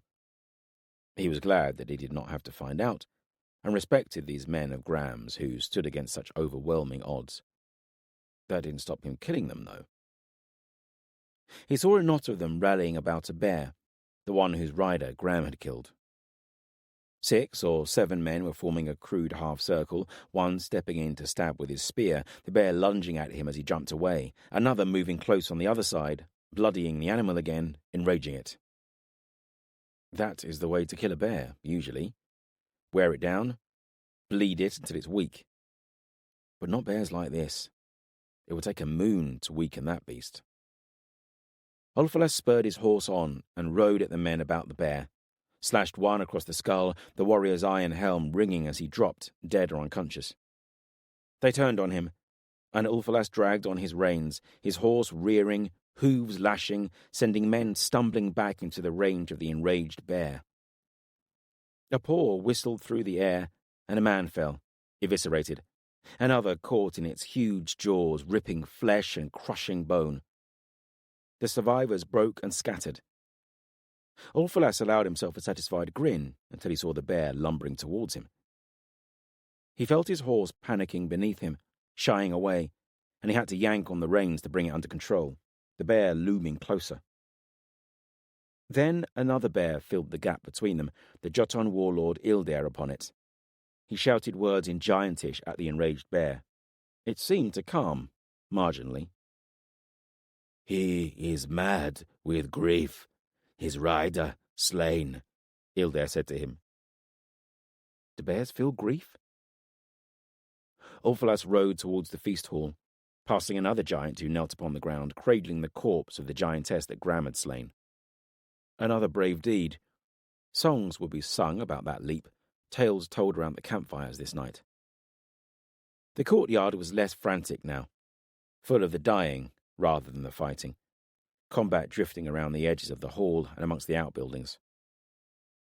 More bears and their giant riders disappeared behind the feast hall, part of the dozen more Jotun who had arrived with Ildair at dawn. "No mercy," Ulfalas cried to his warriors. "Find the child." He dismounted, warriors falling in behind him, and approached the broken form of Graham, who lay where he had fallen. Ulfalas stood over him, knew that the man was finished. Blood dribbled from his mouth and nose, his skin was ashen and pale. Broken ribs poked through the ruin of his flesh and leather war gear.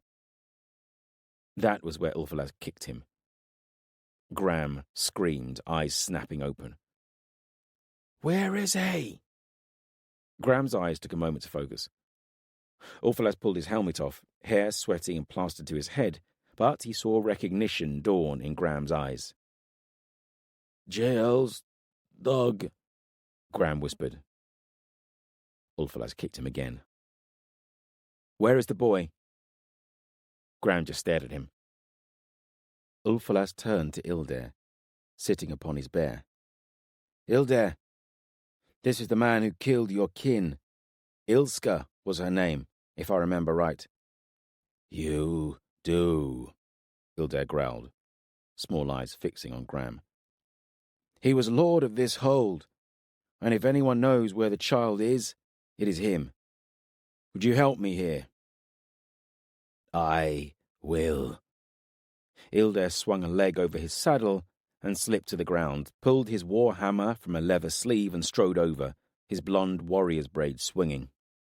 "Inside this hall, a giant's war hammer and the skin of one of your bears are nailed to the wall," Ulfalas said. Ilder's eyes narrowed at that. He laid his war hammer upon the ground, grabbed one of Graham's hands, and heaved him from the ground, slamming his body against one of the broad columns that flanked the feast hall steps. A cry of pain whistled from Graham's lips. Ilder drew a dagger from his belt, as long as a short sword, and slammed it into Graham's forearm, halfway between wrist and elbow, impaling him against the column. He left him dangling as he searched the ground for another weapon, lifted a spear, and impaled the other arm beside the first, hanging him like a snared hare. "Feel more inclined to tell me where Halen is?" Ulfalas asked, climbing steps to look Graham in the eye. Graham spat blood in his face. Ilder punched Graham in his broken ribs, sending him swinging. Graham screamed loud and long. "Where is he?" Ulfalas asked again. Graham squeezed his eyes shut. "Speak, giant slayer," Ilder grated, "and the hurt will end." He pulled his arm back for another blow. "No!" someone screamed from behind them. At the same time, something whistled past Ulfalas's ear and slammed into Ilder. The giant staggered forwards a step and dropped to one knee, a single-bladed axe buried in his back, high between his shoulder and spine. Ulfalas turned and saw a man running at them, pulling another axe from a strap on his back. He was wrapped in fur and leather, with dark hair and eyes, body knotted with thick muscle. Graham's son, Wolf. Wolf threw the second axe as he ran, this one at Ulfalas, but his warriors were moving protectively about him. One stepped in front of Ulfalas, at the same time raising his shield. He was too slow, and took the axe in the face, collapsing in a twitching ruin. Ulfalas snarled and drew his sword. Beside him, Ilder plucking the axe from his back and calling out in Giantish, his bear moving to him. Other warriors converged on Wolf, two reaching him at the same time. Wolf ducked, a sword and another smaller axe in his hand. He hamstrung the first warrior with his axe, slit his throat as he fell, swirled around the next one, burying his sword in the man's belly, ripping it free as his momentum carried him on, eyes fixed on Ulfalas. He was 30 paces away, powered on, blocked a sword blow with his blade, buried his axe in a neck. 15 paces away. Ulfalas felt a ripple of fear, welcomed it as an old friend, set his feet, and lifted his blade. Then someone crashed into Wolf, one of Ulfalas's men, wrestling him to the ground, another appearing, clubbing him across the back with a spear butt. More swarmed upon him. "Don't kill him!" Ulfalas yelled, as Ilder strode over, blood streaming from the wound in his back, tossing Wolf's axe away as if it were a child's plaything. He grabbed a fistful of Wolf's hair and dragged him to the feast hall steps, lifting him to look in his eyes. Wolf was semi-conscious, eyes flickering, a cut on his scalp sheeting blood. Ulfalas slapped his face and his eyes snapped open. "Say hello to your father," Ulfalas said. Wolf stared at Graham, impaled to the feast hall column, blood drenching his arms. He was looking back at his son, tears in his eyes. "My boy," he whispered, "shouldn't. Come back." Wolf kicked and writhed in Ilder's grip, spat and cursed. The giant held him tight, and he laughed. "Perhaps you should join your father," Ilder grunted, pinning both of Wolf's wrists together with one huge fist. He strode up the far side of the steps to its opposite column, bending to pick up a spear as he went, and in one blow pierced both of Wolf's palms, stabbing the spear into the column. Wolf stood with his arms raised overhead, blood running down the column, eyes fixed on his da. "Now," Ulfalas said, "I shall ask you both. Where is Halen? Hiding in some bolt hole? Where is he?" He looked between the two men. Father and son could see the defiance in their eyes. He sighed. "I'm a warrior, not a torturer. Where is Dag when he's needed?" Nevertheless, Ulfalas knew his duty, and he knew that he could not return to JL without Halen's head, or else there was a high chance he'd lose his own, and that was not an option. "I am going to torture one of you until the other speaks. This will bring me no pleasure. It will be best for you both to speak now and avoid the unnecessary pain." Neither answered him. He drew his knife and walked up the steps to stand halfway between them. "Who shall it be?" he asked. "I know where he is," a voice shouted. Someone stepping out from behind a wain. A youth, tall, fair-haired and long-limbed. A girl. The youth walked towards him, something in her stride seeming wrong somehow, different. As she drew closer, Ulfalas saw that her arms were corded with thick muscle, her face flat planes and sharp angles, like a giant. "What are you?" he asked, frowning. "My name's Trig," the youth said. "I'm a half-breed." Ulfalas noticed Ilder cocking his head to one side, studying this new arrival with interest. I didn't know such a thing was possible. Trig reached the wide steps and stopped. "Why would you offer up this information?"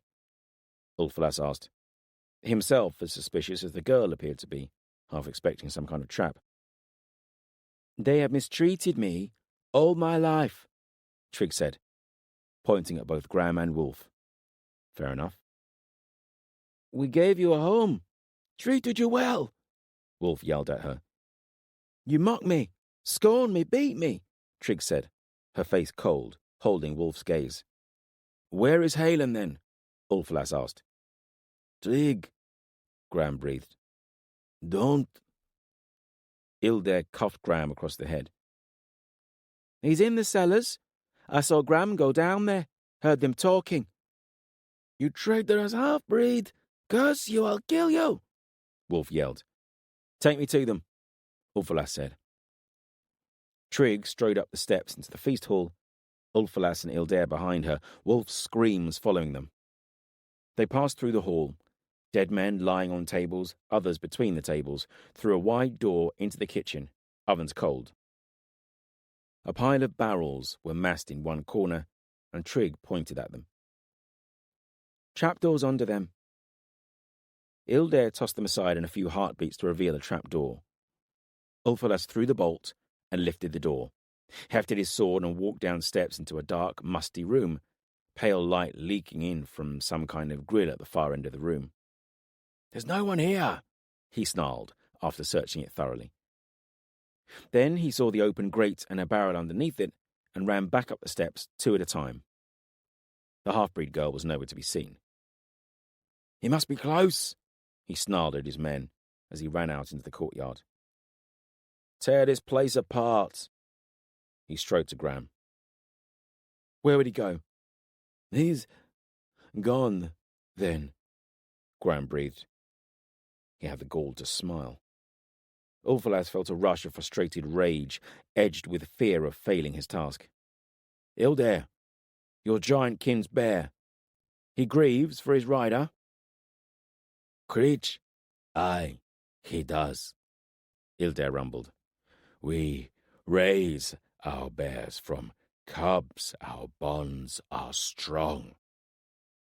"Then have some vengeance for your bear." He pulled his knife from his belt and punched it into Gram's gut, ripped it across so the intestines spilt about his boots like writhing snakes. He stepped away to the sound of Wolf and Gram's screams mingling. Ilder barked something in his guttural tongue, and the riderless bear shambled forwards. "Faster," Ilder said, and the bear sank its jaws into the pile of intestines, eating them with a disgusting, slopping, sucking sound that turned Ulfalas's stomach. Graham screamed louder, again and again, Wolf weeping and cursing. "Lord Ulfalas," a warrior called down from the wall. "there is something you should see." "What?" "It better be to do with a child," Ulfalas growled as he strode to the steps. The heat of battle was fading, and he felt a chill wind now. Ulfalas reached the walkway and looked where the warrior was pointing. It was northwest, beyond the pastures and outbuildings of the hold, towards the river that separated Isiltir from the desolation. A ship had appeared, sleek-hulled and shallow-drafted, rowing hard, even as he watched a black sail being furled and the mast coming down for the ship to slip beneath the stone bridge that spanned the river. More ships appeared behind it, 4, 6, until they numbered 8 in total. I recognized those sails, and those ships from the battle at Dunkellen. The Vinthalan, servants of Nathair. Why have they been sent here? Has Jael communicated with Nathair, said that I need help? He felt a stab of anger at that, followed by a flush of pleasure that the hold was all but conquered. They are too late. We need no help. Distant sounds of battle drifted up from the slopes beyond the feast hall, edging through the buildings and warehouses that led to the river.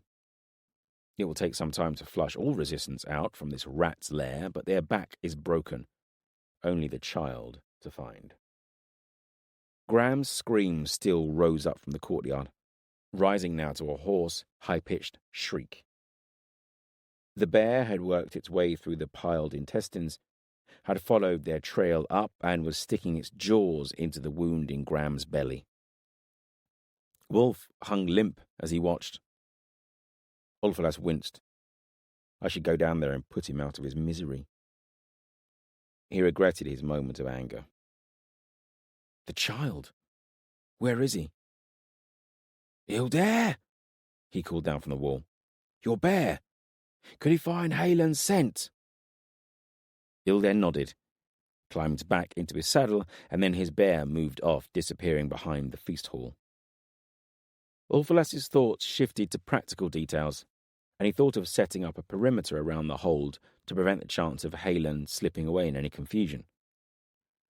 Perhaps I could use these Vinthalan newcomers. He looked back to the ships, saw the first one docking against a quay, a boarding ramp sliding across. Figures began to disembark, too far away to determine details, but something niggled at his mind. 2 hounds leapt from the first ship as the other ships began to thud against other quays. One of the hounds was enormous, white-furred and exuding power even from this distance. He stared harder, eyes narrowing. Are there giants amongst them? Jael had mentioned to him that Nathair had giants amongst his allies. But why are they here? He felt a seed of doubt squirm in his belly. "Lord Ulfalas," the warrior beside him said. "I know," Ulfalas murmured. "A strange shipload." "Not the ships, Lord. To the southwest, there are riders approaching. A lot of them." Ulfalas turned away from the ships and looked to the southwest. The warrior was right. A cloud of dust hovered above a smudge on the land, and now he could hear the faint rumble of hooves. "Who are they?" "Blow your horn. Gather the warband," he said, as he tugged his helmet back on. Chapter 53. Tuckle.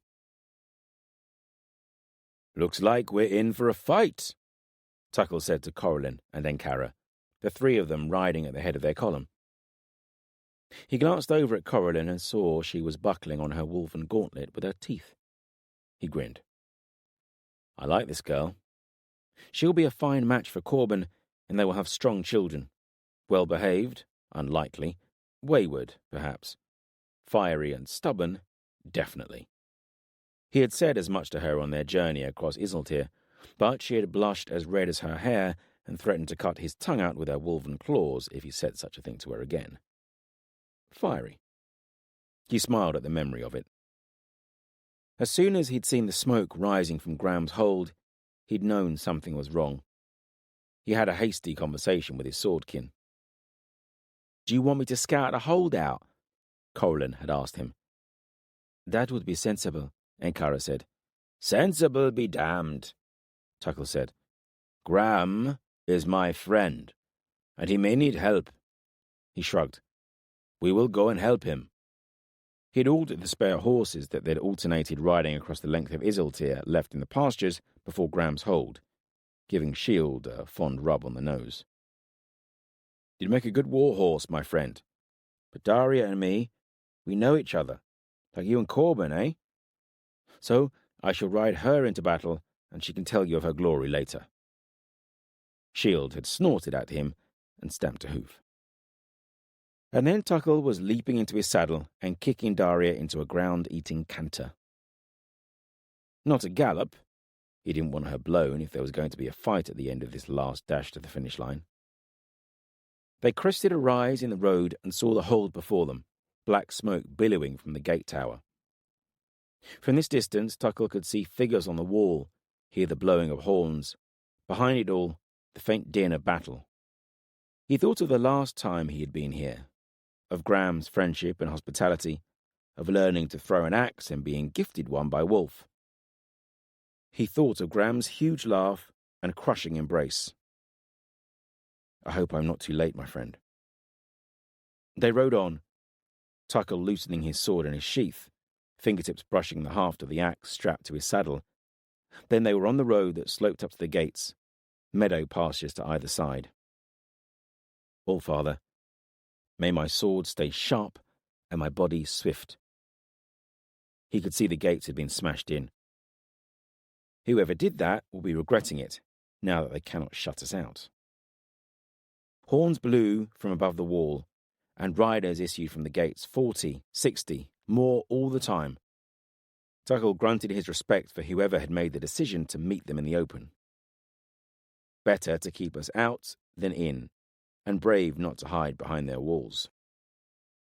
Tuckle raised a fist, and 150 jihad spread to either side of the slope, forming dark wings about him. Should we be doing this? Corban shouted to him. Doing what? Charging uphill, against the mounted foe. Probably not, Tuckle called back, then laughed with the joy of it. Strategy be damned. Nothing will stop me reaching my friend. Then something huge strode through the gates. For a moment, Tuckle did not know what it was. Then his eyes focused on the enormous jaws and hammer-like paws, tipped with thick, curved claws. A giant rode upon its back, dark-haired and brandishing spear and battle-axe. Another Baron rider filled the gates behind it. Except, perhaps that. Tuckle grinned. Now this is a fight worthy of the jihad. We'll make a song out of this one, he yelled to Corban, laughing, wind whipping his hair. She grinned back at him, raised an arm, and clenched her fist, woven claws chinking. Attacking uphill, against a mounted enemy, giants and the great bears of the north? Madness. He drew his sword. All about him the jihad doing the same, a flash of lightning in the pale sunshine. He whispered to Daria, urging her into a gallop, holding his sword two-handed above his head, using foot, ankle, knee, and thigh to guide his mount. Truth and courage, he cried. The battle cry taken up and echoed back at him by Corban, Ankara, and the others, a thunderclap of voices. Then they were crashing together, two waves of flesh, blood and bone, leather and fur, and tooth and iron. Tuckle had ridden Daria straight for the great bear and its rider, but warriors had flowed into the space between them. I will carve my way to it then.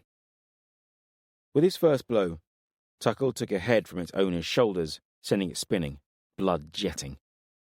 He swerved Daria away from a spear lunge, deflected the spear point, ran his sword down its shaft, and severed the fingers that clutched it. Then he was riding past, back-swinging his blade into the warrior's neck. Daria slammed shoulders with the next horse, a roll of Tuckle's wrists, and he opened the rider's throat, Daria stretching her neck and biting chunks of flesh from horse and rider. Then he was through the line.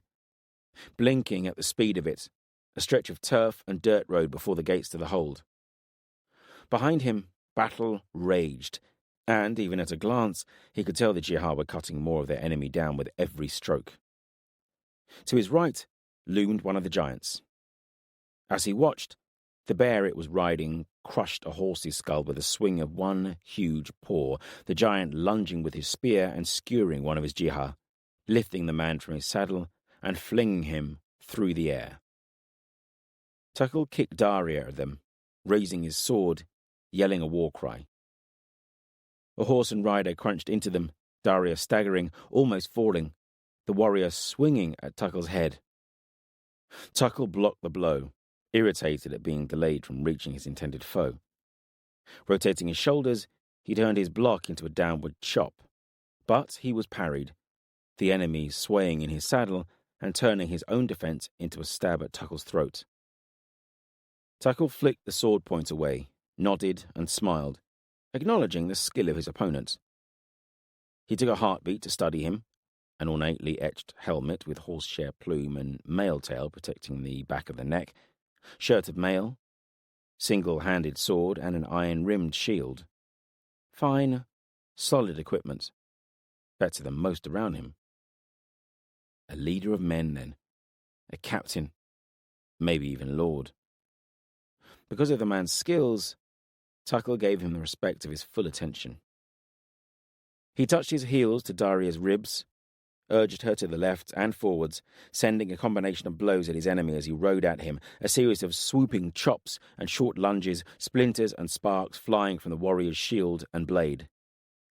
His opponent blocked most of them, though ever more wildly, each time pulling him more and more out of position, blood welling from a cut to his thigh and another on his forearm. Daria bit his mount's neck, causing it to pull away, for a heartbeat, spoiling the rider's balance. Tuckle struck again, opened a cut across the warrior's bicep, slicing deep into muscle just below his mail sleeve, slashed at the reins, severing them, a short backswing, sword crunching into the man's mail shirt, bruising, if not breaking, bones, then pulled back and chopped down once, twice, 3 times, the third blow glancing off of his opponent's helmet and slicing into the gap between mail shirt and the helmet's mail tail. Blood spurted, though Tuckle knew instinctively that the wound was not deep. Nevertheless, the combination of blows sent the man reeling in his saddle, and, without his reins to balance himself, he toppled from his mount, crashing to the ground where he lay, winded and bleeding. Tuckle hovered over him, looking for a space to lean down and finish the man. Then he heard a scream from his right, saw a Jihad sent flying from his mount by a bear swipe. That beast needs to stop killing my swordkin. He whispered in Daria's ear, and she leapt away, found some open ground and launched herself at the bear and its rider. There was a pile of corpses about the bear and giant, horses and Jihad massed like a tide line of the dead. Tuckle mastered his anger, guiding Daria along the bear's flank, and he sliced into the animal's rear leg, pulling away, knowing it had been a good blow, cutting through muscle and chipping bone. The bear bellowed in pain and stumbled back, its leg giving out, the giant lurching in his saddle, seeing Tuckle and lunging at him with his spear. Tuckle swayed back, hacked and splintered the spear shaft. He guided Daria away from the bear's front claws, felt the wind of their passing as he rode out in front of the bear, turning Daria in a tight circle. Tuckle sheathed his sword in its scabbard across his back. The bear was 20 paces away, stationary now, wounded, enraged, and savage. It roared at Tuckle and Daria, spittle spraying from its great jaws, the giant lending his voice, bellowing at them and brandishing its battle-axe. Tuckle snarled back at them and kicked Daria straight at it, unclipping his axe and hefting it. He slipped his feet from his stirrups, in one smooth move bringing them up to the saddle, and then he launched himself into the air, flying over one swiping claw, bringing his axe down two-handed with all his strength to crunch into the bear's skull. Bone and brain splattered his face, and he heard a horse screaming. The bear collapsed in a spasm of fur and muscle, Tuckle losing his grip on the axe shaft, spinning through the air to land with a bone-jarring crunch. He tried to get up, but couldn't draw a breath. his lungs burning, his back screaming at him to lie still. Dimly, he was aware of a hulking form rising out of the ruin of the bear's slumped carcass, heard the grief-edged bellow of the giant. "Get up and live. Stay here and die," he told himself. Jolts of agony stabbing through him as he rolled onto his front, pushed himself onto one knee. The giant towered above him, his axe pulling back, and Tuckle reached for his sword, drew it, stood on unsteady feet, face raised in defiance. Then the giant staggered and roared in pain, arms flailing. It turned away, and Tuckle saw a figure clinging to its back, legs wrapped around the giant's waist, punching one fist into its side, time and time again, the fist coming away, red, sharp claws splattering blood. Claws. Tuckle blinked, still dazed from the fall. Then he realized. Corlin. The giant sank to its knees, arms reaching for Corlin. She grabbed a fistful of its hair, yanked its head back, and raked her wolfen claws across its throat. Then she dropped from its back and kicked it face down into the dirt. "This battle's growing into a fine song," she said, as she put a steadying arm on his shoulder. "That it is, lass," he said, looking at the dead giant and bear, doubting the song would mention his aching back. He turned to look for his horse, thinking he'd feel more stable back in a saddle, then saw Daria a dozen paces away, lying on her side. Half her flank was ripped open to the bone, and Tuckle remembered the claw swipe that he'd leapt over. He ran to her, staggering, and she raised her head at his voice, whinnied at him, pink foam frothing from her mouth and nostrils as she tried to stand, legs kicking. She got her front legs under her, then toppled back on her side, eyes rolling white with pain. "Easy, my brave girl," he soothed, tears welling in his eyes. He patted her neck, the battle about him dimming to a dull roar. "You'll not be getting back up to run again, my faithful friend." For a moment, his voice alone seemed to soothe her pain, and she lifted her head and looked at him with dark, liquid eyes. Resting his head on her muscular neck, he breathed a prayer, kissed her, and then put his sword through her throat. The last act of a faithful friend. He crouched beside her as the battle passed him by, only a few footsteps away, stroked and whispered to her until her eyes glazed and her legs stopped kicking. He stood, a dark rage swelling in his chest, and looked about. Corlin was gone. Out here on the slope, the battle was almost done, the enemy retreating back into the hold. His jihad were pressing after them, sounds of battle ringing out from the courtyard beyond. He stalked through the gates. The courtyard he remembered, transformed, full now with heaving battle, the stench of blood and death, billowing smoke. He looked to the feast hall, saw a great bear standing guard on the steps, 2 men behind it, spiked to 2 thick columns. Gram. Wolf. The bear swatted at anyone that came close, but did not move from the steps, a beast defending its kill. Tuckle ran across the courtyard, ignoring the pain in his back, past Corlin and Ankara fighting back to back, swerving around another dozen acts of combat, his grip tightening on his sword hilt. The bear saw him coming and roared, fur bristling, swung at him with one great paw. Tuckle skidded under the blow and hit the ground, his body rolling before coming up underneath the bear's snapping jaws and ramming his sword up through fur and flesh, the blade going deeper still through the lower jaw and on, blade almost to the hilt now, into the bear's brain. It spasmed. A mountain of muscle and fur, blood gushing from its mouth as its head jerked, a convulsion that tore through its body, one last, violent paroxysm, and then it was collapsing, Tuckle taking the weight of the beast's head upon his shoulders. He stood there, chest heaving, covered in blood, then ripped his blade free and shrugged the head to the ground. He pounded up the stairs. One look at Gram, and he knew the man was gone. His belly was one great wound, looking as if the flesh had been chewed, not cut. Tuckle grimaced and looked away, saw Wolf unconscious, pale from loss of blood, his chest rising and falling weakly. Tuckle grabbed the spear that pierced Wolf's wrists, jerked it free, and Wolf sank into his arms, eyes fluttering open. "My da," Wolf whispered. A sound filled the courtyard, overwhelming the din of battle.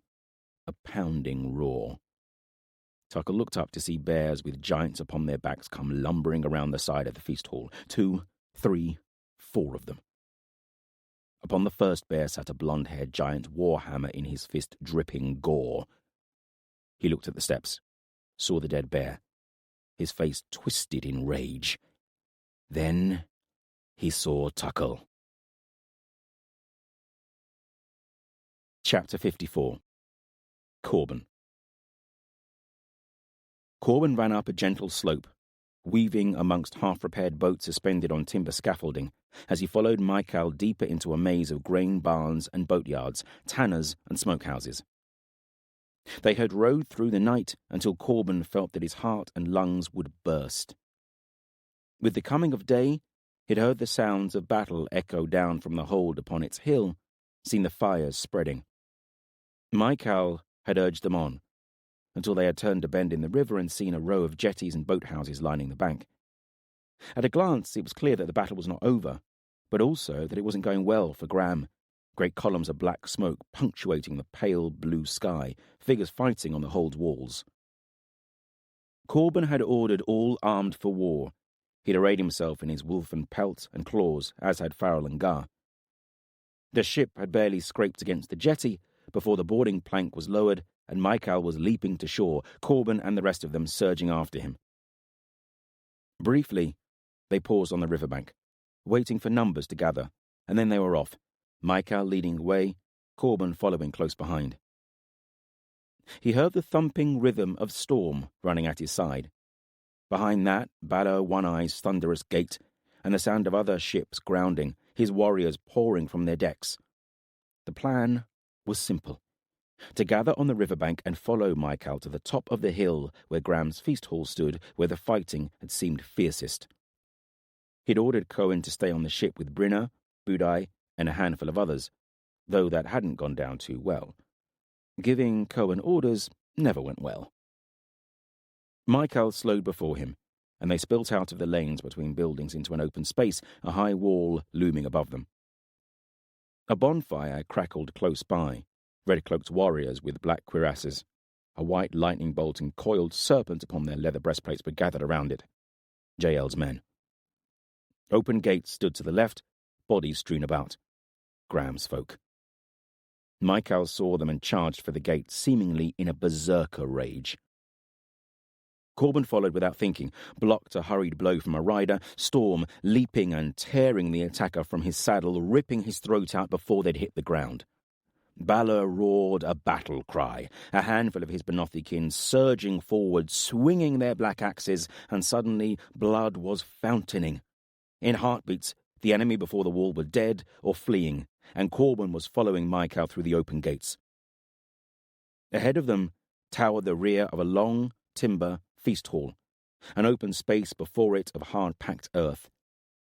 To either side of the hall were wide lanes, edged with long stable blocks and all manner of outbuildings, and amongst them battle raged. Here and there, clusters of what must have been Graham's warriors were holding against overwhelming odds. At the slope's crest, before the feast hall, Corban caught a glimpse of riders in black mail with curved swords. Jihar. "Tuckle is here!" Corban cried, turning to Gar. Then he was raising his sword and charging into the fray, the thought of his comrades on the far side of this feast hall fighting alone filling him with a cold fear. Where is Corellin? He chopped into the leg of a rider, dragged him from his saddle and let Storm finish him, ran on, slammed into a knot of warriors that had more of Graham's men backed into the gates of a stable block. He didn't stop moving, sword and wolven claws raking, stabbing, chopping. The battle mind, as Gar often referred to it, settled upon him, when everything about him seemed slow, as if his foes were moving through water and he could see every blow before it began.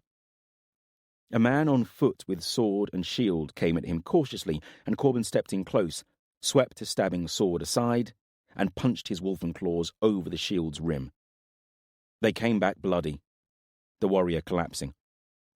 He moved on, deflected a spear lunge, stabbed his sword up into an armpit, pivoted away from another horseman who had moved into attack, Storm leaping at the horse, making it rear and throw its rider to the ground.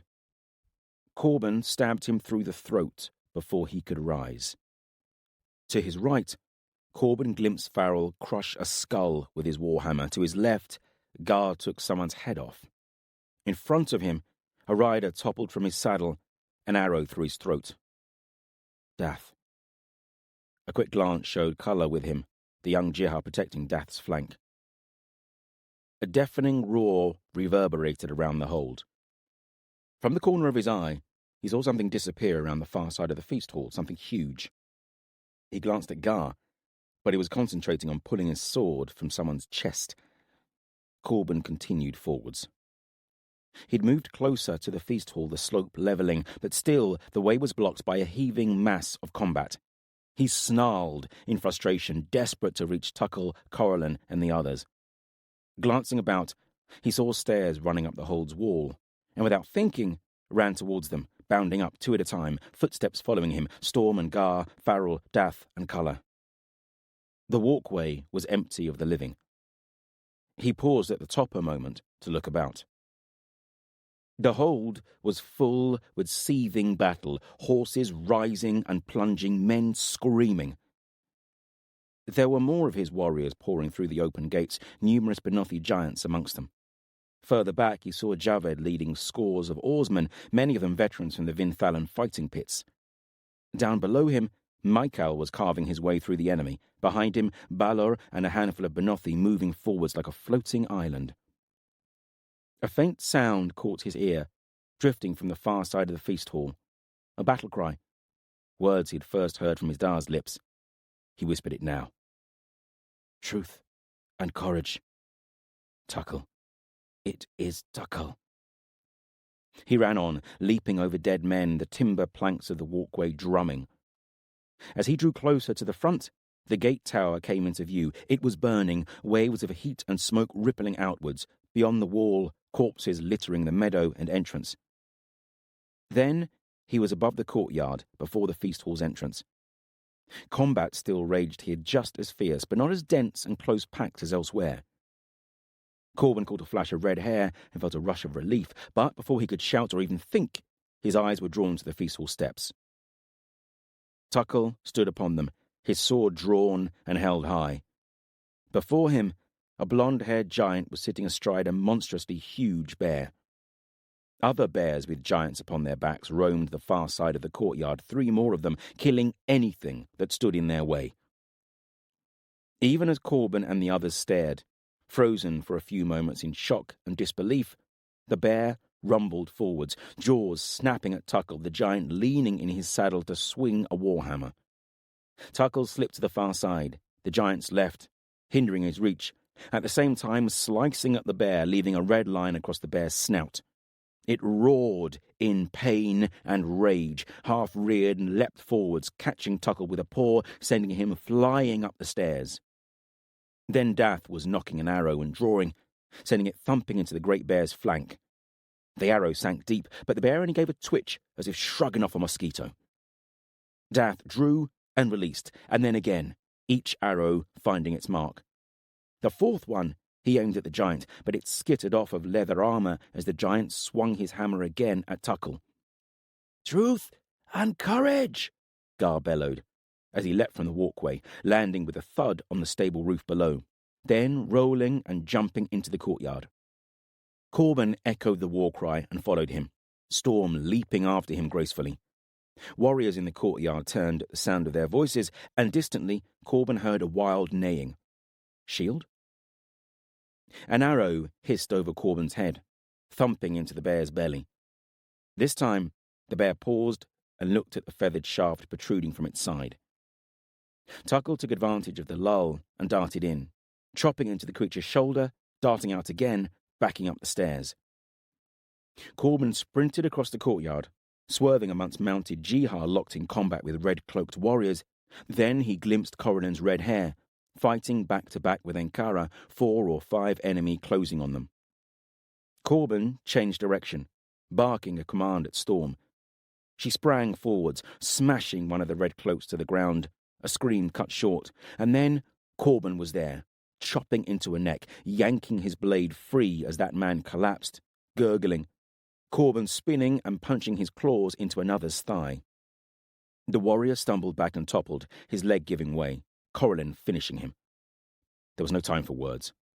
Corban's eyes met Corlin's for a heartbeat, and then he was running again towards Tuckle. Tuckle was at the top of the steps now, standing before two injured men. The bear was wounded, favouring one leg, blood dripping from sword cuts and arrow wounds. The giant upon it was yelling guttural commands. Behind them, the other bear riders had formed a half circle, protecting the blonde giant who was clearly their lord while he made his kill. Corban increased his pace as he saw Gar and Farrell ahead of him, a blur of wolfen pelt and dark mail.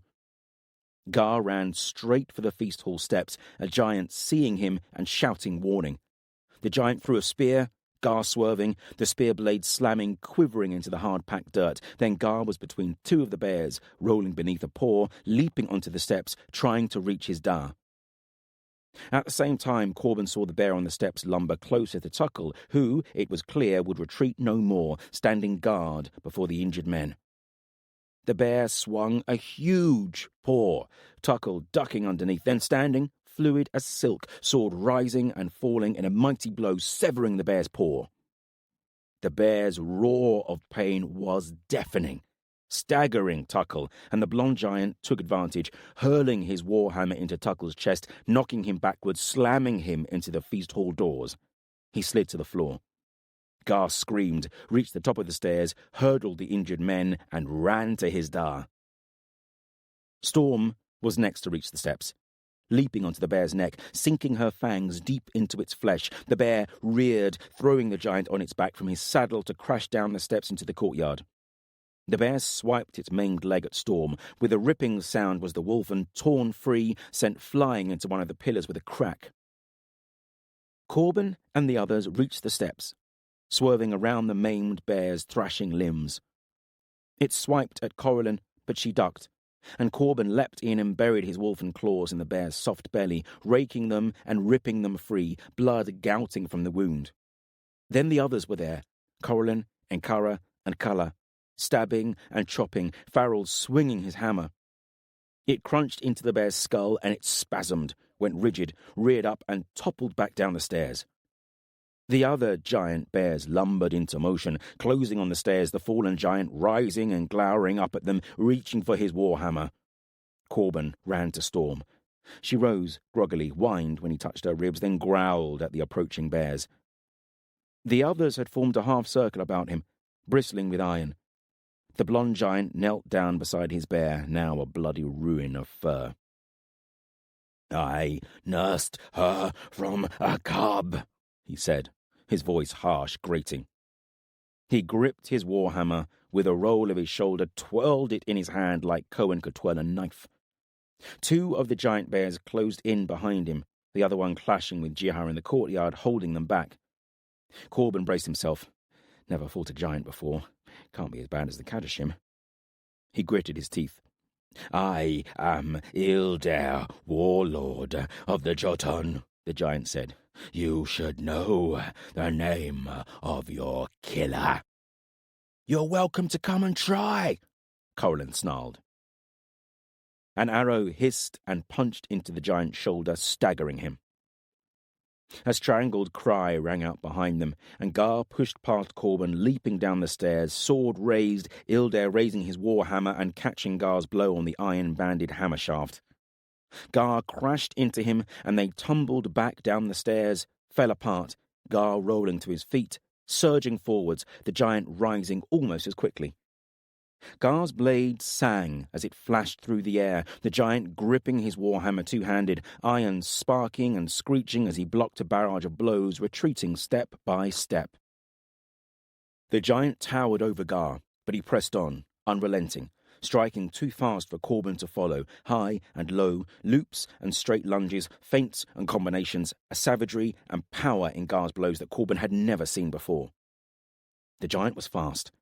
Faster than something of that size had the right to be, blocking each sword strike, jabbing with the hammer shaft, a step back, another jab. But, as fast as he was, he could not contain the storm that Gar had become. As Corban watched, a red line opened up on the giant's thigh, another across his forearm, a razor cut across his cheek.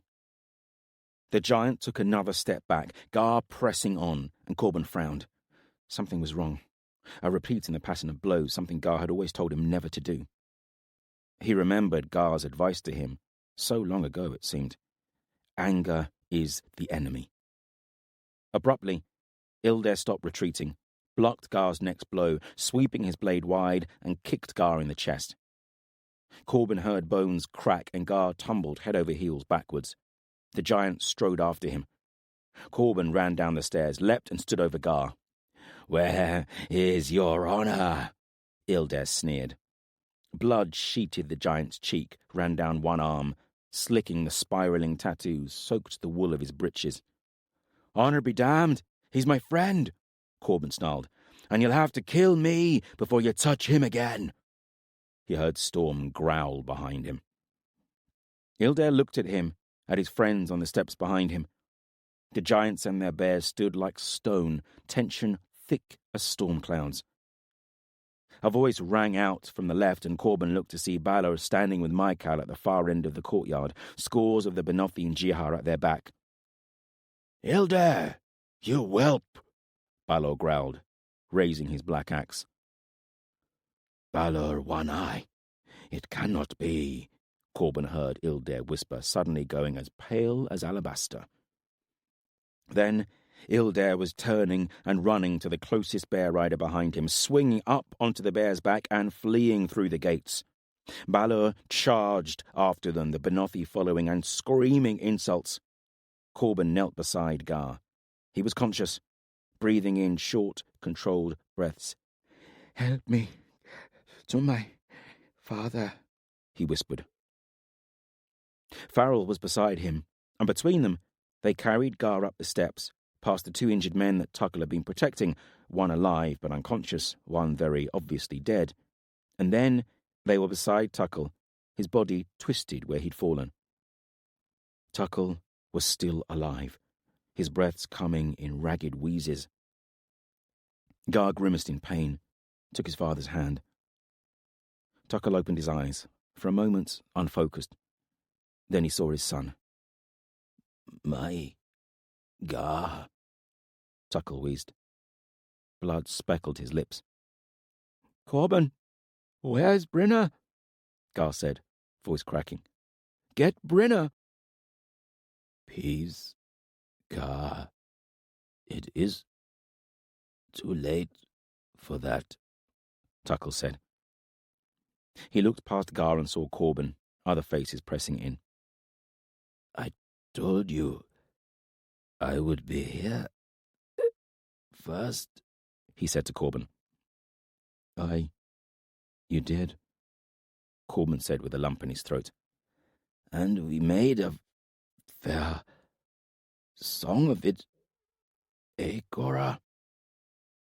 "We did," Coralyn said, a tremor in her voice. "You did. You weren't content with one bear. You had to kill two." A smile fluttered at the edges of Tuckle's mouth. "Remember what I said to you?" She smiled softly at him. Tuckle coughed, went rigid with pain, blood dribbling down his chin. "My sword," he whispered, voice faint and thin. Corban put the hilt in Tuckle's hand, closed his fingers around it. He looked away to hide his sorrow. He was Tuckle's bright star, and he would stay strong for him in his last moments, no matter what it cost him. Footsteps sounded on the steps behind. Maquin was standing silent, looking down upon them.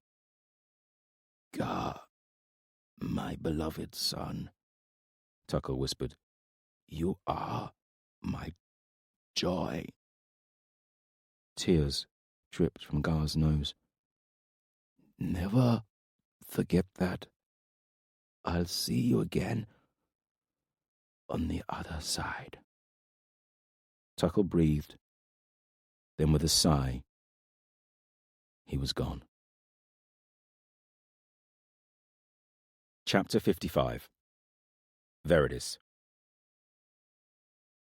Veridis stood at the prow of the ship and watched the coast of Tenebral pass him by.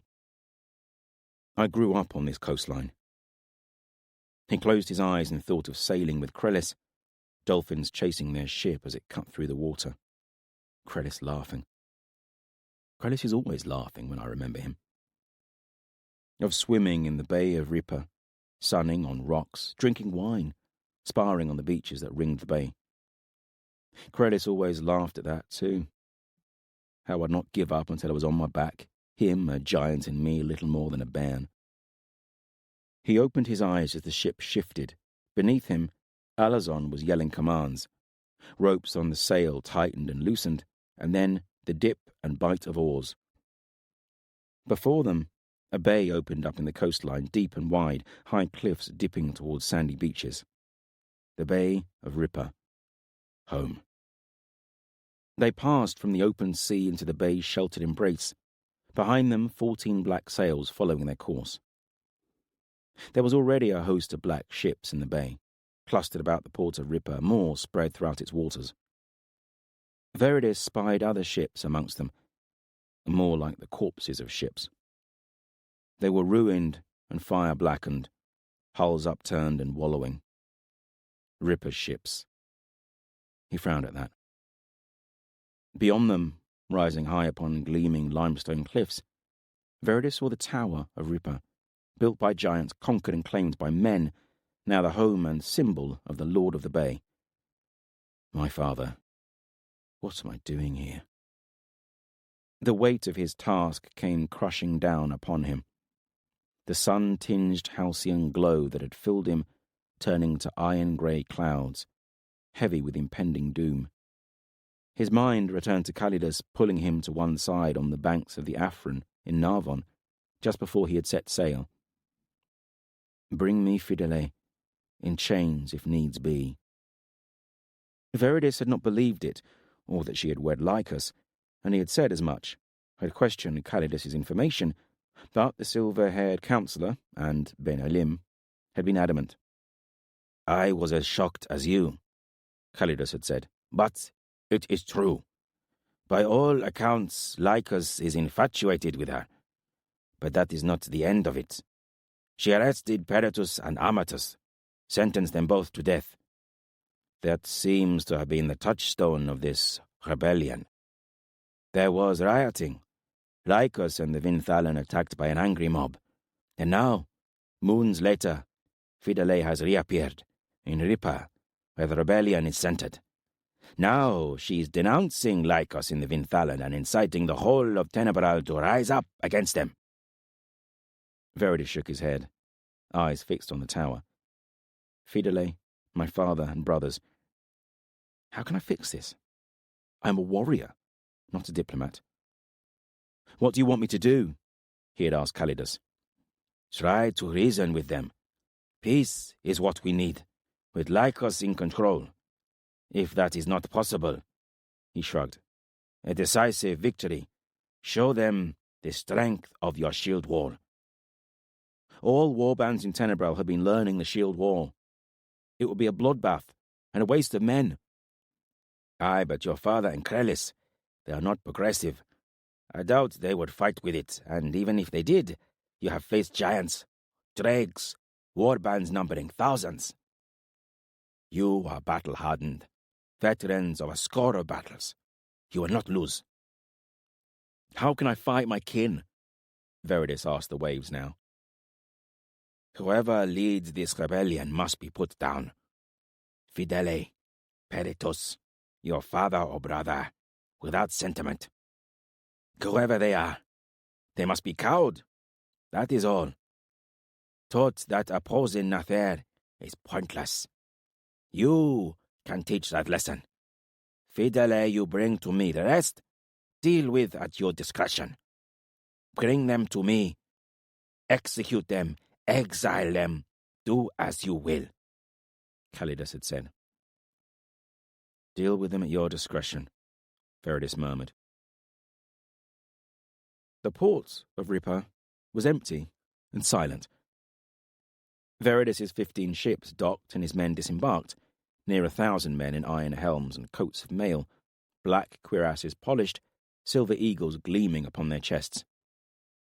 They were dressed in the modifications Veridus had implemented over the last 2 years: iron-banded boots instead of sandals, breeches of charcoal wool instead of leather kilts, longer oval shields instead of round ones. They all wore 2 swords at their hips, short and long, and held spears in their hands, lighter and longer than the traditional hunting spears. Lycus was waiting to greet him, a few hundred Vinthalan about him, looking more like a rabble than a warband beside Veridus's disciplined ranks. They looked dangerous enough, though. Especially him. Veridus was looking at a warrior beside Lycus, of average height, lean and scarred, but his eyes were cold and hard, grey and bleak like a stormy sea.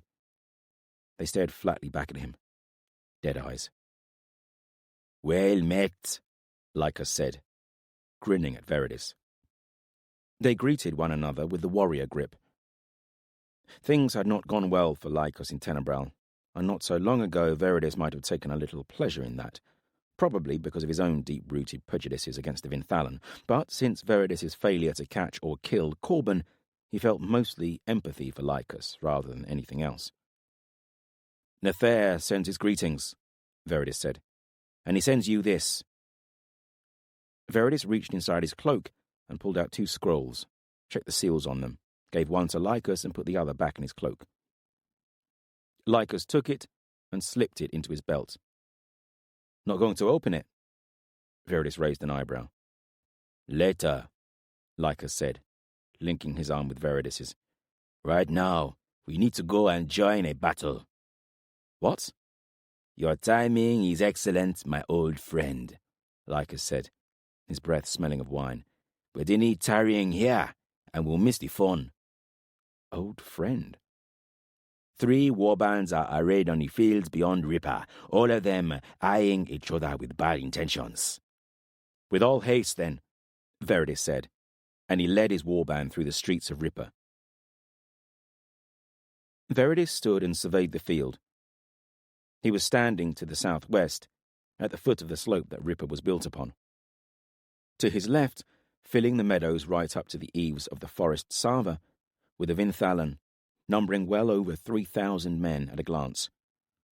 Upon the slope to the east stood the warband of Ripper, fewer men but appearing more formidable, all wearing the black and silver of Tenebral, though without Nathair's eagle. And to the north, another warband, again men of Tenebral, the banner of Marstelan of Baran rippling above their formed lines. From this distance it was hard to reckon their numbers, but easily in the thousands. Lycus wasn't joking. "He is fortunate I have arrived." "Lycus, I need a horse," Veridus said, "saddled and ready." The Vinthalan frowned but barked at a warrior and sent him off running. "Caesar, you know what to do." Veridus's young captain nodded to him and marched off with 24 Eagle Guard in tow. It was not long before a white mare was presented to him, dancing with energy. Veridus adjusted the harness for himself and swung into the saddle, patting the mare's neck. He reached out, and an Eagle Guard handed him a banner. He cantered first up the hill towards his father's warband, holding the banner high.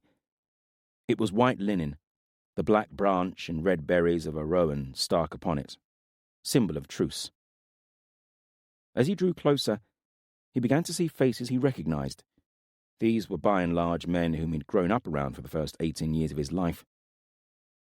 A murmur spread along their ranks, rippling ahead of him as he rode along their front line, nodding to those he knew. When he reached the center of the line, he reined in before a man a head taller than any other gathered upon the slope. His brother, Crelis. They just stared at each other, silence settling about them, between them. "Didn't expect to see you here," Crelis said in the end. "We need to talk," Veridus said. "Bring father, down there." He nodded into the center of the field, where a white tent was being erected by Caesar and 24 Eagle Guard. "This has gone past talking," Krellis said. "If we don't talk, lives will be lost for no good reason." Behind the tent being raised, Veridis' Eagle Guard were marching in shield wall formation. For a moment, Veridis just sat and admired them, pride washing over him. The crash of their shields as they turned and stood behind the tent echoed about the field. Krellis watched too. "It's a trap. I don't trust that bastard like us." "Trust me, it is a rowing meet. My men will guard all who set foot there." He looked at Krellis again, noticing lines around his eyes and across his forehead that had not been there the last time Veridis had seen him. "You've changed," Krellis said to him. Veridis smiled. Krellis had always made him smile. "You've changed too, big brother. You look old." "Cheeky pup," Krellis grinned. Veridis kicked his horse into motion. "Down there, bring father, and anyone else who you think should have a say." He rode away from the warband, towards the north of the plain, where Marcelin was camped. More than 4,000, Veridis thought as he approached Marcelin, closer to 5. Marcelin hailed from Baran, a fortress carved out of and into the Aguilas Mountains. He was a big, gruff man of somewhere between 50 and 60 summers, and he had a pair of bushy eyebrows that dominated his craggy face. Boss came from Baran. Grew up there, I remember.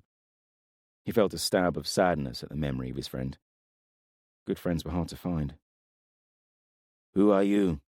Marcelin asked him as he reined in before him. "Veridis ben Lama, first sword and general of King Nathair, and I speak with his voice." "Oh, do you now?" Marcelin asked, eyebrows bunching as he stared up at Veridis. "I do, my lord." "Well, don't think to try and persuade me against kicking that arse Lycos out of my country. He's a disease, and I mean to cut him out. There's nothing you can say to sway me." "I'm not going to try," Veridis said. He reached inside his cloak, and suddenly Marcelin's shieldmen were pointing a lot of sharp iron his way. "I am no assassin," Veridis said, trying to keep the anger from his voice, and not entirely sure he was successful. "Go slowly, then," Marcelin said. "My lads are fond of this old man." Veridis pulled out a rolled scroll, sealed with red wax. "From the fair," Veridis said. Marcelin took it, frowning bad-temperedly at it. "Read it, and, if it is to your liking, join me for a rowan meet with Lamar and Lycus in that tent." Without waiting for an answer, he rode away. Chapter 56. Cohen. Cohen wrapped bandages around Gar's chest. It had started to bruise already, but he didn't so much as wince as she pulled the cloth straps tightly to bind his ribs. He sat upon a bench in the feast hall of Graham's hold, eyes downcast. Once she'd tied off the bandage, she squeezed his hand, and he looked at her, eyes red-rimmed and hollow. "I remember that pain. Can feel it still, though it is buried deeper now than it was. Da, Mam, Heb, Tuckle. How many more people we care about will we lose before this is over?" She wished she could do something to ease his pain. "You've some cracked ribs," she said.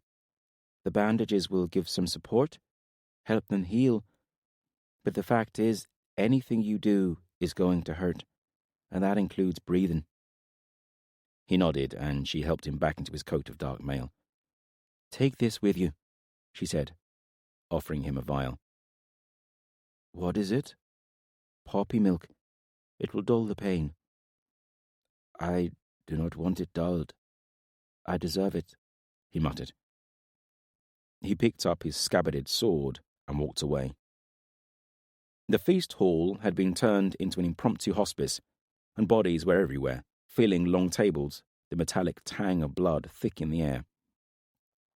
Cohen had stayed on the ship during the battle, ordered by Corban to help in the organisation of unloading the provisions they'd need from ship to shore.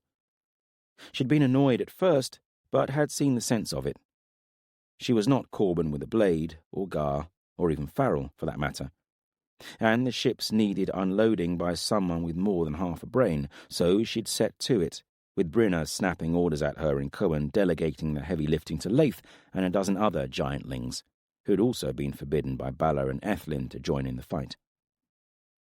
Added to the giantlings, there were over 200 of the villagers who had joined them during the journey through Narvon, as well as a few score oarsmen who had rowed the last sprint to the hold and had been too exhausted to move, let alone fight. So Cohen and Brynna had quite the workforce at their disposal.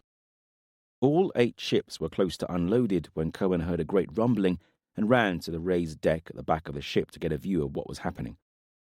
The hold on the top of the hill was wreathed in smoke, but the din of battle had faded, only the occasional muted rumble. Now, though, that rumble grew, a cloud of dust rising beyond the hold and swirling eastwards. Brynna and Leith had come to stand beside her, then other giantlings. The dust cloud had veered north, down the hill. Then Cohen had seen what looked to be animals, running. Small from this distance, but still clearly bigger than horses, 3 or 4 of them, with figures riding upon their backs. "Are they Auroch?" Cohen mused. "They are the war bears of the Jotun," Leith said beside her, something in her voice hovering somewhere between awe and loathing. Then Cohen saw what the bears were running from, a mass of horses, jihar, and giants. Amazingly, the gap between the bears and those chasing them widened. The bears ran with surprising speed once their momentum was up, straight to the river and without a pause, leaping in, sinking beneath the surface for a moment before reappearing and swimming steadily to the far bank. Cohen watched them cross the river and climb out upon the far side, bears shaking themselves dry. A giant had dismounted and walked back to the river's edge, stood there staring across at his pursuers, who had reached the riverbank now and stood ranged along it, Cohen seeing the silver of Balor One-Eye's hair. The giant across the river had raised his arm, holding an axe or warhammer, Cohen could not tell from this distance, and shouted. No one gave a response, and the giant turned, climbed onto a bear's back, and the 3 bears had shambled away. After that, word had come down to them that the battle was over and Brynna and Cohen were needed at the hold. And here she was still. She watched Gar walk from the feast hall, the bright light of high sun beaming through the open doors about him. There were many working on the injured, Cohen and Brynna, Ethlin and Leith, as well as healers from the hold itself, chief of them a woman named Hild, the wife of Graham's son, Wolf. The far end of the hall was being filled with the dead, jihar, Benothi giants, men of the hold laid out upon tables. Cohen looked back at Tuckle's corpse, wrapped in his cloak now and lying alongside Graham's body. So many dead. She felt a hot flush of rage, aimed mostly at Calidus and Nathair. All of this goes back to them, eventually. Calidus, most of all. By whatever webs he has woven and pulled the threads, he is the author of this ill. She turned and walked for the doors, suddenly feeling suffocated by the cloying stink of blood. Fresh air. I need fresh air. She walked out onto a balcony before wide steps. Budai uncurled from the spot he'd been lying in, tail thumping on wood. Cohen made her way to one of the columns bracing the overhanging roof and leaned against it, taking long, deep breaths. There was a cold wind blowing through the hold, but right now it was refreshing, setting her skin tingling and easing the taint of death that was thick in the feast hall. She looked at the bloodstains on her hands, under her fingernails, saw stains on the column she was leaning upon, pooled about her feet. Blood everywhere. She forced herself to look away and saw that she was not the only one who had been busy. The courtyard was clear of the dead, instead filled with a score of wains and a herd of horses, all being laden with goods, barrels, chests, clothing, weapons tied in bundles, harvested from the dead, no doubt. At the edges of the courtyard, long stable blocks rang with life, familiar sounds of saddling up, horses neighing, harness jangling that reminded her with sudden and sharp clarity of Duncarrig. So much so that it almost took her breath away. Closer, she saw Corban at the bottom of the steps. He was standing with Michael and Balor, in conversation with Wolf, now lord of this hold. Gar stood behind Corban, his eyes fixed grimly on the carcass of a great bear that had been dragged aside. Corban saw Cohen and beckoned to her. "The wounded, Cohen," Corban asked her when she reached them. "Can they travel?" Brinna should be asked this question. Where is she? "Most," Cohen said. "There are a few who cannot sit on a horse, probably for at least a moon." "How about a wain?" Cohen looked at the wains in the yard. "Aye, that should be fine. Stitches will need to be kept an eye on, fevers and so on. But I'd say there's none amongst the living unfit to travel." "Good," Wolf said with passion. "I would be gone from this place." "Agreed," Michael said. "We need to leave. Word will spread of what has happened here, and we need to be long gone before JL sends a larger warband, or Ildair braves the river with the full strength of his clan." Balor grunted at that. "There are so many of us, so much to bring," Hild said. "There is plenty of room in Drasil," Michael said. "But we must travel light. We will most likely be hunted. We must make it to Fawn with all haste." "The horses," Wolf said. "My dad spent a lifetime breeding them. I cannot just abandon them." "Bring them," Michael said. "Drasil is colossal. There are no stables, but there are bear pens the size of this hold that could be easily converted. And meadows have been cleared for a league all about the fortress. Your da did not rest idle at Drasil for 16 years, Michael said to Gar. Corlin approached them, the first that Cohen had seen of her. She had been sent to oversee the sinking of their ships, Corban determined that nothing be left for their enemies' use. Her red hair was dark with sweat, her face was soot-stained and tight with grief. She was carrying an axe in her hands that she offered to Gar. "It is your da's. I found it in the skull of a dead bear, beyond the wall," Corlin said. Gar took it. "His sword, I leave with him," he said, voice hoarse. "But I would be glad to carry one of his weapons. It feels right, especially one that he was so fond of." He frowned, looking down at it. "But I have never used an axe before." "I will teach you," Wolf said. Then his mouth twisted as he looked at his bandaged hands. "If I can." "He spoke highly of you," Gar said, "and of your da." Grief swept Wolf's face. "He tried to save my da, pulled him down from—" His eyes flickered to the column, to his bandaged hands. "He stood over us before that bear." A warrior ran up, one from Graham's hold. "Has the half-breed been found?" Wolf said to the man, a cold rage in his voice. "She is not amongst the dead," the warrior replied. "Fled, then," Wolf snarled. "Who?" Michael asked him. "A half-breed traitor. We gave her a home, raised her, yet she chose to betray Halan to the enemy. It is only thanks to the boy's quick wits that he'd fled his hiding place before Trigg revealed it to our enemies." "Sometimes it feels that this world is full of traitors," Michael said. "Aye," Wolf nodded. "But I vow, if I ever see this one again, it will be one less amongst the living." "We should raise cairns," Corban said, looking at the blood-stained hold. "Too long," Michael said. "We would still be here when JL came riding up with 1,000 men." "Burn them," Wolf said grimly. "Burn the entire hold. Leave nothing for our enemy."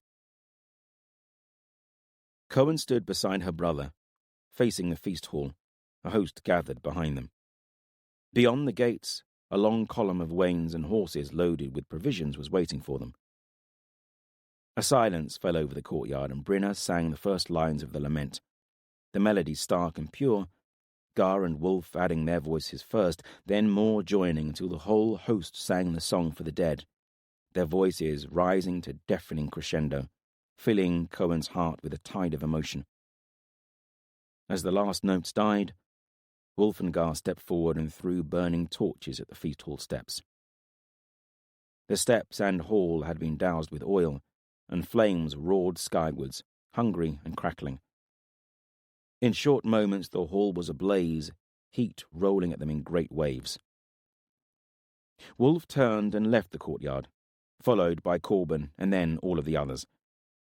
As Cohen mounted her horse, she saw Gar standing before the gates outlined by flames, still staring at the hall.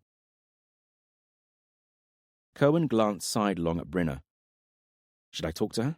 About last night, about the book? After all that's happened, it seems almost unimportant. Still, the memory of the giant words she'd seen had haunted and swelled about her mind throughout the whole long day. She'd wanted to talk to Corban about it, but there had been no opportunity thus far. "You might as well come out and say it," Brynner said, acerbically. "Holding your tongue suits you just about as much as it does your brother." They'd ridden leagues across rolling meadows, their convoy now close to 1,000 souls, heading steadily towards what looked like an ocean of trees that filled the horizon in every direction. Behind them, the hold still burned, a flickering beacon upon its hill. "The book," Cohen said, talking quietly even though they were riding between two wains full of the injured and semi-conscious. Brynner sighed, lips pursing, but she said nothing. She's not going to make this easy. "It scared me," Cohen said. Brynner was silent again. Cohen thought she would not answer. Then Brynner spoke softly. "It scares me too." "It is a book of spells, isn't it?" "Aye. Some of it is." "I don't understand. I thought the book is about faith, that being an elemental is simply believing it and speaking it. That's what you told me. That's what the book says. I read it myself." "Aye, that's right," Brynner said. Her wrinkled face twitched. "So why the need for spells when faith is all?" "Faith is not all," Brynner snapped. "That is the point. Faith can be strong, then weak, then gone, all in the same person, all in the space of 100 heartbeats. That's why Heb died. His faith wavered." She was silent a moment. Abruptly her breathing laboured. "So, the book explains the alternative, the other way. Spells give the wielder more control, more consistency." "So, they're easier?" "Not exactly. With faith, there is no cost, no price to pay. But spells are different. Firstly, they are harder to perform, in one sense. There is the gathering of ingredients, how to prepare them, knowing the words of power, and so on." "Like a poultice or medicinal potion?" "Exactly." I knew she wanted to talk about this, would not be able to stop once she started. "Although, from what I can see, the ingredients are not so easy to come by as meadowsweet or foxglove, or as pleasant." "What do you mean?" "I mean, the ingredients for these spells are often hard to come by, and by and large, unwholesome." "Unwholesome?" "Yes. For example, blood is often an ingredient." Cohen was silent. She didn't like the sound of this, just talking about it was making the hairs at the back of her neck stand on end. "But there is also another cost." Brynner stopped there, looking around to check that no one was listening. "What other cost?" Cohen prompted. "I'm not sure," Brynner said.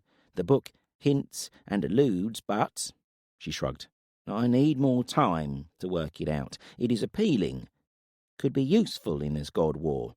To go into battle knowing what you are capable of, having confidence in what you can do. Not like my poor Heb." "I don't like it," Cohen muttered. "I don't like it either," Brynner retorted. "But that doesn't mean you don't use it. I don't like swords or spears or fire when it's used to burn a person. There is much in life I don't like. But should I throw away or choose not to use a weapon that could help us win?" "I don't know," Cohen said begrudgingly. "I know you wish to speak of this with Corban," Brynner said. "I am asking you to wait. There is more I have seen, hints and riddles about the cauldron, about the 7 treasures. I'm trying to understand it." "We could ask Balor or Michael," Cohen said. "No," snapped Brynner. Then calmer. "Please, let me try." Just a little longer. I guess I owe her that much. If spells can help us, then we should probably take every opportunity. Still, I don't like it. And if she doesn't tell Corban soon, then I will. Having reached a resolution with herself, Cohen slipped into silence again until she saw a group of riders cantering towards them from the east, a score, maybe a few more. Brynner kicked her horse on. Where are you going? Cohen asked her. One of the benefits of being a counsellor, Brynner said over her shoulder. I get to be nosy. She cantered down the column towards Corban. Cohen thought about that a moment. Well, I am Brynner's apprentice, or assistant, or whatever she likes to call me, so I should assist her. She kicked her horse after Brynner. Corban raised an arm and Dath blew on his horn, the whole column rippling to a halt. The riders approaching them were mostly warriors, dressed in leather and fur, with iron helms, straight spears and strong shields, their war gear looking similar to that of the surviving warriors from Graham's Hold. Then Cohen saw the bairns, 2 riding together on one horse, a lad and lass, and another sitting before a thick-set warrior with long arms and no neck. A small white dog ran along beside them. They are from Graham's Hold. It was a good guess because Hild, sobbing and smiling, jumped down from the wain she was driving and ran to meet them, the lad and lass slipping from their horses to run into her arms. Wolf and Hild's children, then. The ones Jael had been holding hostage. But who is the other child? Corban stopped before the warrior with the child sitting in front of him. The white dog ran around Shield, barking excitedly. Then he saw Storm, tucked his tail between his legs, and hid behind the horse. He stuck his head out from behind a leg and growled. Storm looked disdainfully at him, then looked away. Wolf tells me that you are Halen, Corban said to the lad. He was dirt-stained and looked exhausted and scared witless, but he managed to sit straighter in his saddle, and when he spoke he looked Corban in the eye, and his voice had conviction. I am Halen ben Romar, rightful king of Isiltir, the lad said. Well met, Halen, Corban said, speaking solemnly. I am Corban ben Thanan, and I am prince of nowhere and king of nothing. But I do lead these people, and we are sworn to fight the man who has usurped your throne because he serves Azeroth and the Black Sun. So, you would be welcome amongst us, and I suppose as safe as it is possible to be in these times of war. Halen looked up at Corban, then down at Storm, and finally along the column that stretched back almost out of sight, full of Jihar, Benothi giants, pit fighters, and so many others. You are going to fight Jael? Going to defeat him? Corban smiled. I cannot promise you a victory, only that I'll fight him and win, or die in the trying. Halen nodded, not looking like his 11 or 12 summers at all. That is good enough for me, Halen said. I will gladly join your warband, Corban ben Thanan. Corban held out his hand and took Halen's arm in the warrior grip. The lad looked momentarily taken aback, then pleased. And then Corban was riding back to the head of the column, Dath blowing on his horn again, and the warband stuttered into movement, the newcomers joining them. Budai left Cohen's side and loped over to the small terrier, who jumped all over him as if they had been friends forever. Budai slapped the dog gently with a paw, then rolled in the grass. Cohen smiled at the sight, seeming so natural and ordinary in these most unnatural of times. She took one last look behind her, the sun sinking into the horizon, the fires on Graham's Hill guttering low. Then she turned her head to the east and rode on, towards the endless green that was Fawn Forest. Chapter 57. Evnis. Evnis sat by the tower gates with his head in his hands. He felt a lot of things right now. Foolish, most of all. I cannot believe that I just stood up in the middle of a field and called Von's name.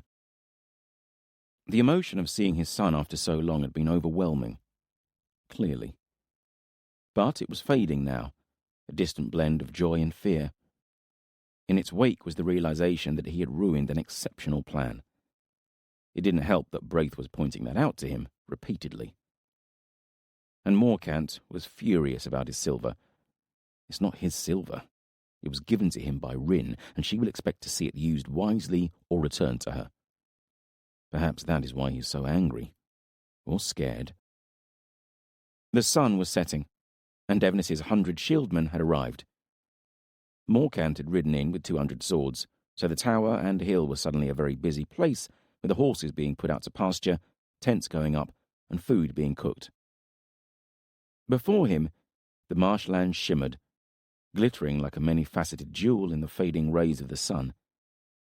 With a deep sigh, he stood and walked down the hill to where Braith and Morcant were standing, close to where the enemy had escaped. Glyn followed a few paces behind. I cannot believe that I stood in the open and allowed an enemy to aim his bow at me. Evnis had never been an impulsive man. Emotional, yes, deeply so, but he never acted on that emotion. Not immediately, anyway, certainly not impulsively. Except today.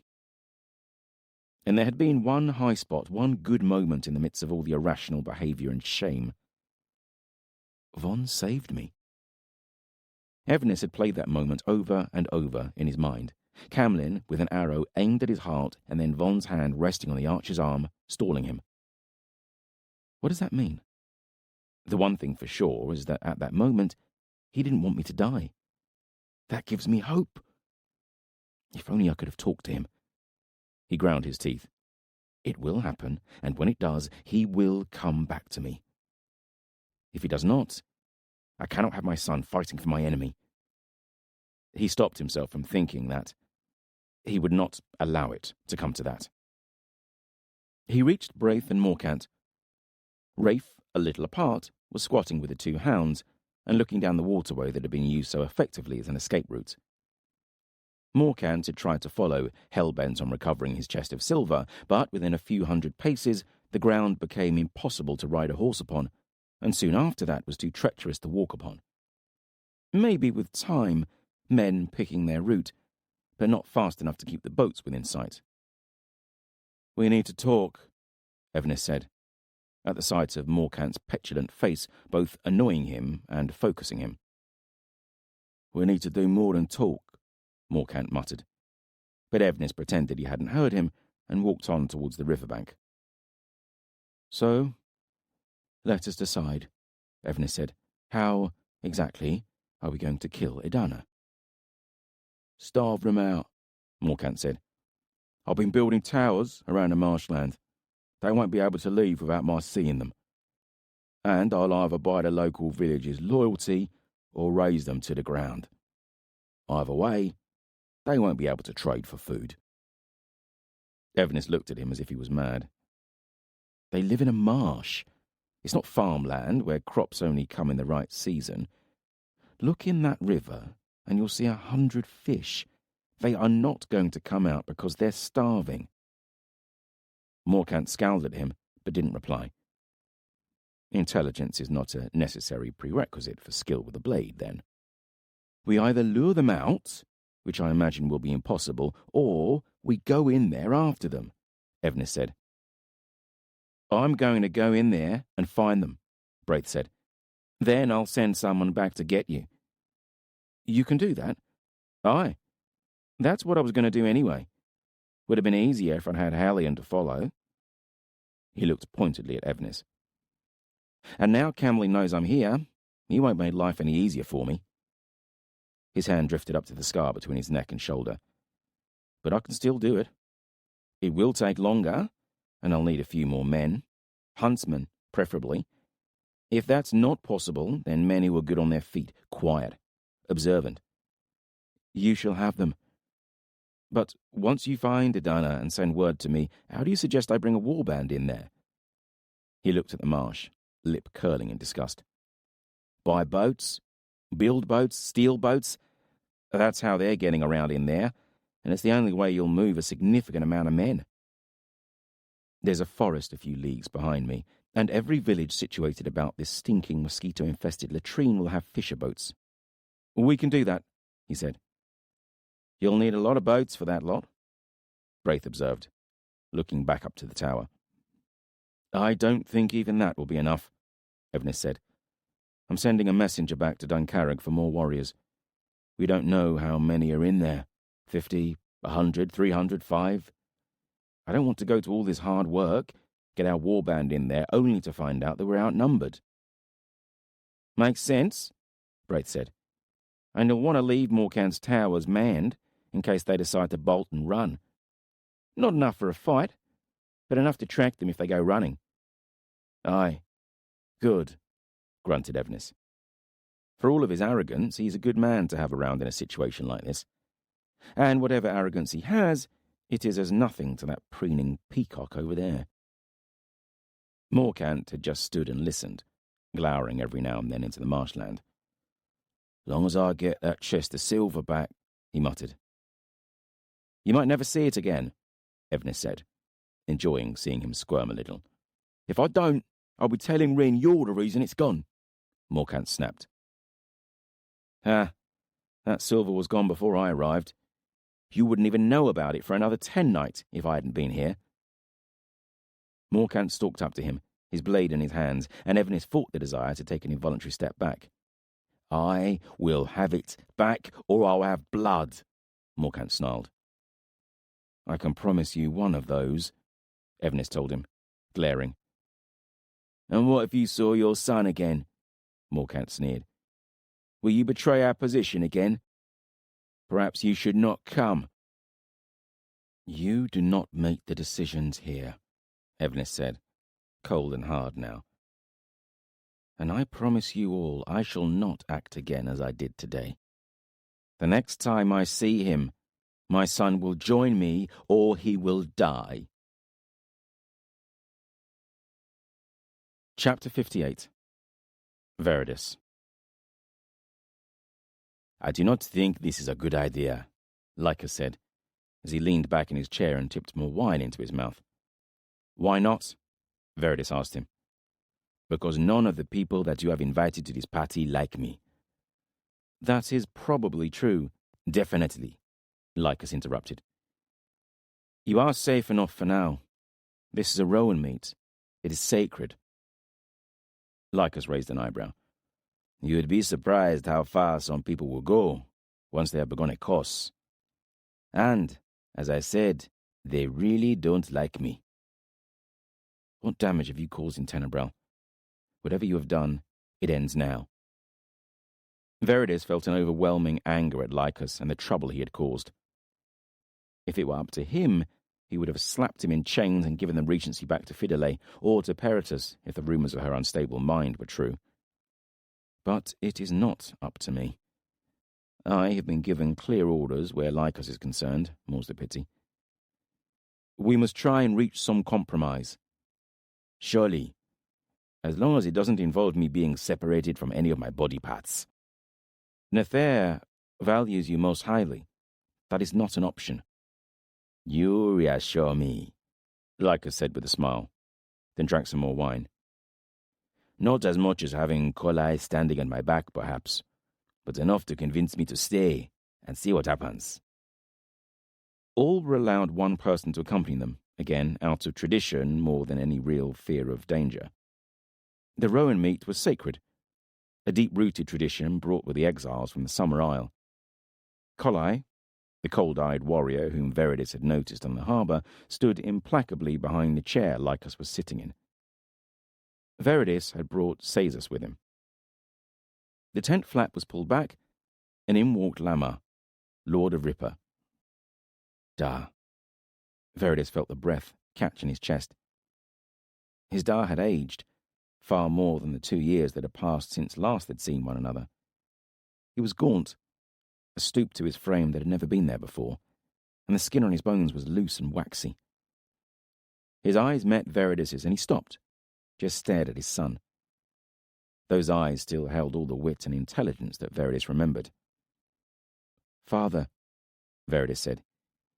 "You have grown," Lamar said solemnly, looking him up and down. Veridus shrugged, not knowing what to say. Suddenly, he felt like a little boy in his father's presence. "Gods, but you look like your mother," Lamar said with a sigh. Veridus blinked at that. Others had said much the same, many others, but never his father. Please, sit, was all he could think of to say. A table had been set out with a jug of wine and cups. Lamar sat opposite Lycus.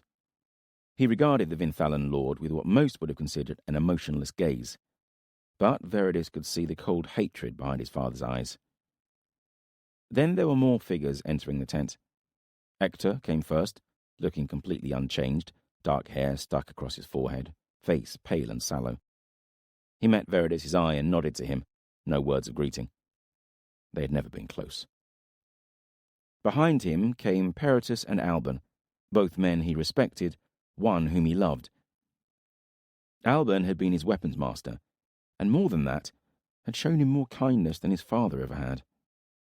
He smiled at the old man, silver hair tied tight at the nape. Alban returned the smile, warm and open, and then they were both sitting. Marcelin entered then, with one shield man at his back, a warrior almost as tall as Krellis. He sat with a nod to Lamar and Peritus and poured himself some wine. "Welcome," Veridis said, moving to a chair. "Not all are here yet," Lamar said, holding a hand up. Then Fidele stepped into the tent. She paused at the entrance, her eyes fixing on Lycus with clear hatred and scorn. Hardly the loving wife, then. She was as beautiful as she had always been, though different.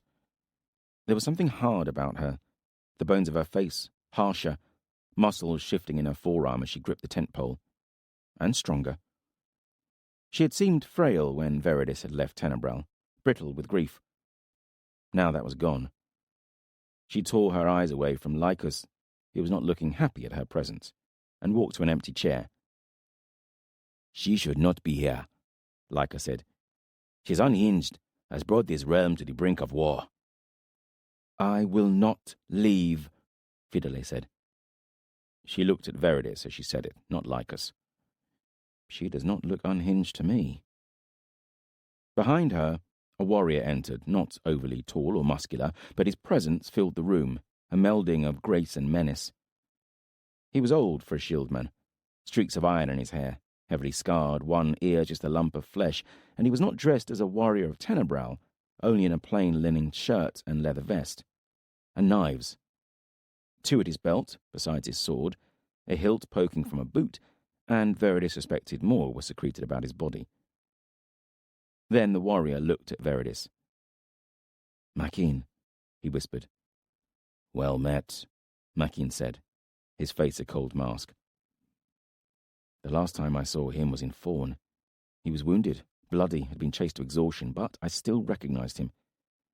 Now, though, this is not that man."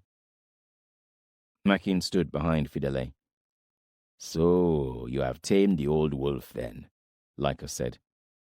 "Do not speak to her," Maquin said. "Or what?" Lycus said good-naturedly. "This is a rowan meat, remember." Maquin said nothing, just stared unblinking at Lycus. "Perhaps I should speak to you then," Lycus said to Maquin. "I see you have grown your warrior braid back." "Hair grows," Maquin shrugged. "Aye, and can be cut again." "Many things can be cut," Maquin said, his gaze radiating hatred as palpable as heat from a fire. What is going on here? "Enough," Lamar said. He looked at Veridis. "We have come at your request, though I hold no hope for reconciliation here. Lycus has done too much, gone too far." "That is yet to be seen," Veridis said with a sigh, taking his place at the table opposite his father. He had thought he was ready for this, prepared. He realized that he wasn't. He poured himself some wine. "I must resolve this, redeem myself to Nathair for my failure in Narvan." He took a slow sip from his cup and focused, just as he did in the shield wall when the shields cracked together. "There cannot be war in Tenebral," Veridis said. "We must find another way, and the fact that you have all come here shows me that you are willing to try." "We are here out of respect for Nathair, the king," Lamar said. That is a good place to start, Veridis said. How is my son? Fidele asked him. He is well, my lady. Weary. He has fought a long campaign and come through many trials and battles. He has forged alliances, as Aquilus began before him. He has abandoned Tenebral to this lunatic, so that a foreign king or two can put their names on a piece of parchment, Lamar said with a snort, gesturing at Lycus. Veridis took a deep breath. No, father. He has done much more than that. He fights the god war, is the bright star spoken of in prophecy, and he has captured a fearsome weapon, the Starstone Cauldron, one of the 7 treasures. Lamar frowned at that. He has it, then, Ector said. He glanced at Fidele. Fidele reached over and gripped Veridis' wrist. I fear for Nathair, she said. I suspect he is in terrible danger. The company he keeps... Of course he is in danger, Lycus interrupted. It's not easy being the champion of Elion. Instantly, you have a very long list of enemies. This is heading away from the discussion. I must bring it back on course. Nathair is well, and fighting hard, not only for Tenebral, but for all of the banished lands, Veridis said. But what you are doing here threatens to undermine all he has achieved. You must see that there cannot be open rebellion in his own realm. This is not rebellion, Fidele hissed. This is saving Tenebral. Lycus is Nathair's chosen regent. You all know this. Nathair spoke those words to me not 2 moons gone. What you are doing here is treason. Well said, Lycus whispered. Shut up. You are not helping. Veridis, Peritus said, making an effort to keep his voice steady. You do not know what has happened here, what Lycus has done. He killed Armatus. On whose order? Veridis asked. Had Calidus been misinformed? Surely it could not have been Fidele. That is... Peritus glanced at Fidele. On whose order? Veridis repeated. Mine, whispered Fidele. Not Lycus's, Veridis asked. It is true, then? He almost could not believe it, even hearing it from Fidele's own lips, had been convinced that Calidus had been mistaken. No doubt you have heard many things about me, Veridis, Fidele said, holding a chin high. I have, he said. You married Lycus. You ordered the execution of Armatus and Peritus. You sent the Eagle Guard to the 4 corners of Tenebral on pointless errands. They are all true, but I did them against my will. Believe me or not, Lycus cast a bewitchment over me. That surprised him. He had not expected Fidele to accept the charges in the first place, but to then accuse Lycus of sorcery. Veridis had doubted Nathair's judgment in choosing Lycus as his regent. He had many faults in Veridis' opinion. But a sorcerer? He is too drunk most of the time. His first reaction was to laugh. The accusation seemed so ludicrous, but one glance at Fidele's face convinced him that she believed what she said, or that she was mad. Show her some respect. She was the High King's wife, his mother to Nathair. How did he bewitch you, my lady? I do not know how or where he learned his infernal talents, Fidele snapped. All I know is that he had a doll, a clay figure, a strand of my hair set within it. When Maquin fought him at the arena, it was crushed underfoot, destroyed, and immediately the chains within my mind were broken. So there is nothing left of this doll. Obviously not, or I would still be under his spell. Genius and insanity are separated by a hair's breadth. Lycus has committed countless atrocities, Peritus said. He has burned, Ripper, sunk our ships, Lamar said. I told you they didn't like me, Lycus said in a mock whisper. Shut up. Nathair is right. Politicking is like parenting a horde of bairns. He took a deep breath. Veridis? A new voice said. Alban. He had stayed silent and listened thus far. He leaned forward now, his gaze intense. Lycus is false. What is that even supposed to mean? And what do they expect me to do? Hand them Lycus's head on a platter? Even if he is, Alban, I am not here to judge any man's character, Viridis said. I am a king's messenger. Nathair has a proposal, a command. A silence settled over them, angry glares crisscrossing the table. Let us hear it, then, Alban said, leaning back in his chair. I will state the facts. You have grievances, that is clear. There has been a breakdown of government in Tenebral to the point of civil war, that is also clear. The next step here is battle, where many people will die. Viridis gestured to the tent entrance, through which gathered warbands could be glimpsed. Many have already died, Fidele said. What is the alternative? Mastelan asked, speaking for the first time and startling a few of them. What is Nathair's proposal? That you come with me to Mikil in Isiltir. Nathair will be there. He's holding a council of the Alliance. You can put your grievances before him, all of you, and let your king decide. What do you mean, all of us? Ector asked. Any who wish to go are welcome. A representative of each of the interested parties may be more sensible. Father, it would be in parts a journey through winter. You think me too weak and frail? Lama snapped. No. These are Nathair's words. He suggested that Krellis or Ector make the journey, as your representative, or both, if you wish. One hot-headed, one cold as a dead fish.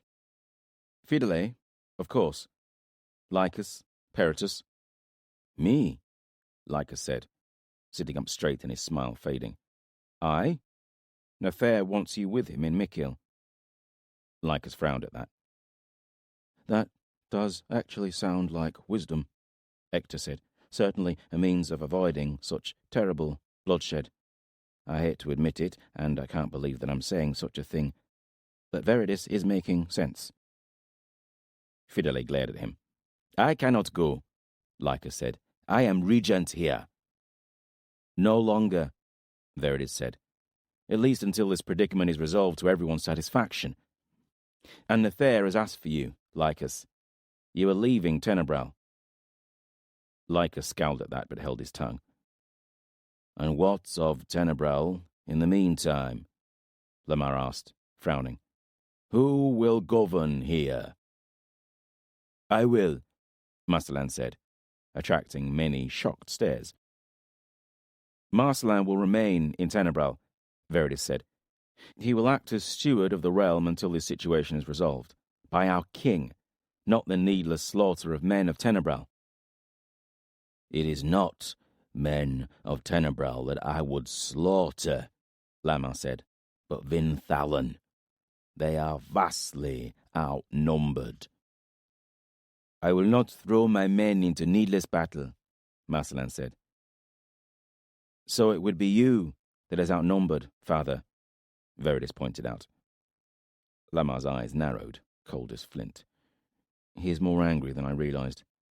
But he's also a good commander, a man of strategy, knows when to fight and when to retreat. Now for the final roll of the dice. If you choose to fight, then I will have no choice but to step in. I will fight beside the Vinthalan. Against your own people, against your own kin, Lamar said, bitterness dripping from his voice. Viridis stared at his father. He'd known this point was coming, could not be avoided. I will not falter now. Yes, I will follow the orders of my king, your king. Lycus was his chosen regent. Not anymore, Lycus muttered into his wine cup. If you raise a hand against Lycus, Viridis continued, you are raising it against Nathair. You would lose, Lamar said, a muscle twitching in his cheek. Never a good sign. Who knows? Viridis shrugged. All things are possible in battle. But you would be sorely outnumbered, and my Eagle Guard are veterans, have been victorious many times. He looked at Peritus, who had seen Viridis and his shield wall fight their way out of a river and win the day against overwhelming odds.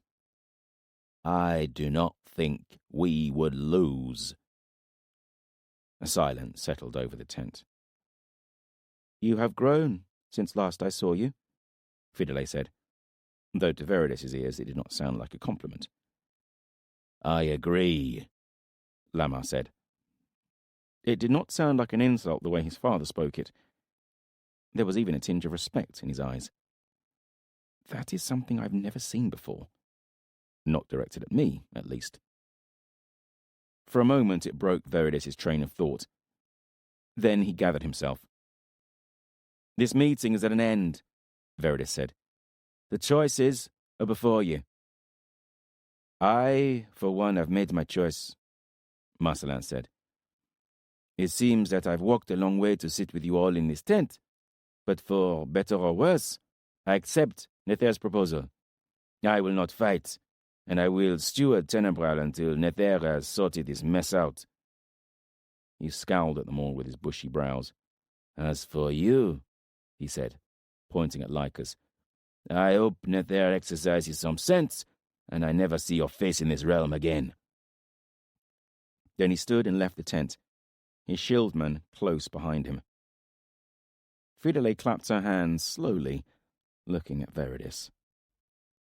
You have manoeuvred us most skillfully, she said, divided our ranks and left a route open for us to retreat without losing our honour. It is not like that, Viridis said. As much as he was battle-hardened, had been injured, stabbed, bruised, Fidele's comment hurt him more than any wound he remembered. No, I am well used to the world of politicking, and I recognize this for what it is. She looked around at them all. Divide and conquer. Her voice was steady, not quite calm, but Viridis saw the colour draining from her face, eyes drawn back to Lycus again. But some of us are not so easy to manipulate. I am manipulating no one, Viridis said, feeling his own temper stirring. He respected Fidele in many ways, but for her to sit there and accuse him, after all that she had done and confessed to doing, the things I have heard said about you, my lady, I had discounted them as no more than gossip and rumour. But seeing you, listening to how you are twisting the truth, I am more inclined to believe the rumours. Have a care, Maquin said to him. I have few friends still breathing, Viridis said slowly, turning his gaze upon Maquin. And I'll not lose you, Maquin. But you'll not threaten me again. Maquin shrugged. It wasn't a threat. Viridis stood. This meeting is over. His father rose, Hector standing with him. Father, perhaps we could talk. Soon, Viridis asked him. Aye, Lamar said. He passed a hand over his eyes. After we have reached our decision. Hector nodded a farewell. Lamar turned to leave, Hector moving to hold the tent flap open for him. Fidele stood, face taut with anger, and turned to follow them. Fidele, Lycus called after her. She paused and looked back. Soon, he said, and blew her a kiss. Maquin's explosion into violence was so sudden that it took Viridis half a dozen heartbeats to realize it was happening. Maquin leapt across the table, sent it flying as he pushed off from it, cups and jugs and chairs flying, smashing, wine spraying. Lycus was still seated.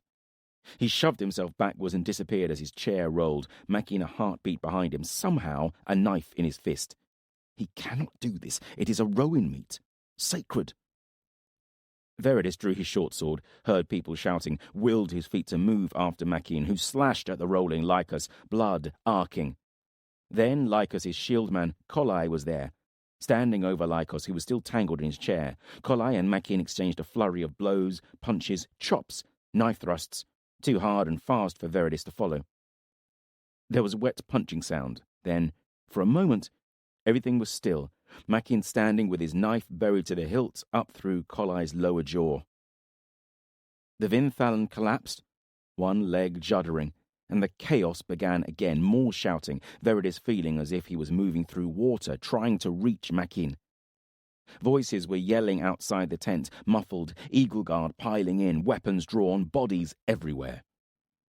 Veridis stumbled on something, slipped, then felt an impact on his shoulder, turned, yelling, and something slammed into him, staggering him back a pace. A man. It was his father, Lamar, his arms around Veridis. What? Then Veridis felt something warm on his hand, looked down, saw blood slicking his fist. He jerked backwards, let go of his sword hilt, the blade buried in his father's belly. With a sigh, Lamar collapsed. Chapter 59. Lycos. Lycos scrambled on the ground, fists pulling up chunks of grass and dirt. Maquin's face loomed over him, standing over the corpse of Kolai. He was scared, and angry with himself for being scared, but the fear was winning out over any thoughts of revenge, screaming at him to get away. Maquin lost a few moments as he dragged his knife from Kolai's skull and shoved the collapsing body out of his way, moments that Lycos determined to use well.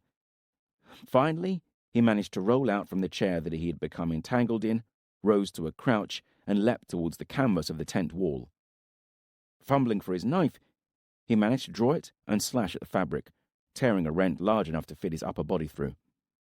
He hurled himself through, crashing out into cold daylight to land on his head before a line of frowning Eagle Guard, beyond whom his Vinthalan were milling. He clambered to his feet and ran, Maquin's snarling face appearing through the tear in the tent. Lycos lunged to the side and heard a knife whistle past his ear to thud into an Eagle Guard shield. "Stop him!" Lycos yelled at the top of his voice, the first ranks of Veridis' Eagle Guard parting to let him through.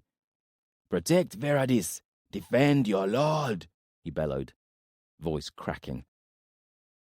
The Eagle Guard were moving, sweeping around the tent like a closing fist.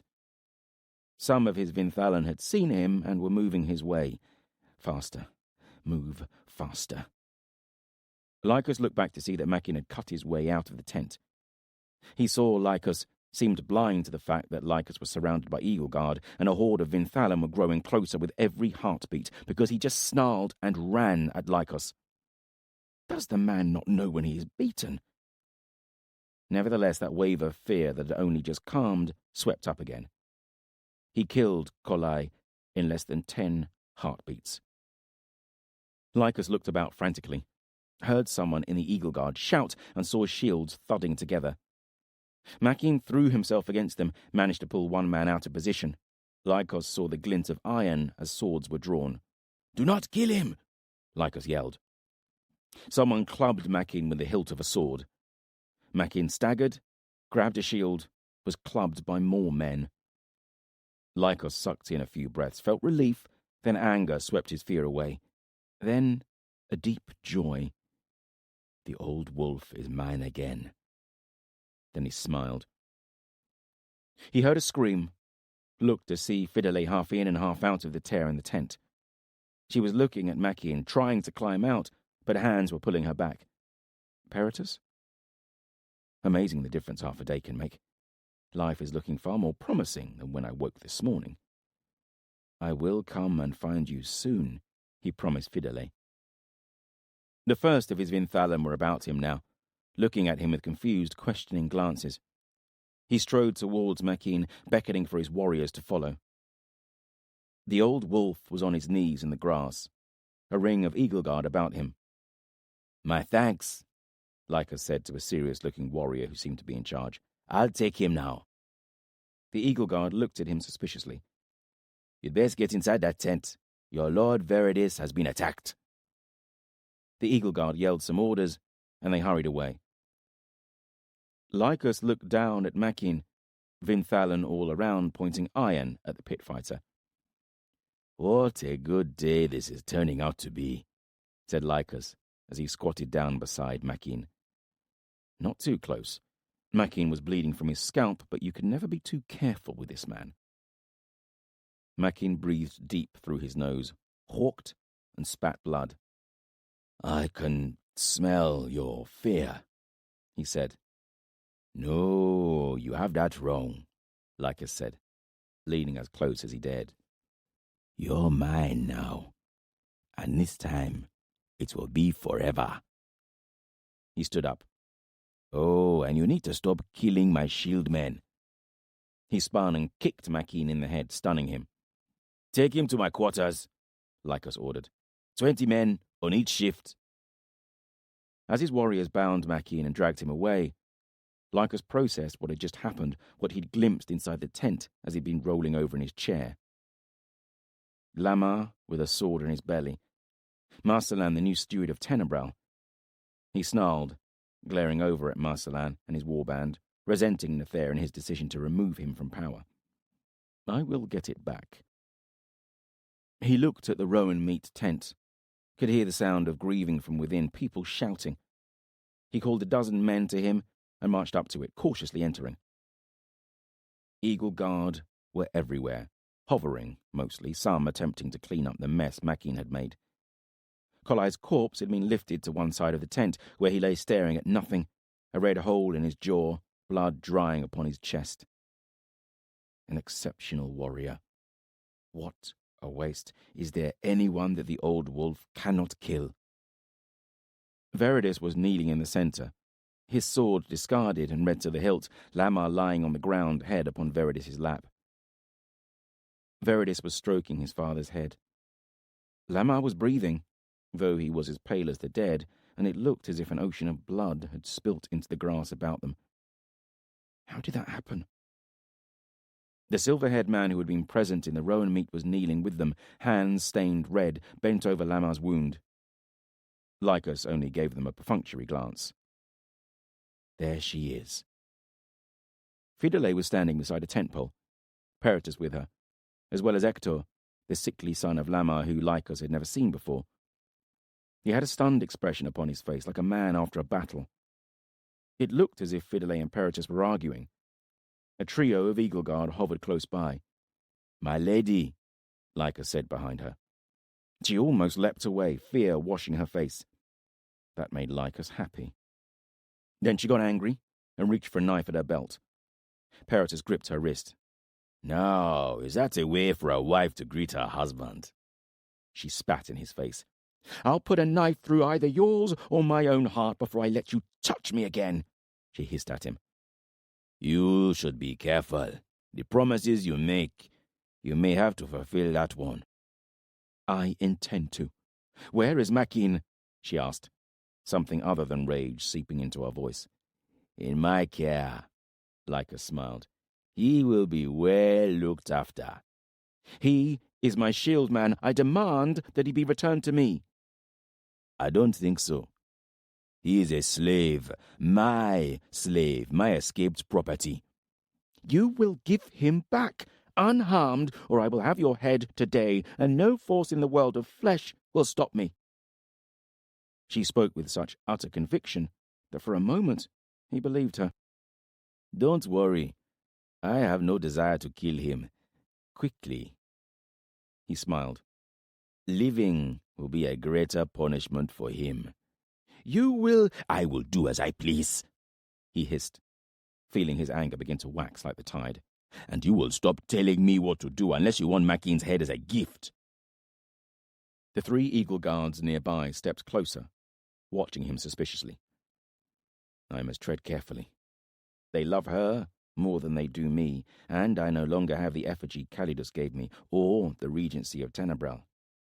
Power is a fickle master. He let his eyes wander her face and body. I had forgotten how beautiful you are, he said. And look, you gave me this. He lifted his shirt and twisted to show a scar low on his back. I treasure it, he whispered. And when you are back in my bed, we shall discuss what would be a fitting punishment for betraying your husband so thoroughly. Her fingers twitched for her knife again. As much as I would love to stay and chat, I have work to do. But we shall talk again. There is nothing left to say until we are both standing before Nathair, Fidele said. He shall decide the right and wrong of this. This is a reprieve for you, nothing more, Peritus said. Once we are before Nathair, you will know justice. We shall see, Lycus said. Return Maquin to me, Fidele called after him. Never, bitch. Veridus's voice filled the room, shouting no over and over. Alban was staring at him, shaking his head. Lamar's chest had stopped rising and falling. Krellis darkened the tent entrance, came staggering over as if drunk. Veridus looked up at him. He's gone, he said, palms open and bloody. Krellis snarled and punched down at Veridus again and again, men rushing to pull Krellis off. He shrugged them away, carried on punching, blood spattering from Veridus's face. He made no effort to fight back or even to pull away. Then Alban clubbed Krellis across the back of the neck with the hilt of his sword, subdued